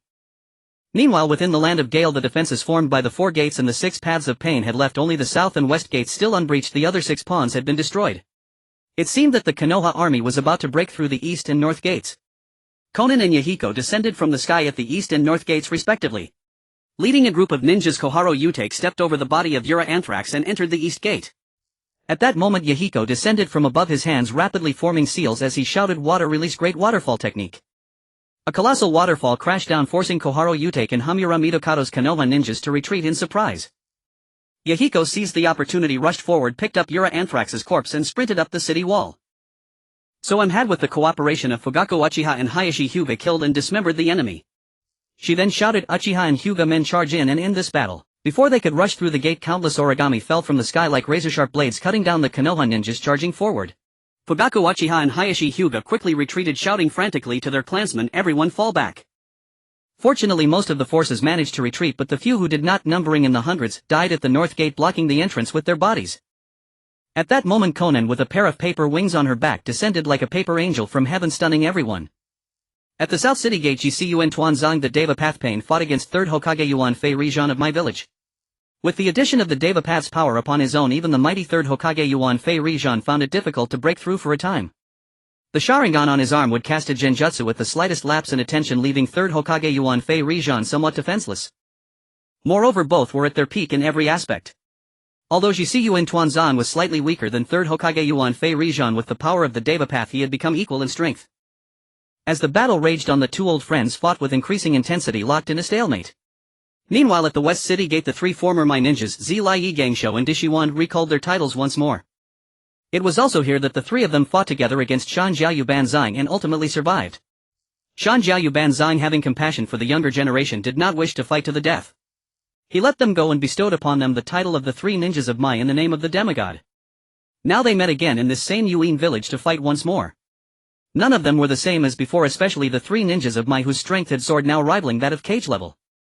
Especially Zlai. During the battle against Shan Jiayu, he was the weakest among them. Now facing Shan Jiayu Banzang again, Zlai's strength was indeed the greatest. Summoning technique. Zlai formed hand seals, bit his thumb and performed the summoning technique, summoning the 2 great toad sages from Mount Mayaboku. They were the elder toad sage Fukasaku and the elder toad sage Shima. The 2 toads stood on Zlai's shoulders, their hands clasped together. Shima said, "Little Zlai, prepare to enter sage mode." Zlai looked at Dishiwan and Gangsho in turn and said, "Gangsho, Dishiwan, you 2 hold off Shan Jiayu Banzang for a while. Give me some time, I need to perform a special jutsu." This was the first time Zlai was about to use the sage art since he learned it. At that moment, Miyen, carrying the corpse of Yuru Tanju, had already run to the highest point of the city wall and arrived before Xian Wuchangmen and Shen Shouqingyi. At this time, Zhuan Qin, Xiao Chun and Xu Wei Hu Menyan also led hundreds of ninjas in hot pursuit. Shen Shouqingyi stepped forward and said to Xian Wuchangmen behind her, "Changmen, can you repair him and let him continue fighting?" Xian Wuchangmen nodded and said, "I can, elder sister Qingyi." Then Xian Wuchangmen summoned the King of Hell, which swallowed the corpse of Yuru Tanju. Moments later, a living Yuru Tanju walked out from the King of Hell's mouth. Meanwhile, a paper clone of Xiaonan also brought the corpse of Xiao Chao Ai Meng. The King of Hell devoured Xiao Chao Ai Meng's corpse and then resurrected her. Shen Shouqingyi turned back to glance at Miyen and Xiaonan, but did not see Li Shu's arrival, nor did she sense his chakra. Shen Shouqingyi asked, "Where is your leader, Li Shui?" Miyen was about to answer when Zhuan Qin, Xiao Chun and Xu Wei Hu Menyan led their ninjas in a charge. At this moment, Yuru Tanju took off his jacket, revealing his sturdy arms. Then his hands rapidly transformed into launchers, firing missiles directly in the direction of Zhuan Qin, Xiao Chun and Xu Wei Hu Menyan. The missiles struck, catching Zhuan Qin, Xiao Chun and Xu Wei Hu Menyan off guard. They immediately led their ninjas to retreat. Shen Shouqingyi simply rolled up her sleeves and charged barehanded toward where Zhuan Qin, Xiao Chun and Xu Wei Hu Menyan of the Longguo Nation were. Xian Wuchangmen needed to continue controlling the 6 paths of pain. Miyan glanced at Xiaonan and was about to speak, but Xiaonan spoke first. "This is my paper clone. You should stay here and protect Changmen as your priority." At this moment, Xiao Chao Ai Meng again summoned dozens of summoning beasts which charged toward the Mai village ninjas who had entered the capital of the Longguo Nation below. The Mai village ninjas who had charged in were instantly forced back out of the city gate by the summoning beasts. On top of the city wall, Qian Shouqingyi activated the Seal 100 Healings Rebirth technique and directly fought Zhuan Qin, Xiao Chun, Xu Wei Hu Menyan and hundreds of other Mai ninjas single-handedly. It seemed that the situation in the capital of the Longguo Nation was about to turn from danger to safety, and the capital was temporarily defended. But at this moment the three ninjas of Mai with Zi Lai Yi using Sage Art in coordination with Gangsho and Dishiwan directly eliminated Shan Jiayu Banzang. And third Hokage Yuan Fei Rizhan with the cooperation of the surrounding ninjas directly defeated GCU and Tuanzang. The situation spiraled out of control. Fate instantly favored the Mai village side. Third Hokage Yuan Fei Rizhan and the three ninjas of Mai led thousands of ninjas in a direct charge. A heavy rain began to fall from the sky washing away the bloodstains. The accumulating water formed pools of blood growing larger as the rain intensified. Xian Wuchang Men seeing that Mai village was about to attack the ordinary civilians could no longer suppress the panic in his heart. He opened his mouth and roared, losing control. His face twisted into a ferocious grimace. He raised his hands clawing at the air and screamed, "All my village ninjas die! Die!" He raised his hands and the nearly 100-meter demonic statue of the outer path was summoned out of thin air. It descended to the center of the capital of the Longguo nation, swinging its arms wildly, indiscriminately destroying everything. Fortunately at this moment the people of the Longguo nation were all gathered near the hospital, which was some distance away, so they were temporarily unaffected. The Mai village ninjas had never seen the demonic statue of the outer path before. Its sudden appearance caught everyone present off guard. The demonic statue of the outer path saw people before it, exactly the Mai ninjas invading the Longguo nation. It wildly flailed its arms, sweeping across the surroundings, directly crushing these invading Mai village ninjas into pulp. Zhuan Xinxiao Chun and Xu Wei Hu Men Yen saw that the scene before them was caused by the Rinnegan wielding youth. They quickly conferred, evaded Qianshou Qingyi and charged directly toward Xian Wuchang Men. Mi Yan and Xiao Nan's paper clone immediately shielded Xian Wuchang Men behind them. Mi Yan did not forget to say, "Chang Men, you must calm down. Don't hurt our own people." These words deeply struck Xian Wuchang Men, pulling him back from the brink of losing control in time. The demonic statue of the outer path let out a roar to the sky, turned around and charged toward the invading Mai village ninjas. The demonic statue of the outer path. Li Shuwei was already not far from the capital of the Longguo nation and spotted the statue at a glance. Only then did he realize the severity of the situation. He had already subjected Xian Wuchang Men to stress training. Unless the capital was about to fall, he would never lose control and summoned the demonic statue. Li Shuwei waved his hand, channeling all his spiritual energy into the paper boat and sped back toward the capital as fast as possible. As he moved forward, he did not forget to glance back and muttered in his heart, "After this matter is resolved, Bofeng Shuwei Men, I will personally hunt you down and will not spare your life again." After the ghetto statue emerged under the unconscious control of Nagato Uzumaki, it spat out a purple-shaped energy dragon. This dragon was filled with the aura of death. Wherever it passed, any ninja it touched instantly lost their life force.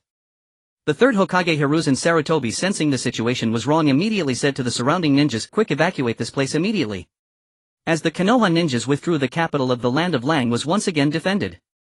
The paper clones of Yahiko and Konan also hurried to soothe Nagato Uzumaki. They embraced him from front and back, saying in unison, "Nagato, it's okay, it's okay." Under the soothing of Yahiko and Konan's paper clones, Nagato gradually calmed down. However, every time he instinctively and unconsciously summoned the ghetto statue, he felt as if his whole body had been drained. He looked at Yahiko with a grave expression and asked, "I didn't harm our people, did I?" Yahiko nodded and said, "No, and you even drove those invaders out of the capital of the land of Lang." "That's good." Nagato smiled faintly, then exhausted he fainted directly. After he fainted, all the 6 paths of pain lost their mobility. The ghetto statue also disappeared in an instant. At this moment, Koharu Yutatane and Hamura Mitokata were repelled by Chingy Senju, and they gathered with the defeated troops toward the southern city gate where the third Hokage Hiruzen Sarutobi was located. After the two sides met, Koharu Yutatane explained the situation on her side. The third Hokage then realized that the main fighting force of the capital of the land of Lang was already in a state of exhaustion. All that was needed was to seize the moment, press forward and attack again to annihilate the entire land of Lang. Realizing that opportunity knocks but once, the third Hokage Hiruzen Sarutobi, who had withdrawn from the capital, understood this. He immediately led the Konoha ninjas to adjust their state, preparing to attack the capital of the land of Lang again. Suddenly the third Hokage Hiruzen Sarutobi looked up and saw a paper doll drifting in the wind. The paper doll was very thin, stained with ink and painted with a smiling face. Then a second paper doll drifted down, a third, a fourth. Hamura Mitokata looked at the falling paper dolls and said, "Hiruzen, those paper dolls look so eerie, but I can't quite put my finger on why." The third Hokage Hiruzen Sarutobi nodded and immediately ordered everyone stand by for battle, ready to attack at any moment. At that moment the paper dolls landed and instantly transformed into flesh and blood real people. They held sharp swords and shouted in unison, "Launch a self-defense counterattack. Kill all Konoha ninjas." Not only here, but the same situation occurred at the other 4 city gates. The Konoha ninjas were shocked to see the sudden appearance of the land of Lang's elite troops. All the invading ninjas from Konoha realized that they had stirred up a hornet's nest. The tide of the war instantly turned again, and it was the ninjas of the land of Lang who began their counterattack. All the ninjas who had been staying at the hospital to protect the citizens now mobilized, dividing into 4 squads to support the 4 city gates east, south, west and north. At this moment Li Shuwei, wielding a long-bladed sword, descended from the sky as well. Before the Konoha ninjas could react, Li Shuwei, leading the timely arrived land of Lang ninjas and paper dolls, swarmed in and charged at the Konoha ninjas. Wherever the long-bladed sword swept, both man and horse were shattered, cut in two, slicing the Konoha ninjas in half at the waist. This time Konoha could no longer claim to represent justice. They were invaders and they would all have to fall here. The third Hokage, Hiruzen Sarutobi, was about to order a retreat when he realized it was too late. Unbeknownst to them, thousands of land of Lang ninjas had already surrounded them from the opposite side. After killing 2 Konoha ninjas, Li Shuwei took a signal flare from his pocket and launched it directly into the sky. The signal flare ascended and exploded, instantly revealing a message in the sky: all living forces of the land of Lang counterattack these Konoha invaders all the way to Konoha village itself and extinguish the land of fire. Seeing the leader wielding such an unusual weapon cutting down everyone in his path, the third Hokage, Hiruzen Sarutobi, realized that from the very beginning they had provoked someone they should not have, but what use was thinking about that now? They had silently advanced from the border all the way to the land of Lang as if entering an unguarded territory straight to its capital. Li Shuwei would not give them a chance to explain now. After cutting down several Konoha ninjas with his long-bladed sword, he charged toward the third Hokage, Hiruzen Sarutobi. The third Hokage, Hiruzen Sarutobi, wielded the Rui Jingu Bang, transformed from his summoning beast Enma, swinging it with great force. The moment Li Shuwei swung his sword horizontally and charged in, the third Hokage raised the Rui Jingu Bang to counterattack. The first clash of the two sides produced a violent chakra fluctuation. Immediately afterward both retreated and formed hand seals rapidly with such speed that it seemed their hands never moved. The third Hokage shouted, "Fire, release fire dragon flame bullet." A fire dragon instantly appeared beside him, opening its mouth to spit a fireball toward Li Shu's direction. Li Shuwei also shouted at that moment, "Water, release water dragon technique." A water dragon emerged beside Li Shuwei, opening its mouth to spit a water ball back toward the third Hokage, Hiruzen Sarutobi. The water ball and fireball shot toward each other at high speed and collided. The intense heat of the flame caused the water ball to boil, while the boiling water ball slowly extinguished the fireball. The high-quality chakras colliding in that instant each sought to devour the other, but because their powers were nearly equal they produced a violent explosion. The ninjas fighting nearby were instantly caught in the blast. Those with slightly weaker strength were blown away. Amid the chaotic battle, the Konoha ninjas gradually showed signs of decline. On the other hand, the ninjas of the land of Lang who had been guarding their own people had been forced to stay in the hospital, unable to directly join the battlefield. After receiving the order for a full-scale counterattack, their morale soared. For the first time they felt the surging emotion of defending their homeland, and with the coordinated actions of the paper dolls they forcibly reversed the situation. For a time the Konoha ninjas were beaten back step by step. The third Hokage, Hiruzen Sarutobi, could no longer remain still and promptly split into 5 clones to go support the others. The clones divided his chakra, making it easier for Li Shuwei to deal with the third Hokage. Li Shuwei slashed his long-bladed sword horizontally. The third Hokage could not dodge and had to hastily use the Rui Jingu Bang to block. The weapons clashed, producing a sharp metallic sound that shook the Rui Jingu Bang itself. The third Hokage, Hiruzen Sarutobi, felt his hands holding the Rui Jingu Bang go numb, and he was pushed back several steps by the powerful collision force. After Li Shuwei returned to reinforce the paper figures, he scattered, leading all the vital forces of the land of Lan, coordinated a counterattack. They repelled the invading Leaf Village ninjas, driving them from the capital of the land of Lan Kingdom capital to the border between the land of Fire and the land of Lan. At this moment Nagato Uzumaki, healed by the powerful medical ninjutsu of Qianshou Qingyi, had returned to his prime. Li Shuwei knocked back the third Hokage, Hiruzen Sarutobi, with a single slash, and the leaders of both sides faced each other in a standoff. Behind Li Shuwei stood Nagato Uzumaki and his 6 paths of pain. They were the Deva path Danzo Shimura, the Hell path Hanzō the Salamander, the Human path Wu Tang Guangchan, the Azura path Aburame Anthrax, the Animal path Xiao Chao Ai Meng, and the Preda path Yamanaka Miss Tiger. This formidable 6 paths of pain lineup was originally meant to be used by Nagato Uzumaki years later for a village-destroying mission against the Leaf Village. Who would have thought that the third Hokage, Hiruzen Sarutobi, would with some twisted logic lead the Leaf Village's ninja army to invade the devastated land of Lan? Next were Qianshou Qingyi, Konan Yahiko Wu Bai, and Wuli Qianku. Behind them were Li Shu's paper army, totaling 385 members. Due to their sheer numbers, their strength was only comparable to elite jonin. Then there were all the ninjas of the land of Lan, numbering several thousand. Finally, the ordinary citizens of the land of Lan who knew no ninjutsu, only some taijutsu. On the Leaf Village side at the front was the weary third Hokage, Hiruzen Sarutobi. Behind him were the scarred Koharu Utatane and Hamura Mitokado. Further back were the Sannin Toad Sage Jiraiya medical ninja Tsunade Senju and the scientific monster Orochimaru, who had completed his reincarnation technique. Behind them stood the clan representatives with their leaders at the front.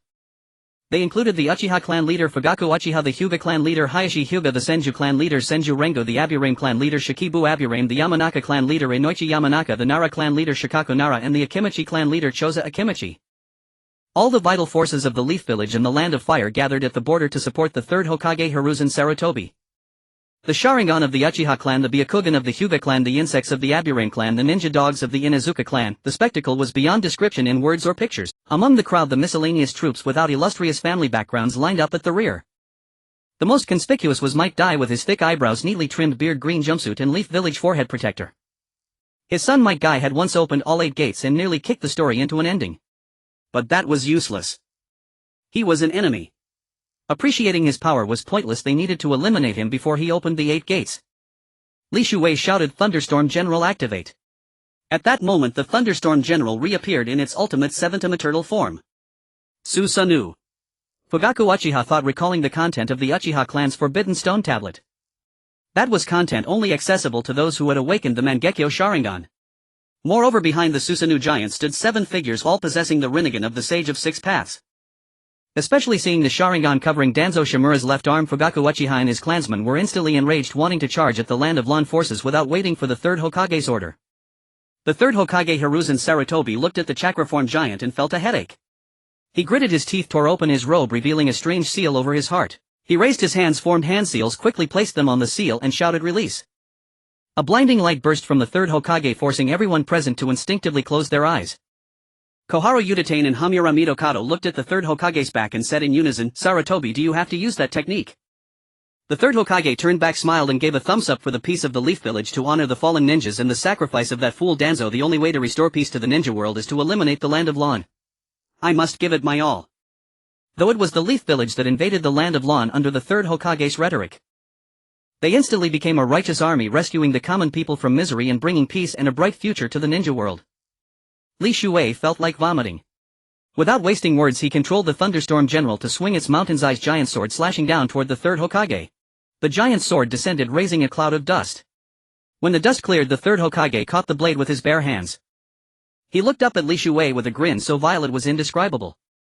His lips moved slightly, uttering 4 words, "Heavenly Giant Technique." The third Hokage's body began to surge and grow, becoming gigantic. As he grew, his appearance transformed drastically. He gradually took the form of a golden-furred giant ape. Seeing this, Koharu Udatane and Hamura Midokado shouted to the crowd behind them, "Everyone retreat 10 kilometers." Li Shuwei sensed something amiss. He bent down, scooped up Nagato Uzumaki and his 6 paths of pain and placed them inside the Thunderstorm General's chest.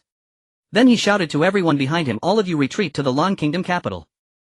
Li Shuwei tossed a purple talisman to Konan and said, "After you return, use this talisman to activate the barrier. Do not open it until I return." The golden giant ape began to rampage. Both the Land of Lan forces and the Leaf Village ninjas started to retreat. Chaos ensued. Li Shuwei waved his hand, forcibly pushing Nagato Uzumaki and his 6 paths of pain behind him. Li Shuwei continued, "Nagato, this time you must coordinate with me using your Rinnegan and the 6 paths of pain. The fate of the Land of Lan hangs in the balance." The golden giant ape formed from the third Hokage's transformation gripped its small Rui Jingu Bang, which also began to grow, becoming a pillar supporting the sky. It glared with fury, revealing crimson fangs, and roared toward Li Shuwei, spewing a torrent of breath and saliva. If not for the Thunderstorm General protecting him inside, Li Shuwei would have been blown away by the third Hokage's breath and drowned in his spittle. "Kid, you're the first person besides the original to make me use this transformation."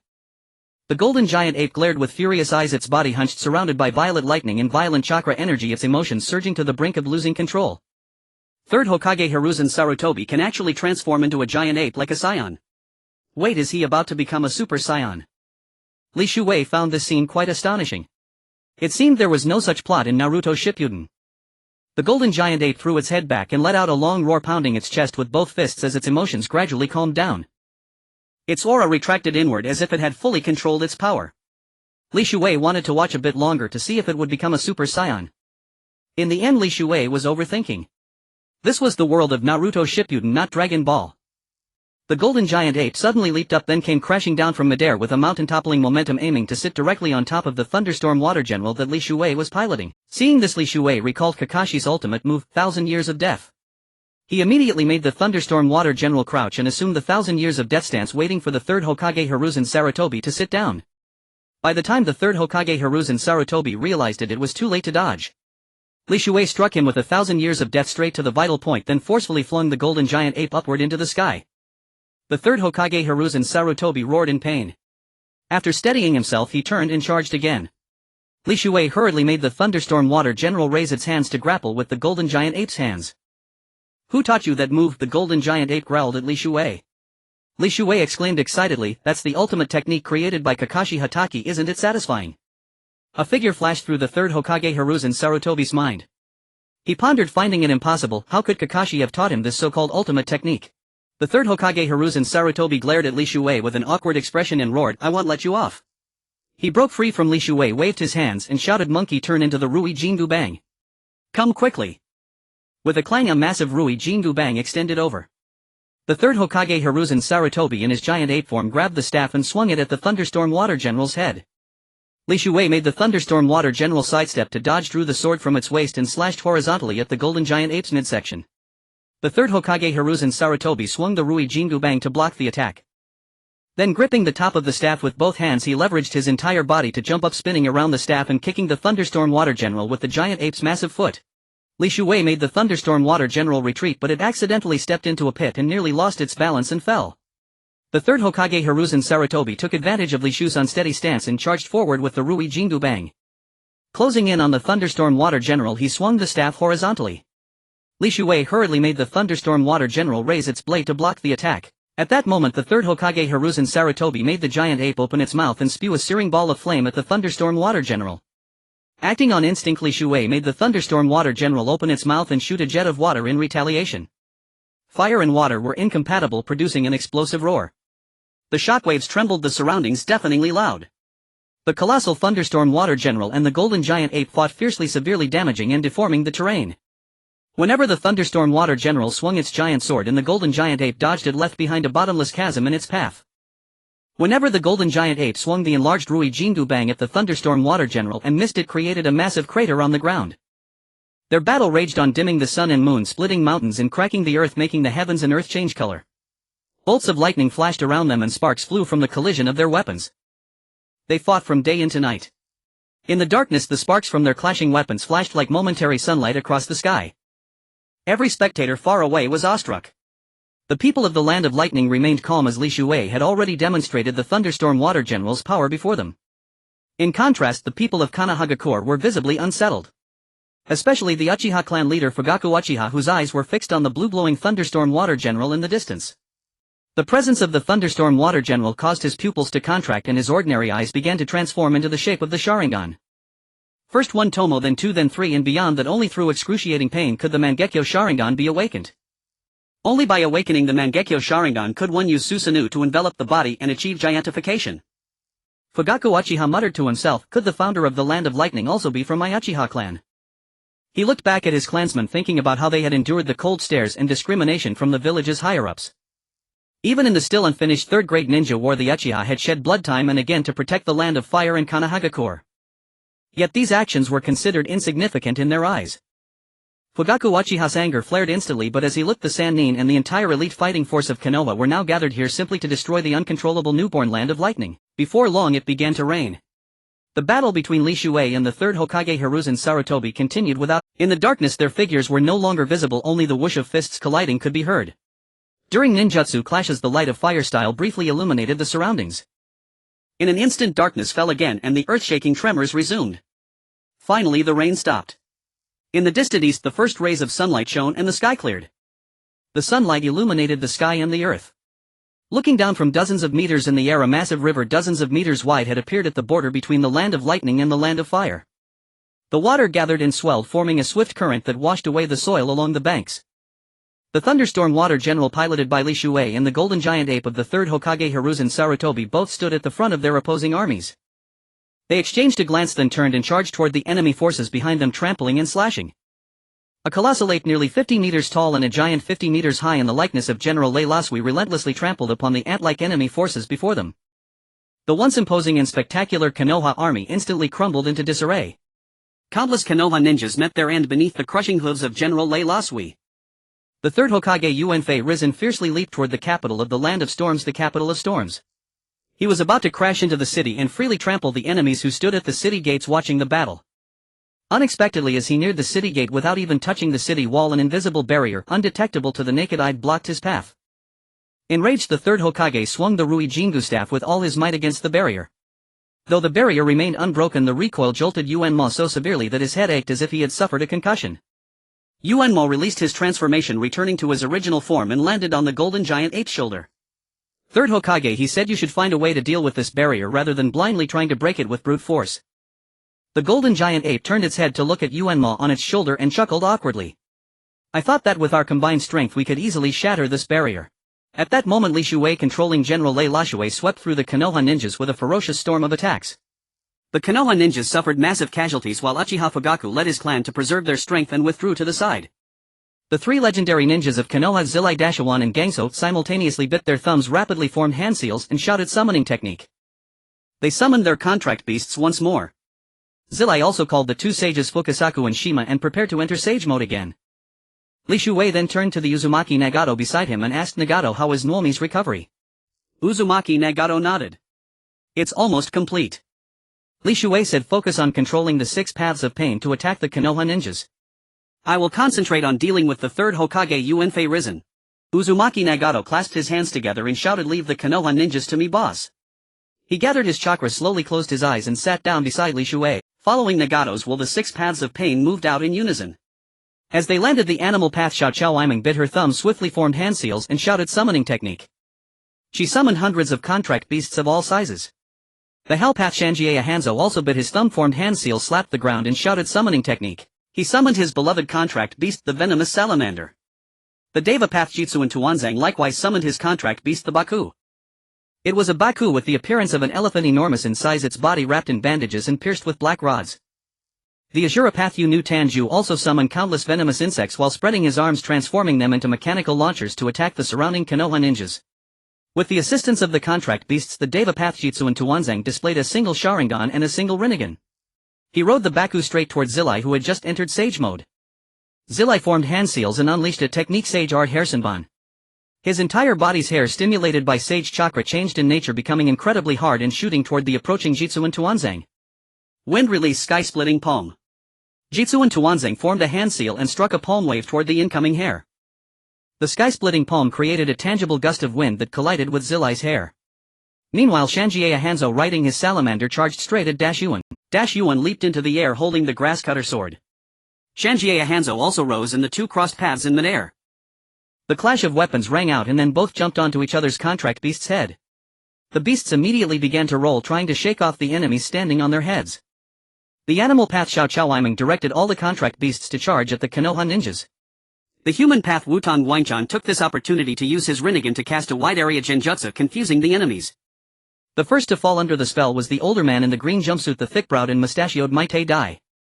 With the power of the Rinnegan, the Predapath Shanjong Wulawu could simultaneously use the Yamanaka clan's secret technique, mind transfer jutsu, to control multiple people. The Konoha ninjas were truly in a miserable state. The Hyuga clan, led by the brothers Hyuga Hayashi and Hyuga Hizashi, cut a path through the chaos, preparing to reinforce the others. The Byakugan was indeed the foremost dojutsu of Konoha, yet its full potential was not perfectly realized in Hyuga Hayashi's hands. Li Shuei, now riding General Lei Lashue, brought Uzumaki Nagato along. He also scooped up Xiao Chao Iming and placed her beside Uzumaki Nagato. Then, crossing the river of battle, he charged toward the third Hokage Yuenfei Risen, who was still unleashing ninjutsu upon the barrier of the capital of storms. The third Hokage immediately said to Yuenma, the enemy is coming. Transform into the Rui Jingu staff. Yuenma formed hand seals, instantly transforming into the Rui Jingu staff, which the third Hokage, now in his giant golden ape form, grasped in his hand. The two faced off again, a great battle about to erupt.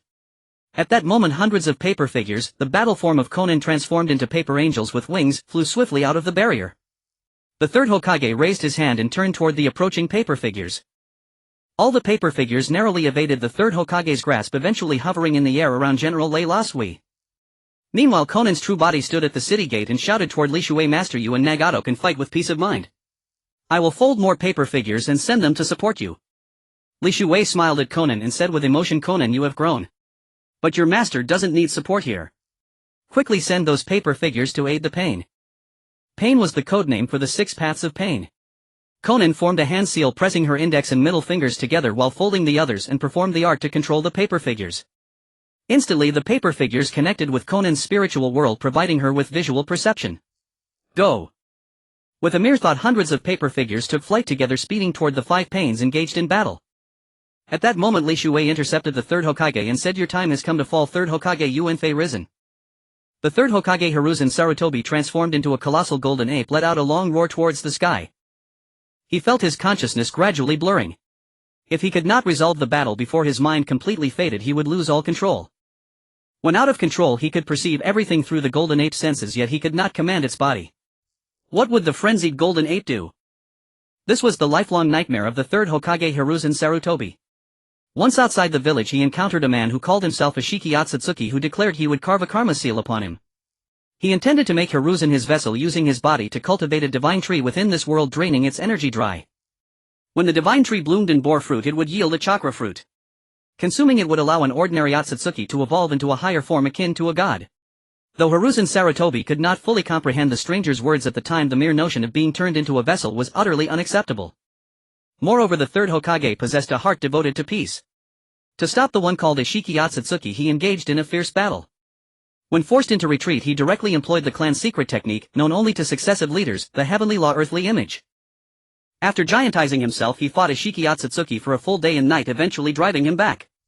Yet at that moment the golden ape instantly lost control. Like a demon from hell it rampaged, destroying everything around it.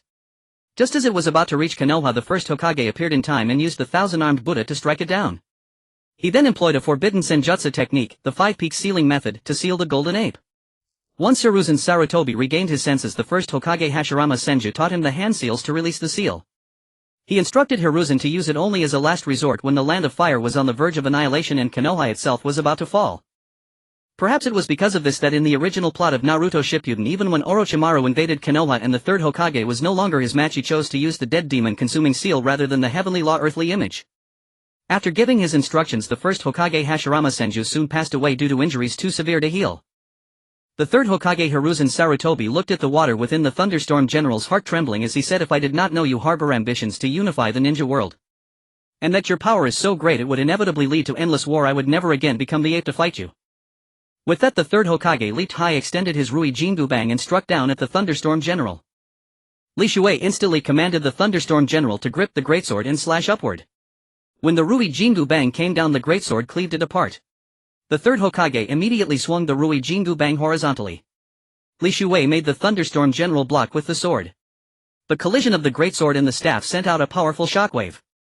The force from the third Hokage was clearly greater than Li Shu's, sending him staggering back dozens of meters. How did the golden ape's power suddenly increase? The sudden change caught Li Shuwei off guard. Then the golden ape charged at incredible speed, brandishing the Rui Jingu Bang.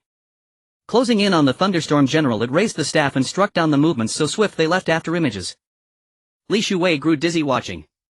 It was said that speed and power could not coexist, but the third Hokage's heavenly law earthly image, transforming into a golden ape, shattered that. Blow after blow like dense raindrops hammered the Thunderstorm General. The entity, originally formed of chakra, began to show faint cracks across its body due to the relentless assault. Sensing this, Li Shuwei inwardly groaned, thinking, who would have thought that old pervert Hiruzen Sarutobi had this trick up his sleeve? Why didn't I see this when watching Naruto Shippuden on Earth? Seeing the Thunderstorm General on the verge of collapse, Li Shuwei raised the greatsword to counterattack.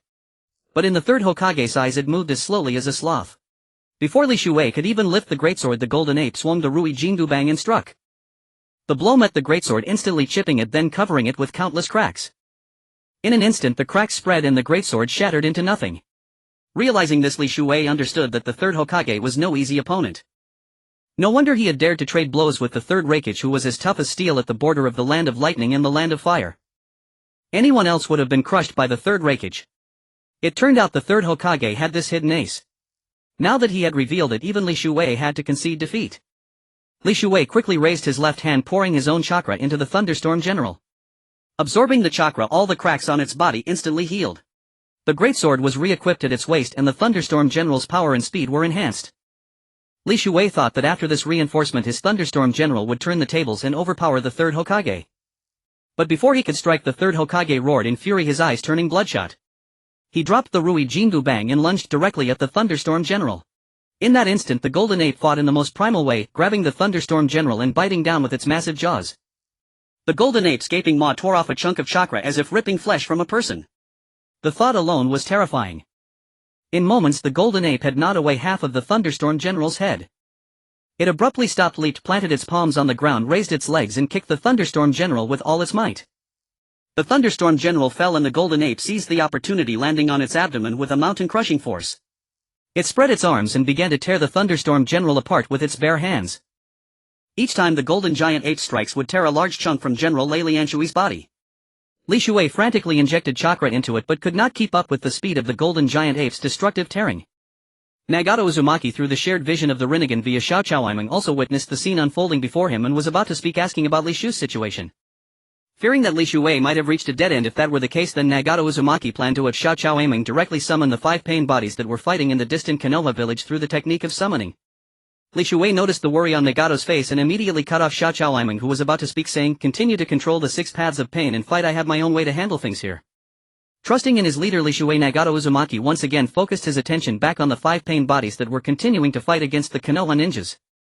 The situation of the 5 pain bodies was also not optimistic. They were on the verge of falling into a desperate situation. Jiraiya, who had entered Sage Mode with the assistance of Fukasaku and Shima, had gradually grasped the secrets of the Heavenly Path Pain Shimura Danzo. They began to march toward a declaration of victory. After completing the living corpse reincarnation, Orochimaru's new body was now immune to poison. The deadly venom of Hanzō the Salamander no longer had any effect on him. Just as the 5 pain bodies were about to be defeated, at that moment the reinforcement army from the Land of Wind arrived. Countless paper clones of Xiaonan suddenly flew in, joining the battlefield to alleviate the immediate crisis, gradually turning the tide of battle. At this moment Li Shui forcefully injected 1/4 of the chakra stored in his Yang Seal into General Lei Lianshui, an amount equivalent to the full power chakra reserve of a Nagato Uzumaki. This allowed General Lei Lianshui to fully recover its original form, with its overall strength greatly enhanced, and with a single punch it sent the golden giant ape flying off its body. Li Shui also took the opportunity to stand up and then looked in the direction where the golden giant ape had been sent flying. It flew for several hundred meters, stumbling and rolling several times on the ground before coming to a stop. It stood up, roared at the sky and raised its hands to beat its chest repeatedly. "King, exciting. Third Hokage incoming." Li Shui controlled General Lei Lianshui to charge directly toward the direction of the golden giant ape. At this moment the golden giant ape suddenly opened its hands and spat out a flaming energy wave toward General Lei Lianshui. Li Shui did not show weakness either. He controlled General Lei Lianshui to draw its greatsword and directly cleaved it into nothingness. During the process of slashing the energy wave, Li Shui could feel a powerful recoil force. Li Shui was self-aware in his current state. He was simply no match for the third Hokage Hiruzen Sarutobi, who had transformed into the golden giant ape. His left hand continued to transmit chakra to strengthen General Lei Lianshui, and at the same time he received chakra feedback from General Lei Lianshui, which was helping him slowly recover his lost chakra. He slowly raised his right hand, concentrated his mind and gathered his energy and transmitted spiritual energy toward General Lei Lianshui. In this world, senjutsu is derived from the combination of one's own physical energy, mental energy and natural energy in a 1-1-1 ratio, thereby entering Sage Mode. However, although Li Shu's own cultivation was only at the chi refining stage, the spiritual energy stored in his dantian was pure, converted entirely from natural energy. When the spiritual energy was injected into General Lei Lianshui, it combined with chakra, and with Li Shu's focused regulation the general's body gradually emitted tiny colorful halos. Those halos were the changes produced by the fusion of spiritual energy and chakra spreading across the entire body of General Lei Lianshui. The golden giant ape was also attracted by the colorful halos. It directly leaped several times, landing right in front of General Lei Lianshui, and raised its hand to attack it, but this time it grasped at emptiness. Empowered by the spiritual energy, Lei Lianshui had changed its own attribute. From an ordinary mixed blood Kekei Genkai chakra entity, General Lei Lianshui evolved into an immortal body, General Lei Lianshui. This energy also fed back to Li Shui himself, causing his own strength to surge dramatically in that instant. He directly broke through to the first level of the foundation establishment stage. Unexpectedly, a simple fusion also brought about a great opportunity, allowing his strength to directly reach a new level. The speed of the golden giant ape began to appear slower in his eyes. No, it was that his perception had become stronger, granting him faster reaction abilities. He could easily capture the movements of the golden giant ape. At this moment the golden giant ape turned around and charged directly at General Lei Lianshui. Li Shui remained calm and composed, controlling General Lei Lianshui to raise its hands and brace against the golden giant ape's waist. The tremendous collision produced tangible shockwaves. The surrounding area, once a dense forest, was instantly destroyed by the impact, raising a cloud of dust and sand. However, the General Lei Lianshui, controlled by Li Shui, did not move an inch. The golden giant ape seemed to perceive this too, suddenly increasing its strength and continuing to ram into General Lei Lianshui. No matter how many times it repeatedly charged, the General Lei Lianshui under Li Shu's control stood as steady as Mount Tai, completely motionless. The golden giant ape sensed something was wrong and turned to flee. Li Shuei controlled General Lei Lianshui to reach out and grab the golden giant ape's tail. Then holding the tail he lifted the entire golden giant ape into the air. The golden giant ape panicked and struggled, emitting heart-wrenching roars of fear. Li Shuei found the noise grating and directly controlled General Lei Lianshui to lift the golden giant ape and slam it violently against the ground repeatedly. In one breath he slammed it 81 times, leaving the golden giant ape seeing stars. When Li Shuei controlled General Lei Lianshui to release its tail, it staggered forward a few steps before its body uncontrollably toppled to the left. Li Shuei controlled General Lei Lianshui to walk over and stand before the third Hokage Hiruzen Sarutobi. He raised the greatsword and shouted, "Perish! Third Hokage!" Then he directly drove the greatsword through the golden giant ape's body. A tremendous energy fluctuation emanated from the ape and then it disintegrated into specks of starlight illuminating the night sky. From then on the third Hokage Hiruzen Sarutobi was no more in the ninja world. Li Shuei slowly turned around and looked in the direction of Konoha village in the land of fire, speaking softly, "Nagato, after we take down Konoha, what do you want to do?" Nagato Uzumaki's stomach rumbled at that moment. He looked at Li Shuei with embarrassment and said, "Boss, can I choose to have a good meal?" Li Shuei nodded and said with a smile, "In a few months. My Suntoba-born son will love eating ramen in the future. How about we go to Konoha and have a taste of ramen?" Nagato Uzumaki asked curiously, "Then boss, have you chosen a name for him?" Li Shuei smiled slightly. "Uzumaki Naruto. With the enhancement of Sage Mode and the assistance of Shima Sage, Fukasaku Sage as well as Gamabunta and Gamakan of Mayaboko Mountain, Jiraiya needed a sphere of chakra, infusing it with natural energy to form a massive Great Ball Rasengan. The attack struck directly at the Deva Path Shimura Danzo, piercing a hole through his body and sending him collapsing to the ground utterly incapacitated. Jiraiya was somewhat astonished as he watched Danzo fall. Amid his surprise he inwardly rejoiced, "Minato, I have finally advanced your Rasengan." Shima Sage sternly cautioned him, "Little Jiraiya, do not be too complacent. There are still many enemies." Jiraiya snapped back from the euphoria of his recent victory. A single glance revealed countless clones of Konan scattered around him, their presence having materialized without his notice. Their abilities were unfathomably strange. Even when struck in a vital spot they did not die immediately. A Konoha shinobi formed hand seals and shouted at one of the Konan clones, "Water-style water bullet technique." He opened his mouth and expelled a barrage of water bullets toward Konan. The projectile struck her but had no effect, as if they had collided with a steel plate. Another shinobi stepped forward and said, "Let me try. Fire-style fireball technique." He swiftly completed his hand seals, gathered chakra into his mouth and spat out a massive ball of flame. At that moment the paper figure spread her arms and flung countless paper slips. The paper met the flames, instantly igniting, and the fire gradually consumed the sheets. While this Konan was focused on the shinobi before her, a member of the Uchiha clan circled behind her and shouted, "Fire-style fireball technique." A colossal fireball erupted from his puffed cheeks and blasted straight into Konan. The flames engulfed her entire body, and amid her desperate struggles she was burned to ashes, scattering into nothingness. Realizing that fire-style was the weakness of this female opponent, they quickly spread the word among themselves. All Konoha shinobi capable of using fire-style assembled and attacked Konan together. As expected, within a short time the tactic proved effective, eradicating every Konan in the battlefield. The summoned beasts of the animal path were also destroyed and sealed. Just then Fukasaku Sage and Shima Sage, working in tandem, pressed their hands together and unleashed their combined genjutsu, demonic illusion Toad Great Son. Their voices rang out with such force that it could shake heaven and earth, a cacophony like wailing ghosts and howling wolves, a nightmare of auditory horror for any demon. If she had not been summoned by Jiraiya and allied with Konoha, every shinobi present would have longed to stab her. Yet the sonic wave from their chorus instantly seized the pain bodies and the summoned beasts, trapping them in the genjutsu, unable to move.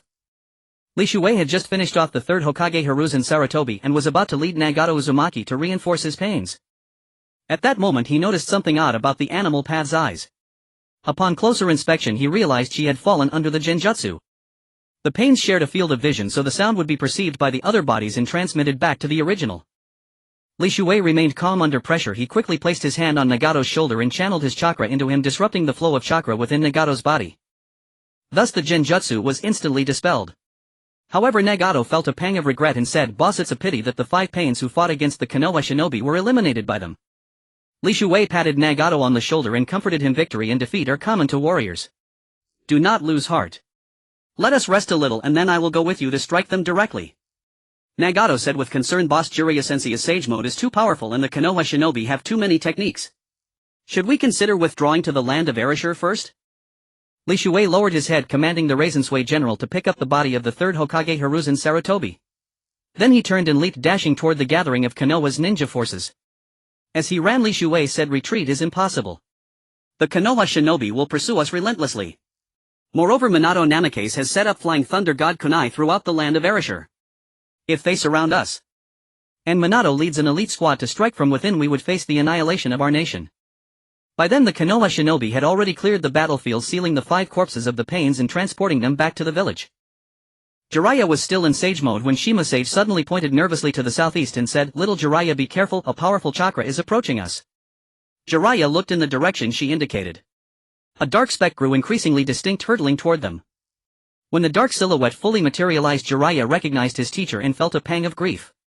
He couldn't help but cry out, "Sarato by Sensei!" He instantly soared into the air, caught the body of the third Hokage and felt an inexplicable panic. Orochimaru and Tsunade sensed the situation and rushed over, simultaneously standing beside Jiraiya. They bowed their heads in silent mourning. But Shima Sage, oblivious to the moment, shouted urgently, "Little Jiraiya, there is no time for grief. That thing is coming." Jiraiya handed the body of the third Hokage to a nearby Konoha shinobi and instructed, "Take the third Hokage's body back to the village first." The shinobi immediately took the corpse, slung it over his back and swiftly departed. Jiraiya, Orochimaru and Tsunade, the legendary Sannin of Konoha, stood together atop their respective summoned creatures, gazing toward the direction Shima Sage had indicated. A thunderous roar tore through the sky as Li Shuei made his grand entrance, piloting the 50-meter Raikage General. Radiant multicolored light burst forth from the Raikage General, forcing every creature with eyes in the vicinity to instinctively shut them. With her eyes closed, Shima Sage said, "Old man, do you sense it?" Fukasaku Sage replied anxiously, "Yes. I fear even the Great Toad Sage does not possess as much sage chakra as he does." Jiraiya shielded his eyes with both hands and asked, "What are you two discussing at a time like this?" Shima Sage said that fellow sage chakra is far too overwhelming. "Little Jiraiya, let us retreat via reverse summoning." Jiraiya gritted his teeth and said, "There is no retreat. If I pull back, he will surely storm Konoha directly." At the same time, Manda the snake beneath Orochimaru spoke up. "Orochimaru, just what kind of monster have you villagers of Konoha provoked?" Orochimaru replied in surprise, "Is he really that terrifying?" Manda said even the white snake sage might not be a match for him. "Do you think he is weak?" Orochimaru raised his hands ready to perform the reverse summoning technique, but subconsciously glanced back at Jiraiya and Tsunade. After the dazzling multicolored radiance dissipated, a 50-meter giant clad in a magnificent rainbow-hued armor with a sword hanging at its waist appeared before the assembled ninja of Konoha. It was a giant coalesced from chakra and sage chakra, possessing the overwhelming power to topple mountains and overturn seas. The 3 legendary shinobi of Konoha stood atop their respective summoning beasts. Even Manda, the largest among their summons, measured only 46 meters in total length. Yet when it reared its head, its height barely exceeded 20 meters. Gamabunta and Gamaken, though colossal compared to ordinary humans, stood merely 17 meters tall. As for Tsunade's Katsuyu, unless its true body was summoned, it might have been able to match Li Shu's Thunderstorm Water General in height. Now beneath Li Shu's Thunderstorm Water General, they were like mere toddlers, easily grasped and subdued with a single casual move. Their summoning beasts no longer harbored any will to continue fighting this giant. They only wished to retreat first, preserve their strength and reconsider their options. But for Jiraiya, Tsunade and Orochimaru, their homeland lay behind them. There was simply no reason to retreat. The sole conviction in their hearts was to live or die together with Konoha. For Li Shuei, no matter how deeply they empathized, it was futile. After all, it was the third Hokage who led the invasion of the land of Lan. It was as if the cat did not chase the mouse, yet the mouse came to pull the cat's whiskers. Utterly suicidal. Li Shuei commanded the Thunderstorm Water General to draw the sword at its waist and sweep it horizontally toward the 3 legendary shinobi before him. Their summoning beasts immediately sprang into action, evading the Thunderstorm Water General's attack and retreating to a greater distance. Then the 3 beasts unleashed long-range offensive ninjutsu. The slug opened its mouth and spat a glob of ancient phlegm at the Thunderstorm Water General. Li Shuei, not one to be outdone, commanded the Thunderstorm Water General to spit a gob of saliva. But to his surprise, the force was too great. That gob of saliva surged forth like a torrent from a breached dam, directly engulfing the slug's ancient phlegm and hurtling straight toward it. The slug, caught off guard, was instantly submerged by the saliva tide. Tsunade was also swept away. In her panic, she struggled in the flood, managed to grab a tree trunk and barely escaped being carried further. When Manda, Gamaken and Gamabunta witnessed this, their entire bodies began to tremble. Moments ago they had considered using a sage art to attack the giant before them. Now that thought had vanished completely, they desperately wished to flee. Li Shuei stood atop the Thunderstorm Water General. With a gesture of his hands, the giant moved accordingly. He took a single stride, bent down, reached out and grabbed Tsunade, who was still struggling in the flood. Tsunade! Jiraiya and Orochimaru, seeing that the giant had captured Tsunade, showed a hint of panic on their faces, calling out her name simultaneously. Li Shuei placed Tsunade at the heart of the Thunderstorm Water General, then directly struck her with a palm and shouted, "Lightning Release Numbing You Technique." Instantly Tsunade's entire body was paralyzed. He sealed the chakra pathways throughout her body, then reached out and pulled her waist close. One must admit the waist of young Tsunade was incredibly soft. As he held her he could feel a warm current transmitting to his palm. Her slightly plump figure was perfectly proportioned. Her skin was fair and tender as if it would yield water if pinched.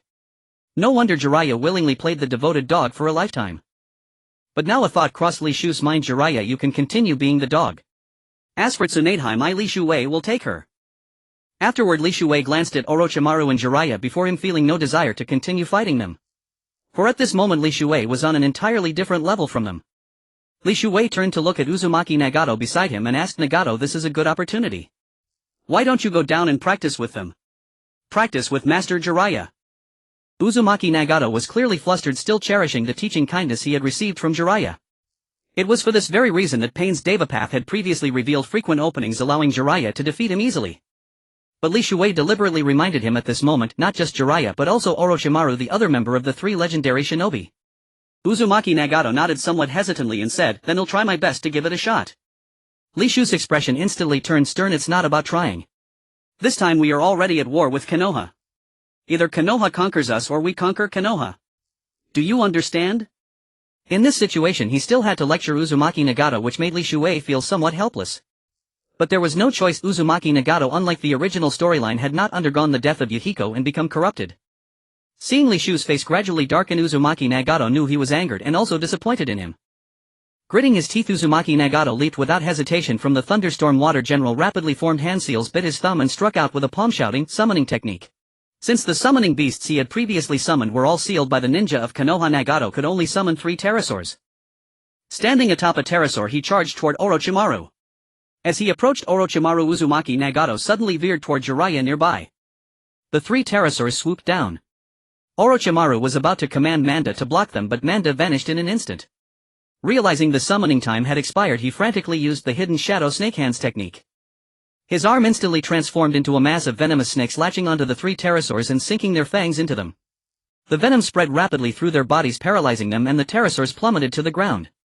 Uzumaki Nagato landed on the back of Jiraiya's summoned Gamabunta and looked at Jiraiya with emotion, saying, I never thought it would come to this, becoming enemies with Master Jiraiya in the end. Jiraiya felt a bitter pang in his heart, knowing he was in the wrong and unsure how to address the matter with Uzumaki Nagato, so he remained silent.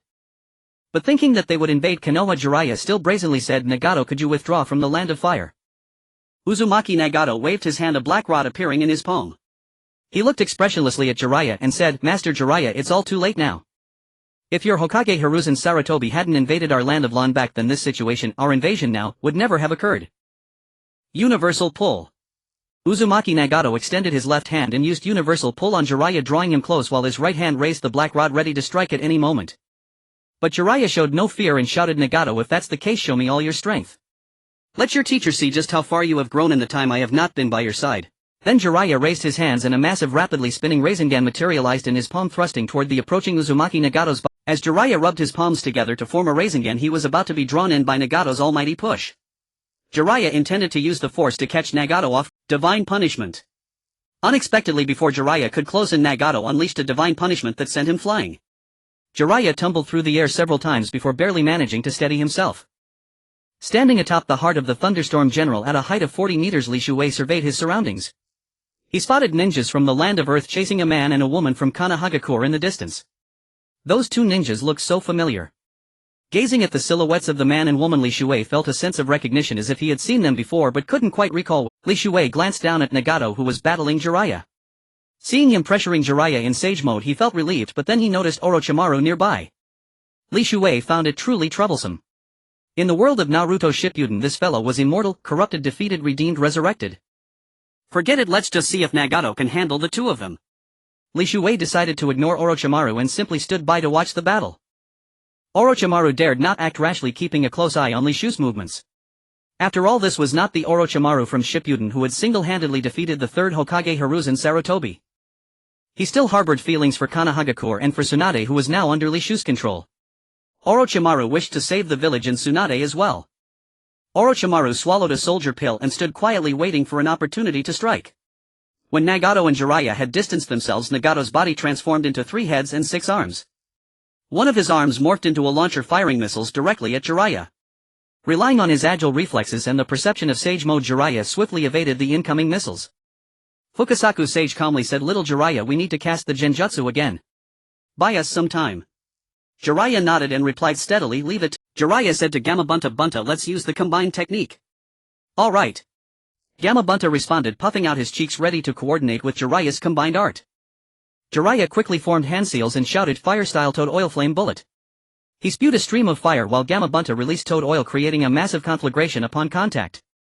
Nagato slowly raised his hand and a barrier appeared before him, stopping the flames just an inch away. How can this be? Jiraiya was stunned, realizing that the combined jutsu of him and Gamabunta had no effect on Nagato at all.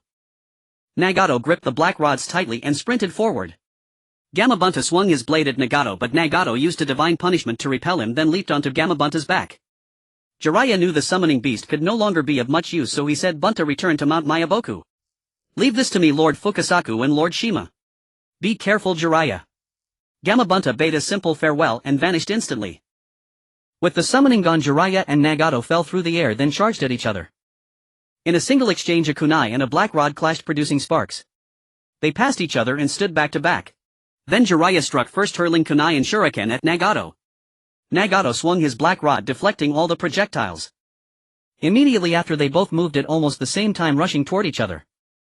When they closed in, master and disciple engaged in ninjutsu combat, just like the day years ago when Jiraiya taught ninjutsu to Nagato, Yahiko and Konan before parting.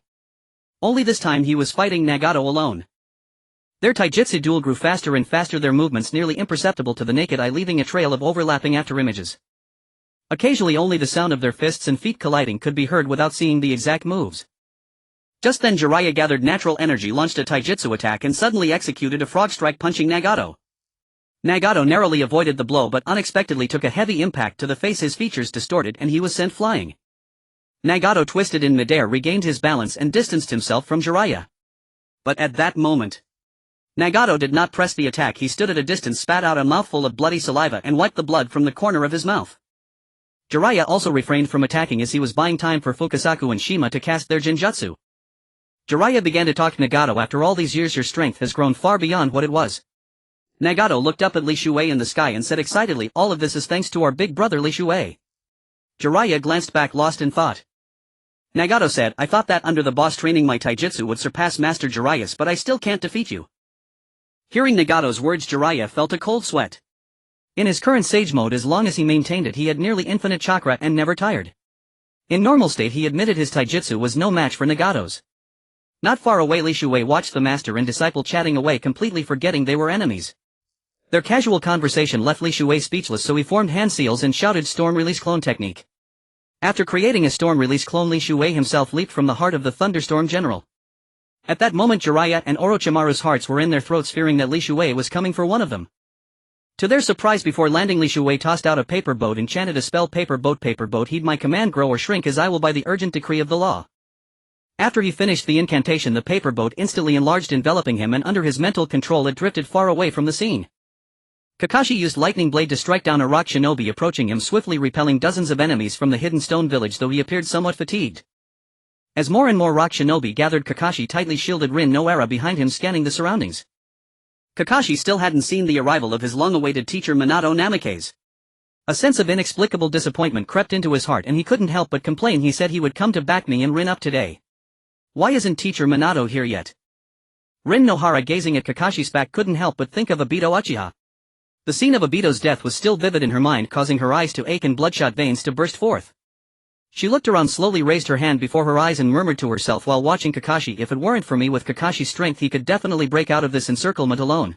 Just as she was lost in thought, a rock shinobi rushed toward her, brandishing a kunai. Kakashi immediately turned, raised his left hand to block the attack and concentrated lightning-natured chakra in his right hand, using lightning blade to pierce the attacker's heart. Rin watched as Kakashi fought desperately to protect her, yet she was utterly unable to help. On the contrary, she had been forcibly sealed with the three tails, as if a remote-controlled bomb had been planted inside her. All the land of Earth needed to do was press the detonation button and the three tails within her would go berserk at any moment. Under these circumstances, Kakashi, burdened by her, had no chance of breaking through. If this continued, both she and Kakashi would die here. Two deaths, better if there was a choice to let at least one survive. At that very moment, Obito Uchiha, having learned of the peril facing his beloved Rin and his best friend Kakashi, donned the Zetsu form, spawned from the god tree's roots and raced toward their location. Despite hurrying with all his might, he ultimately witnessed the scene he dreaded most: Kakashi Hatake driving Chidori through Rin's heart. A torrential downpour fell, blurring the line between tears and rain on Kakashi's face. Rin raised her hand and gently wiped the tear tracks from Kakashi's eyes, saying with a faint smile, "Kakashi, this was my decision. I have the three tails inside me. The people of the Hidden Stone can control it to rampage at any moment, so I can't return to the village. And you, if you keep going like this, you'll be worn down to death here. If at least one of us can survive, let it be. Don't be sad, and just going to see Obito a little earlier." Rin. A thunderclap drowned out Kakashi's anguished cry. As he withdrew his hand from Rin's chest, he collapsed from shock, unconscious. On that stormy night, Obito Uchiha moved like a wraith, his eyes bloodshot with rage. What release pierced through the bodies of enemies, blood trickling slowly along the wooden tendrils. A rock shinobi kunai in hand charged furiously at Obito. The kunai sank into Obito's body, but the shinobi's face twisted in shock as he let out a scream. Wooden stakes burst forth from within his own body. Yet Obito remained completely unharmed. He slowly lifted his head to the sky. The clouds parted obligingly, revealing a crimson full moon in the heavens. Beneath that blood-red moon shone Obito's single Mangekyo Sharingan. He slaughtered everyone, sparing only Kakashi. As he passed by Kakashi's prone form, his gaze held a trace of helplessness but no hatred. He crouched beside Rin, lifted her into his arms and held her close, roaring at the sky, "Rin, why couldn't you wait for me?" At that moment, Black Zetsu and White Zetsu appeared beside Rin. Black Zetsu warned Obito that Tsuchikage of the Hidden Stone is personally leading a pursuit. "You must leave now." Obito recalled Madara's words. Reluctantly, he laid Rin's body down and left without hesitation. His gaze grew more resolute as he wiped the tears from his eyes and declared passionately, "Rin, Kakashi, I will create a world in the future where you both exist." When Inoki led the rock shinobi to the scene, only the corpses of the fallen rock shinobi and the unconscious leaf shinobi Kakashi Hatake remained. Inoki surveyed the gruesome sight of the dead and couldn't help but draw a sharp breath, muttering, "What kind of terrifying battle did they endure?" Just then, a rock shinobi clearing the battlefield suddenly shouted, "Lord Tsuchikage, there's still one alive here." Inoki whirled around, instantly spotting the white-haired youth with a single Sharingan. He leaped into the air, pulled a kunai from his sleeve and hurled it directly at the boy. Just as the kunai was about to strike Kakashi, a bolt of lightning descended from the sky, knocking it aside. Then Li Shuei descended from above, landing before Inoki. "You." Inoki tensed up at the sight of Li Shuei, stepping back warily. Li Shuei gave a dry laugh and explained, "Relax, I didn't kill these shinobi of yours." Inoki glanced at the dead ninja again, then looked at Li Shuei. "May I ask what brings you here?" Li Shuei walked over to Rin, lifted her and noticed that her body was still warm, likely because the three tails inside her prevented her from dying completely so quickly. Li Shuei looked at Inoki and said, "I came for her." Inoki replied awkwardly, "So you like this type of girl? Why didn't you say so earlier? When I return to the village, you'll have someone search for a suitable one and send her straight to the land of Erashur." Li Shuei smiled faintly but didn't reply. He simply picked up Rin's body, leaped into the air and landed in a paper boat hovering dozens of meters above. Then Li Shuei steered the paper boat away. Inoki watched him leave, finally letting out a sigh of relief. Just then a jonin reported, "Lord Third Tsuchikage, according to our scouts, the Land of Fire invaded the land of Erashur. In retaliation, the land of Erashur not only killed the third Hokage Hiruzen Sarutobi but also pushed the war into the Land of Fire." Inoki felt a mix of glee and regret. He shook his head helplessly. "Hiruzen Sarutobi, you were an opponent worthy of respect. Yet I am also relieved that you have been eliminated. That frees the land of Earth from a dangerous adversary like you." The battle between Uzumaki Nagato and Jiraiya had reached a fever pitch. The master and disciple fought fiercely, but Nagato's reluctance to kill his former teacher out of lingering affection gave Jiraiya opportunities to counterattack.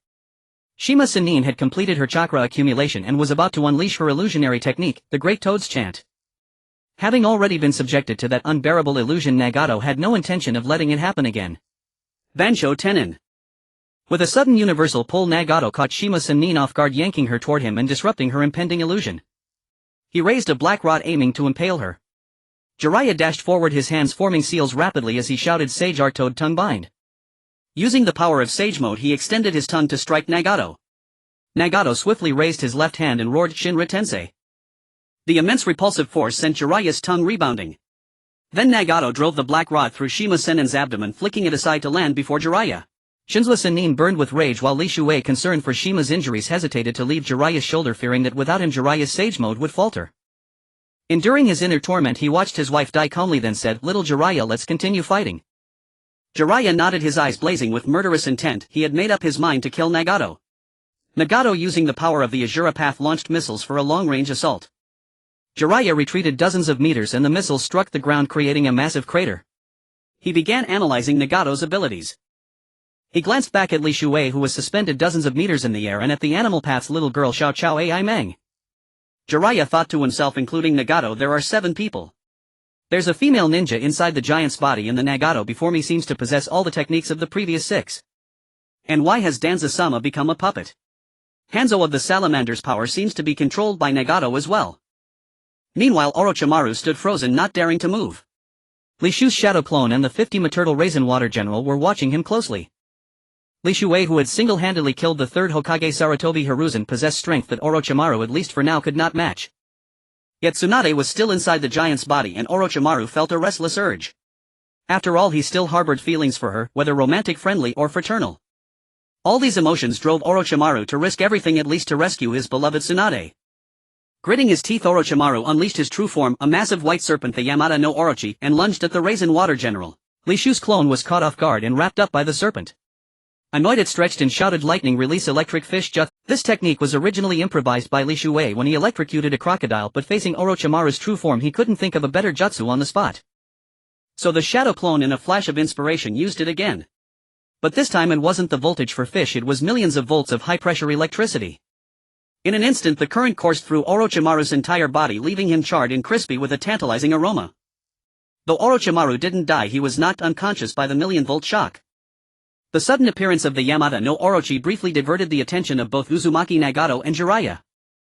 This giant serpent astonished Jiraiya, who initially mistook it for one of Orochimaru's summoned creatures. After a momentary pause, master and disciple resumed their fierce battle. Jiraiya's ninjutsu seemed almost useless against Nagato. The only way to defeat Nagato was close-quarters combat. But in close range, Jiraiya feared Nagato's 2 signature techniques, his unpredictable other jutsu and his 3-headed 6-armed form. Hesitating, Jiraiya lacked a sure victory. For the sake of Konoha, he gritted his teeth and forced himself to charge forward. Surprisingly, Nagato didn't use ninjutsu but instead engaged Jiraiya in taijutsu, leveraging his 3 heads and 6 arms. When it came to jutsu, Jiraiya's sage mode gave him extraordinary perception, allowing him to accurately sense every movement and predict Nagato's attacks.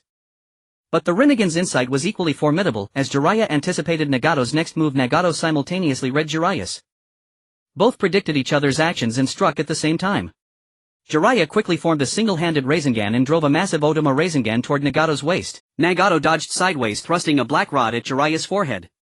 Jiraiya twisted his head away, forming Rasengans in both hands and wielding them as weapons. Nagato leaped back, narrowly avoiding the twin Rasengans. Jiraiya pressed the attack, charging forward with both palms raised, thrusting the Rasengans toward Nagato. Nagato quickly raised his hand, retracting the black rod, and met the Rasengans with his bare palm. The moment the Rasengan touched Nagato's palm, it was absorbed. Nagato seized Jiraiya's hands and summoned the King of Hell. Before Jiraiya could break free, Nagato extended a 3rd hand and pressed it against Jiraiya's forehead. Hanzō Sannin was about to use Sage Arc to counterattack and free Jiraiya. Nagato then raised a 4th hand and grabbed Hanzō Sannin's leg. The King of Hell's tongue extended, attempting to extract both Jiraiya and Hanzō's souls. Simultaneously, Jiraiya's sage markings vanished as Hanzō was captured. Face to face, Nagato looked at Jiraiya with emotion and said, "Jiraiya-sensei, you have finally fallen to me." Jiraiya could no longer speak or move, his sage mode dissipated and his chakra rapidly drained away, absorbed by Nagato.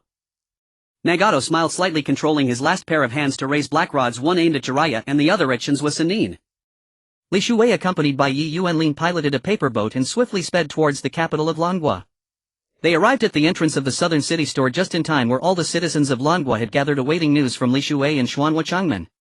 At that moment they saw their emperor of Lan piloting the paper boat, returning with a blood-soaked young girl. Li Shuai landed the paper boat within the barrier of the capital of Longua, picked up Yi Yuanlin, jumped out and shouted to Qianshou Qingyi, "Qingyi, come quickly and help save this girl." Qianshou Qingyi glanced over and saw the injured girl. Although she wore a Konoha forehead protector marking her as an invader. However, as a medical ninja, Qianshou Qingyi immediately rushed over and used medical ninjutsu to perform life-saving treatment. However, Yi Yuanlin's heart had been pierced, leaving a gaping hole. Although she wouldn't die immediately due to the 3 tails, she was on the brink of death. After applying medical ninjutsu, Qianshou Qingyi shook her head helplessly and said, "Brother Shuei, this girl's heart is gone. I'm afraid she can't be saved." "Can't be saved? This is the one I'm using to bait that bastard Yuzebo Dai to." Li Shuei felt a bit dejected, then after thinking he muttered softly, "System, come out." The system spirit immediately appeared and said with a smile, "Host, I am your navigation spirit. How may I assist you?" Li Shuei smiled at the system spirit and asked, "Do you have a system mall that I can use?" The system spirit cheerfully replied, "This system is complete and naturally has a fully functional system mall. It's just that since the host never asked, I didn't automatically provide it. Li Shuwei, not wanting to waste words, directly said, "Open the system mall." The system spirit immediately waved its hands and a light screen appeared before Li Shuwei, visible only to him. To others, Li Shuwei seemed to be talking to himself in the air. Zhensho Qingyi couldn't help asking, "Brother Shuwei, who are you talking to?"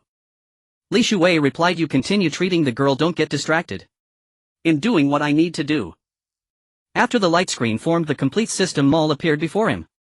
It looked like a hacked version with unlimited currency. The mall had detailed categories: food, daily necessities, home appliances, digital clothing, shoes, sports, office, home, building materials, medical equipment, medical supplies and others.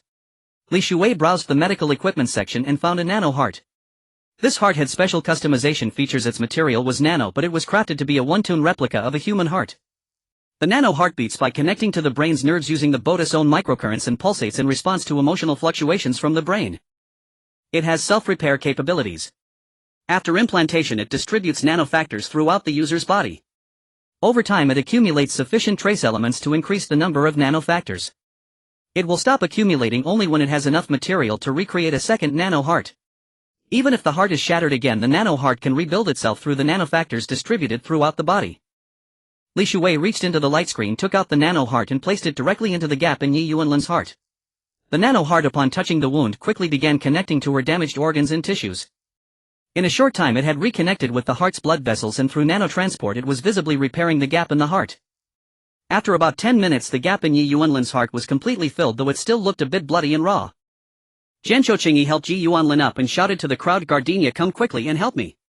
Lin Xuan, Gardenia Xuanhua Changman's girlfriend, hurriedly squeezed through the crowd. Shanan also tactfully used paper to create a temporary medical room, keeping others out.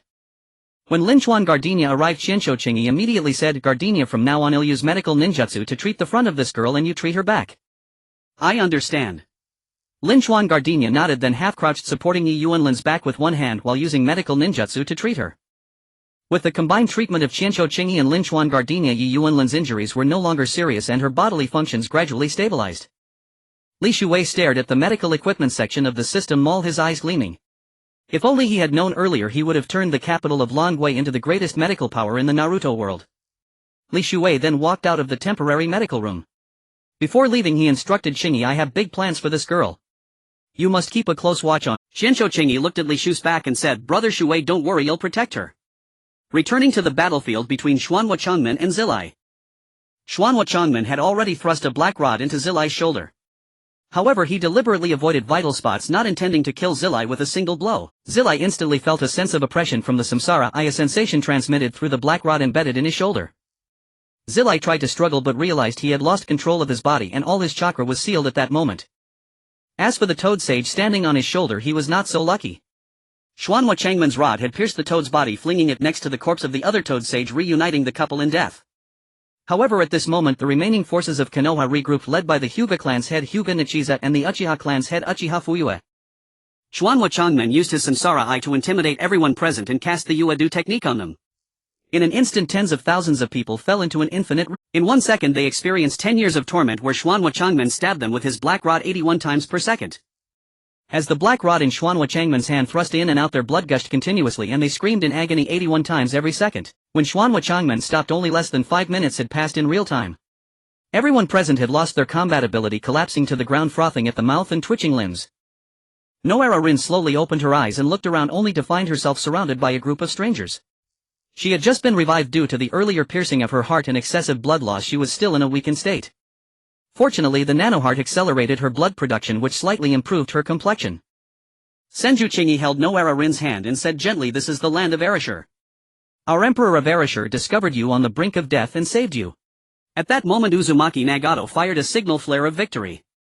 Li Shuwei stood before everyone and upon noticing exclaimed excitedly, "Everyone, the war is over. Konohagakure and we will merge into a single nation." Everyone present understood what Li Shuwei meant. This signified that the land of Erashur had achieved complete victory in this war. The signal flare rose to a certain height, exploded and formed a dazzling firework that illuminated the sky at the brink of dusk. All the people of the land of Erashur began cheering and rejoicing, for the land of Erashur had taken the first step toward unifying the ninja world by defeating Konoha. Noara Rin was completely confused and asked, "What war is over?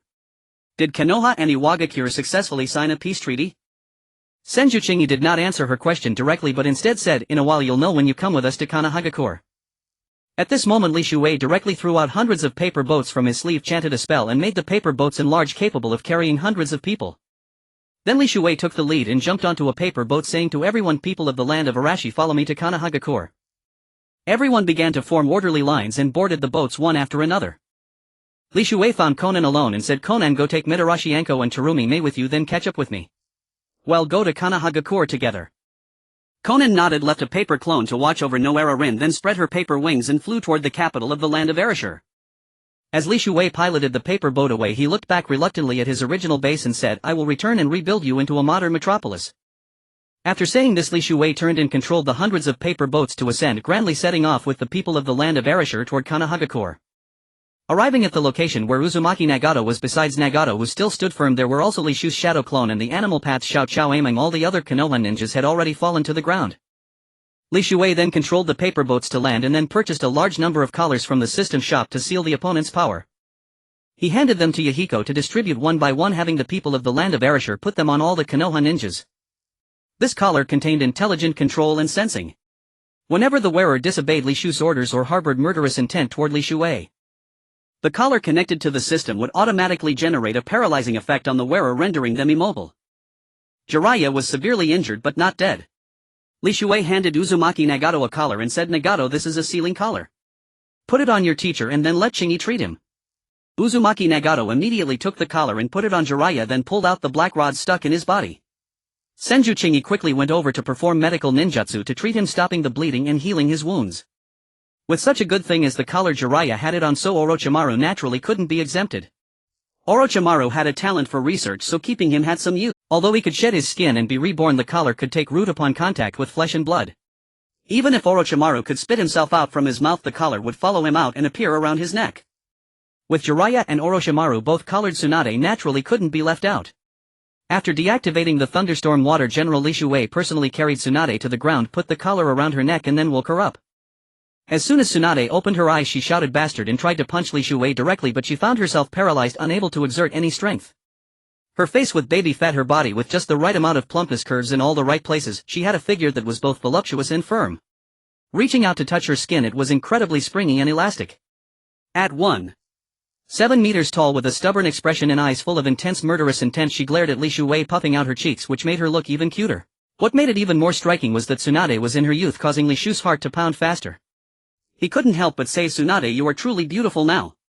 Tsunade, not appreciating the compliment, retorted, what business is it of yours? If you have the guts, let me go and I'll fight you 300 rounds. Li Shuwei reached out and lifted Tsunade's chin, smiling slightly, and said, a 300-round battle, I'll give you a chance, just not now. Now was not the time for Li Shuwei to dwell on such matters. He looked Tsunade up and down, a meaningful smile on his face, and then turned and left. Li Shuwei came to Senju Kinji's side. At this moment, Senju Chingy, using her superior medical ninjutsu, had pulled Jiraiya back from the brink of death. However, Jiraiya, still gravely injured and barely able to stand, looked at Li Shuwei in panic and asked, why didn't you kill me? Instead, you saved me. Li Shuwei did not answer his question, but instead gestured to Uzumaki Nagato beside him and said, Nagato, help your teacher Jiraiya up. Uzumaki Nagato quickly helped Jiraiya up, then looked toward Li Shuwei. Jiraiya, pale and weak, looked at Li Shuwei and asked again, we are powerless to fight anymore. What do you plan to do next? After saying this, he turned to look at Orochimaru and Tsunade, then turned back to await Li Shu's decision. Li Shuwei pondered for a moment, then smiled at Jiraiya and said, I will unify the ninja world and end the war. So Jiraiya, live on. When that day comes, I will set you free and remove the collar from your neck. Jiraiya was speechless. He knew that the source of wars in the ninja world was the conflict of interests between nations. But unifying the entire ninja world, how could that be easy? It would only cause more bloodshed. Jiraiya said, it's not that easy. What you're doing will only provoke more wars and cause more casualties. Li Shuwei did not explain further. He reached out and took Senju Kinji's hand, walking forward, saying, Chingy, as my empress, accompany me into Konohagakure. The land of Lan captured 13,000 ninjas from Konohagakure, with about 7,000 killed in battle. In contrast, the land of Lan suffered no casualties, only a dozen or so injured. Those dozen or so injured were merely children a few years old who had accidentally tripped and sustained minor scrapes while passing through Konohagakure. The moment the vast solemn procession of captive ninjas led by the clan heads of the Uchiha and Hyuga clans appeared at the village entrance of Konohagakure. The guards at the entrance erupted in cheers, but as they drew closer they realized that every single person exuded a deathly aura. It was only when they saw Nagato Uzumaki leading the 6 paths of pain and Yahiko at the forefront guiding the people of the land of Lan toward the village entrance. The 4 guards were about to strike but Jiraiya's voice rang out, "Stop." Nagato Uzumaki supported Jiraiya as they walked over. The ninjas glanced at Jiraiya and asked in alarmed Jiraiya-sama, "What is happening?" Only then did they notice Shimura Danzo, whose left arm was covered in Sharingan and whose left eye was a Sharingan while his right eye was a Rinnegan. "Is that Danzo-sama?" one of the guards couldn't help but shriek. Jiraiya said weakly, "We have lost. You should surrender as well." The guards turned around and saw the over 10,000 Konoha ninjas already filing in. Only then did they come to their senses. Konoha had utterly lost this war. Gazing at the high-spirited ninjas of the land of Lan behind Jiraiya, one guard still couldn't help asking, "What will become of the village?" Yahiko stepped forward and declared passionately, "From now on Konohagakure will still be Konohagakure, but the land of fire will no longer be the land of fire." The guard pressed, "If it's not the land of fire, then what shall it be called?" Yahiko and Nagato Uzumaki said together, "It will become part of the land of Lan." However, at that moment a bolt of lightning punishment descended from the heavens, shattering the stone statues of the successive Hokages into rubble. Thus the era of the Hokage came to a definitive end. Li Shuei condensed the Thunderstorm Water General, pouring all his chakra into it, and its height directly reached 1,000 meters. When the villagers of Konohagakure spotted the giant's thigh appearing in the village, they were terrified out of their wits and began murmuring among themselves. "Is that a giant's leg? Has a god descended from heaven?" It seems so. But why is it destroying the stone statues of the past Hokages? Let me tell you something, just after dawn today I saw someone carrying the 3rd Hokage back. Was the 3rd Hokage injured? Injured? I heard he originally intended to crush the land of Lan, which had risen from the hidden rain village. But who would have thought he was defeated instead? How do you know that? Kaku Ichihan escaped from the battlefield, and when the Umbu caught him he shouted loudly for everyone around to hear. What did he shout? He said that the 3rd Hokage had been slain by the Lan Emperor of the land of Lan and that they were about to lead the army of the land of Lan to attack Konohagakure. So this giant is the Lan Emperor. Based on what I heard, I think it's highly likely. Then what should we do? Before him everything was but an ant. Senju Chingi stood to Li Shu's left holding Li Shu's hand while on his right he held the reluctant Tsunade's hand. Faced with such a colossal giant, Konohagakure had no strength left to fight. The giant achieved absolute intimidation, far more effective than directly killing people to instill fear. Li Shuei continued, "Listen well, everyone of Konohagakure. The era of the Hokage is over. You may choose to follow the 3rd Hokage Sarutobi Hiruzen and perish in the age of the Hokage. Or you may choose to follow me and survive in the new era. The future shinobi world will have only one country and one ruler. That is my land of Lan, ruled by me, the Lan Emperor alone." While everyone was still awed by the Thunderstorm Water General, Li Shuei suddenly announced another earth-shattering piece of news. "Today I, the Lan Emperor, declare publicly that Senju Chingi will become my empress and Senju Tsunade will become my imperial consort. Lady Tsunade will also marry the Lan Emperor. Since Lady Tsunade is willing to submit to the Lan Emperor, she represents the Senju clan. We should submit too. The Senju clan. So both the Empress and the Imperial Consort come from the Senju clan." Uzumaki Kushina was resting during her pregnancy when she suddenly heard a commotion outside. Opening the door, she saw a giant lake standing in front of her house. She was so furious she almost transformed into the Ninetales mode. But upon careful sensing she trembled with fear instead. Stroking her swollen belly she said excitedly, "Menma, your father is here." Ever since the Konoha higher-ups learned that Uzumaki Kushina was pregnant, they had treated her differently. Namikaze Minato had also become cold and distant toward her, as if their former friendship had never existed. Moreover, Konoha had imprisoned her here day and night with ninjas watching her around the clock. In their eyes she was no longer the beloved Kushina of old but merely a Jinchuriki. Thinking of this she couldn't help but think of Li Shuei, at least he wouldn't treat her differently. Li Shuei sensed the fluctuation in Uzumaki Kushina's chakra, immediately bent down, reached out and scooped her up into his palm. He said excitedly, "In addition, Kushina will also become my imperial consort equal to Tsunade." Uzumaki Kushina beamed with joy. She never imagined that one day she would stand on equal footing with Lady Tsunade. The thought made her heart blossom with happiness. Her life had truly experienced too many dramatic ups and downs, leaving her almost unable to process it all. Under the intimidation of the Thunderstorm Water General, the ninjas and villagers of Konohagakure knelt reluctantly. Yahiko and Nagato Uzumaki exchanged glances, then both supported Jiraiya. Looking up at the paper-winged angel Konan in the sky, they said excitedly, "Konan, let's go in together with Jiraiya Sensei." Jiraiya, however, was full of embarrassment and reluctance, but Nagato Uzumaki and Yahiko forcibly dragged him into Konohagakure. Closely behind them followed the 6 paths of pain arranged in order: the Deva path Shimura Danzo, the human path Goto Kozai, the hell path Hanzō of the Salamander, the Azura path Aburame Tanso, the Preta path Yamanaka Nikatora, and the animal path Kusa Amo. Further back came the medical ninjas led by Hayakawa Azumi, as well as the ninjas of the land of Lan led by Wubai and Kirayuki Kara. Finally all the ordinary citizens of the land of Lan entered through the gates of Konohagakure, their eyes seeming to radiate light. Marrying the Princess Gangso was intended to better stabilize the shinobi of my village. For she was the princess of the Qianzhou clan and the granddaughter of the first Hokage. Not only that, Li Shuwei also disclosed the identity of Qianzhou Qingyi. The revelation that Qianzhou Qingyi was the granddaughter of the second Hokage Qianzhou Feijian instantly sent shockwaves through my village. Moreover, both Qianzhou Qingyi and Qianzhou Gangso possessed the Yin Fonin. Comparing the two, Qianzhou Qingyi was currently stronger than Qianzhou Gangso. Though Qianzhou Gangso harbored 1,000 unwillingness in her heart, Li Shuwei adhered to the principle that if he couldn't win her heart he would go for her body. He took her by force directly 7 times in one night, fiercely assaulting Qianzhou Gangso until she was half dead. That night her blood stained the sheets, her screams tore through the air, and she wept bitterly. At dawn Li Shuwei finally ceased. Qianzhou Gangso stared at the man beside her with a resentful gaze, wishing she could kill him, yet she couldn't even bring herself to think of it. The moment such a thought arose in her heart, her body instantly became paralyzed and she could not muster any strength.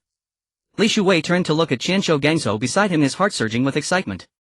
After a night of stormy passion he had finally obtained his desire, tasting the flavor of the young Qianzhou Gangso. It was truly delightful from the bottom of his heart. But then he remembered that there were still important matters to attend to. Although my village had been conquered, the fire country was not yet fully occupied. Li Shuwei reluctantly roused himself from the warmth of the bed, dressed, left the bedroom and walked toward the Hokage office building. Standing before the Hokage office building, Li Shuwei directly summoned the Baianing Xian, which carved off the word fire atop the building and instead engraved a large demolish character. Because the word Hokage had become the past, the Lan country and the Lan emperor represented a new beginning.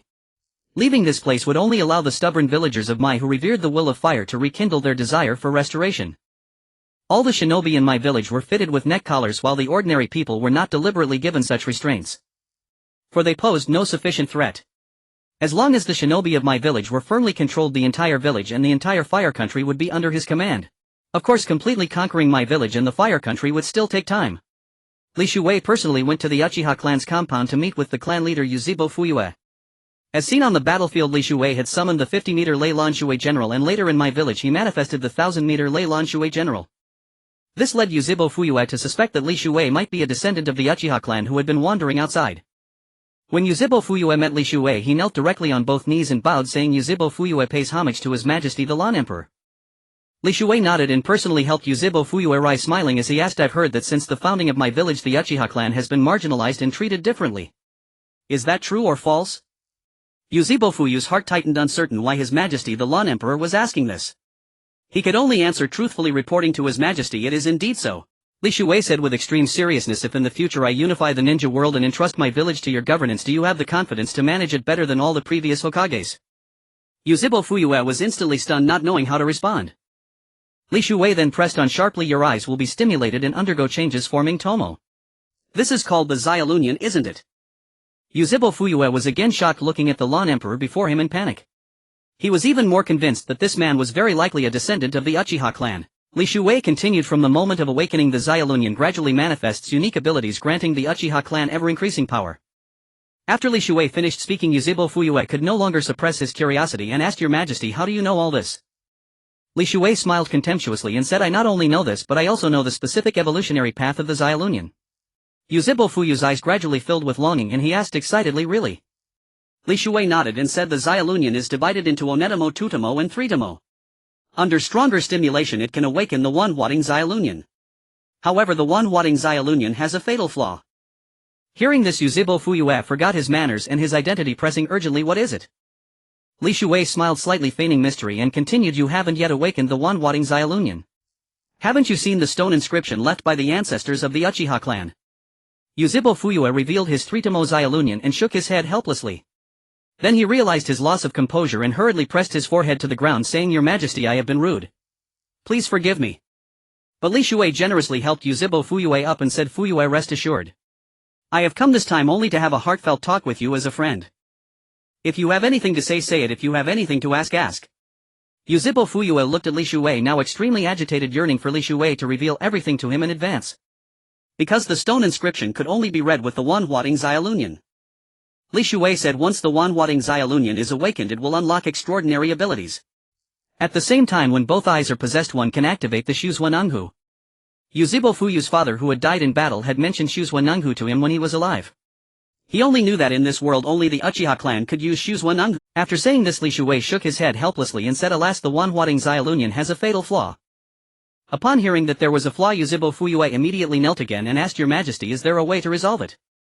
Li Shuwei disclosed without reservation there are two methods.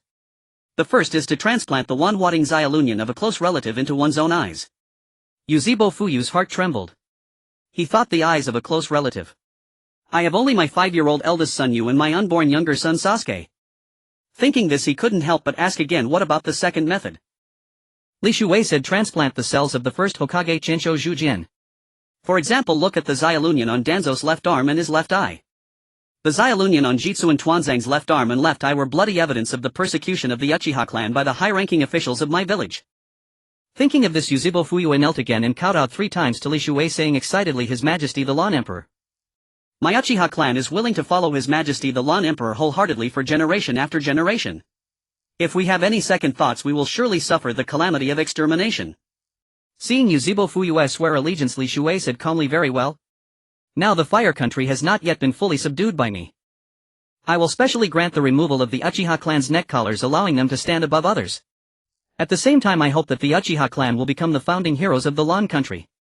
Yuzhibo Fuyue kowtowed again and volunteered Yuzhibo Fuyue though unworthy wishes to request permission from His Majesty the Lawn Emperor to personally lead the Uchiha clan in pacifying the fire country. Although the village of Mai had been conquered the daimyo of the Land of Fire still remained and the yellow flash of Mai was still alive. The daimyo of the Land of Fire sent someone to find boss Shuiman and directly appointed him as the 4th Hokage. They had thought that destroying my village would eliminate the Hokage but unexpectedly boss Shuiman ultimately became the eternal 4th Hokage. When this news spread back to my village it gave Li Shuwei a headache. He never expected that when he first arrived in this world his excessive arrogance would leave behind a lingering threat. With the Flying Thunder God technique capturing boss Shuiman was indeed extremely difficult. During the pursuit of boss Shuiman by the paper figures his footprints had already spread across the entire ninja world hiding Flying Thunder God kunai in all those places. Facing such a troublesome ninja if you cannot defeat him you cannot escape. If you could defeat him you still cannot catch him. Now that the land of Lan was in ruins and awaiting reconstruction Li Shuwei naturally could not spare excessive energy to deal with the eternal 4th Hokage. But letting him be seemed not quite right either. With the existence of a Hokage those remnants of Mai began to stir up trouble in the shadows once again. Even if they were fitted with collars those people were only obedient in appearance not in heart. These people were actually easy to handle, just single out a batch and gather all the people of my village together. Then let the Uchiha clan carry out the execution beheading them in public. As the Uchiha clan rose to prominence they were secretly called traitors by those harboring malicious intentions in Mai. But from the perspective of the Uchiha clan ever since the founding of my village the Hokage had already reached the 3rd generation and their exclusion distrust and persecution of the Uchiha clan had grown increasingly severe.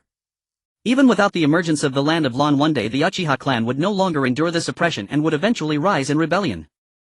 With the active cooperation of the Uchiha clan the hidden crisis in my village was quickly quelled. However as long as boss Shuiman remained alive and the Land of Fire was not destroyed sooner or later my village would face chaos.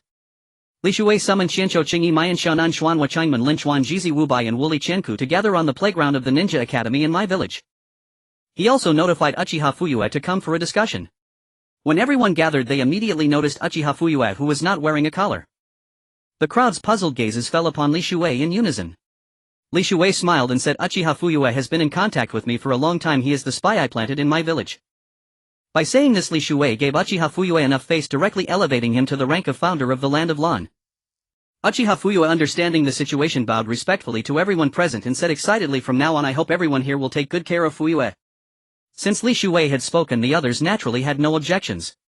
Li Shuwei continued since that's the case let's cut the chatter and get to the point. Fuyue tell us all the intelligence you have obtained. Uchiha Fuyue nodded and said vividly currently our Land of Lan has occupied the entire Mai village and controls over 80% of the ninjas in the village. But those ninjas who were on missions abroad upon learning of Miui's fall have been gathered together by the daimyo of the Land of Fire. The most important thing is that the daimyo of the Land of Fire forcibly recommended boss Shuiman to become the 4th Hokage. In the Notieth the like included current world war he single-handedly annihilated hundreds of ninjas from the Hidden Rock village. Because of his yellow hair he earned the title Yellow Flash. At present no one in the Uchiha clan can match him as an opponent. Mayan and Xiaonan had once been sent as envoys to my village during the early establishment of the Land of Law. When they were detained they had the chance to cross hands with Boss Shuiman and the two could find no way to counter his Flying Thunder God technique. Mayan said that Guy Boss Shuiman, if you can defeat him you cannot catch him, if you cannot defeat him you cannot even escape. Xuanhua Changmen stepped forward and said excitedly, boss, let me pursue Boss Shuiman. Li Shuwei looked at Xuanhua Changmen but shook his head helplessly, saying with a bitter smile, your mobility is too poor now. Wait until your taijutsu can defeat Mayan first. Among the three, Mayan had the weakest overall strength but his taijutsu was the best.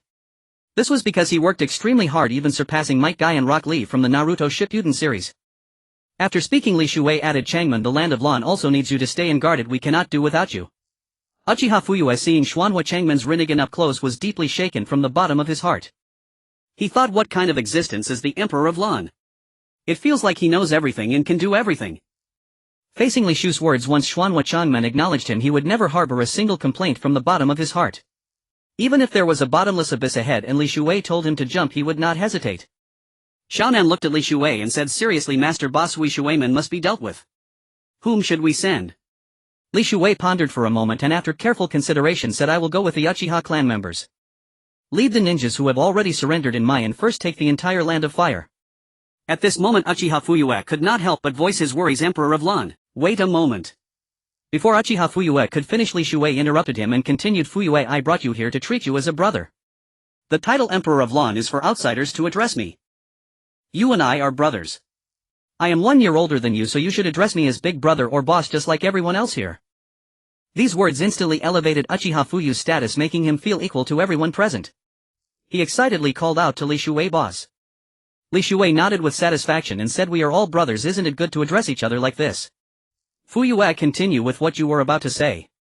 Uchiha Fuyue said, in my village, apart from my Uchiha clan, the majority of the others are only outwardly obedient to our Land of Lan but not in their hearts. If our army encounters Boss Shuiman and the remnants under his command, although they are bound by the collars and cannot attack us. However, if they encounter Boss Shuiman alone, they will definitely not attack him and will instead leak the current intelligence of the Land of Lan. Li Shuwei sighed helplessly and said, we can't possibly kill all the nearly 20,000 ninjas who have surrendered in Mike, and we. Led by Uchiha Fuyue himself, the entire Uchiha clan, nearly 200 men, almost all the adult males, had mobilized. In addition, Risui directly helped him cut out 2,000 paper dolls casting spells and chanting incantations. These 2,000 paper dolls instantly transformed into living, breathing humans.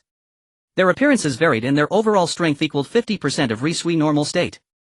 Risui, using these paper dolls as cover, disguised himself and hid among them, leading the paper army to oversee and simultaneously protect Uchiha Fuyue. For Risui knew that Namikaze Minato had already grown into a formidable force.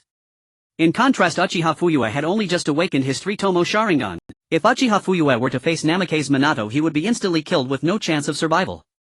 The Uchiha clan would then see all their adult males annihilated upon encountering Minato. However, this expedition was not for the Uchiha to serve as the main combat force. Instead, they acted as combat supervisors, driving the captured Konoha ninja to be honest, the captives had been extremely reluctant, unwilling to fight at all. The ninja organized by Namikaze Minato were all from Konoha. For these captives, they were facing their own countrymen, their own ninja. Finally, on the third day of the army's march, in a forest 3 miles south of a prosperous town in the southwest. The dense forest with its lush green leaves obscured the blazing sunlight. A ray of light filtered through the gaps between branches, illuminating both Namikaze Minato and Uchiha Fuyue. Uchiha Fuyue and Namikaze Minato had finally encountered each other. Facing the yellow flash, Minato's epithet, Fuyue was momentarily at a loss. He dared neither retreat nor engage, for this was the first battle of his submission to the Land of Storms. He turned his head. Behind him stood 1,000 men like war machines, their fierce eyes glaring in the direction of Namikaze Minato. Uchiha Fuyue gritted his teeth and shouted angrily, men of the Uchiha. For the future of the clan, let's fight Namikaze Minato to the death. 200 men sprang forward, quickly surrounding Namikaze Minato. Meanwhile, the other captured Konoha ninja encircled the Konoha ninja following Minato. Uchiha Fuyue gripped his kunai tightly, smiled at Minato and said, Minato, who would have thought that one day we would have to face each other? Namikaze Minato, puzzled, asked, why betray the village, Fuyue?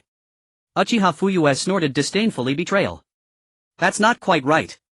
I am leading an uprising. I am now one of the founders of the Land of Storms with a vote in its decisions. Namikaze Minato said, and so you betrayed the village? Uchiha Fuyue poured out his bitterness. Isn't that enough? Must we remain a thorn in Konoha's side, a target until we are annihilated for a good ending? Namikaze Minato calmed down and said flatly, it seems you have made up your mind and there is no turning back. Then let us settle this with our hands. With that, Minato instantly flung out dozens of specially marked Flying Thunder God kunai. Uchiha Fuyue recognized that these kunai were the key to Minato's Flying Thunder God technique. He immediately instructed his clansmen keep an eye on those kunai. The moment Minato moves to them, attack him without mercy. The Uchiha clan's morale soared. They roared, kill Namikaze Minato and enhance the Uchiha clan's reputation.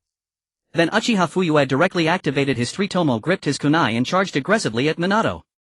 A single strike, only the clash of kunai was heard, sparks flying, and they passed each other. Then both of them began forming hand seals rapidly. Fire release, great fireball technique. Uchiha Fuyue completed his seals and spat a massive fireball toward Minato's location. The flames instantly engulfed Minato. At that moment a Flying Thunder God kunai shot out from the flames heading straight for Uchiha Fuyue. Fuyue sidestepped and saw Minato appear beside the descending kunai not far away. Uchiha clansmen immediately charged with kunai. As the Flying Thunder God kunai brushed past Uchiha Fuyue, the fire from the fire release dissipated. Feeling a chill down his back, Uchiha Fuyue's Sharingan spun rapidly. Years of battle experience made him instinctively reverse his grip and stab behind him. With a clang, the sound of kunai colliding echoed again and a spark flew. When Fuyue turned around, he saw no one, only the Flying Thunder God kunai he had struck stuck in the ground. By then Namikaze Minato had already relocated elsewhere using the Flying Thunder God technique. Nearby Uchiha ninja spotted Minato and charged. Rasengan! Minato yelled, forming a spiraling sphere in one hand and striking the Uchiha ninja in front of him. One Rasengan struck the ninja, leaving him crippled on the ground. Uchiha Fuyue saw that it was none other than his own younger brother Uchiha Fujisan. Uchiha Fuyue rushed over desperately but could not match Minato's speed. To break Fuyue's spirit, Minato slit Fujisan's throat the moment Fuyue arrived. After killing Uchiha Fujisan, Minato sneered at Uchiha Fuyue, his face dark, and said, Uchiha Fuyue, this is the price of betraying the village. I will annihilate the Uchiha clan right here. Uchiha Fuyue froze in his tracks. Grief beyond heartbreak, despair beyond salvation. Watching his own brother killed before his eyes, his mind was struck with unprecedented shock. In that instant his Three-Tomo Sharingan spun wildly, shedding tears of blood, and transformed into a three-bladed pinwheel-shaped Mangekyo Sharingan. Namikaze Minato hurled a Flying Thunder God kunai at Uchiha Fuyue. Under the Mangekyo, Fuyue easily dodged it. But that kunai was not meant to attack Fuyue, it was for Minato's instant movement. As the kunai brushed past Fuyue, Minato instantly teleported behind Uchiha Fuyue using the Flying Thunder God technique. Then the sound of high-density chakra compression echoed behind Fuyue. Rasengan! A massive Rasengan shot from Minato's hand, driving straight into Uchiha Fuyue's back. Just as Uchiha Fugaku was about to be struck down by a fatal blow from Bofeng Shuaman, the colossal Rasengan suddenly clashed against an impassable barrier, scraping against the enormous skeletal structure of chakra. Uchiha Fugaku had activated Susanoo in the moment of peril. His Susanoo, dark as pitch, resonated with his seething rage as flesh and sinew began to form upon its skeletal frame. Witnessing this, Bofeng Shuaman immediately employed the Flying Thunder God technique to retreat to a safe distance. In an instant, Susanoo assumed its complete form, towering 10 meters high, a jet-black giant girded with a massive sword at its waist, immense wings sprouting from its back, shattering the leafy canopy that veiled the sunlight. What is this? Among the Uchiha clan, only the clan head knew of the Susanoo technique, for none had awakened the Mangekyo Sharingan. Seeing the giant, they recalled Li Shuei's own colossal apparition and mistakenly believed that Li Shuei too possessed Uchiha blood. Enclosed within the giant's heart, Uchiha Fugaku finally sensed the ultimate power bestowed by the Mangekyo Sharingan. He gazed down at his deceased brother Uchiha Fushigin and declared with fervor, brother, you shall not have died in vain. With that, Uchiha Fugaku drew the chakra greatsword from his waist and relentlessly pursued Bofeng Shuaman, slashing wildly. Shielded by Susanoo, Bofeng Shuaman found himself at a disadvantage, utterly unable to close in on Uchiha Fugaku's body. Yet having awakened the Mangekyo Sharingan for the first time and immediately summoning Susanoo, the toll on Uchiha Fugaku was immense. Before Uchiha Fugaku could revel in his power for even half an hour, Susanoo began to shed its flesh, regressing back to its skeletal form. Bofeng Shuaman seized upon this opportunity, thinking to himself, it seems you can no longer sustain the giant form.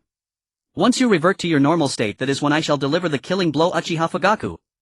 Uchiha Fugaku landed on the ground, gasping for breath, both hands clutching his Mangekyo Sharingan from which tears of blood streamed, and exulted, so this is the power of the Uchiha. Boss, I have finally obtained the same strength as you. The land of Lan is destined to be guarded by our Uchiha clan. By then Susanoo had vanished entirely, leaving only a faint nebulous shroud of dark chakra enveloping Uchiha Fugaku. Bofeng Shuaman, recognizing his moment, hurled a dozen Flying Thunder God kunai toward Uchiha Fugaku. Ah! Uchiha Fugaku dodged repeatedly, but as he suffered the backlash from his first use of the Mangekyo Sharingan, one Flying Thunder God kunai pierced his shoulder in a moment of distraction. Seizing this once-in-a-lifetime chance, Bluffing Shueman activated the Flying Thunder God technique, instantly appearing before Uchiha Fugaku, gripping a kunai with both hands and driving it straight toward his heart. At that critical juncture, a thunderous roar split the air, followed by a sharp crackling sound, and a voice lightning released lethal strike technique. A bolt of lightning descended from the heavens, striking the caught-off-guard Bluffing Shueman repeatedly. Uchiha Fugaku seized the moment, stepping back, yanking the kunai from his shoulder and hurling it directly at Bluffing Shueman, who was already writhing on the ground from the lightning strikes. The kunai struck Bluffing Shueman square in the forehead, and with a relentless thunder he lost all signs of life within moments. At that moment, Li Shuei emerged from the crowd of paper figures, approached Bluffing Shueman and summoned a three-edged military spike, stabbing it repeatedly into the body. Only after confirming that Bluffing Shueman was thoroughly dead did Li Shuei relax. He then placed his palm on the corpse and murmured softly, "Shueman, go in peace to the Pure Land." Instantly a frigid flame erupted from Bluffing Shueman's body, gradually consuming him entirely, and Li Shuei retrieved the flame. This flame was the power of volcanic fire he had obtained, able to incinerate any object it touched. Uchiha Fugaku's Mangekyo Sharingan reverted to its normal state, and he trudged laboriously toward Li Shuei. Upon reaching Li Shuei, Uchiha Fugaku dropped to one knee and declared with excitement, "Boss, I have mastered the ultimate power of the Sharingan." Li Shuei nodded, silently helped Uchiha Fugaku to his feet, and turned his gaze toward the captured leaf ninjas and the remaining remnants of the leaf village who were encircled by their captors. Li Shuei waved his hand and said, "Go ask them. If they are willing to surrender, accept them and bring them back to the leaf village. If not, kill them outright." The will of fire was the legacy they had inherited, but with the Hokage gone, what legacy remained? Those leaf ninjas devoid of faith support, and their Hokage lost all will to fight. They voluntarily laid down their weapons and knelt to accept surrender. With Bluffing Shueman eliminated, no one in the Land of Fire could oppose the might of the Land of Lan. Less than a day after Bluffing Shueman's demise, the Land of Fire capitulated without a single battle. The entire campaign against the Land of Fire concluded without further conflict. The daimyo of the Land of Fire was bound and brought before Li Shuei by leaf ninjas. He held a paper fan, wore lipstick, and had his face powdered, a truly effeminate sight. Li Shuei simply waved his hand and said to Uchiha Fugaku, "Use fire release to burn this damn pervert to ashes." Hearing that he was to be burned alive, the daimyo kowtowed and begged, "Don't kill me. I can give you vast treasures and legitimize your rule over the Land of Fire." The clamor was unbearable until Uchiha Fugaku's voice rang out, "Fire release, great fireball technique." A scream followed, then faded, and finally silence descended. Li Shuei cast a cold glance at the subdued leaf ninjas, who stood with heads bowed in silence, and said, "Bury your covert thoughts. The Land of Fire is no more, nor is the Hokage. Become faithful subjects of the Land of Lan, and one day you will be proud of your choice." After speaking, Li Shuei produced a paper boat from his sleeve, tossed it into the air, and chanted a spell to enlarge it. He then leaped aboard the vessel. Standing on the paper boat, Li Shuei said to Uchiha Fugaku, "Fugaku, arrange the border defenses, then lead the entire Uchiha clan back to the leaf village." Hearing this, Uchiha Fugaku was overjoyed. He thought, "It has been 4 months since I left the leaf village. My wife is nearing her delivery. My son Uchiha Sasuke is about to be born." Due to a political marriage, Li Shuei had no choice but to marry Senju Tsunade. And Senju Tsunade was utterly unwilling to accept this union. Li Shuei couldn't care less about her willingness. He went straight to the system mall, bought a bottle of obedience potion, forcibly poured it down Senju Tsunade's throat, and then proceeded with the wedding as scheduled.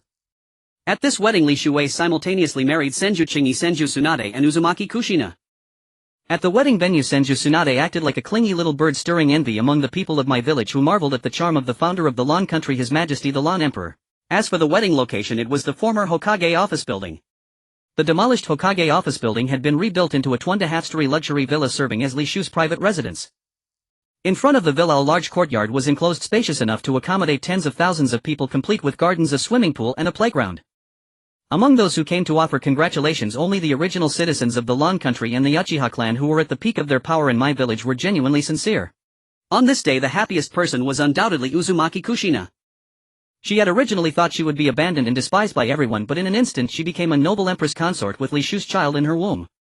She had already thought of a name, Nianma. However, she had not yet had the chance to tell Li Shuei their son's name. Uchiha Makoto, with a bulging belly, came to congratulate Uzumaki Kushina, saying with a smile, "Your Highness, you truly deserve my congratulations. Today you marry the Lan Emperor, and you are also carrying his child, truly a double blessing." Uzumaki Kushina's cheeks flushed with shyness. She held Uchiha Makoto's hand and said excitedly, "Thank you, Makoto." If Uzumaki Kushina gave birth to a son for Li Shuei as his first child, he would undoubtedly be the crown prince of the Lan country. From the beginning to the end of the banquet, the officials and citizens who came to offer their blessings each sent their congratulations, filling Li Shuei with an inexplicable sense of satisfaction. The wedding was merely a formality. Li Shu's primary objective was Senju Tsunade. Since Uzumaki Kushina was pregnant, Li Shuei specially arranged for Senju Chingy to accompany her tonight. Li Shuei on the other hand intended to conquer Senju Tsunade to share a wedding night with her and completely subdue her. In the bridal chamber, Li Shuei fed Senju Tsunade the antidote, bringing her back to consciousness. When Senju Tsunade regained consciousness, she found herself dressed in a wedding gown with light makeup, the most beautiful moment of her life. But it should not have been with the culprit who destroyed the Fire Country. Li Shuei reached out, took Senju Tsunade's hand and pulled her into his embrace. In an instant Senju Tsunade erupted with monstrous strength and struck at Li Shuei. Yet the blows against Li Shuei were neither painful nor itchy. Taking advantage of Senju Tsunade's gentle punches, Li Shuei held her close and pressed his lips against hers. Senju Tsunade struggled desperately, but the more she resisted, the more excited Li Shuei became. In matters of love, a forced melon may not be sweet, but it quenches the thirst. Li Shuei was a man of few words and ruthless actions. He turned sideways, biting Senju Tsunade's earlobe and nibbling on it. The warm breath from his breathing transmitted through her earlobe sent a tingling numbness throughout her body, making Senju Tsunade feel an itch in her heart. She began to find it impossible to resist the rough and unreasonable man before her. But on the surface Senju Tsunade continued to struggle, unwilling to let Li Shuei have his way easily. She pushed him away forcefully and headed toward the door. Li Shuei swiftly rushed over, firmly embracing her soft waist. Pressing against her back, biting her earlobe and breathing heavily, Li Shuei said while undoing the belt around her waist, "Tsunadeheim, the first time I laid eyes on you I wanted to have you. Now you're within my grasp. The more you struggle, the more excited I get." Senju Tsunade shook her head, trying to stop Li Shu's hands from undoing her belt, and cried out in panic, "No. Don't, you bastard. How thrilling, Tsunadeheim." Hearing Senju Tsunade's panicked cries, Li Shuei grew even more agitated, feeling a warm electric current surging through his entire body, a tingling, numbing sensation that felt damn good. Li Shuei tore off Senju Tsunade's belt, grabbed her from behind and threw her directly onto the bed. Before Senju Tsunade could react, Li Shuei pounced on her, pinning both her hands with one hand while undoing her garments with the other. The moment her clothes opened, he saw before his eyes two plump white rabbits quivering aggressively toward Li Shuei. Li Shuei swallowed hard and buried his head against her. In the next room, Senju Chingy and Uzumaki Kushina were unable to sleep all night due to the commotion. Senju Chingy looked coldly at Uzumaki Kushina and asked, "Does your beloved treat you this roughly too?" Uzumaki Kushina shook her head and said with an awkward smile, "No, it wasn't like that. He was very gentle then." Senju Chingy glanced at Uzumaki Kushina's protruding belly, listening to the earth-shattering noise from the next room, and thought, "Why is my beloved so rough with me and with Tsunade?" Uzumaki Kushina also recalled her own intimate moments with Li Shuei, her heart stirring with waves of emotion, and thought, "That steel egg, how can he be so violent?" After nearly an hour, the commotion in the next room finally quieted down. Li Shuei lay under the covers, breathing heavily. Senju Tsunade had just put on the wedding dress, now torn into strips, and sat hugging her knees against the headboard, staring at the bloodstain before her. Senju Tsunade bit her lower lip tightly, her forehead's encirclement healing's regeneration technique already activated. She looked at Li Shuei with lingering fear, her body trembling uncontrollably, thinking, "This guy is terrifying. Even with the encirclement healing's regeneration technique activated, the aftereffects are still unbearable for me." As Senju Tsunade thought this, a suffocating feeling overwhelmed her. Forgetting all shame, she threw off the covers, crawled into Li Shu's embrace, covered herself with the quilt, and gasped, "Lon Emperor, I have already activated the encirclement healing's regeneration technique. Let's do it again." Senju Chingy and Uzumaki Kushina had just fallen asleep when the walls began to tremble violently again. Furious, Senju Chingy ground her teeth and said, "Why should the wedding night be reserved only for Tsunade? Kushina, you stay here alone. I can't take it anymore. I'm going to find Shuage." Uzumaki Kushina's face turned crimson with embarrassment. She looked at Senju Chingy pitifully and said, "I can't stand it either, but if you can't stand it, then let's go together." Senju Chingy finished speaking and they took each other's hands, got out of bed and headed toward Li Shu's room. Senju Chingy and Uzumaki Jixingnai burst through the door simultaneously, which made Li Shuei even more excited. He instantly activated the Yang Seal. Once the Yang Seal was activated, Li Shuei immediately awakened one of its special functions called One Person Three Bodies. That is, Li Shuei alone transforms into three bodies with only one mind. This was too much, damn it, right in front of him were exactly three. However, looking at Uzumaki Jixingnai, Li Shuei instantly lost his fire, for she was pregnant. No matter how expectant Li Shuei was about the situation, he could not harm Uzumaki Naruto. After some thought, he held back, put on his clothes and looked at Senju Chingy and Uzumaki Jixingnai, asking, "Why aren't you two asleep in the middle of the night? What do you want?" Senju Chingy looked at Uzumaki Jixingnai and said, "Jixingnai, you tell brother Shuei." Uzumaki Jixingnai blushed, lowered her head and pointed at Senju Tsunade, who was covered by a quilt on the bed, saying, "What is sister Tsunade doing with you? We also want to do that." Li Shuei argued, "I was just coaxing your sister Tsunade to sleep. If you don't believe me, ask her." Senju Chingy glared at Li Shuei angrily and said the earth was shaking just now and you still want to deceive us. Uzumaki Jixingnai also followed up exactly. Today Sister Chingy and I are also brides. Why are we left out? Senju Tsunade instantly flushed red and stammered, it's not what you think. Senju Chingy looked closely at Senju Tsunade, saw that she had also activated the Yin seal while Li Shuei had activated the Yang seal, and she gnashed her teeth in anger saying, Tsunade, this is too much. Before Senju Chingy could finish speaking, Li Shuei directly grabbed her and tossed her onto the bed. Then he turned around, glanced at Uzumaki Jixingnai and said, come on. I'll be gentle. That night the battle was so fierce that it turned the world upside down with cries that could move heaven and earth and tremors that felt like an earthquake for miles around. For a time the intensity of the battle was beyond words, only those who experienced it could understand. The fight lasted until noon the next day before it came to a perfect end. Konoha village was still Konoha village, but it was no longer the Konoha of the land of fire, it was now the Konoha of the land of Erasure. At this moment Konoha had returned to its former peace, though most villagers still wore collars around their necks. And the Uchiha clan continued to serve as the village's guards. They were no longer the guards of the Hokage era but the security force of the land of Arashi, controlling the public order of the entire nation. Their clan leader Uchiha Fugaku was a founding hero of the land of Arashi, holding great influence in the nation. For a time the entire Uchiha clan enjoyed unprecedented prominence. Yahiko and Konan had started the day's security checks early in the morning. After all, many people here still longed for the former land of fire, the former Konoha and the former Hokage. These people were hidden threats, but with Minato Namikaze dead all potential dangers were no longer a concern. Nagato Uzumaki had left Konoha early this morning, taking Linchuan Jizi and 5,000 craftsmen. Their destination was the former Rain Village. Nagato Uzumaki would lead these craftsmen in planning and rebuilding the Rain Village. Li Shuei on the other hand was living a carefree life, but it was unavoidable. Without marrying Princess Tsunade it would be difficult to fully pacify Konoha. It was purely for political reasons. In contrast, Nagato Uzumaki and Linchuan Jizi had already become a blissful couple, and they had set their wedding for the next spring in the rebuilt capital of the land of Erasure. Yahiko and Konan had also gotten together. It only took Yahiko's clumsy proposal for them to drink their wedding wine. Wubai had fallen for the eldest daughter of Uncle Ichiraku the ramen maker and was launching a fierce pursuit. As for Wooly Qianku, he had taken a fancy to a young girl from a branch family of the Hyuga clan. The two were deeply in love and in the midst of romance. The land of Erasure had now completely replaced the former land of fire as one of the 5 great nations in the ninja world. Li Shu's second target had already been secretly discussed among Konan, Yahiko, Nagato and himself. As soon as that country fell into internal turmoil, that would be the day the land of Erasure launched its troops. Terumi Mei and Mitarashi Anko had been under guard ever since they were captured by Li Shuei. Now they had come to Konoha with the main forces of the land of Erasure. Back in Konoha, Mitarashi Anko was naturally set free, but Terumi Mei was a ninja of the land of water, so she could not be released directly. To pave the way for the future, Li Shuei found his 3 wives to discuss the matter. He wanted to take Terumi Mei into his harem. The 4 sat in the living room. The atmosphere was heavy. Li Shuei hesitated and said, "There's something I want to discuss with you 3. After all, a man should handle external affairs and the internal walls must not catch fire." Over the past few days, Princess Tsunade, spurred by Li Shu's relentless efforts day and night, had not only been won over physically but had also willingly given him her heart.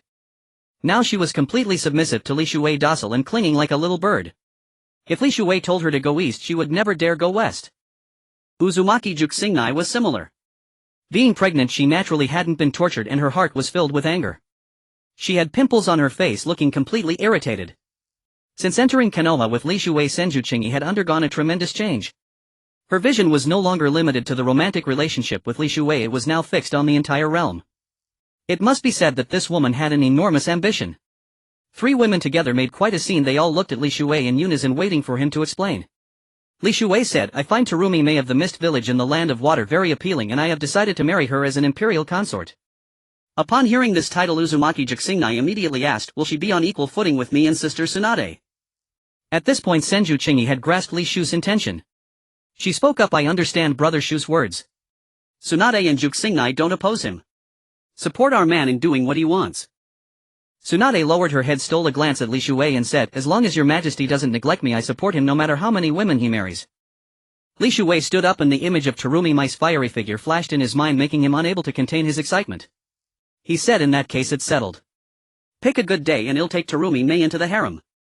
After the 4 of them had finished their discussion, Yahiko and Konan walked in shoulder to shoulder. Konan looked at Li Shuei and said, "Master, all the diplomatic documents of the land of Erasure have been delivered. Except for the land of Earth, which agreed to establish diplomatic relations and send envoys with large amounts of gold and treasure, the remaining lands of Wind, Water and Lightning all refused to recognize the legitimacy of the land of Erasure. They have already stationed troops at the borders preparing to invade the territory of the land of Erasure. Li Shuwei said nonchalantly, I was just worried about not finding a reason to attack them. Since they are coming to us, that's fine. Let them strike first. Then recall Nagato. Let Nagato alone lead the 6 paths of pain to attack the land of wind. Konan, you and Yahiko lead the troops to attack the land of water. As for the land of lightning, leave it to me alone. At this very moment Zhao Meiming was still young. Her curvaceous figure was perfectly proportioned with a slender waist and graceful contours. Her dewy delicate face seemed as if one could pinch water from it. Her black stockings clung to her slender legs, tempting Li Shuwei to steal a kiss. Now throwing caution to the wind, he took her hand and dashed toward his dwelling. Zhao Meiming ran after him, gazing at his back, feeling as if she had found someone to rely on. Before long Li Shuwei led her into a bedroom. Her heart-pounding Zhao Meiming looked at Li Shuwei and asked, "Why have you brought me here?" Li Shu's gaze swept over her with an inscrutable meaning, then he took her hand and said, "I wish you to become my consort." She had heard of Li Shu's deeds. After being taken captive by him to the land of Lan, though not entirely free, she had enjoyed considerable liberty. Zhao Meiming bit her lower lip, torn with indecision, and stammered, "But I am Zhao Meiming of the land of water." Li Shuwei wrapped his arms around her waist and said, "It doesn't matter who you are. Just tell me, are you willing to be my consort?" Zhao Meiming was at a loss, unsure how to answer. Seizing the moment, Li Shuwei reached out, cradled the back of her head and kissed her rosy lips. The moment their lips touched, an electric shock seemed to course through her entire body, leaving her numb and tingling. Unable to resist the man's advances, Zhao Meiming slowly closed her eyes and instinctively placed her hands on his shoulders. Since ancient times, heroes have cherished beauties and beauties have adored heroes. Li Shu's exploits had long captivated her heart. She had admired him deeply. Now in such intimate contact with the hero of her dreams, Zhao Meiming felt her heart nearly burst and her body trembled involuntarily. Overwhelmed by nervousness, her limbs grew limp and she collapsed weakly against Li Shu's shoulder, murmuring in a half-dead tone, "Your Majesty, the Emperor of Lan, I have admired you for so long. I am willing to be your consort and serve you." To think he could win Zhao Meiming so easily filled Li Shuwei with growing excitement. At that moment Senju Tsunade and Uzumaki Kushina were eavesdropping by the wall, listening to the commotion. Uzumaki Kushina said, "Sister Tsunade, our husband and Miss Zhao Meiming have been in the next room for so long. Why is there still no sound?" Senju Tsunade glanced at her, then gently pushed her away, saying, "Pregnant women should not concern themselves with such matters. Kushina, it's best you don't pay too much attention." Uzumaki Kushina took Senju Tsunade's hand and said, "Since Sister Tsunade cares so much about me, then don't eavesdrop here either. Come with me for a stroll." As Uzumaki Kushina and Senju Tsunade left, the sounds from the next room grew louder. After about an hour the commotion finally ceased. The door opened. Zhao Meiming clung tightly to Li Shu's arm, her body pressed against his, her head resting on his shoulder like a pair of lovers in the throes of passion. As they emerged, Li Shuwei said, "Mimi, my ambition is to unite the entire ninja world. Do you support me?" Blinded by love, Zhao Meiming nodded excitedly. Uniting the ninja world would be wonderful. Then there would be only one country in the world and we could go anywhere without any obstacles. Li Shuwei nodded with satisfaction. "Since you support me so much, after you bear me a son, our child will govern that land." Zhao Meiming exclaimed, "That would be perfect." Li Shuwei said, "In that case, write a letter of persuasion to the Mizukage for me." Influenced by Li Shuwei, Zhao Meiming immediately found paper and a brush, penned a letter of persuasion and handed it personally to Li Shuwei. Li Shuwei glanced at the letter. It was less a persuasion and more an encouragement for the land of water to prepare for war. Nevertheless, he still sent it out. Li Shu's action puzzled Zhao Meiming, but she dared not ask. Noticing her unease, Li Shuwei said, "Mimi, are you wondering why I sent that letter to the land of water?" "Why?" Zhao Meiming's curiosity got the better of her and she finally asked. Li Shuwei looked at her calmly, then bent down and scooped her up in a bridal carry, striding straight into the bedroom. Once inside, he shut the door behind him and tossed her onto the bed. Excitedly he said, "I now possess absolute power in the ninja world. That letter means nothing to me. But I don't understand why, after giving yourself to me, can you still not be wholeheartedly mine?" Li Shuwei lunged at her, but she dodged swiftly, retorting, "That is my homeland. How could I join you in conquering it for my own selfish desires?" Li Shuwei quickly reached out, grabbed her hand and pulled her close. He ripped her clothes open, revealing a pair of fair, adorable breasts. Gazing at her bouncing mounds, he grabbed one and said, "Before my absolute power you can only submit willingly." Zhao Meiming closed her eyes, awaiting his judgment. A storm was about to break, dark clouds gathering, pressing down with an oppressive weight. Then a lightning bolt flashed across the sky, briefly illuminating the gloom, replacing the sun's light as it shone upon the earth. The sounds from the room grew louder and suddenly Zhao Meiming's plea rang out, "I know I was wrong.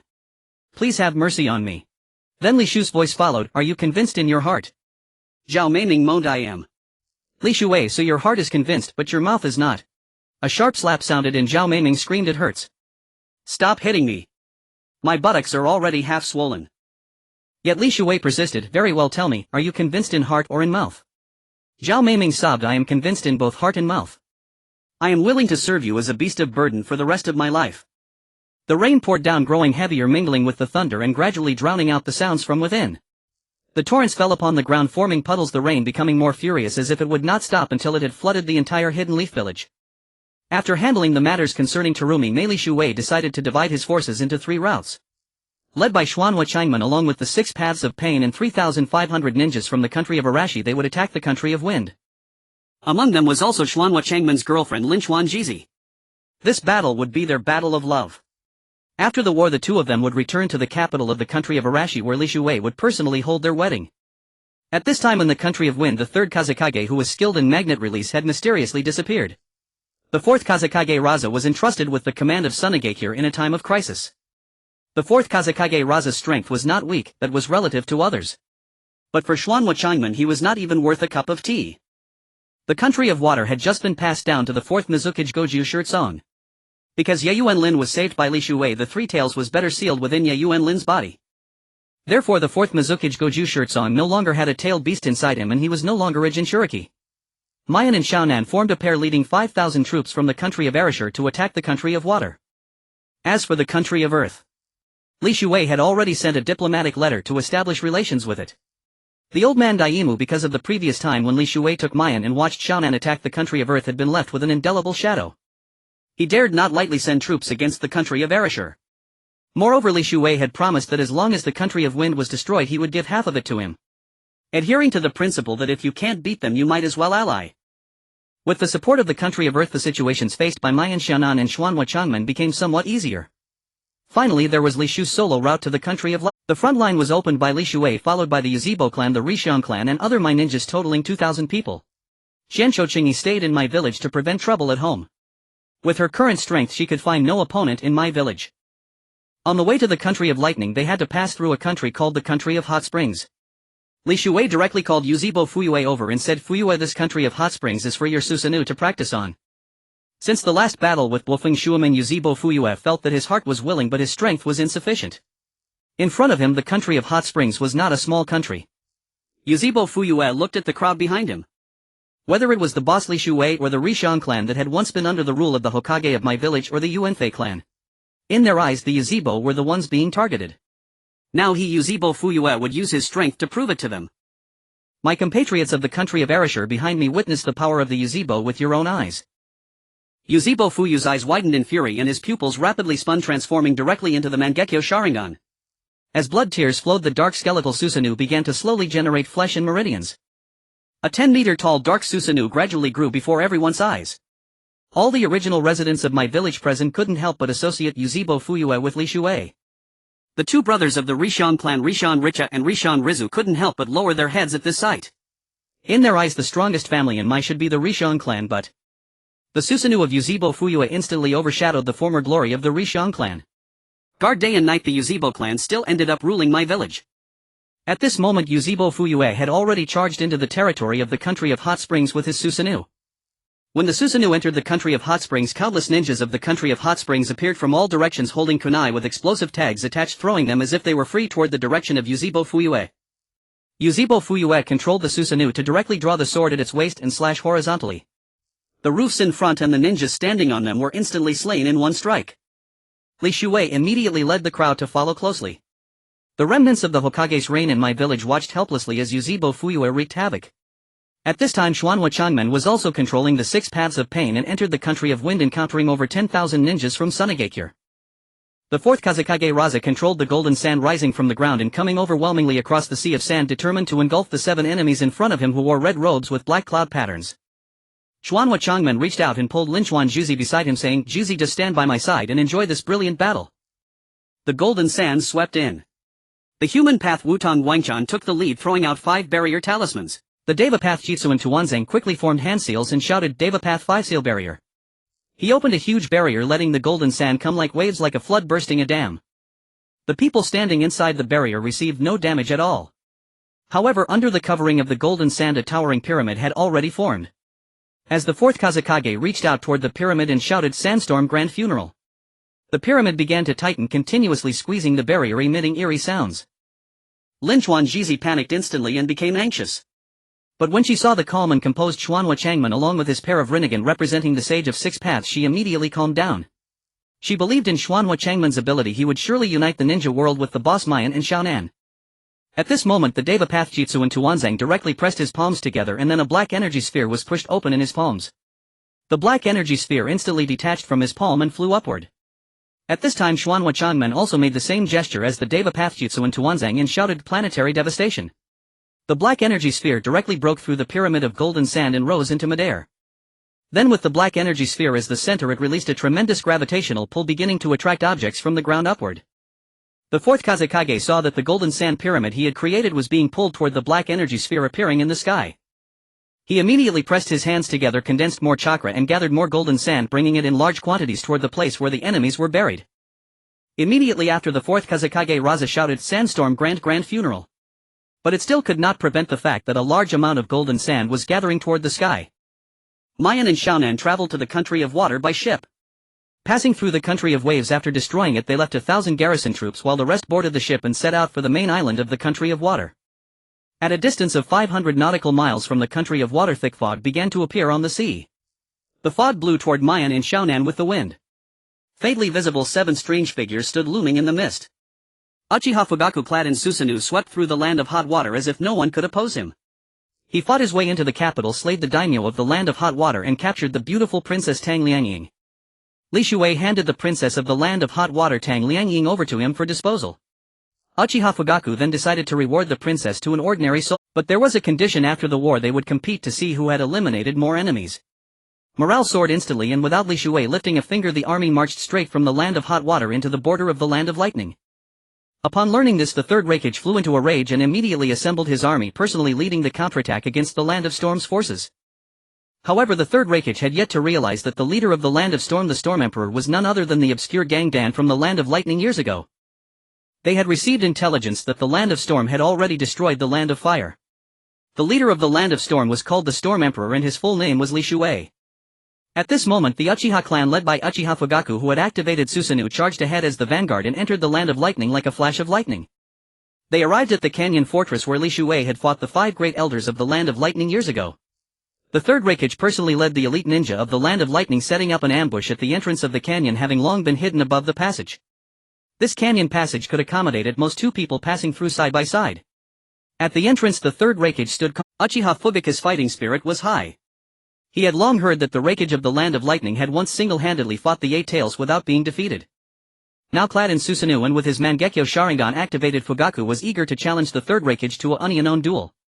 The third Raikage stood at the entrance of the canyon passage and roared, "You defectors from Konoha, do you want to attack together?"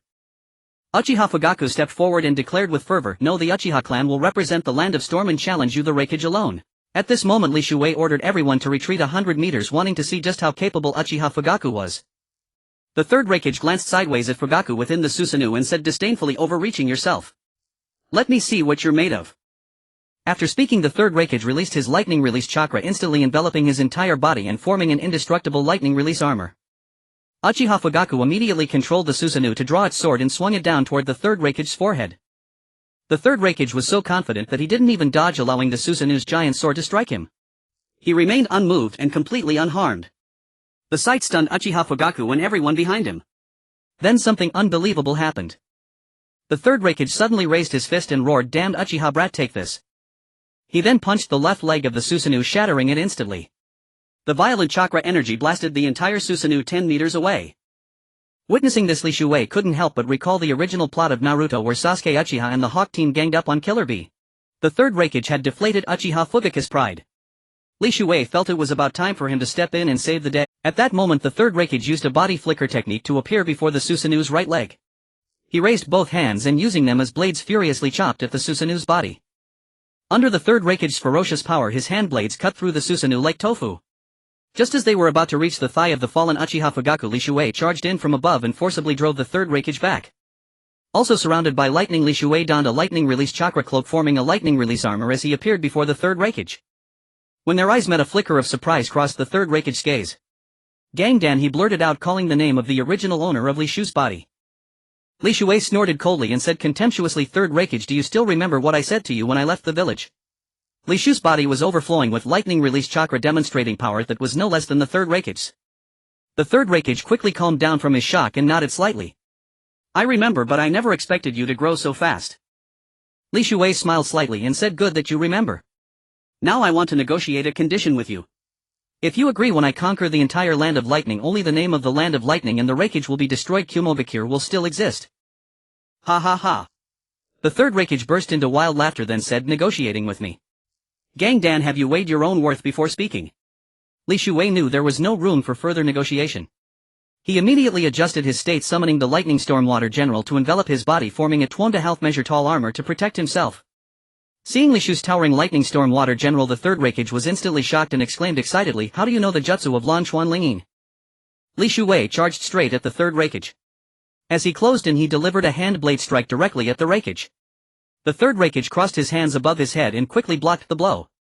At that moment, the ground beneath the Third Raikage's feet instantly caved in under the force, leaving 2 deep footprints. This strike surprised even the Third Raikage. It was so fast that he hadn't fully reacted and was forced to raise his hands in defense. Taking advantage, Li Shui unleashed a series of 13 fatal kicks at the Third Raikage. The final kick, charged with full power, sent the Third Raikage flying back 10 meters. Li Shui had regained all the ground that Uchiha Fugaku had lost. Fugaku stared at the scene before him, barely believing his own eyes. His own Susanoo, comparable to an absolute defense, had been shattered like tofu by the Third Raikage's hand blades. But his boss Li Shui, upon appearing, had immediately overwhelmed the Third Raikage. The Third Raikage faintly felt a dull ache in his lower back where Li Shu's last kick had landed. At this moment, he released his lightning release chakra to its maximum, rapidly activating all the cells in his body to an unprecedented level, stimulating them to repair themselves quickly. Li Shui executed a backflip, landed smoothly, and looked up at the Third Raikage, thinking to himself, "This old man's defense is damn abnormal. I used all my strength and he didn't even cough."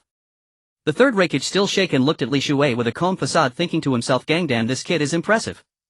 In all my years, he's the first person to break through my defense." To Li Shui, the Third Raikage was nothing but a whetstone. He wished to use this confrontation to test whether he could defeat the Third Raikage without resorting to his transcendent techniques.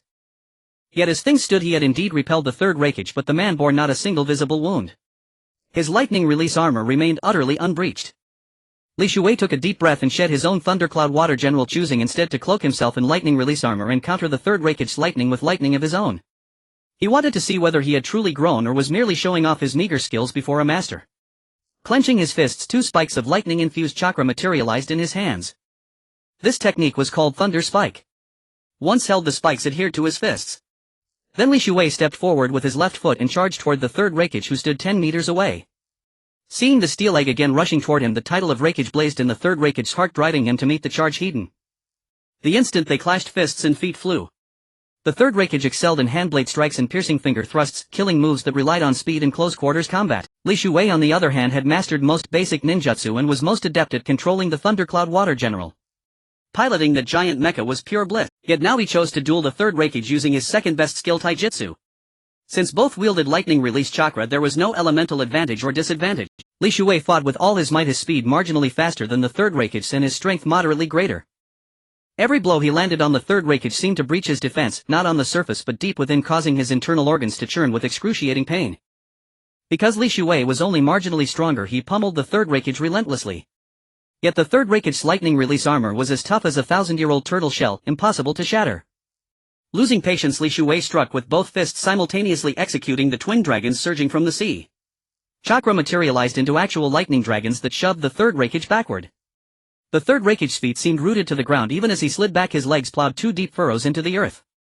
By the time he steadied himself, Li Shui had already teleported behind him and delivered another super awesome punch. The twin fists struck the Third Raikage's back with immense force, sending his body lurching forward again. Before he could regain his balance, Li Shui teleported once more and unleashed the twin dragons, knocking the Third Raikage back again. This back and forth continued for hundreds of exchanges, leaving even Li Shui gasping for breath.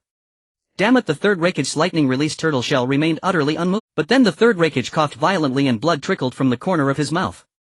Li Shui finally realized that the lightning release shell had protected his exterior, but the blows had inflicted internal injuries. Feeling that it was enough, that continuing would only waste time until nightfall, Li Shui said to the Third Raikage, "You're old and I've already drawn blood. How about I let you go back to rest for the night and we resume battle at dawn?" The Third Raikage's expression remained impassive. He slowly raised a hand to wipe the blood from his lips and spoke in a deep deceptive tone. Fine. Let this old man see just how far you've grown in these few years. With that the third Raikage vanished in an instant using the body flicker technique. Li Shuei slowly raised his hands. His knuckles were already swollen and skinned. Li Shuei immediately activated his medical ninjutsu, treating his right hand with his left and his left hand with his right. At that moment the system spirit appeared and said, "Host, you could have easily crushed the third Raikage. Why did you insist on competing with him in his own specialty, lightning release?" Li Shuei snorted and glanced sideways at the system spirit. "You wouldn't understand," he said. "To unify the ninja world I must conquer hearts. If I defeat the third Raikage openly, the morale of the land of lightning will plummet. But if I can capture the third Raikage alive, what do you think will happen?" The system spirit gave an awkward laugh and replied, "They'll immediately appoint a fourth Raikage." Just then Uchiha Fugaku rushed over panting. "Boss, are you alright?" Li Shuei had already finished healing himself. The wounds on his hands were gone. He stretched his limbs and said, "I'm fine. It'll be dark soon. Make arrangements to set up camp and keep a close watch for any sneak attacks." Uchiha Fugaku replied, "You're always so thorough, boss. I'll see to it immediately." The third Raikage appeared atop the highest cliff of the canyon. AI and Killer Bee were already waiting there. Seeing the third Raikage, they hurried over to inquire about the situation. But the third Raikage opened his mouth and spat out a gush of blood, then collapsed unconscious. AI and Killer Bee were momentarily at a loss, afraid to disclose the matter. AI immediately said to Killer Bee, "Go find Big Sister quickly." The A-Tail's voice echoed in Killer Bee's mind, "Even I might not be able to defeat the third Raikage. Whoever could beat him to the point of vomiting blood and fainting is beyond our current strength." Killer Bee replied solemnly, "Gyuki, don't be so pessimistic. Big Sister hasn't made her move yet, has she?" A flash of recollection crossed the A-Tail's mind, but he held back his words. He had wanted to tell Killer Bee that it was the Steel Egg, not Ransen Rinne, who had defeated him back in the Thundercloud Canyon. In the end he swallowed the words that were on the tip of his tongue. Killer Bee looked at AI with concern and said, "Brother, be careful here. I'll find Big Sister and come back immediately." Just as Killer Bee was about to leave, the third Raikage suddenly jerked awake, spat out another clot of blood and gripped Ace's hand tightly. In a panicked voice he said, "Son, it's the Steel Egg. Quickly take everyone and leave this place. Find Ransen Rinne to deal with him." "What's wrong with the Steel Egg? Why do we need Big Sister to deal with him?" AI was confused by the third Raikage's words and couldn't help asking. The third Raikage looked at his son and shook his head helplessly. "The leader of the invasion of the Land of Lightning is the Steel Egg." As he spoke, blood gushed from his mouth. AI was on the verge of breaking down. Fortunately, Ransen Rinne arrived in time with a medical ninja, stopping the third Raikage's hemorrhaging. But having lost several liters of blood, the third Raikage fell unconscious again. Ransen Rinne stared at the unconscious third Raikage, her eyes filled with shock. In the entire ninja world, who could have inflicted such severe injuries on the third Raikage? I spoke slowly, one word at a time. "Big Sister, it was the Steel Egg who beat the old man into vomiting blood." When Lan Xuan Linging learned that it was her beloved brother Gangdan who had severely wounded the third Raikage, a surge of inexplicable anger ignited within her. She thought, why did Gangdan break his word? He promised not to return for 20 years, yet he went back on his word and came to attack the Land of Lightning so soon. Li Shuei sat before the tent gazing ahead and thought, the third Raikage's defense is indeed formidable. I've been pummeling him for most of the day and my hands are swollen, yet he didn't even let out a groan. Just then Li Shuei suddenly sensed a familiar chakra approaching him. Then a graceful silhouette flashed across the night sky. Under the moonlight she turned, raised her hand and hurled a shuriken at Li Shuei. Li Shuei instantly summoned a Tumaturtal Thunderstorm Water General which blocked the shuriken, and then he pursued the graceful silhouette. Before he knew it, he had chased her into a dark grove. She continued running ahead at a leisurely pace, and at the exit of the grove she stopped. Ahead lay a waterfall, beneath which was a pool of naturally heated spring water at a temperature just right for the human body. Without turning around under the moonlight, she shed her clothes and with her long jade-white legs stepped into the pool, one step at a time. Only when the water reached her shoulders did she stop. She raised her hands and used the pool water to wash the dirt from her body. Li Shuei came to the pool, shed his clothes and plunged into the water with a splash. In an instant he appeared behind the woman and swiftly embraced her. The woman struggled, tightly gripping a kunai and thrusting it at Li Shu's forehead. Li Shuei did not dodge. The kunai pierced his temple and he instantly turned into a pool of water that dissolved into the pool. The woman turned around, revealing a stunningly beautiful face. Her expression was one of anger and unwillingness. She looked around, trying to find traces of her assailant. Suddenly a pair of hands grabbed her bare feet and yanked her entire body under the water. In an instant the pool water churned, forming a small whirlpool. Every 5 minutes she would surface. After she gasped for a moment, a pair of powerful hands would press her head back under the water. This cycle repeated for an hour until a trace of blood appeared in the pool. Li Shuwei used body flicker to the shore, bent down to pick up his clothes, dressed, and said to the pool, "Thank you for the hospitality, beautiful lady. The taste of battle in the water is truly delightful. Once I conquer the land of lightning, I will personally come looking for you." After saying this, Li Shuwei turned and hummed a tune as he leisurely walked away. About 10 minutes after Li Shuwei left, the woman struggled violently out of the pool. Using her last ounce of strength, she swam to the shore. Then, with the look of a survivor, she lay on the rocks by the pool, gasping for air. After an unknown amount of time, the woman stood up shakily, picked up her clothes and dressed. Then, with a look of resentment, she gazed in the direction Li Shuwei had gone. Her face flushed with anger, she stomped her feet and said, "I am one of the top midnight assassins of the land of lightning. I never expected not only to fail today but also to be toyed with by him in the water for an hour." After she spoke, her whole body trembled and images that made her grind her teeth in fury flooded her mind. When Li Shuwei returned to the camp, Uchiha Fugaku happened to be on patrol. Li Shuwei immediately called out to Uchiha Fugaku, "Fugaku, come here." Uchiha Fugaku said to his subordinates behind him, "Continue the patrol. Emperor Lan has summoned me. I'll be back shortly." When Uchiha Fugaku approached, Li Shuwei pointed at the towering canyon that seemed to reach the clouds and asked, "Have you ever been to the land of lightning?" Uchiha Fugaku shook his head and smiled bitterly. "Except during wartime, I've only left the Muyi village for missions. All other times I've been on security duty in the village. When would I have had a chance to come to the land of lightning?" Li Shuwei said, "Once I unify the shinobi world, this world will have only one nation. Then there will be no more wars." Uchiha Fugaku suddenly said, "Boss, when that time comes I want to retire." "Retire?" Li Shuwei looked at Uchiha Fugaku in confusion.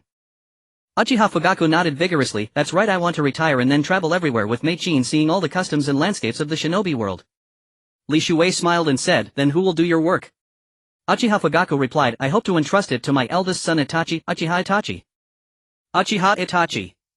Those 4 words are among the most explosive names in the Naruto world. A great filial son. Of course that's a derogatory term. A good brother. That is a commendatory term. A violent man who joined forces with Uchiha Obito to annihilate his own clan. He would rather let the entire clan die than cooperate with his father to launch a coup, allowing the Uchiha to at least retain their final dignity. Yet he chose to spare only his one foolish little brother, Uchiha Sasuke. "Fugaku, your younger son Sasuke should be about to be born, right?" Li Shuwei thought about it and asked offhandedly. Uchiha Fugaku was surprised and asked, "Boss, how do you know my son's name?" Li Shuwei said, "Not long ago I went to see Jio Nai and happened to overhear them discussing the child's name." Uchiha Fugaku looked at Li Shuwei with anticipation and asked, "Then boss, have you decided on a name for your child?" "Myanmar." Li Shuwei said somewhat helplessly, "I originally planned to name him Mingren, but I couldn't persuade Jio Nai, so I had to go along with it." After hearing this, Uchiha Fugaku's expression instantly turned awkward. The name Myanmar seemed somewhat inappropriate. Li Shuwei had long ceased to care about such things.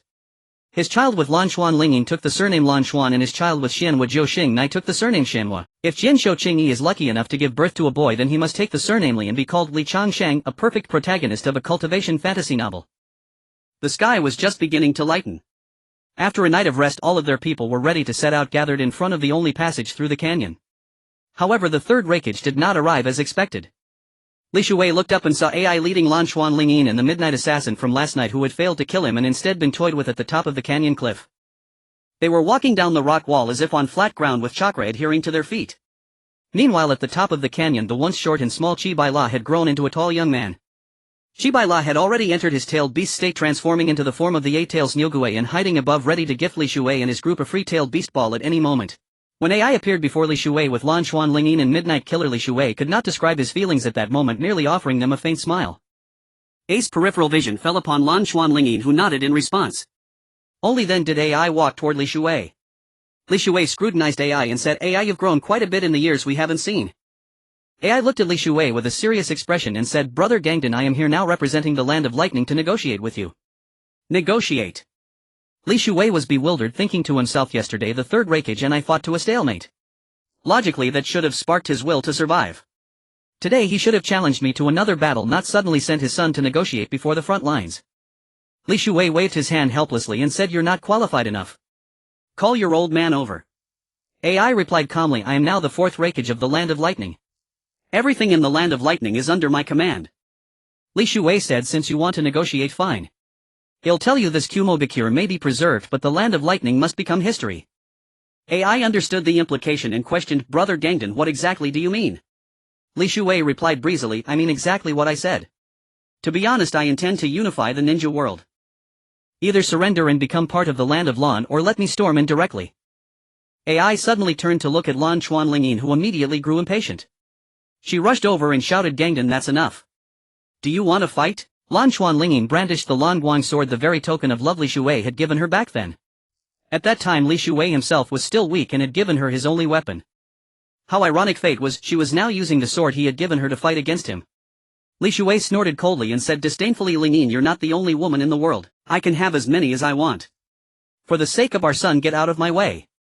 Maybe one day if I'm in a good mood, I'll make him a prince to rule this place. Lan Chuanlingyin roared, AI Chimera, retreat to the top of the canyon. Guard against enemy ambushes. Ill deal with Gangdan, no Li Shuwei. Damn it, a man doesn't hit a woman, that depends on who it is. Li Shuwei was irritated by Lan Chuanlingyin calling him by his name. Seeing her gripping the Lan Guang sword now aimed at him only fueled his anger. Lightning release, female general. Lan Chuanlingyin swung the Lan Guang sword, gathering chakra throughout her body to form a female general of chakra condensed from lightning release. The female general grew at a visible rate, 2 meters, 3 meters, 4 meters. Finally astonishingly reaching a towering height of 30 meters. Li Shuwei looked at the female general before him and instantly became furious. He wildly expanded his chakra, causing the lightning storm water general to surge to 60 meters tall, exactly double the height of Lan Chuanlingyin's female general. What? Lan Chuanlingyin thought her eyes were playing tricks on her. Li Shuwei could actually condense a giant from chakra just like she could. She had intended to intimidate Li Shuwei with the lightning release water general, but instead she was intimidated by him. He could form giants and his lightning storm water general could reach a height of 1,000 meters. But that would require all his chakra. However, in the current scene, the 6-Turtle lightning storm water general was enough to intimidate the opponent without even fighting. When AI and Chimera returned to the top of the canyon, Killer Bee had already released his tailed beast form. He looked dejected as he watched AI approach. AI walked over with a puzzled expression and asked, B, what's wrong with you? Killer Bee walked to the edge of the cliff and pointed at Li Shu's lightning storm water general, saying, back then in the Thundercloud Canyon, the one who defeated the 8-tailed ox demon wasn't Big Sis but Gangdan. Killer Bee walked to the edge of the cliff and pointed at Li Shu's lightning storm water general, saying, back then in the Thundercloud Canyon, the one who defeated the 8-tailed ox demon wasn't Big Sis but Gang. In comparison, Big Sis lightning release water general was only 30 meters tall. Since these giants were formed from chakra, no matter how you looked at it, he had already lost against Big Sis Lan Chuanlingyin. Standing at the heart of the lightning storm water general, Li Shuwei looked at Lan Chuanlingyin and said, the fight between us is just a domestic dispute. As your man, you should be on my side. You should be my helpmate in unifying the ninja world, not my enemy. So you shrew, you need a beating. Today I'll beat you until you submit. As your man, you should be on my side. You should be my helpmate in unifying the ninja world, not my enemy. So you shrew, you need a beating. Today I'll beat you until you submit. Li Shuwei directly dismissed the lightning storm water general, summoned the 8 essence mystic and transformed it into a glaive. He gathered spiritual energy upon it and, landing at the feet of the lightning release female general, began hacking away. With one slash from Li Shuwei, he severed the feet of the female general, causing her to lose balance and fall backward with a thunderous crash. Lan Chuanlingyin hastily dismissed the lightning release female general, quickly adjusted her stance and swung the Lan Guang sword, shouting, lightning release, roaring thunder dragon.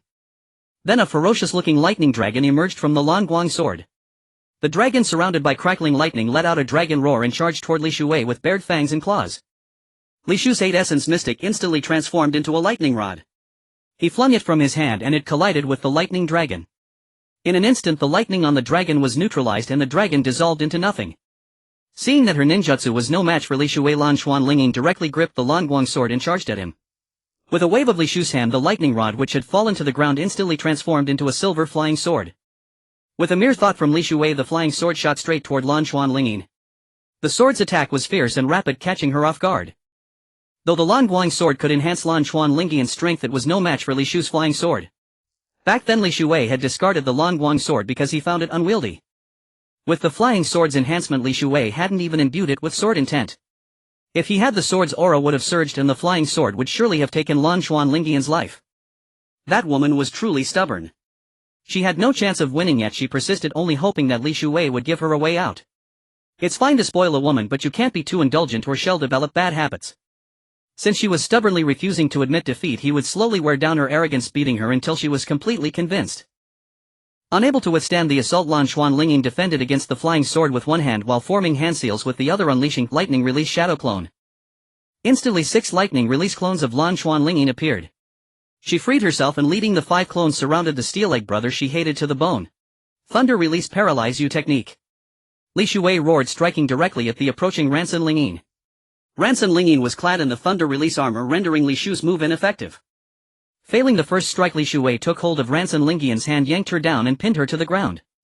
Then with a single wave of his hand, his flying sword instantly returned and fell into his grasp. Li Shuei transformed the flying sword into handcuffs, locking Ransun Lingyan's hands behind her back. At that moment, Ransun Lingyan's Thunder Release clone rushed over to assist her original body. Li Shuei assumed a stance and executed a set of the 8th set of broadcast gymnastics, catching Ransun Lingyin off guard.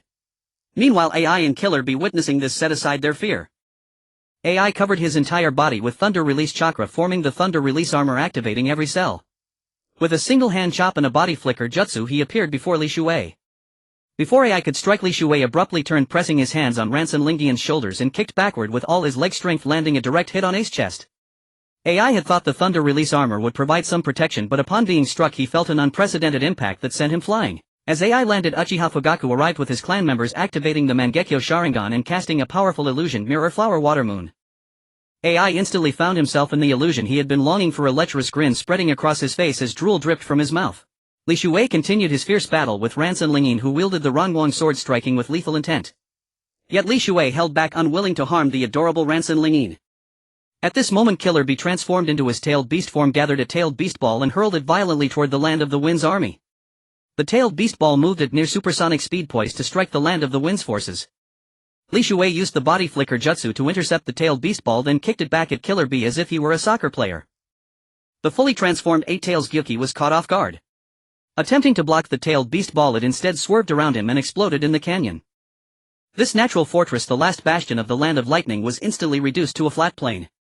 During the explosion, Killer Bee and Gyuki managed to protect the Kumogakure ninjas hidden above, sparing them from harm. This, however, gave the Land of the Wind's army a full-scale opening for attack. Li Shuei grabbed Ransun Lingyan's left hand with his right and pressed his left hand on her shoulder, turning to shout, "Fugaku, you and your men find a way to restrain the 8-Tails." "Yes, boss, be careful." Uchiha Fugaku glanced at Li Shuei and immediately led the Land of the Wind's ninjas to surround the 8-Tails. Li Shuei swiftly eliminated Ransun Lingyan's Thunder Release clones, then drove the Ranguang sword into the ground, hoisted the handcuffed Ransun Lingyin onto his shoulder and slapped her buttocks. Ransun Lingyin screamed, "Gangdan, put me down." Li Shuei ignored her and slapped her buttocks again. Ransun Lingyin felt both ashamed and furious but could do nothing. Gradually she resigned herself to being carried. Li Shuei glanced back and saw an Uchiha ninja standing guard over AI with a kunai. Li Shuei was speechless. If AI were to wake up, that Uchiha ninja would be instantly killed. Li Shuei walked over, affixed a talisman to AI to temporarily seal him, and then told the ninja, "Watch this guy. If he loses even a single hair, I'll hold you accountable." The Uchiha ninja, stammering with excitement, replied, "Rest assured, Emperor of the Wind. If I am here, he is here. If I am not here, he is still here." Li Shuei nodded, hoisted Ransun Lingyin over his shoulder and used the body flicker jutsu to appear before the 8-Tails Killer Bee. When the 8-Tails saw Li Shuei carrying Ransun Lingyin, all fighting spirit drained away. During Killer Bee's training to control the 8-Tails, even the fully transformed tailed beast could not defeat Ransun Lingyin. Yet Ransun Lingyin had been effortlessly defeated by Li Shuei and was now draped over his shoulder. At that moment a thunderclap echoed in the sky, followed by dark clouds that obscured the sun. What had been a bright day instantly plunged into an impenetrable darkness. Suddenly a bolt of lightning split the sky, striking the Ranguang sword embedded in the ground. The Ranguang sword blazed with an eerie light, radiating lightning from its blade. This sword amplified the user's lightning-based chakra. It was even more powerful than the Kusanagi sword, one of the 3 sacred treasures of this world. Li Shuei had given it to Ransun Lingyin so she could protect herself. But she had used it against him. Only now did Li Shuei realize that the 3rd Raikage chakra was nowhere to be seen. A thunderous roar rang out, followed by lightning that traversed the sky like a spark, illuminating the land. Then the first raindrop fell, followed by countless others in a torrential downpour. Rainwater streamed down Li Shu's head from his forehead to his eyes, then dripping from his chin. Slowly he raised his hand, channeling spiritual energy to attract the Ranguang sword from the ground. The Ranguang sword trembled, then tore itself free from the earth and flew into Li Shu's hand. He raised the sword, glaring at Killer Bee, and roared, "Supreme Lightning, paralyze you all!" technique. The Ranguang sword drew the power of lightning, guiding the bolts from the sky. In an instant countless lightning strikes coursed through the body of the 8-Tails. After 5 continuous minutes of electrocution, the 8-Tails emitted the smell of grilled octopus and reverted to Killer Bee's form, unconscious. The Kumogakure ninjas Killer Bee had been protecting also fell unconscious. Li Shuei immediately ordered, "Tie everyone up and bring them along. We shall march to Kumogakure." At that moment Li Shuei noticed the seductive midnight killer lying unconscious nearby. He walked over, hooked his right leg around her waist, kicked lightly, caught her with his right hand and hoisted her onto his shoulder. Ransan Lingyin was instantly consumed by jealousy, crying out, "Gangdan, I never knew you were such a philanderer." Li Shuei chuckled, "I'm more than a philanderer. I've married Senju Chingi Senju Tsunade of Konoha's Senju clan, Uzumaki Kushina of the Uzumaki clan, Terumi Mei of the Land of Water, plus you and the woman on my right shoulder, that makes 6 already." You. Ransan Lingyin was left speechless with rage. Li Shuei coughed, "Don't worry, these 6 are just the beginning. After the war I'll also take in the 3rd Raikage's tender secretary Mabui and in Konoha Kurenai Yuhi and the youthful Anko Mitarashi. I'll gather them all into my harem. Bastard. Shameless. Lewd." Li Shuei emerged from the canyon battle having captured 5,000 elite warriors from the Land of Lightning. After sealing their power he led them toward Yunin village. Arriving at the entrance of Yunin village, Li Shuei immediately ordered everyone set up camp at the village gate. "Do not attack without my command." Uchiha Fugaku could not comprehend Li Shu's decision and approached him asking, "Boss, we're already at the doorstep of Yunin village. Why not just take it?" Li Shuei pondered for a moment, then asked, "Are you familiar with the terrain of Yunin village?" Uchiha Fugaku shook his head. "I've never been here, I don't know it at all." Li Shuei pointed at the entrance of Yunin village and said, "Right now there is no one inside worthy of my attention. But if I let you charge in, how many do you think would survive?" Uchiha Fugaku was left speechless. Li Shuei patted him on the shoulder. "I am the Emperor of the Storm, not a mere brawler. This delicate task of closing the net is yours, Fugaku." Uchiha Fugaku suddenly felt an invisible pressure that made it hard to breathe. Li Shuei continued, "Fugaku, you don't have to charge in directly. Just set up camp here, eat, drink, play, sleep. The war has reached this point, we can afford to." Uchiha Fugaku couldn't fathom Li Shu's intentions. In such battles attacking the mind is paramount. The 3rd Raikage was nowhere to be seen in the canyon, meaning he had fled back to Yunin village to recover from his injuries. Li Shuei felt no interest in those weaker than himself unless they were truly deserving of death. The sky was a clear blue, the clouds were pure white, and the sun's warmth was just right, making him feel drowsy. With a wave of his hand he created a mud house 3 meters tall and 5 meters wide. He then carried Lanchuan Lingyin and Wuya Shaso inside. He then used a series of flashy lifestyle ninjutsu he had developed to reinforce the mud house, adding windows and a door. He bought a 2x2 mattress from the system shop, placed it inside and added some tables and chairs. He brewed a pot of fine tea on the table, sealed the power of Lanchuan Lingyin and Wuya Shasho, then released their restraints. The 2 women shouted angrily at Li Shuei, "Bastard." Li Shuei paid them no mind, sitting calmly on a stool and sipping his tea. The Midnight Killer and Lanchuan Lingyin cursed for a while until they were exhausted. Li Shuei poured each of them a cup of tea, filling it 7 full, and said, "You've been cursing for so long your throats must be dry. I've poured you some tea. Come and drink." Lanchuan Lingyin glared at him, walked over angrily, sat down and downed the tea in one gulp. "Don't think you can buy my forgiveness with these petty favors." Li Shuei spread his hands helplessly. "If you want forgive me, what can I do? You have people, a home, a village and a country to protect. But I have my own mission, to unify this human world. Only then will there be no nations and naturally no wars." The guards at the entrance of Yunin village watched as the 3rd Raikage returned gravely wounded, and now the army of the Land of Lan was setting up camp at the village gate. Terrified out of his wits, a guard rushed to report to the 3rd Raikage's secretary Mabui. Mabui was in the hospital tending to the 3rd Raikage. Seeing the guard hurrying in, she asked Kuei, "What happened? You look so flustered." Kuei said anxiously, "Lady Mabui, it's bad, it's Gangdan. Since the 3rd Raikage had gone to battle, Mabui had stayed in the village and didn't know the details yet. She only knew that the 3rd Raikage had been severely injured, but the ninja who brought him back couldn't explain clearly what had happened. Mabui asked in surprise, "Didn't Gangdan leave the Land of Lightning years ago, disappearing without a trace? What about him?" The guard said, "He's among the enemy ranks." Just then a medical staff member rushed in to report, "Lady Mabui, the 3rd Raikage has woken up and is looking for you." "Wait here. You'll see the 3rd Raikage first, then we'll talk." Mabui hurried toward the 3rd Raikage's intensive care ward. In the ward, the 3rd Raikage was wrapped in bandages, wearing an oxygen mask. His once sharp eyes had become cloudy and weak. He beckoned Mabui over, then pulled off the mask and said in a pale, feeble voice, "Mabui, no more fighting. Surrender to Gangdan and protect Yunin village." "What?" Mabui thought she had misheard, her face full of shock, her brow deeply furrowed.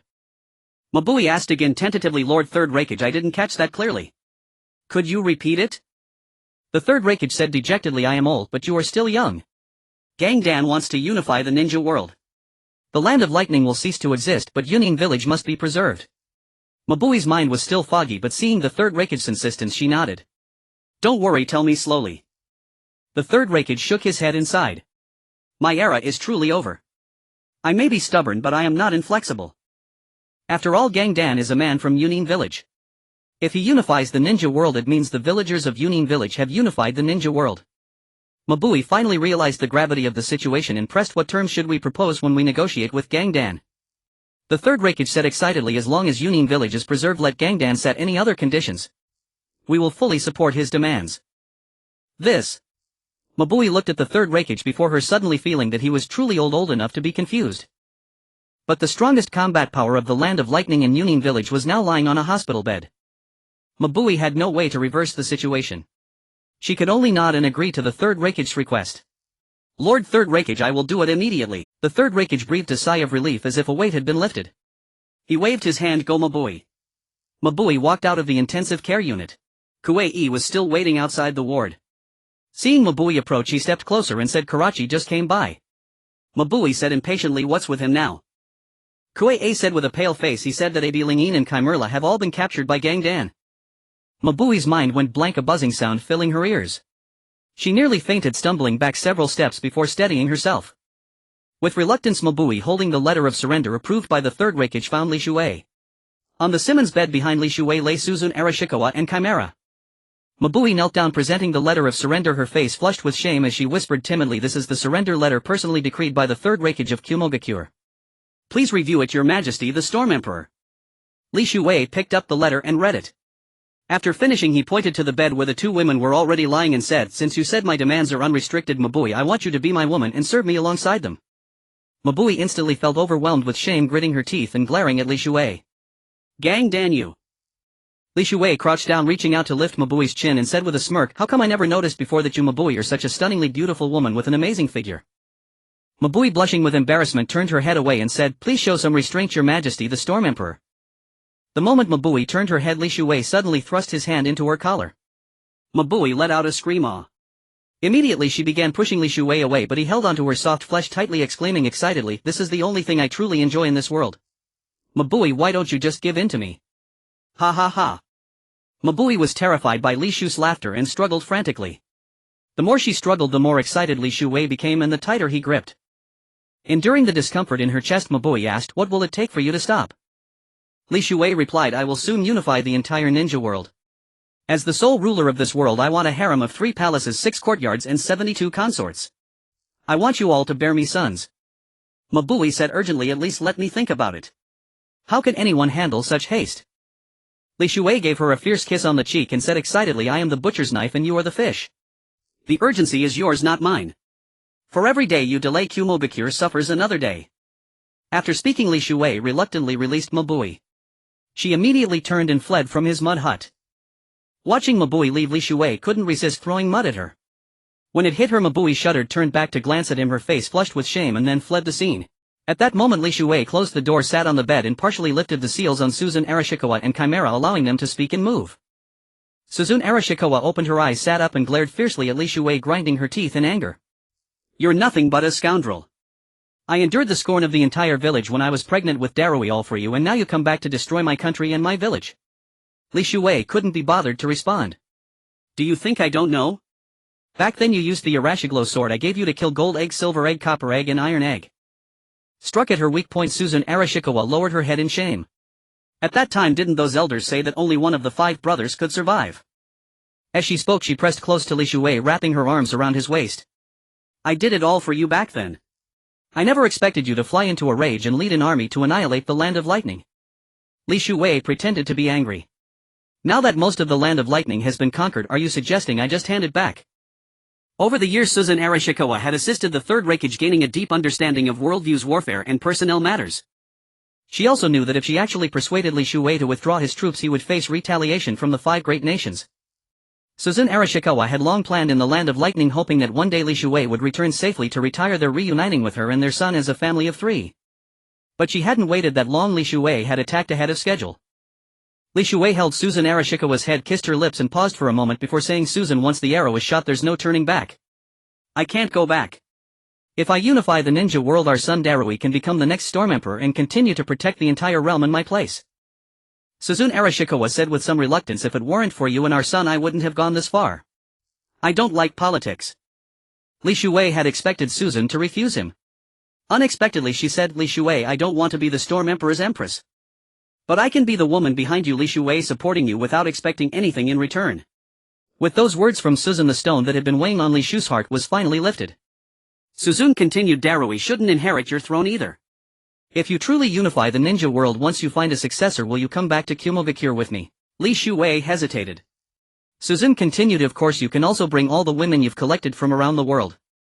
A broad smile immediately spread across Li Shu's face. In that case I'll save you face. Let Kumogakure maintain its current status as an autonomous region and still retain the Raikage, how about that?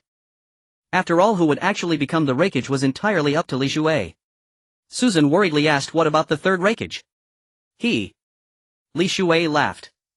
That old man has always been the supreme ruler of the world, but now he's surrendered. I won't make things difficult for him. In fact, his son A can inherit the title and become the fourth Raikage. What do you think? Suzun Arashikawa exclaimed excitedly, that's wonderful. She kissed Li Shuei on the cheek and said eagerly, I'll go tell the old man right now. Li Shuei waved his hand, instantly removing all the seals on Suzun. She stopped at the door and asked Li Shuei, do you truly want to have Mabui? Li Shuei replied casually, I just want to have some fun with her. What's the problem? Suzun was silent for a moment, biting her lower lip, then said with difficulty, I'll try to persuade her to serve you. Hearing those words from Suzun, even Li Shuei felt a strange shift in atmosphere. Then Suzun opened the door and walked out.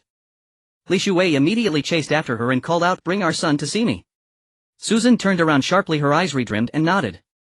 All right, wait for me here. The next day. Early morning. Li Shuei had been standing at the entrance of Yunin village waiting. It was not until noon that he saw Rikawa Suzun emerge from the village entrance, her face beaming with a smile, leading a little boy who was nearly 5 years old. When Rikawa Suzun brought the little boy before Li Shuei suddenly realized that he had seen this child during his previous return to Yunin village. The boy gazed at Li Shuei, tugged at Rikawa Suzun's sleeve and whispered, Mom, who is this uncle? Rikawa Suzun crouched down, stroked Rikawa Darua's head and said with a smile, he is not your uncle, he is your father, His Majesty Li Shuei, the strongest ninja in the ninja world, the Raikage. Rikawa Darui walked up to Li Shuei, looked up at him, and Li Shuei also fixed his gaze on the child. The boy resembled Rikawa Suzun's former self with slightly dark skin, a virtual female version of Rikawa Suzun. He bore no resemblance to the rugged muscular man of the original story, but that was entirely because Rikawa Darui was still young. He looked at Li Shuei with confidence and asked, are you my father? Li Shuei nodded and said yes. Rikawa Darua's face instantly flushed red, he bit his lower lip tightly and glared at Li Shuei. Li Shuei crouched down and reached out his hand. Rikawa Darui voluntarily rushed into his embrace. Li Shuei lifted Rikawa Darui and said with emotion, son, dad is back. Rikawa Darui immediately burst into tears and said urgently, you are a bad dad, a stinky dad, you only came back now. Others say I am a fatherless bastard, and Mom said I was born from a crack in a rock. Wah! Li Shuei quickly comforted Rikawa Darui, kissed his cheek and said, dad gives you a kiss, a super energy boost. Darui, don't cry, okay? Indeed, children are easy to fool. Rikawa Darui immediately stopped crying. As the last teardrop fell, a smile appeared on his face. At that moment Uchiha Fugaku heard the crying and came over. Seeing Li Shuei holding a child of 4 or 5, he asked, boss, who is this child? Li Shuei excitedly introduced Rikawa Darui. Fugaku, this is my eldest son. Due to some circumstances at his birth, he took his mother's surname and his name is Rikawa Darui. Uchiha Fugaku smiled and said, in a few days Sasuke will be born too. When the time comes, he, Darui and Menma can become good friends. At this point Rikawa Darui couldn't help but ask, dad, who is Menma? Li Shuei thought for a moment and said, he is your younger brother. Rikawa Darui looked at Rikawa Suzun and asked, Mom, is that right? Rikawa Suzun's expression clearly changed, but she did not show it in front of the child and nodded with a smile. Just then Mabui walked over, her head lowered and face flushed. She went directly behind Rikawa Suzun, stopped and whispered a few words in her ear. Rikawa Suzun looked at Li Shuei and said, the third Raikage wishes to see you. As Li Shuei was about to speak, Rikawa Suzun leaned in and whispered in his ear, the third Raikage has been crippled by you, he can no longer take care of himself. Li Shuei suddenly felt awkward.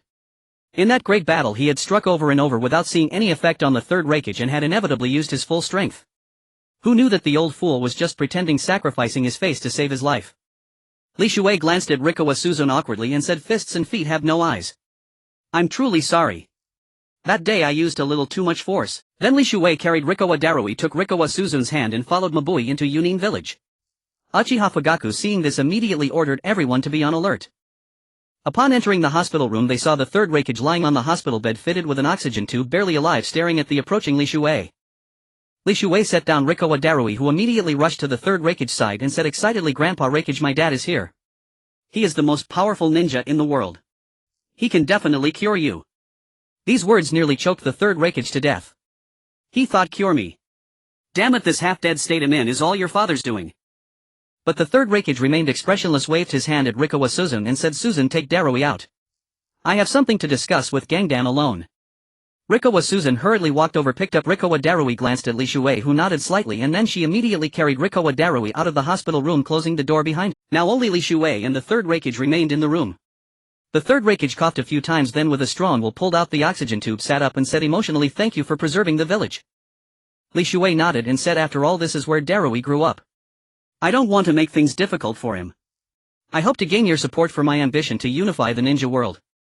The third Raikage said excitedly, "Tell me, how should I support you?" Li Shuei replied, "I hope you will allow AI and Killer Bee to follow me." The third Raikage nodded and said, "AI has been your shadow since childhood. I am at ease with him following you. However, the ninja world is vast and full of wonders. Though you defeated me, you may not necessarily be able to directly conquer other countries." Li Shuei said, "If you can unify and merge into Lan country, that would make things much easier for me. Now that the Hua country and Lei country are no longer a worry, I can focus on taking down the remaining 3 countries. Once the ninja world is unified, there will be no more wars." The third Raikage thought for a moment and said, "I am old. I don't understand your ambitions and ideas. But there is something I have always wanted to let you know." Li Shuei asked doubtfully, "Is there something else important?" The third Raikage nodded and said, "Yes, news about the 4 Jindan, Indan, Tangdan and Taidan." Li Shuei said calmly, "Aren't they already dead?" The third Raikage shook his head and said, "I sent Rikowa Susan to assassinate them. But that day they were forced to the edge of a cliff by her and jumped off. I sent over 100 people, but none of their remains were found. At the bottom of the cliff, Jindan's handwriting was left." Li Shuei said in surprise, "So they are still alive?" The third Raikage shook his head with a bitter smile, "Without seeing them I dare not be certain." Li Shuei said, "After I left Lei country, I also made inquiries. I heard some ninjas from Yunin village discussing that they were still alive. But when I returned to the village, once I was told they had died." The third Raikage said shamefully, "This matter was my oversight. Back then I was worried about that prophecy, that the 5 of you brothers would destroy Lei country and Yunin village. It seems the prophecy has come true now. Lei country is about to disappear." Yahiko and Konan, leading their group, suddenly halted. Upon closer inspection, a dense fog area appeared before them.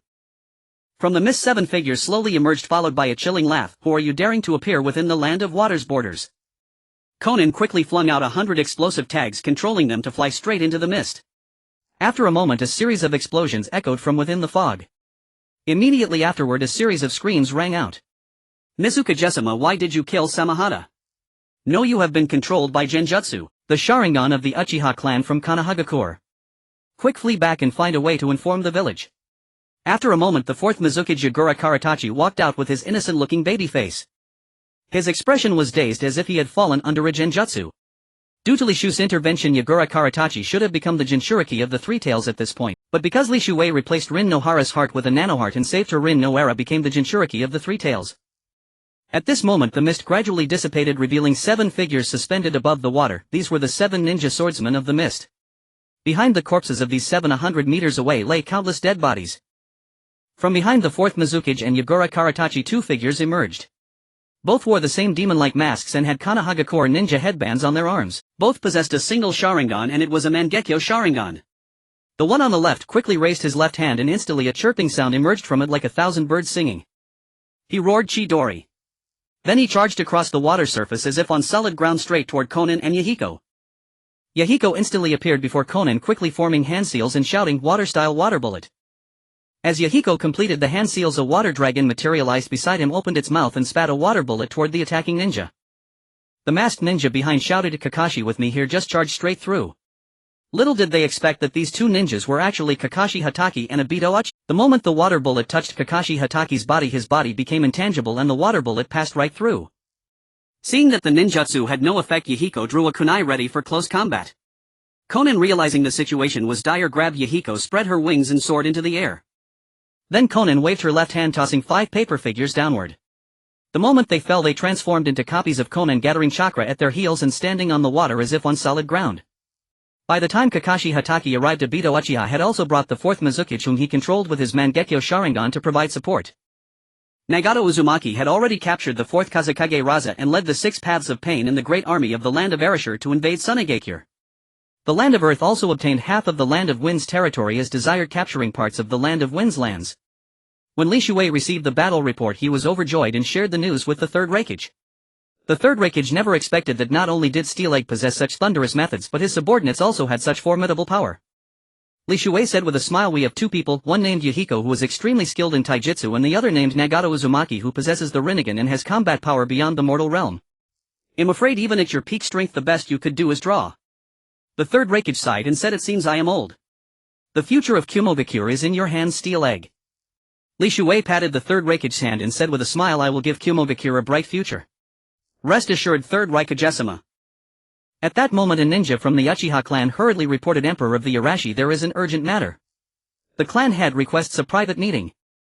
Li Shuei had to bid farewell to the 3rd Raikage, advising him to take good care of his health, and then left the hospital room. After returning to the headquarters, Fugaku Uchiha handed Li Shuei a secret letter and said anxiously, "Something has happened in Konohagakure." Li Shuei opened the letter and read, "2 masked men have appeared in Konohagakure and have kidnapped Orochimaru and Jiraiya." The matters in Kumogakure were mostly resolved, so Li Shuei decided to lead the army to withdraw. The daimyo of the Land of Lightning had surrendered, was demoted to a commoner, and was placed in Kumogakure under the care of the 3rd Raikage. Kumogakure acknowledged the ruling status of the Land of Erashur.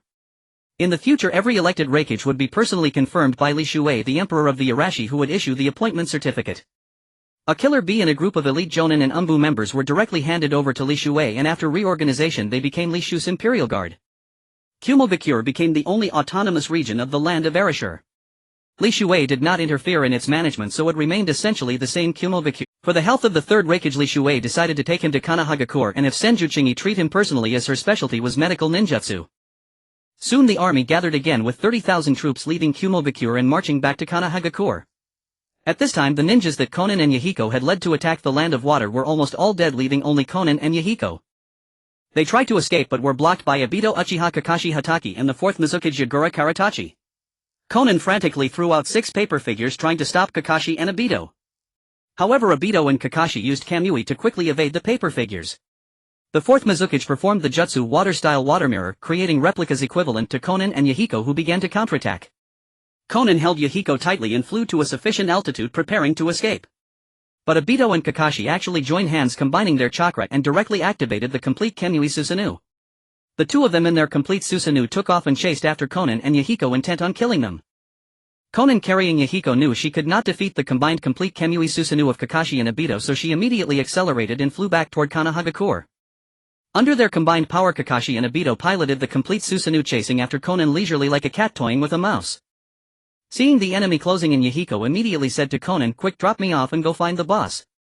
Konan glanced at Yahiko and said disdainfully, "We came together and I will take you back too." "Well seen, Master, together. Don't think he'll go back alone and get scolded by Master." Xiaonan gazed at Chimu Kakashi and Yushibo Daitu, who could both nullify the opponent's attacks and phase their own bodies. Under their combined efforts they manifested a winged Suzua Nanhu and relentlessly pursued Xiaonan, hurling shuriken enveloped in Tianjiao flames with impunity. Fortunately, Xiaonan was quick-witted and agile. She flung out her last paper figure, which spread its wings and enlarged itself, blocking the combined attack of Chimu Kakashi and Yushibo Daitu. Taking advantage of the opportunity, Xiaonan produced a paper boat from her sleeve, quickly murmured an incantation and tossed it out. The boat instantly enlarged and Xiaonan and Miyen boarded it, steering it swiftly away. The Tianjiao flames burned on the giant paper figure until it was reduced to ashes. Yushibo Daitu and Chimu Kakashi immediately combined to control the complete Shinwei Suzua Nanghu and continued pursuing Xiaonan and Miyen. Xiaonan was doing fine, but although Miyen's taijutsu was decent, he lacked impressive ninjutsu and auxiliary equipment. Originally, Li Shuei believed that without the 3 tails the 4th Mizukage of the water country, Goju Shirtsan, would be weak even with the 7 ninja swordsmen of the mist. With the strength of Xiaonan and Miyen, they could fully engage in a strategic stalemate with the water country, delaying until Li Shuei conquered the thunder country and attacked from the flank, allowing them to coordinate from within and without. Unfortunately, he miscalculated. Yushibo Daitu believed that Yi Yuan Lin had died. From the day he thought she died, he began to receive the inheritance of Yushibo Ban. Yushibo Ban imparted all the ninjutsu he knew to Yushibo Daitu, then initiated the Moonzai plan, after which he removed the conduit connecting him to the 10 tails and passed away naturally from old age. Yushibo Daitu also set out to find Shen with Chang Men, but unexpectedly on the way in the Earth Country he encountered the ninja of the rock-hidden village escorting someone to the village. Yushibo Daitu rescued Chimu Kakashi and learned that the Fire Country had been destroyed and replaced by the Lan Jigua, and his mentor the slow-witted Bo Feng Shuimen had also been killed. Thus he explained the Moon's Eye plan, which required finding Xianhua Changmen who possessed the Luan Huiyan Rinnegan. The two used the Shinwei ability of the Wan Huatong Xiaoluan Yen to locate Xianhua Changmen, who was on his way to attack the Wind Country, but before they could explain the reason. When Xianhua Changmen saw that they were still wearing the headbands of the Leaf Village, he immediately attacked, coordinating with the Six Paths of Pain to catch Yujibo Daitu and Chimu Kakashi off guard. After being humiliated by Xianhua Changmen, Yujibo Daitu and Chimu Kakashi were fuming and resolved to return to the Leaf Village to exact revenge. They directly abducted Zilai Yi and Dishiwan and obtained intelligence that the Lan Jigua was dividing its forces into 3 routes to attack the Wind Country, the Thunder Country, and the Water Country. Since Mi Yan and Xiao Nan were the weakest, they conspired with Dishiwan and Zilai Yi. Yujibo Daitu and Chimu Kakashi went directly to the Water Country and used the Wan Huatong Xiaoluan Yen to control the 4th Mizukage Goju Shirtsong. At this moment Xiao Nan and Mi Yan were still a bit inferior when facing the powerful alliance of Yujibo Daitu and Chimu Kakashi. With one hand controlling the paper boat, Xiao Nan began to take out over 100 square papers from her sleeve and handed them to Mi Yan, saying, "Mi Yan, catch." After Mi Yan caught the square papers, Xiao Nan took out a paper figure template from her sleeve and handed it to him, saying, "Mi Yan, follow the folding method of this paper figure. First unfold it, then fold it the same way. I have a major use for it." Mi Yan nodded and said, "I'll do it right away." At that moment Xiao Nan turned around and saw that Yujibo Daitu and Chimu Kakashi controlling the complete Shinwei Suzuanang who were getting closer and closer. Xiao Nan quickly formed a sword finger gesture with both hands and murmured an incantation, paper boat, heed my command.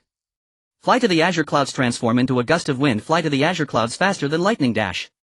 The paper boat instantly accelerated, pulling away from the complete Shinwei Suzuanang Hu. Chimu Kakashi and Yujibo Daitu exchanged a glance and said, "Daitu, we must not let them escape, otherwise our plan to win over Xianhua Changmen will fail." Yujibo Daitu nodded and said excitedly, "Kakashi, let's combine our power and catch up to them."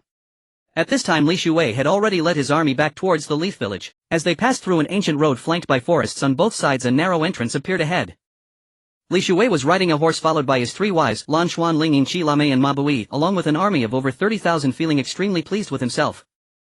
Suddenly Di Shiwan appeared at the entrance. He bit his thumb, quickly formed hand seal, slapped his palm on the ground and shouted, "Tong Ling Jishu." In an instant he summoned 4 coffins. Then the lids of the 4 coffins fell off, revealing the bodies of the first Hokage Changsho Jujin, the second Hokage Changsho Feijin, the third Hokage Yuan Fei Rijan and the 4th Hokage Bo Feng Shui Man. This magnificent lineup was an epic-level combat force. However, Li Shuwei remained calm. He took out 4 purple talismans from his sleeve and flicked them, and the 4 purple talismans instantly flew out. The 4 corpses inside the coffins slowly opened their eyes, and then the coffins along with their lids instantly vanished. The first Hokage turned around and saw his younger brother Changsho Feijian also there. Beside his brother stood an old man in his 60s or 70s, and next to the old man stood a young man with yellow hair. The first Hokage Changsho Zhujian said in a daze, "Feijian, what is going on?" Changsho Feijian turned to look at the third Hokage Yuan Fei Rijan and was about to speak. At that moment Dishiwan jumped in front of the 4 and said urgently, "Please my lords, do not catch up on old times. The Fire Country and the Leaf Village have been destroyed by someone." "What? The Fire Country and the Leaf Village have been destroyed?" The first Hokage and the second Hokage exchanged a glance and then looked at Dishiwan. Dishiwan turned and stood behind the first and second Hokage, pointing at Li Shuwei on horseback with a lingering fear, and said, "My lords, it is this brat who destroyed the Fire Country and killed the third and fourth Hokage."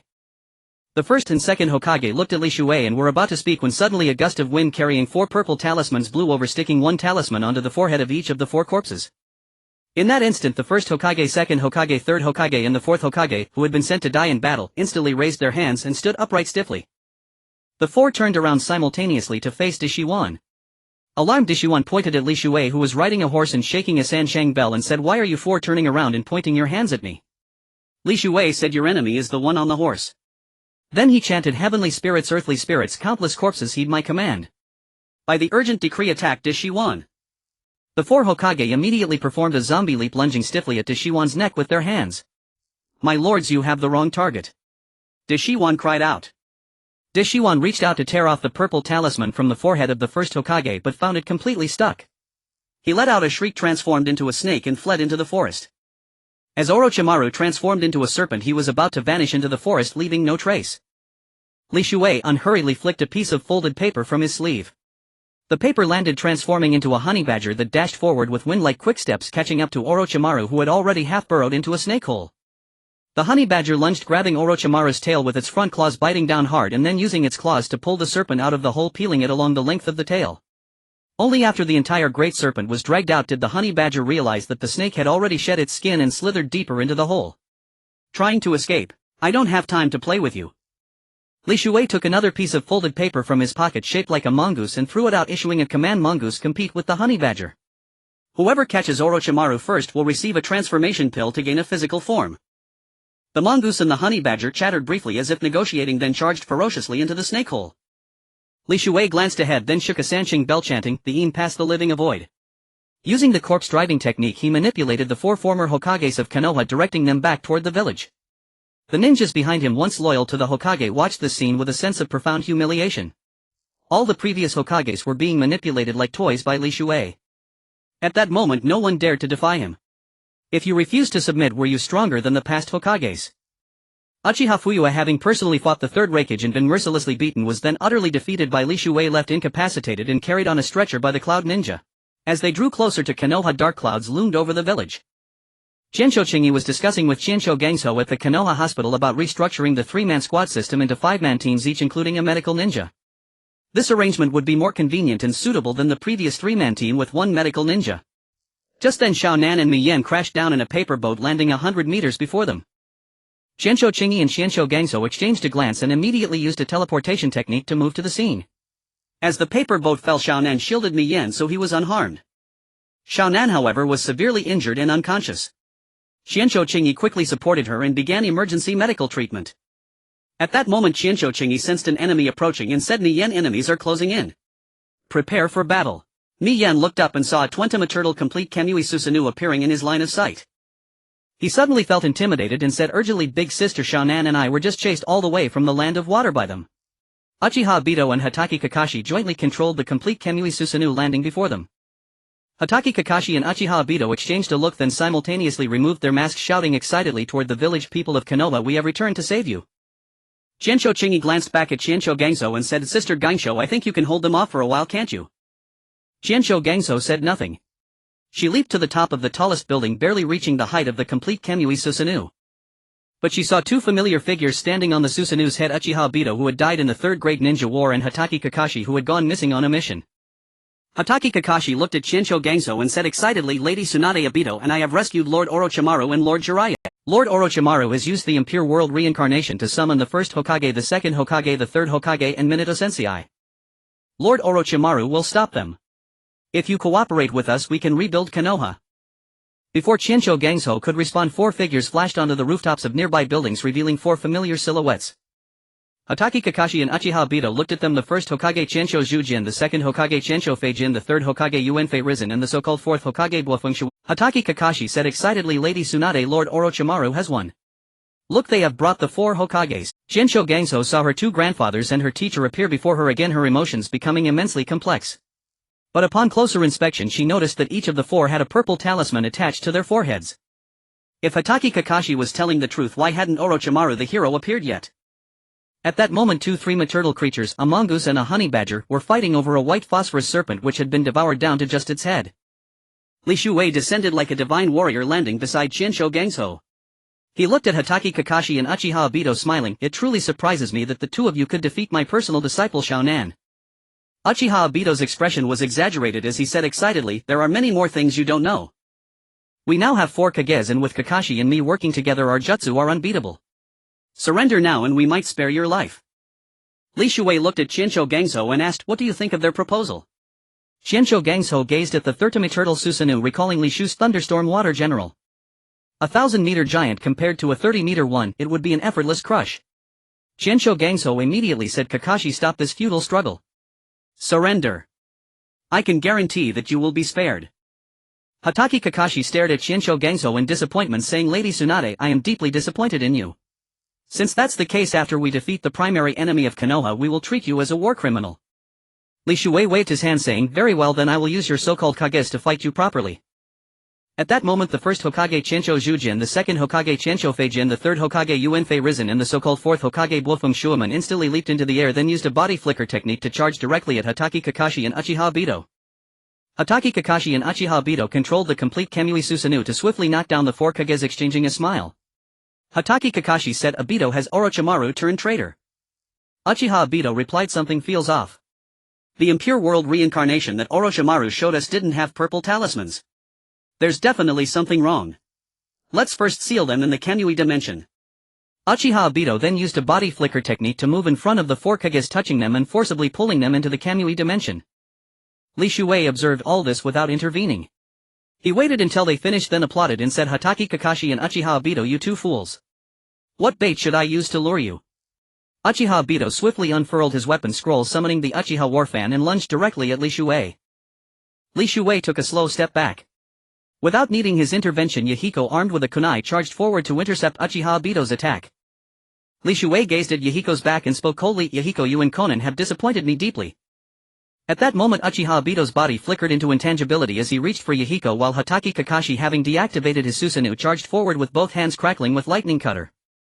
Just as Uchiha Obito was about to phase through Yahiko, Li Shuei grabbed the back of Yahiko's collar from behind and yanked him backward, leaping 5 meters away with him. Then Hatake Kakashi surged forward, his Mangekyo Sharingan activated, in both hands wielding lightning cutter. Li Shuei casually retrieved a top-grade water spirit sword from the system mall, a blade that could enhance a water-natured shinobi's power, and thrust it into Yahiko's hand, saying, "Yahiko, go beat Kakashi until he can't take care of himself. Otherwise you'll let Konan down for bringing you back." Yahiko, now wielding the water spirit sword, felt his strength surge and charged directly to meet Hatake Kakashi's onslaught. Kakashi's dual lightning cutters clashed against the blade of the water spirit sword. Hatake Kakashi laughed maniacally. "Water conducts electricity, don't you know that?" Yahiko sneered in reply, "Forgot to tell you, this sword is made of purified water, it doesn't conduct electricity, shorty." Having said that, Yahiko raised his empty left hand and punched Hatake Kakashi directly on the head. Kakashi shoved him away, then leaped back to create distance, the two now locked in a standoff. Hatake Kakashi studied Yahiko, analyzing, "That sword made of water, how can it instantly allow him to match me?" Li Shuei called out loudly, "Yahiko, with that sword in hand you can unleash any water-style jutsu with a mere thought. Have fun playing with them, I'll go check on Konan and send her to assist you." With that, Li Shuei leaped behind Senju Chingy, placed his hand on her back and infused her with yang release chakra. In an instant the combination of yin and yang chakra healed Konan's wounds completely and she awoke immediately.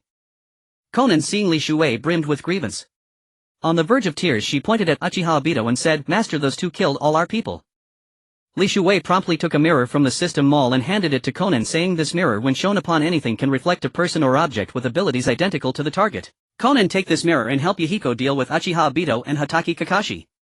After saying this, Li Shuei turned and walked back toward his villa. At the villa's entrance he saw Noara Rin supporting Uzumaki Kushina as she strolled. Kushina's belly was now 9 months along, in the late stages of pregnancy. She would give birth in about a month.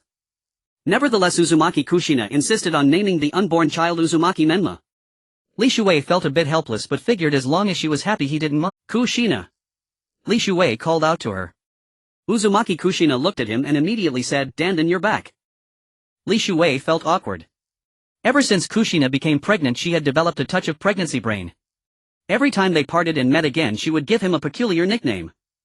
Li Shuei smiled and walked over, taking her arm, and admonished, "You're about to give birth yet you still startle so easily. Be careful, all right." Uzumaki Kushina kissed Li Shuei on the cheek and replied, "I know." Then Li Shuei looked at Noara Rin and said, "Rin, thank you for your hard work. I've returned with some good news for you." "Good news?" Noara Rin looked at him with confusion. Li Shuei nodded. "It's about Hatake Kakashi and Uchiha Obito." Noara Rin lowered her head and Saro knelt down and pleaded, "Your Majesty, please spare Obito and Kakashi, do not harm them." Li Shuei said, "They've already broken into the Hidden Leaf Village. I hope you can go and persuade them to surrender." Uzumaki Kushina patted Noara Rin's butt and chuckled, "Go on. Let those two taste the power of the tailed beasts." Noara Rin's cheeks flushed instantly and she said, "Then I'll go." Then she vanished in a flash. Li Shuei looked at Uzumaki Kushina. "Has Rin mastered the power of the tailed beasts?" Uzumaki Kushina nodded. "I can hardly believe it, but Rin has become friends with the Three Tails and is now a perfect Jinchuriki. As for me, the Nine Tails sealed inside me is still ferocious and won't even acknowledge me." Li Shuei helped Kushina inside and said, "After you give birth I'll help you tame Kurama." "Kid, how do you know my name?" At that moment Li Shuei suddenly entered the consciousness space where Kushina's Nine-Tail seal was connected. Li Shuei said calmly, "I know not only that your name is Kurama but also the name of every tailed beast, and that you were created by the six-path sage from the chakra extracted from the 10 tails. Kurama stared at Li Shuei in disbelief. Li Shuei on the other hand looked at Kurama bound by golden chains to a sealed stone sphere. Li Shu's form instantly grew huge and he reached out to stroke Kurama's forehead, saying, "The child Kushina will bear is the reincarnation of the six-path sage's younger son Azura. So think about it, would you like to coexist peacefully with Kushina?" "Azura." Kurama stared at Li Shuei in shock, asking, "Who are you? How do you know so much?" Li Shuei hesitated, then said, "Who I am is irrelevant, but I hope you can make peace with Kushina." Kurama hesitated and did not reply. Li Shuei directly pasted a talisman on Kurama's forehead and the Ninetales chakra split into 3 parts. Li Shuei was startled, muttering to himself, does that mean Kushina is carrying twins? Just then a commotion arose outside and Li Shuei returned to reality from the consciousness space of Kushina's nine-tail seal.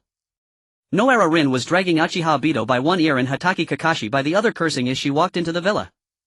Noara Rin brought Uchiha Obito and Hatake Kakashi before Li Shuei and said, Your Majesty, I have brought Obito and Kakashi. I hope you will show them leniency. Hatake Kakashi and Uchiha Obito were about to speak when Noara Rin angrily slapped them both on the back of the head, saying, Pay your respects to the Emperor of Storm.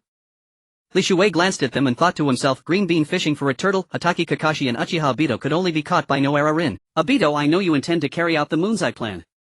I can assist you. Li Shuei glanced at Uchiha Obito while also eyeing Hatake Kakashi. Hatake Kakashi leaned close to Uchiha Obito's ear and whispered, Obito, since Rin is still alive now, do we still need to help Madara execute the Moon's Eye plan?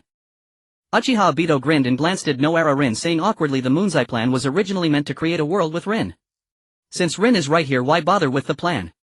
Hatake Kakashi grew worried. What about White Zetsu and Black Zetsu?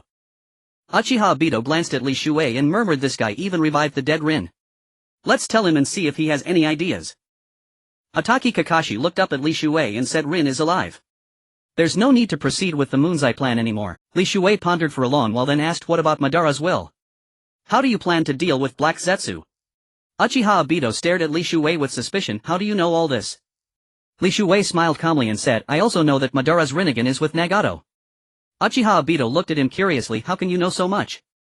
Li Shuei replied, that's not important. What matters is that I will help Black Zetsu. Can you arrange a meeting with him? Uchiha Obito hesitated, uncertain why Li Shuei knew so much and what he should do now. Noara Rin suddenly punched him on the head and shouted, Obito, His Majesty the Storm Emperor is asking you a question. Uchiha Obito forced a laugh. Can I think about it? Li Shuei waved his hand. Rin, take Obito and Kakashi for a walk. Noara Rin bowed. Yes, Your Majesty the Storm Emperor. Subsequently Uchiha Obito and Hatake Kakashi were dragged away by Noara Rin far from this place.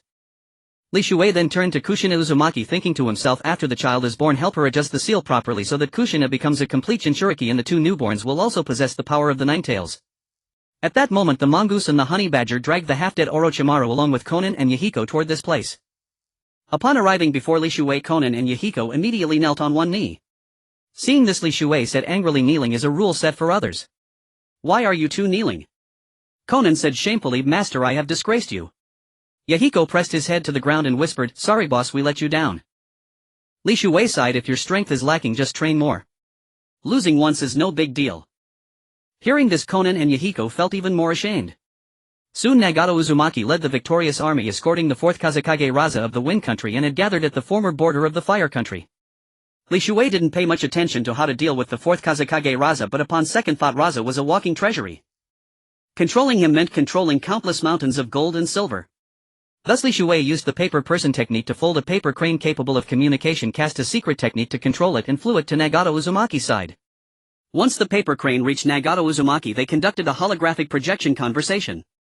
Li Shuei asked, Nagato, how is the situation now? Nagato Uzumaki replied, boss, the resistors in the Wind Country have been dealt with.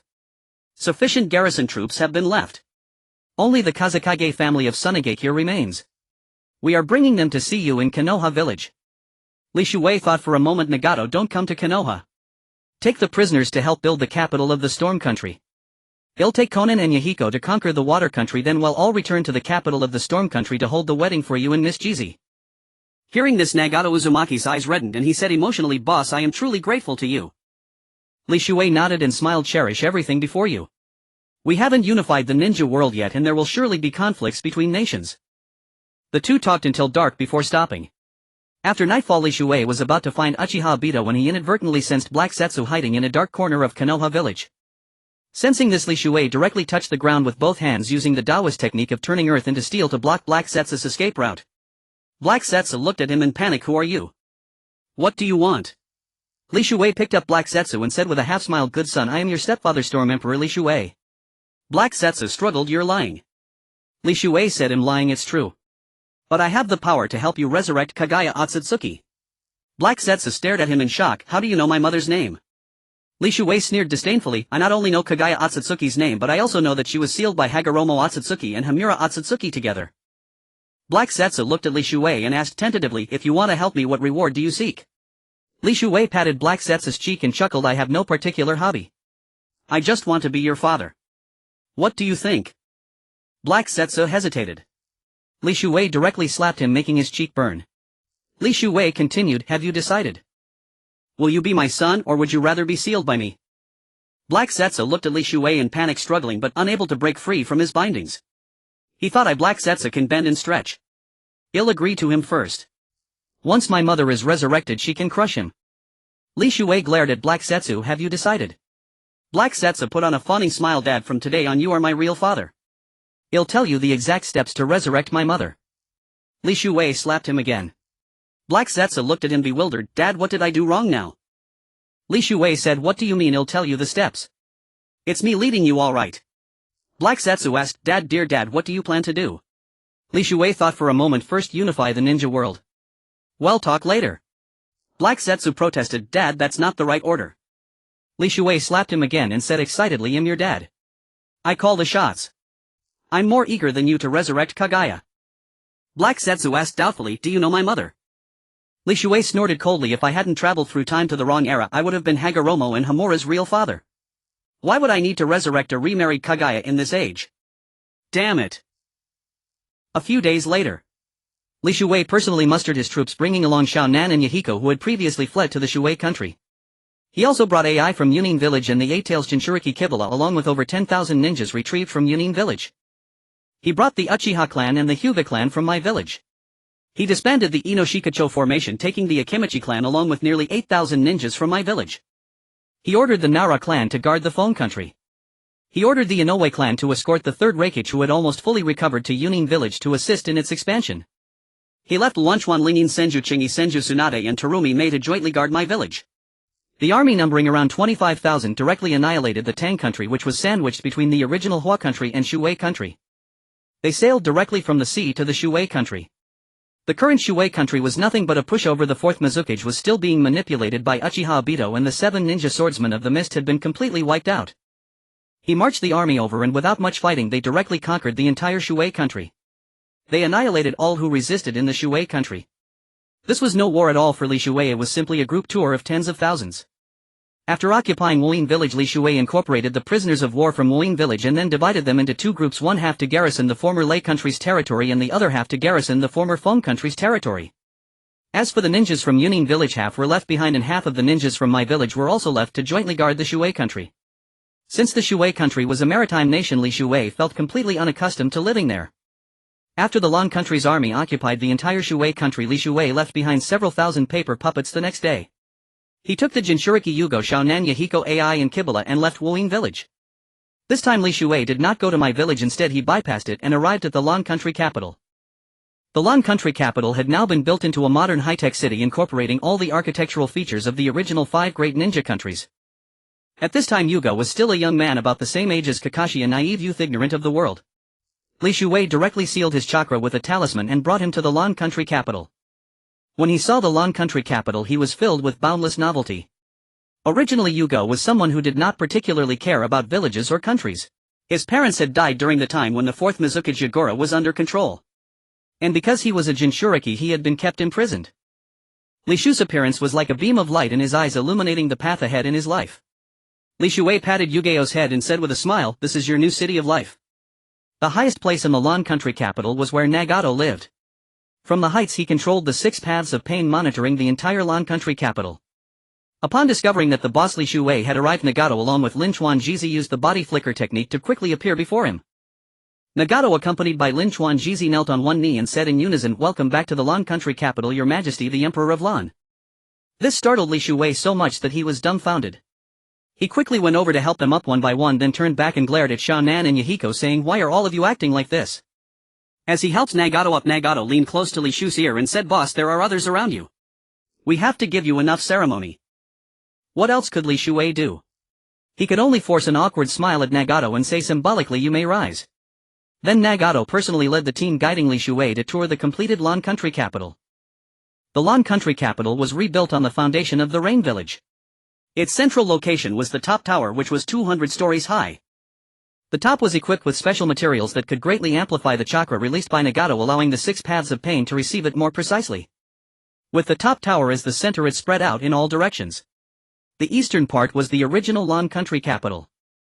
The original Lan country capital after renovation became Li Shu's exclusive palace. The building designs there were all Chinese-style architecture provided by Li Shu. The western side retained the original buildings of the Rain village leaning towards Japanese style. The southern side leaned towards the architecture of the Lei country, which was quite distinctive. The northern side bordered the Tu country and the former Feng country, with buildings overall leaning towards the architectural styles of the Feng and Tu countries.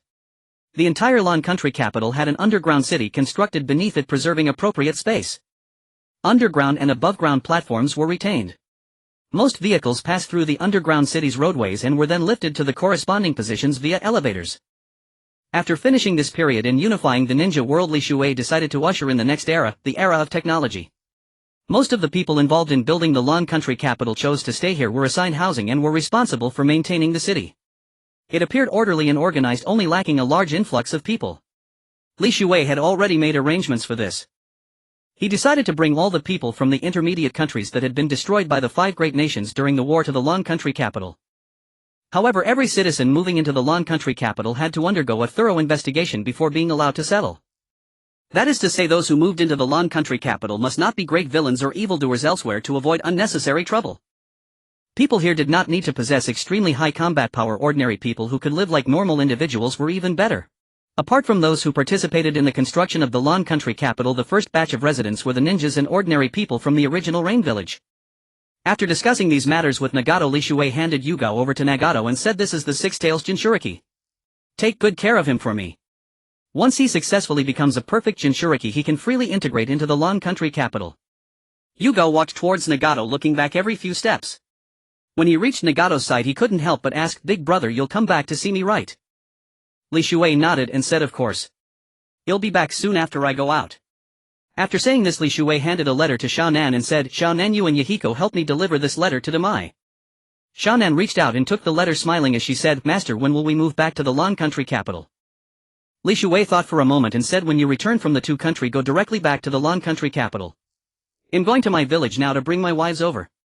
From then on we will manage the entire ninja world from the Lan country capital." With that, Li Shuwei took out over a dozen paper-folded boats from his pocket along with a large stack of paper puppets, about 1,000 sheets, and handed them all to Xiaonan. He said, "Use the paper boats sparingly, but the paper puppets are disposable. If you can't win, just escape using the paper boats." Xiaonan accepted Li Shu's gifts, turned around and threw a paper boat into the air. She and Yahiko leaped onto it. After bidding farewell to Li Shuwei, they headed towards the Tu country. Huang Tu personally handed the letter brought by Xiaonan to the 3rd Suchikage Anoki. Anoki opened the letter with interest, but as he read its contents his face darkened and turned a livid blue. Huang Tu leaned in and asked, "Old man, what's wrong?" Anoki handed the letter to Huang Tu and said angrily, "See for yourself." After reading the letter, Huang Tu glanced awkwardly at Anoki and said, "According to reliable reports, the 3rd Raikage was just recently incapacitated by the Land Emperor and taken back to Konoha for treatment before being returned."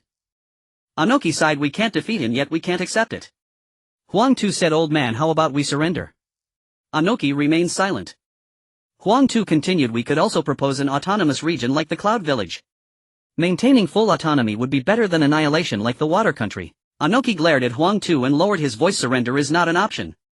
Maybe we should think of another way." Huang Tu quickly suggested that Guy seems to like beautiful women. "How about we send him a batch of beauties to test the waters?" Anoki panted heavily and said that plan might work, but isn't the most beautiful girl in our village already betrothed to you? Huang Tu lowered his head and said, "Let's surrender. We can't make him wait forever. Maybe in a few years Heian can give birth to a pretty daughter and then wait another 18 years before sending her to him." Anoki burst into rage. "Idiot. You absolute idiot, Huang Tu. Our Earth country is so vast, can't we gather a few beauties?" Huang Tu scratched his head and turned to leave. Anoki quickly called him back. "Huang Tu, take Han and Lao Zi with you to the Land capital to celebrate the unification of the Land Kingdom." Huang Tu said awkwardly, "Old man, you want me to celebrate the unification of the Land Kingdom? They're just waiting for us, the Earth country, to truly unify the ninja world. If they bring it up, should I declare war or surrender?" At that moment Li Shuwei approached AI and said, "AI, there's something I need you and Bai to do for me." AI said excitedly, "Brother Gangdan, go ahead." Li Shuwei said, "I want you to bring the 2 tails Jinchuriki Erwei Yumyaman to the Land capital on the coming Tuesday." AI and Bis expressions turned grim. Li Shuwei asked, "Is there a problem?" Both of their faces flushed red and they shook their heads and waved their hands in unison. No problem at all. Li Shuwei nodded. Good. I'll be waiting for you at the land capital. After arranging all these matters, Li Shuwei decided to return to Konoha village first to bring Lan Xuan Lingyin Qianqiu Qingyi Qianqiu Gangsho Xuanhua Jixingnai Jiamei Ming Mabuti and Kamila to reside in the Land Imperial Palace in the land capital. The means of travel to Konoha was still the paper boat flying over in just over half an hour. As he passed over Konoha, he saw Noara Rin Uchiha Obito and Hatake Kakashi discussing something. Li Shuwei descended directly. The three immediately stood in a row and Noara Rin said excitedly, "Welcome back, Land." Li Shuwei nodded and smiled. Rin, Kakashi and Obito and going to the land capital soon. I'd like to invite you all to come live there. Noara Rin smiled. We're used to Konoha. Can we choose not to go? Li Shuwei nodded and smiled. Of course. But next month is the grand completion celebration of the land capital. I sincerely invite the three of you to attend. This time I trust you won't refuse. Noara Rin smiled. Then well, definitely come. Li Shuwei said. Good. I'll have my clone take you there directly. Li Shuwei immediately used the shadow clone technique. The clone then boarded the paper boat and Noara Rin, Hatake Kakashi and Uchiha Obito got on the paper boat together. The clone controlled the paper boat to ascend, carrying the three away from here, flying toward the land capital. Li Shuwei walked back to Xuanhua Juxingnai's residence on foot. Back at the residence he saw Xuanhua Juxingnai standing at the entrance. She walked over as soon as she saw him. Seeing her big belly, Li Shuwei hurried over to support her. You're pregnant, why are you walking so fast? Xuanhua Juxingnai stroked her belly and chuckled. The little baby inside saw daddy coming home and kicked me to hurry toward you. Li Shuwei took her hand and smiled. I came back to take you to the land capital. Xuanhua Juxingnai asked curiously, is it the rain village you had Nagato renovate? Li Shuwei nodded. That's right, but it's no longer called the rain village. It's now the land capital, divided into 5 districts: the Central District, East District, West District, South District and North District. Xuanhua Juxingnai asked, where will we live? Li Shuwei replied, well, definitely live in the Land Imperial Palace in the East District. Xuanhua Juxingnai pressed, is the Land Imperial Palace very large?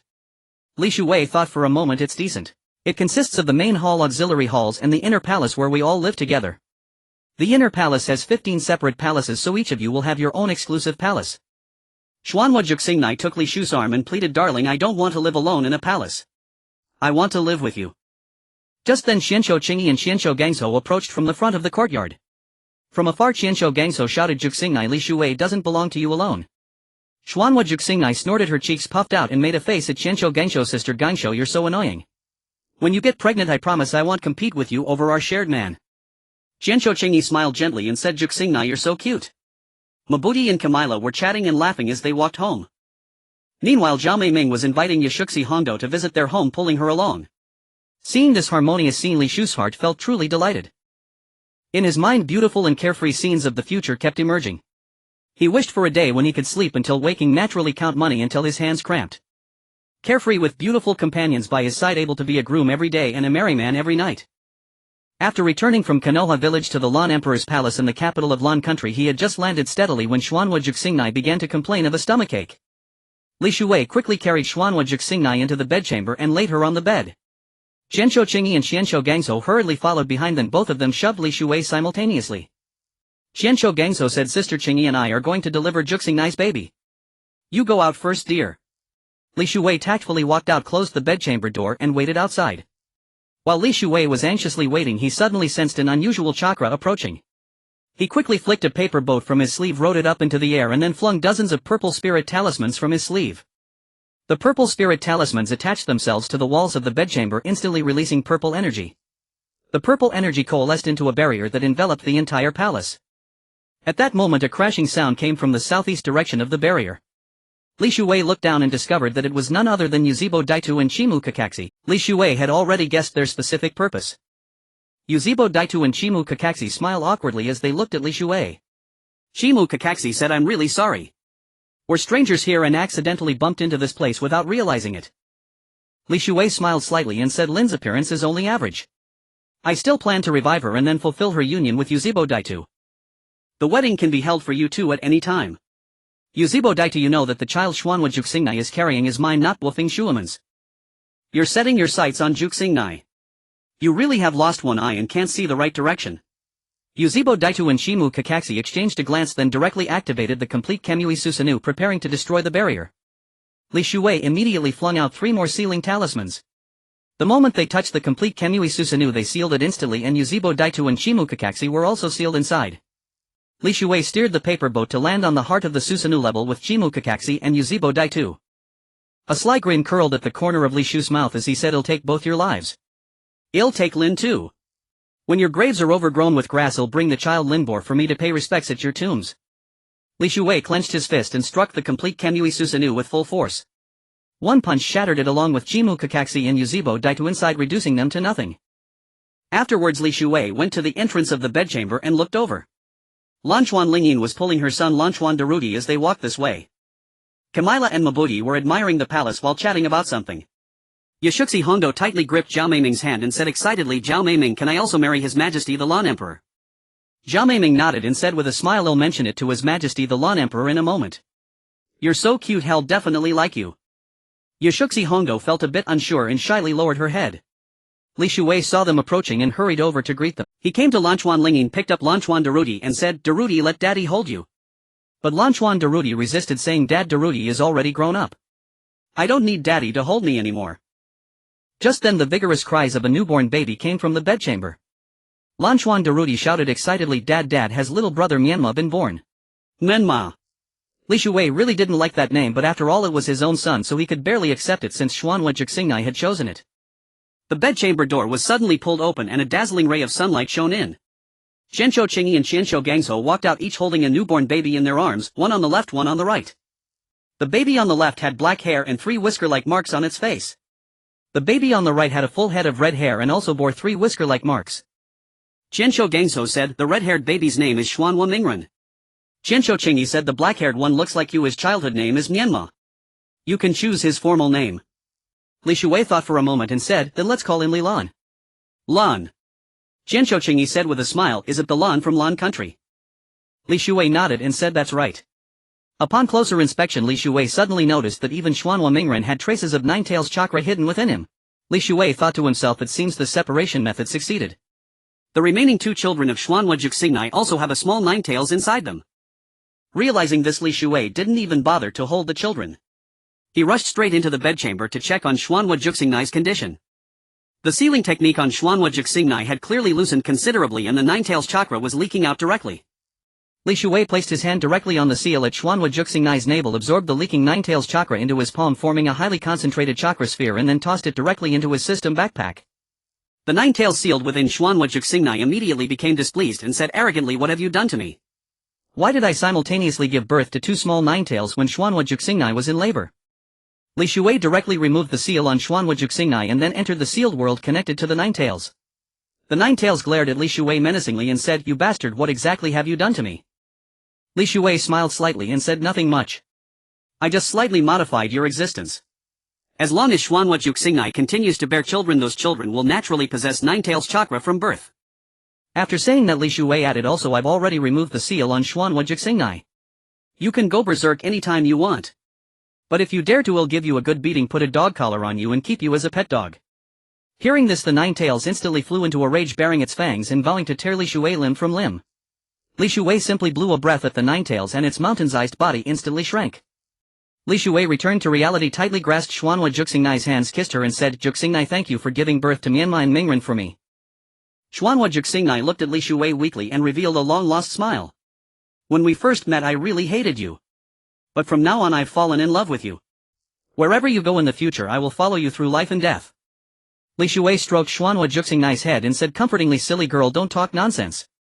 We have a long happy life ahead. Don't keep mentioning death." The land of Taki lay at the border between the land of earth and the former land of fire. A small nation encircled by 4 countries. Its unique topography gave rise to countless waterfalls and cascades. These waterfalls formed a natural barrier shielding the land of Taki from invasion by other nations. The land of Taki itself was hidden within one of these falls. It was like the water curtain cave concealed behind a waterfall. Li Shuei extended his divine sense to its fullest, barely detecting the faint elusive life force within the cascade. Li Shuei plunged into the waterfall without hesitation. For a moment darkness engulfed his vision. Gradually, as his eyes adjusted to the dim light, he looked around. Before him lay a cave at the end of which was an opening emitting a pale white glow. It was about 200 meters from where he stood. Here Li Shuei sensed a life force far more intense than what he had perceived outside the waterfall. That place exuded an aura of profound mystery, stirring his curiosity and compelling him to draw closer. Standing at the cave mouth, the white light was somewhat dazzling, blurring his sight. Through the haze a vision of a paradise-like scene emerged. The fresh, beautiful image gradually sharpened. In a single glance he saw lofty mountains, flowing water, lush woods, and a small stream winding behind a cluster of houses. Willow branches slanted over the water, sometimes rising upward, sometimes falling upon the surface, stirring ripples layer upon layer. A path from the cave mouth led directly to that place. Li Shuei followed the path and stepped out. Looking up he saw that the sky here also had a sun just like outside. But the sunlight here was extraordinarily gentle. Beneath the sun's rays a girl with dragonfly-like wings on her back soared across the azure sky. This was the homeland of Kaku Angle and the Seven-Tails Jinchuriki Fu. But at this moment Kaku had long been a rogue ninja operating far away in the land of Earth. The girl soaring in the sky was Fu, the Jinchuriki of the Seven Tails. Li Shuei tossed a paper boat from his sleeve, leaped aboard and guided it toward Fu's location. Fu was a lively, cheerful girl of 11 or 12. Despite becoming a Jinchuriki and facing discrimination from the entire village, she maintained an optimistic spirit. She gave the impression that she could bring hope to others. The moment she saw Li Shuei she revealed an innocent smile and asked, "Who are you?" Li Shuei replied, "I am Li Shuei. I am unifying the entire ninja world. Can you help me?" As he spoke Li Shuei extended his hand toward Fu. She looked at Li Shuei and saw the loneliness in his eyes as well. Unable to resist she reached out and grasped his hand, saying excitedly, "If you unify the ninja world, will there be no more war?" Li Shuei said excitedly, "That's right." She placed her other hand on her abdomen timidly, saying, "But there's a monster inside me that I can't control." Li Shuei pulled her close, lifting her in a princess carry, and said, "You're talking about the Seven-Tails Komei, right?" Fu looked at him curiously and asked, "How do you know?"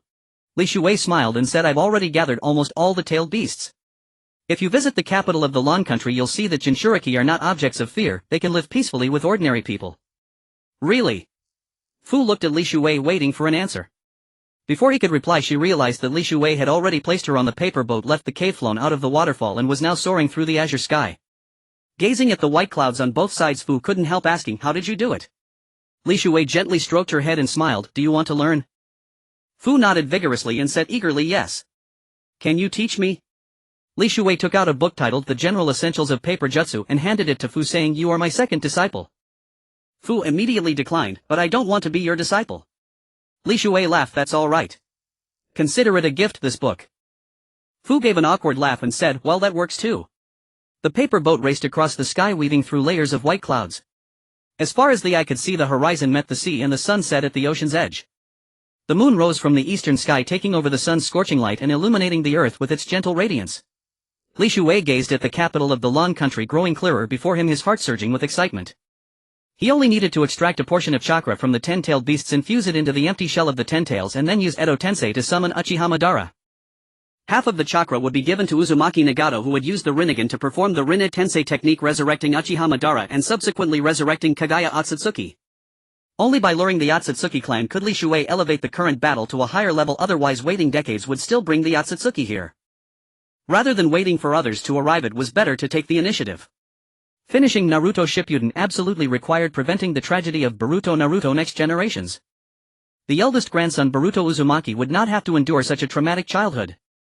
Because when Naruto Uzumaki grew up, Li Shuei would personally arrange his marriage to Hinata Hyuga. All the scripts were unfolding in the direction Li Shuei had envisioned. All the dreams were drawing closer. As he was lost in thought, the paper boat had already appeared above the capital of the Lan country. Li Shuei brought Fu, the Seven-Tails Jinchuriki, to the top of the Dingao Tower. There Uzumaki Nagato was using the tower to enhance the signals, sensing the life signs emerging throughout the capital of the Lan country.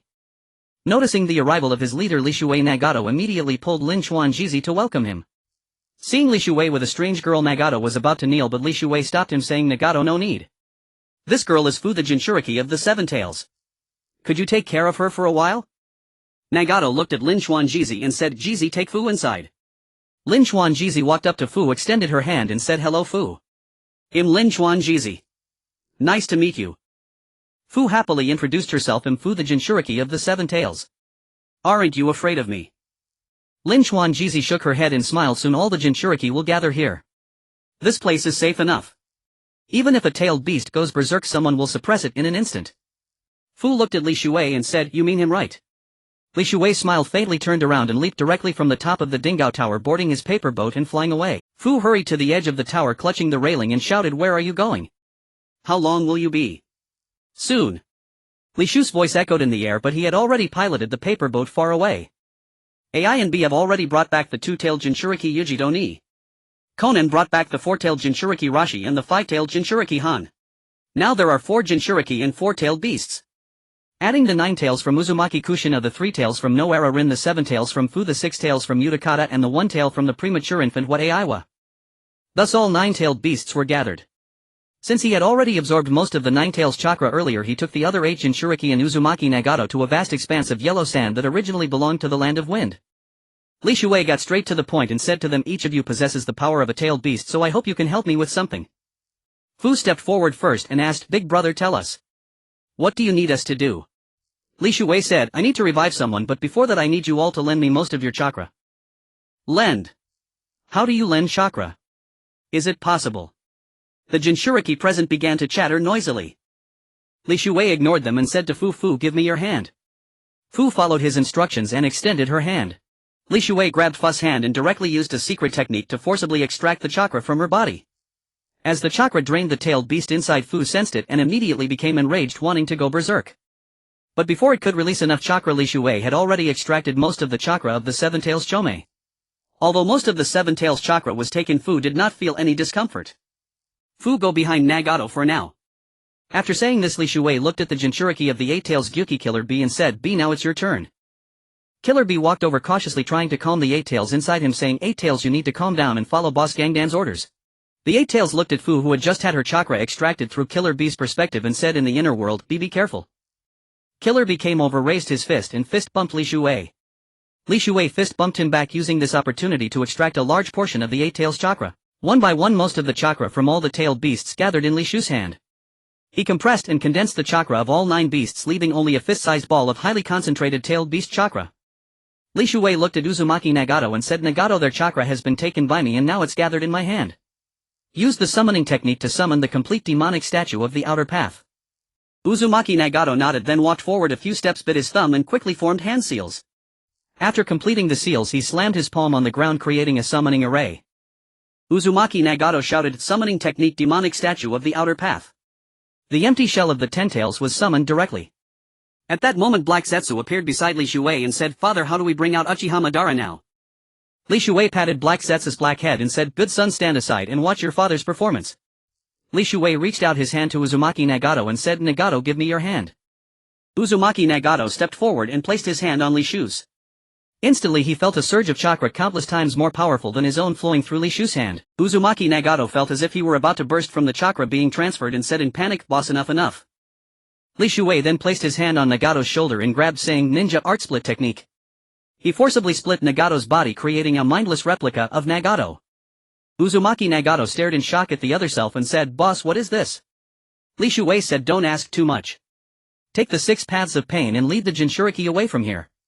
Uzumaki Nagato dared not ask further and immediately left with the 6 paths of pain and the Jinchuriki. After they disappeared from sight, Li Shui bit his index finger and quickly formed Hanseal's summoning technique. He summoned Uchiha Madara's corpse, then looked at Black Zetsu and said, the impure world reincarnation requires a living sacrifice. Bring me a few white Zetsu clones. At that moment, the 10 tails roots directly flung out a dozen spores which landed and turned into white Zetsu forms. Li Shui took one white Zetsu and used the impure world reincarnation technique to resurrect Uchiha Madara as an undead. The resurrected Uchiha Madara did not have the Rinnegan but the eternal Mangekyo Sharingan. He slowly opened his eyes, seeing Uzumaki Nagato at once, then a stranger standing beside him, as well as Black Zetsu and dozens of white Zetsu. Uchiha Madara looked around for a long time as if searching for Uchiha Obito. Li Shui smiled and said, little zebra, stop looking. Uchiha Obito has been taken out by me. Uchiha Madara looked at Li Shui with shock and asked, kid, who are you?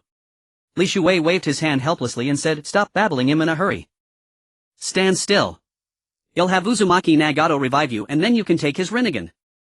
Before Uchiha Madara could react, Li Shui quickly controlled Nagato's split body to use the Rinne rebirth technique to revive Uchiha Madara. Immediately after, Li Shui said, go and take Nagato's Rinnegan and put them on yourself. Uchiha Madara was blind after revival, and although he didn't understand the situation, he instinctively felt his way to find Uzumaki Nagato. Taking Nagato's Rinnegan, Uchiha felt a sense of unparalleled pride, instantly radiating an aura of being the greatest in the world. Uchiha Madara began forming hand seals, ready to bite his thumb and summon the 9 tails, when Li Shui walked over and slapped him across the face, saying, don't mess around with useless stuff. I told you, I'm in a hurry. Uchiha Madara looked at Li Shuei with fury, but Black Zetsu rushed over to block him, smiling and saying, Madara, the Moonai plan is important. Calm down.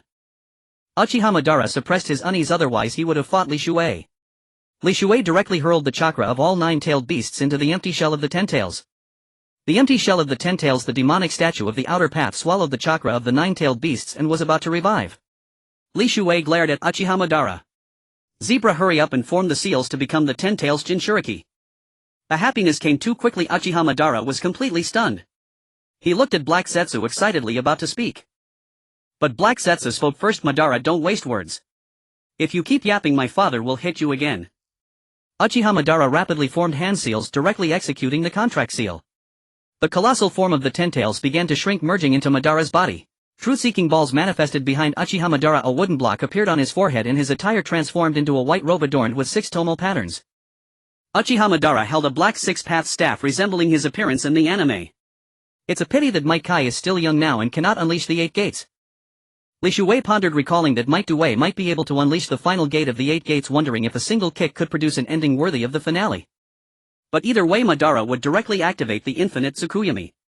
Li Shuei, holding Black Zetsu, whispered, good son, tell Madara to summon the divine tree. Li Shu's obedient son Black Zetsu immediately walked over and said to Madara, Madara, hurry and summon the divine tree. When night falls and the moon is full, we can execute the Moonai plan and finalize all our schemes.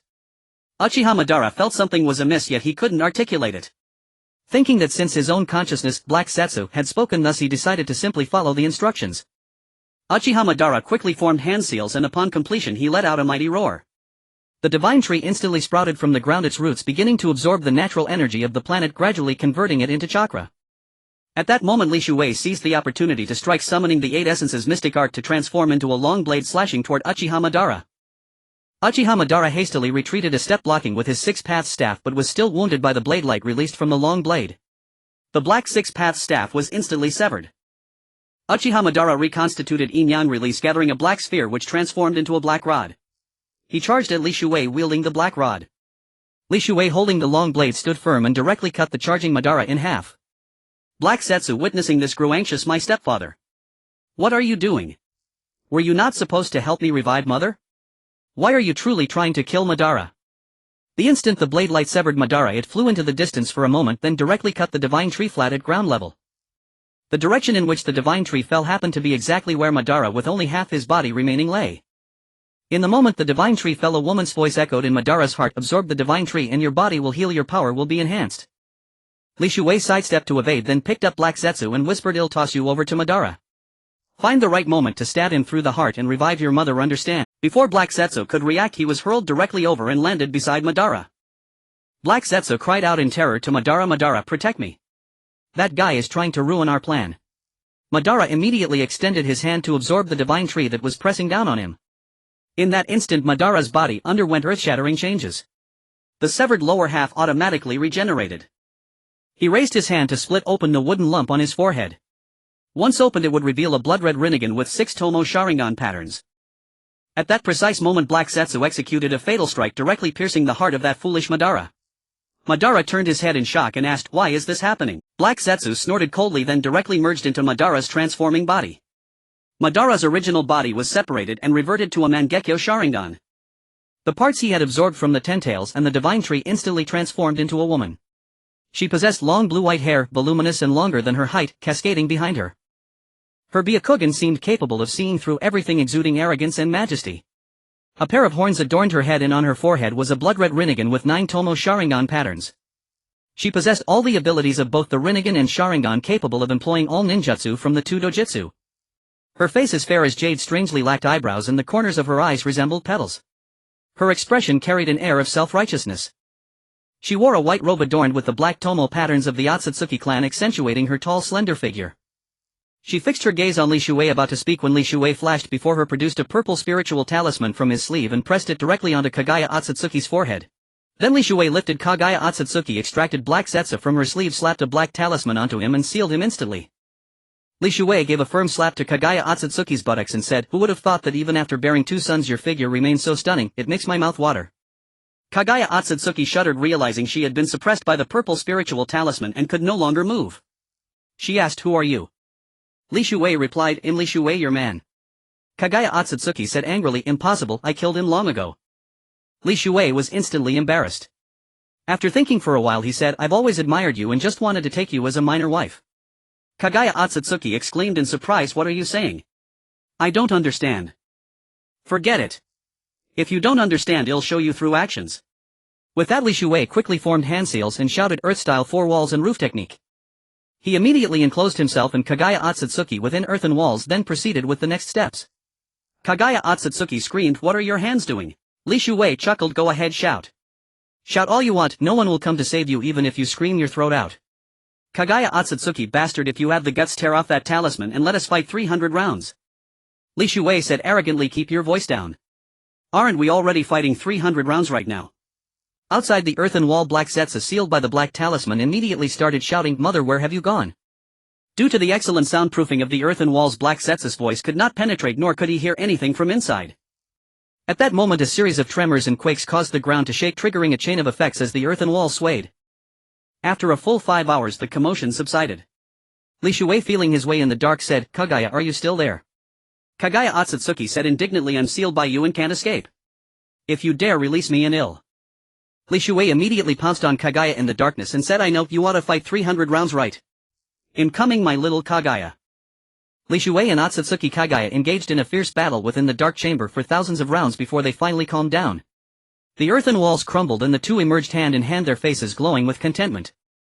Otsutsuki Kagaya nestled closely against Li Shuei, gazing at Black Zetsu sealed by black spirit talismans, and said, darling, that is my youngest son, Black Zetsu. Li Shuei, embarrassed, leaned close to Otsutsuki Kagaya's ear and whispered, you and I were both virgins when we came together, how did you give birth to this dark boy? Otsutsuki Kagaya replied, I used yin-yang release and infused it with consciousness. That's how I also gave birth to Hagoromo and Hamura. Li Shuei nodded, smiling. I see. I thought you gave birth like a normal woman after 10 months of pregnancy. Otsutsuki Kagaya lowered her head silently. Then they approached Black Zetsu. Li Shuei crouched, removed the talisman from Black Zetsu's body and said, Black Zetsu, you are grown now. Stop clinging to your mother. Stay by your father's side and train hard. Black Zetsu turned to Otsutsuki Kagaya and asked, mother, should I do as father says? Otsutsuki Kagaya patted Black Zetsu's head and said with a smile, your father wants what's best for you. Be obedient and listen to him. Black Zetsu walked over to Madara, who was half dead but not yet gone, and said, Father, Mother Uchiha Madara is still alive. What should we do? Li Shuei waved his hand. Handle it as you see fit. If you think you can keep him as a pet, just turn him into a zebra. Overjoyed, Black Zetsu exclaimed, Father, you're wonderful. I was just in need of a mount and Uchiha Madara is perfect. Uchiha Madara looked up at the sky, tears of regret streaming down his face. Hashirama, if only I hadn't opposed you at every turn. I truly regret it now. Black Zetsu walked over, grabbed Uchiha Madara and began transforming him, turning Uchiha Madara into Uchiha Zebra. Riding Uchiha Zebra, Black Zetsu caught up with Li Shuei and Otsutsuki Kagaya, exclaiming excitedly, Father, Mother, look at my Uchiha Zebra, isn't it cool? Li Shuei laughed. My son Black Zetsu is awesome. Otsutsuki Kagaya sighed. Darling, see how obedient your youngest son is. But those two rebellious sons Hagoromo and Hamura knew I created the White Zetsu to protect this planet, yet they... Li Shuei immediately pulled Otsutsuki Kagaya into his arms. My dear little Kagaya, don't cry. Your husband is here. We can always have more children. Otsutsuki Kagaya nodded. I should have more children. I cannot dwell on the betrayal of Hagoromo and Hamura. Black Zetsu riding Uchiha Zebra shouted, giddy up. Run faster, Zebra, or you won't get any grass tonight. Uchiha Zebra wept bitterly. I was just revived and turned into a zebra, and now you ride me and won't even let me eat grass. How cruel. Before they knew it, the family of three had reached the outskirts of the capital of the Wave Country. Before them lay a vast, brightly lit city of modern high-tech mechanization. Otsutsuki Kagaya asked in astonishment, Darling, what is that? Li Shuei replied, that is the city I built, the capital of the Wave Country. I am its ruler, Emperor Wave. Otsutsuki Kagaya exclaimed excitedly, does that mean I can become your empress? Li Shuei pushed her away and said sternly, I have too many wives. You are the youngest now. When you meet my other wives you must address them as elder sisters out of respect for seniority. Otsutsuki Kagaya reluctantly nodded, pouting. I am tens of thousands of years old, it's not appropriate to call them elder sisters. Li Shuei said, you are my youngest wife lacking seniority. Asking you to call them elder sisters is already a favor. If I'm displeased I could make you a slave.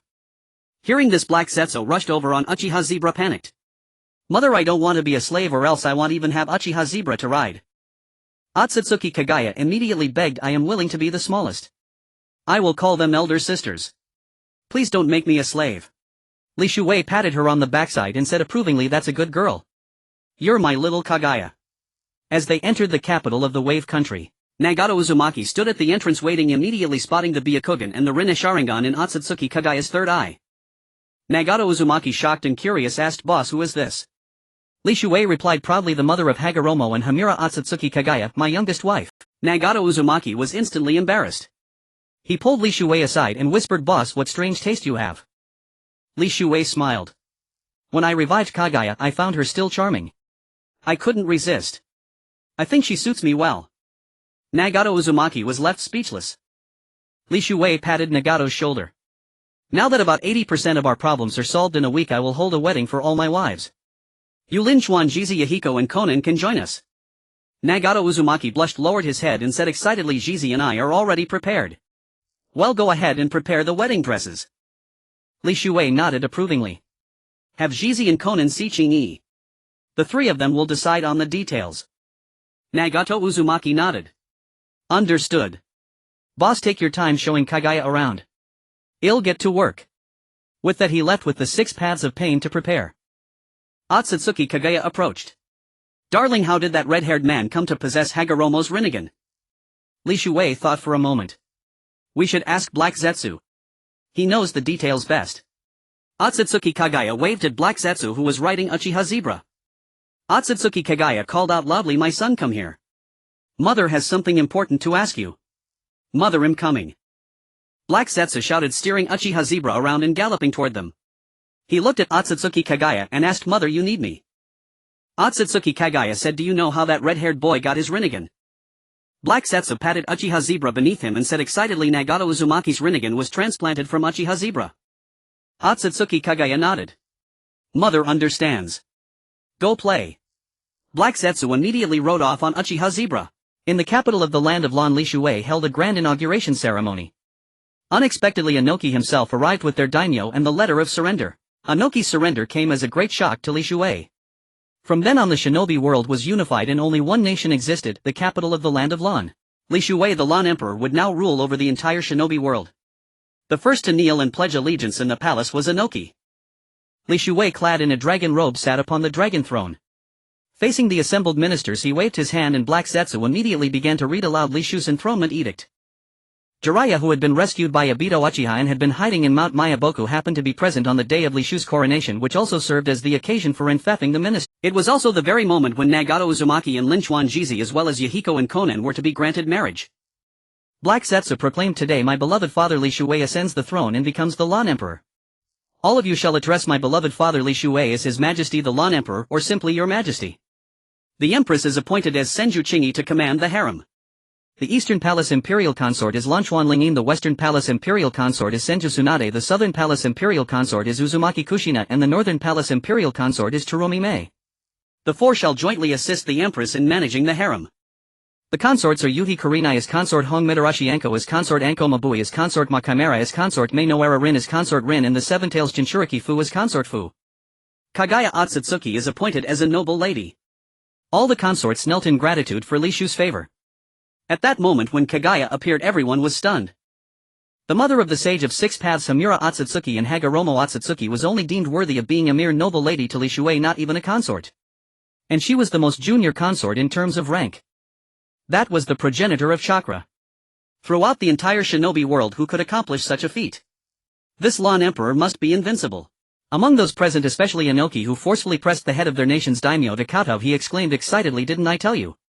If we had come a day later, wouldn't the land of Lan have razed this place to the ground? The former daimyo of the land of earth kowtowed vigorously and whispered to Inoki, thank goodness I listened to you, otherwise I would have lost my life and prop. Li Shuwei tossed a dozen imperial edicts to Black Zetsu.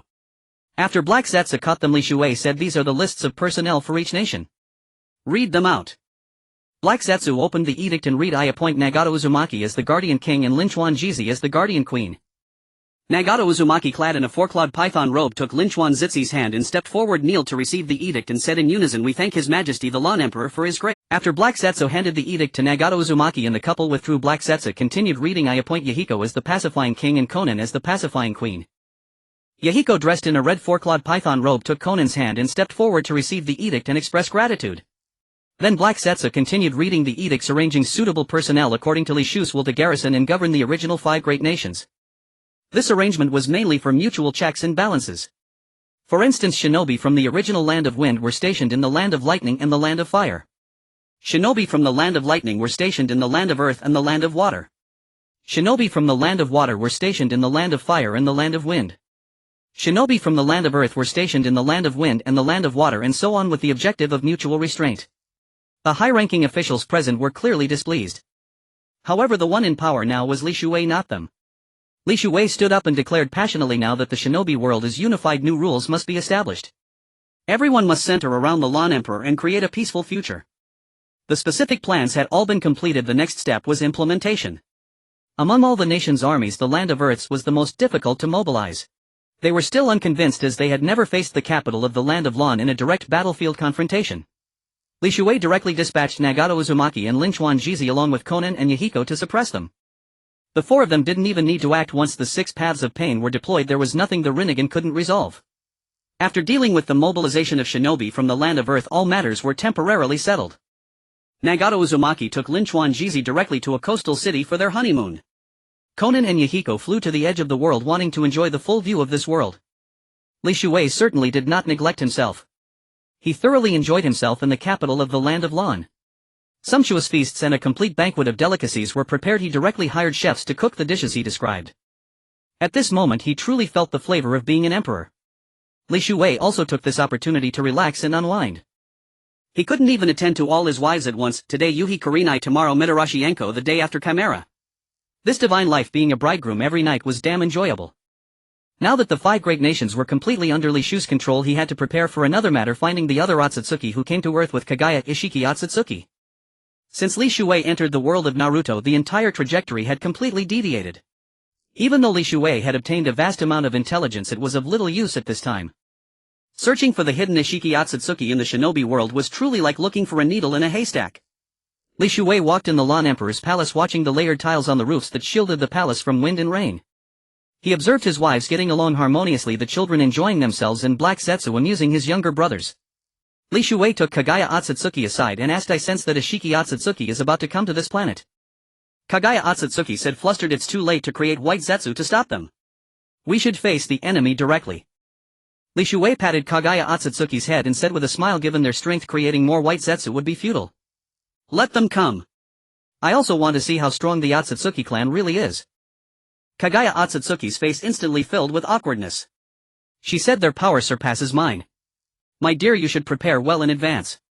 Once we capture them, we will surely gain a new source of power. Li Shuei turned and looked into the distance, saying, it will soon be dark. Come with me to the bedchamber. Kagaya Otsutsuki said excitedly, let's go. My dear, I want to do battle with you for 300 rounds. Li Shuei took Kagaya Otsutsuki's hand and walked toward the palace behind them. At that moment Black Setsu was riding the Uchiha horse, playing with his 3 younger brothers. Lanchuan Darui shouted at Black Setsu, Zetsu, you're riding a horse, can't you slow down? I'm carrying 2 people alone and it's very tiring. Black Setsu pulled the reins to stop the Uchiha horse, then glanced at Lanchuan Darui and said contemptuously, your stamina is so pathetic, your strength is truly weak. The ninja world was finally unified. Yet Li Shuei still had one thing left unfinished, to cultivate to the Mahayana stage and become the master of this world. He would wait for Uzumaki Nagato and Lin Chuan-Jizi to return from their honeymoon before handing over the entire Lan country to them. Then Li Shuei would begin his secluded cultivation. Only upon starting his cultivation did he realize that this world had no cultivators like himself. The moment he began practicing the chi refining technique, the planet's spiritual energy proved far too abundant. His realm advanced like a rocket, shooting straight up to the Mahayana stage in an instant. He nearly lost control and his true chi threatened to burst forth. Fortunately, Li Shuei managed to halt his progress in time, consolidating his cultivation and gradually stabilizing the immense true chi within him. The moment he reached the Mahayana stage, he felt as though the entire world had been branded with his spiritual imprint. After marking the whole world, Li Shuei could directly harness all its power. In that instant he became akin to a creator god. With a turn of his hand he could summon clouds or rain, with a flick of his finger he could destroy or create this world. At the same time the system was enhanced, now able to directly connect to the real world. Li Shuwei traversed a space-time wormhole, arriving at the very moment he had first entered the world of Naruto Shippuden. It was exactly when the first episode of Boruto was airing. On the computer screen, the conversation between the tattooed Akatsuki Kawaki and Uzumaki Boruto played out. "Boruto Kawaki, you've got some skills after all. Kawaki Boruto will send you to join the 7th Hokage too. Boruto, is this the only way? Kawaki, the era of ninjas is about to end. Boruto, even so I will still be a ninja." At that moment, Akatsuki Kagaya also appeared, her face stern as she looked at Li Shuei and said, "Darling, you promised to help me capture Akatsuki Jigen. Why did you travel to this timeline? You made me search so hard." Li Shuei laughed awkwardly and replied, "Well, Boruto just started airing. I need to watch the plot and find out exactly where Jigen is hiding." Akatsuki Kagaya appeared in Li Shu's bedroom, her expression suspicious as she glanced around. Sensing something amiss, Li Shuei quickly asked, "Little wife, what's wrong?" Akatsuki Kagaya said coldly, "This planet doesn't seem to have any Akatsuki yet. Why don't we plant the seed of the god tree here?" Li Shuei broke out in a cold sweat at her words. He quickly covered Akatsuki Kagaya's mouth and, cursing under his breath, dragged her back into the world of Naruto Shippuden. Just after Li Shuei and Akatsuki Kagaya left, a black figure emerged from under the bedroom floorboards. Upon closer inspection, it was Black Setsu. He panicked and cried out, "Mother, where are you? Don't abandon me." In his frantic hopping, he accidentally stepped on the remote control, which by sheer chance switched to the anime channel. It was playing the final episode of Naruto Shippuden, where Akatsuki Kagaya was summoning a different dimension to escape into. On either side, Uzumaki, Naruto and Uchiha Sasuke were preparing to seal her with the yin-yang release. Just as Akatsuki Kagaya was about to slip into the alternate dimension, Sakura appeared above her head, let out a mighty roar and unleashed her monstrous strength, punching Kagaya square in the head. The yin-yang seal instantly touched Akatsuki Kagaya's body and Uchiha Sasuke shouted, "6 paths Chibaku Tensei." Black Setsu, quick as a flash, produced a shuriken from somewhere and hurled it directly. The screen went black. Black Setsu took a deep breath and said smugly, "You two are 100 years too early to seal my mother." Days later, a news headline read, "Urgent notice. Urgent notice. Recently several anime bloggers, whether cosplaying as Uzumaki, Naruto or Uchiha Sasuke, have all been found dead in their homes. The murder weapon used to kill them is none other than the kunai from Naruto. The public is advised to stop cosplaying these characters to avoid being killed." However, at the anime convention, a group of people emerged. Among them was a busty internet celebrity cosplaying as Akatsuki Kagaya. She swayed as she walked. When Black Setsu spotted her, he immediately rushed over and cried out, "Mother, mother, I've finally found you." Standing beside Akatsuki Kagaya was a cosplayer dressed as a female zombie. The female zombie stared blankly at the Kagaya cosplayer, pointed at the dark figure and said, "Is this guy cosplaying Black Setsu too deep into character?"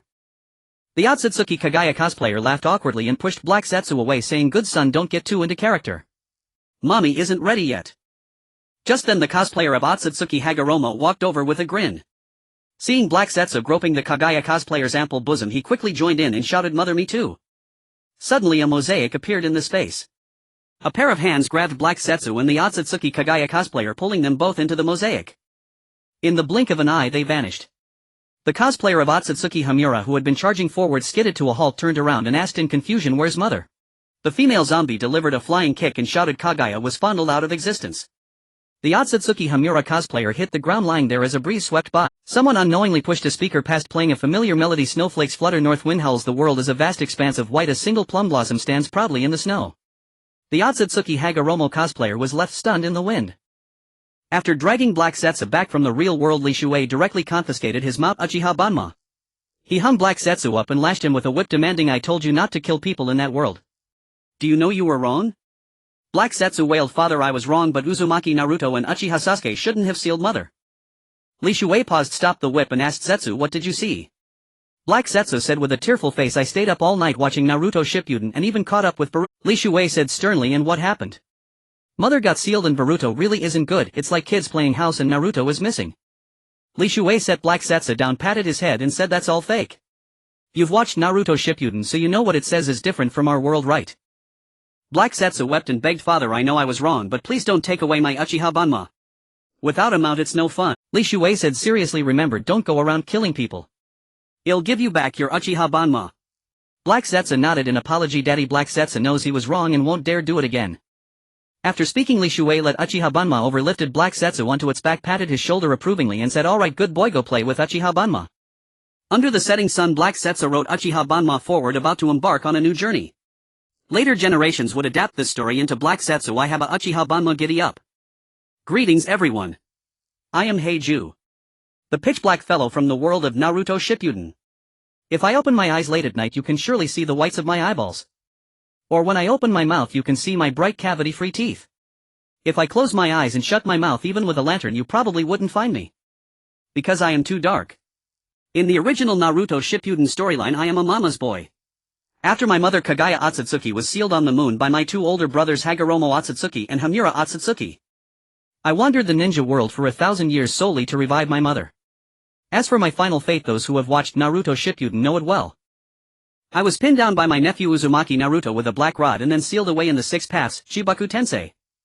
But then a fellow named Li Shuei transmigrated into the world of Naruto Shippuden, altering the entire plot and disrupting the timeline. He was a lecherous man who took a fancy to my mother and forced me to become his stepson. To be honest, I was quite resentful. I thought he was simply coveting my mother's beauty.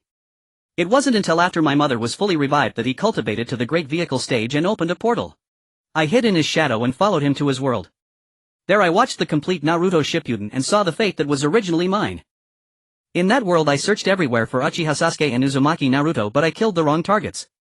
That world had no Uchiha Sasuke or Uzumaki Naruto. They were just playing some sort of cosplay role-playing. I encountered a cosplayer of my mother Kaguya Otsutsuki. I only felt that she resembled my mother. Her chest was just far larger than my mother's.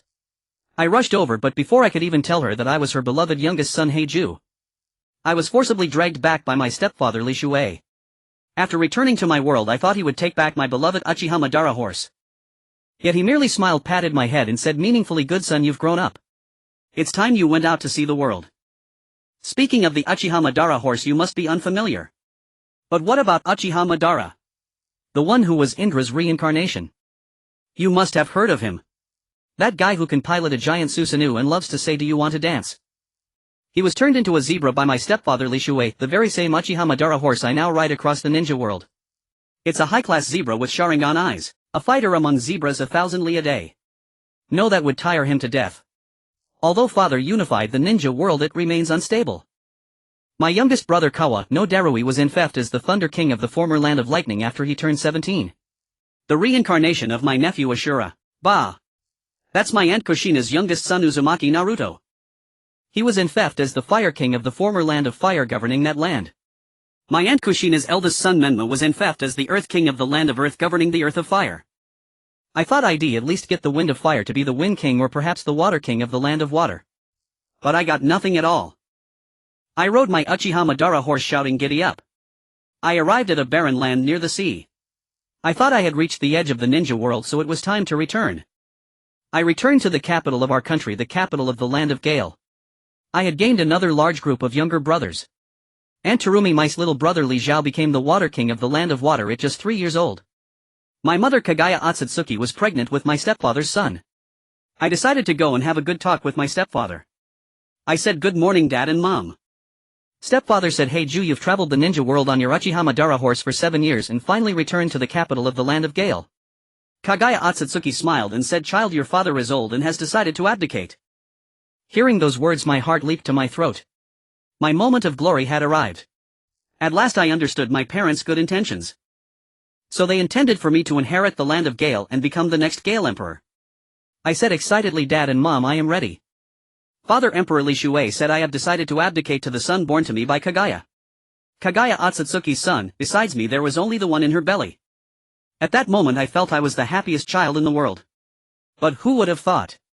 My mother Kaguya Otsutsuki somehow pulled out a 6-year-old child. She said, "This is the new Gale Emperor of the Land of Gale, Li Qiao." Mother!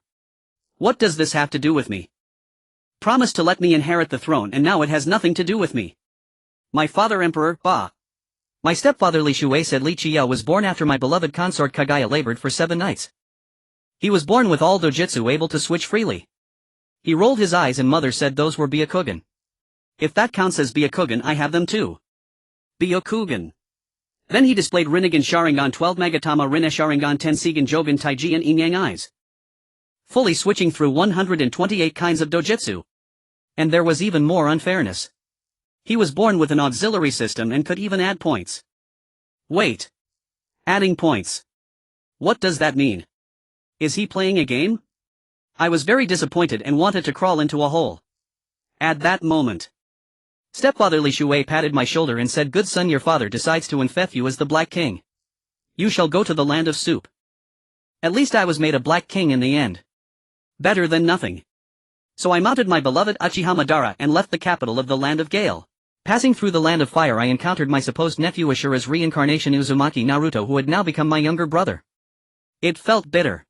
But when I saw his betrothed sister-in-law Hyuga Hinata and her beautiful younger sister Hanabi, she stared at me with her big Byakugan eyes. I knew my spring had come. My heart stirred. Who would have thought that Naruto, that scoundrel, had already betrothed her in his capacity as Fire King to the third Hokage Sarutobi Hiruzen's eldest grandson Konohamaru Sarutobi? I was heartbroken. I rode my Uchiha Madara horse out of the land of fire and arrived at my fief, the land of soup. Actually, it wasn't the entire land of soup, just a strip of land connected to the former land of water. Standing on my fief, I officially declared, from today onward I will rename this country the Dark Empire. My petition was rejected by Father Emperor, who gave my fief a name, Obsidian Kingdom, and renamed me the Obsidian King. My name is Heiju and I am deeply troubled. It all started like this. I finally obtained a fief of my own. Though it was so small that Uchiha Banma could gallop from one end to the other in a single sprint. Though it was so remote that the map didn't even bother to mark it, simply scribbling a line of small text, "Here lies the sea and in the sea there are fish." But it was mine after all. The territory of the Obsidian Kingdom, the domain of the Obsidian King. It sounded quite imposing. Not. So this is what you call subjects. I looked down at the little girl in front of me, who had been drastically transformed and dyed with purple hair. No, wait, once when she was urinating I realized she was actually a boy. As for me, my mother Huiji never told me, and I don't know whether I am male or female. She was clutching a blade twice her height, drooling in her sleep. That delicate little face was brimming with innocence, as if to say, "An easy to fool, come trick me." There was also a note stuffed in the box. I unfolded it. It was my stepfather's scrawling handwriting like a dog's paw. "Dear son, I found this orphan girl in the land of waves. She said her name is Bai and she insisted on following a rogue ninja named Zabuza. I thought it was a pity for such a young girl to follow a rogue ninja, so I knocked her out, packed her in a box and sent her to you. No need to thank me, I'm just your thoughtful old father. Your ever-loving dad, Li Shui." Thoughtful. You call this thoughtful? What I wanted were subjects. People who could help me build a dark empire. Not a little girl. And she was asleep. Uchiha Banma nearby snorted, slanting its Sharingan eyes to glance at me. I could read the schadenfreude in that look. "What are you looking at?" I snapped. "Look again and I'll stew you. I wonder if zebra meat is any good." Uchiha Banma disdainfully turned its head, flicked its tail and precisely whipped me across the face. I swear. Once I get the chance I'll make this horse into horse meat sashimi. But for now I had to settle the little girl first. By settle I meant dragging her box and all into my shabby palace. By palace I meant a dilapidated wooden hut. By wooden hut I meant something I hastily built using the wood-style 3-bedroom 1-living-room technique. By 3 bedrooms and 1 living room I meant there was only one room without even a door. Yes, that's how shabby it was. I placed Bai on the only bed, sat on the doorstep and stared blankly at the distant sea. The waves crashed, the sea wind howled. Uchiha Banma was nibbling grass in the yard, occasionally lifting its head to look at me. The look in its Mangekyo Sharingan eyes was full of Suddenly I felt a bit aggrieved. Why? Why did Li Chi become the Azure Emperor at 6 years old? Why did that bastard Mingren become the Fire King? Why did even that 3-year-old brat Li Zhao become the Water King? And me, Heiju, the son of Daitangmi Huiji, the Millennium's greatest schemer of the ninja world, now stuck in this godforsaken place as the so-called Obsidian King. The more I thought, the angrier I got. The angrier I got, the more I thought. Thinking and thinking, the sky turned dark. Finally the little girl named Bai woke up. She looked around dazedly, then spotted me and immediately drew the executioner's blade with lightning speed, pointing it at me. "Who are you? Where is Zabuza?" I stared at her expressionlessly. Because I was very dark right now. And the sky was dark. I hadn't opened my eyes or my mouth, so she probably couldn't see me. Sure enough, the little girl panicked, brandishing the blade and spinning around. Who's talking? No, you didn't speak. But did you just sigh? I heard a sigh. I still didn't speak. She swung the blade in the darkness, nearly hitting Uchiha Banma. Uchiha Banma stared with its 3-tomo Sharingan emitting an eerie red glow in the night, making the little girl scream and slash at it. Then Lord Banma agilely dodged. It even used its Sharingan to cast a genjutsu on the little girl. The little girl fell straight to the ground, still clutching the blade, muttering, "Zabuza. There's a monster. Red eyes. 3 of them. How can a zebra have 3 eyes? This genjutsu was ridiculous. I sighed, carried her back to the bed and sat outside the door all night. The next morning the little girl woke up again. This time she finally saw me clearly. Who are you? Your king, I said. King. Yes. This is my fief, the Obsidian Kingdom. I am the Obsidian King. I tried to look dignified. And you, by from today on, you are the first citizen of the Obsidian Kingdom. You don't have to follow Zabuza anymore, just follow me. The little girl was silent for a moment, then asked timidly, then, can Zabuza be the second citizen? I wanted to slap myself. The days that followed, how should I put it? A little better than I imagined, but just a little. Why, this girl was indeed very capable. In 3 days she turned my shabby hut into a decent little manor. There was a flower garden, a vegetable patch and a small pond. She even built a stable for Uchiha Banma. Uchiha Banma liked her a lot, often carrying her on its back and galloping around the territory. To me it was indifferent. A typical case of finding new love and forgetting the old. But Bai brought a serious problem. Her cooking was way too delicious. So delicious that my grand plan to raid other countries for people kept getting postponed. Every morning, waking up to the aroma of miso soup drifting from the kitchen, I would think, forget it, let's rest today, conquer the world tomorrow. Then the same thought the next day. And the day after. A week passed. My world-conquering plan hadn't even started. Uchiha Banma's look of contempt grew even deeper. A few more days passed. Someone from the Land of Fire came. It was that kid had made it big now, wearing the ambassador's robes of the Land of Fire with 2 guards behind him, a look of smug satisfaction on his face. Your Highness the Obsidian King. My wand bowed respectfully. But I could see the laughter in his eyes. What's the matter? I asked, putting on airs. The Fire King, out of concern for your Highness' difficulties in establishing a kingdom, has specially ordered me to deliver a gift. My wand clapped and the guards carried up a large box. I opened it. Good heavens! It was a complete set of A Beginner's Guide to Being a Village Chief. On the title page was Mingren's personal inscription to Big Brother: Heiju, managing a country is really tough, start as a village chief. Keep it up. Your dear brother Mingren. I was so angry I wanted to shove the book into my wand's mouth. But Bai stopped me. She looked at me with those big innocent eyes and said, Lord Heiju, this book seems very useful. Useful my ass. But I couldn't refuse her. Because she was currently my only subject. And the only one who would sincerely call me Lord. Uchiha Banma didn't count. It only called me that idiot. Don't ask how I understood horse language. I have my ways. That night I sat by the sea and opened the first page of A Beginner's Guide to Being a Village Chief. It read, Step 1, count the number of your citizens. I closed the book and let out a long sigh. 1. I had only 1 citizen. And she was a little girl who spent all day thinking about finding Zabuza. Waves crashed against the rocks, making a splashing sound. Suddenly I felt that perhaps my entire life was destined to be overshadowed by others. Overshadowed by my eldest brother, by my nephew, by my stepfather, by that 6-year-old brat. Now even a horse dared to look down on me. Just as I was thinking, Bai walked over with 2 cups of tea. Lord Heiju, have some tea. She sat down beside me, looked at the moon and said softly, the moon is really full tonight. I looked up. Indeed, it was very full. Just like the moon in which my mother was once sealed. Bai. What do you think of my rule as king? I thought for a moment, then said earnestly, although the Obsidian Kingdom is very small now and I am its only citizen, I think Lord Heiju is a good person. You took in an orphan like me. Good person. I had lived 1,000 years and this was the first time someone called me a good person. Before, people called me a schemer, a mastermind, a great villain. Lord Heiju Bai suddenly said, tomorrow let's go recruit citizens. Recruit? Yes. I heard there are some wandering samurai and ninja nearby who lost their homes due to war.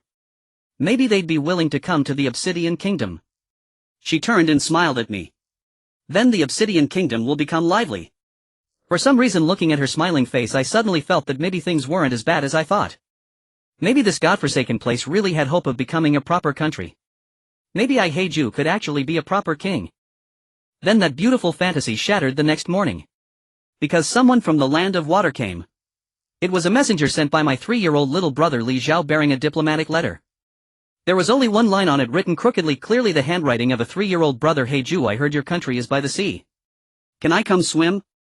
Your brother Water King Li Xiao. I crumpled the letter into a ball and threw it into the sea. I asked Lord Heiju, what's wrong? Nothing, I said expressionlessly. Just considering whether to rename the Obsidian Kingdom to Kindergarten. In the distance Uchiha Banma let out a braying sound like a donkey's. I suspected was laughing at me. But I had no proof.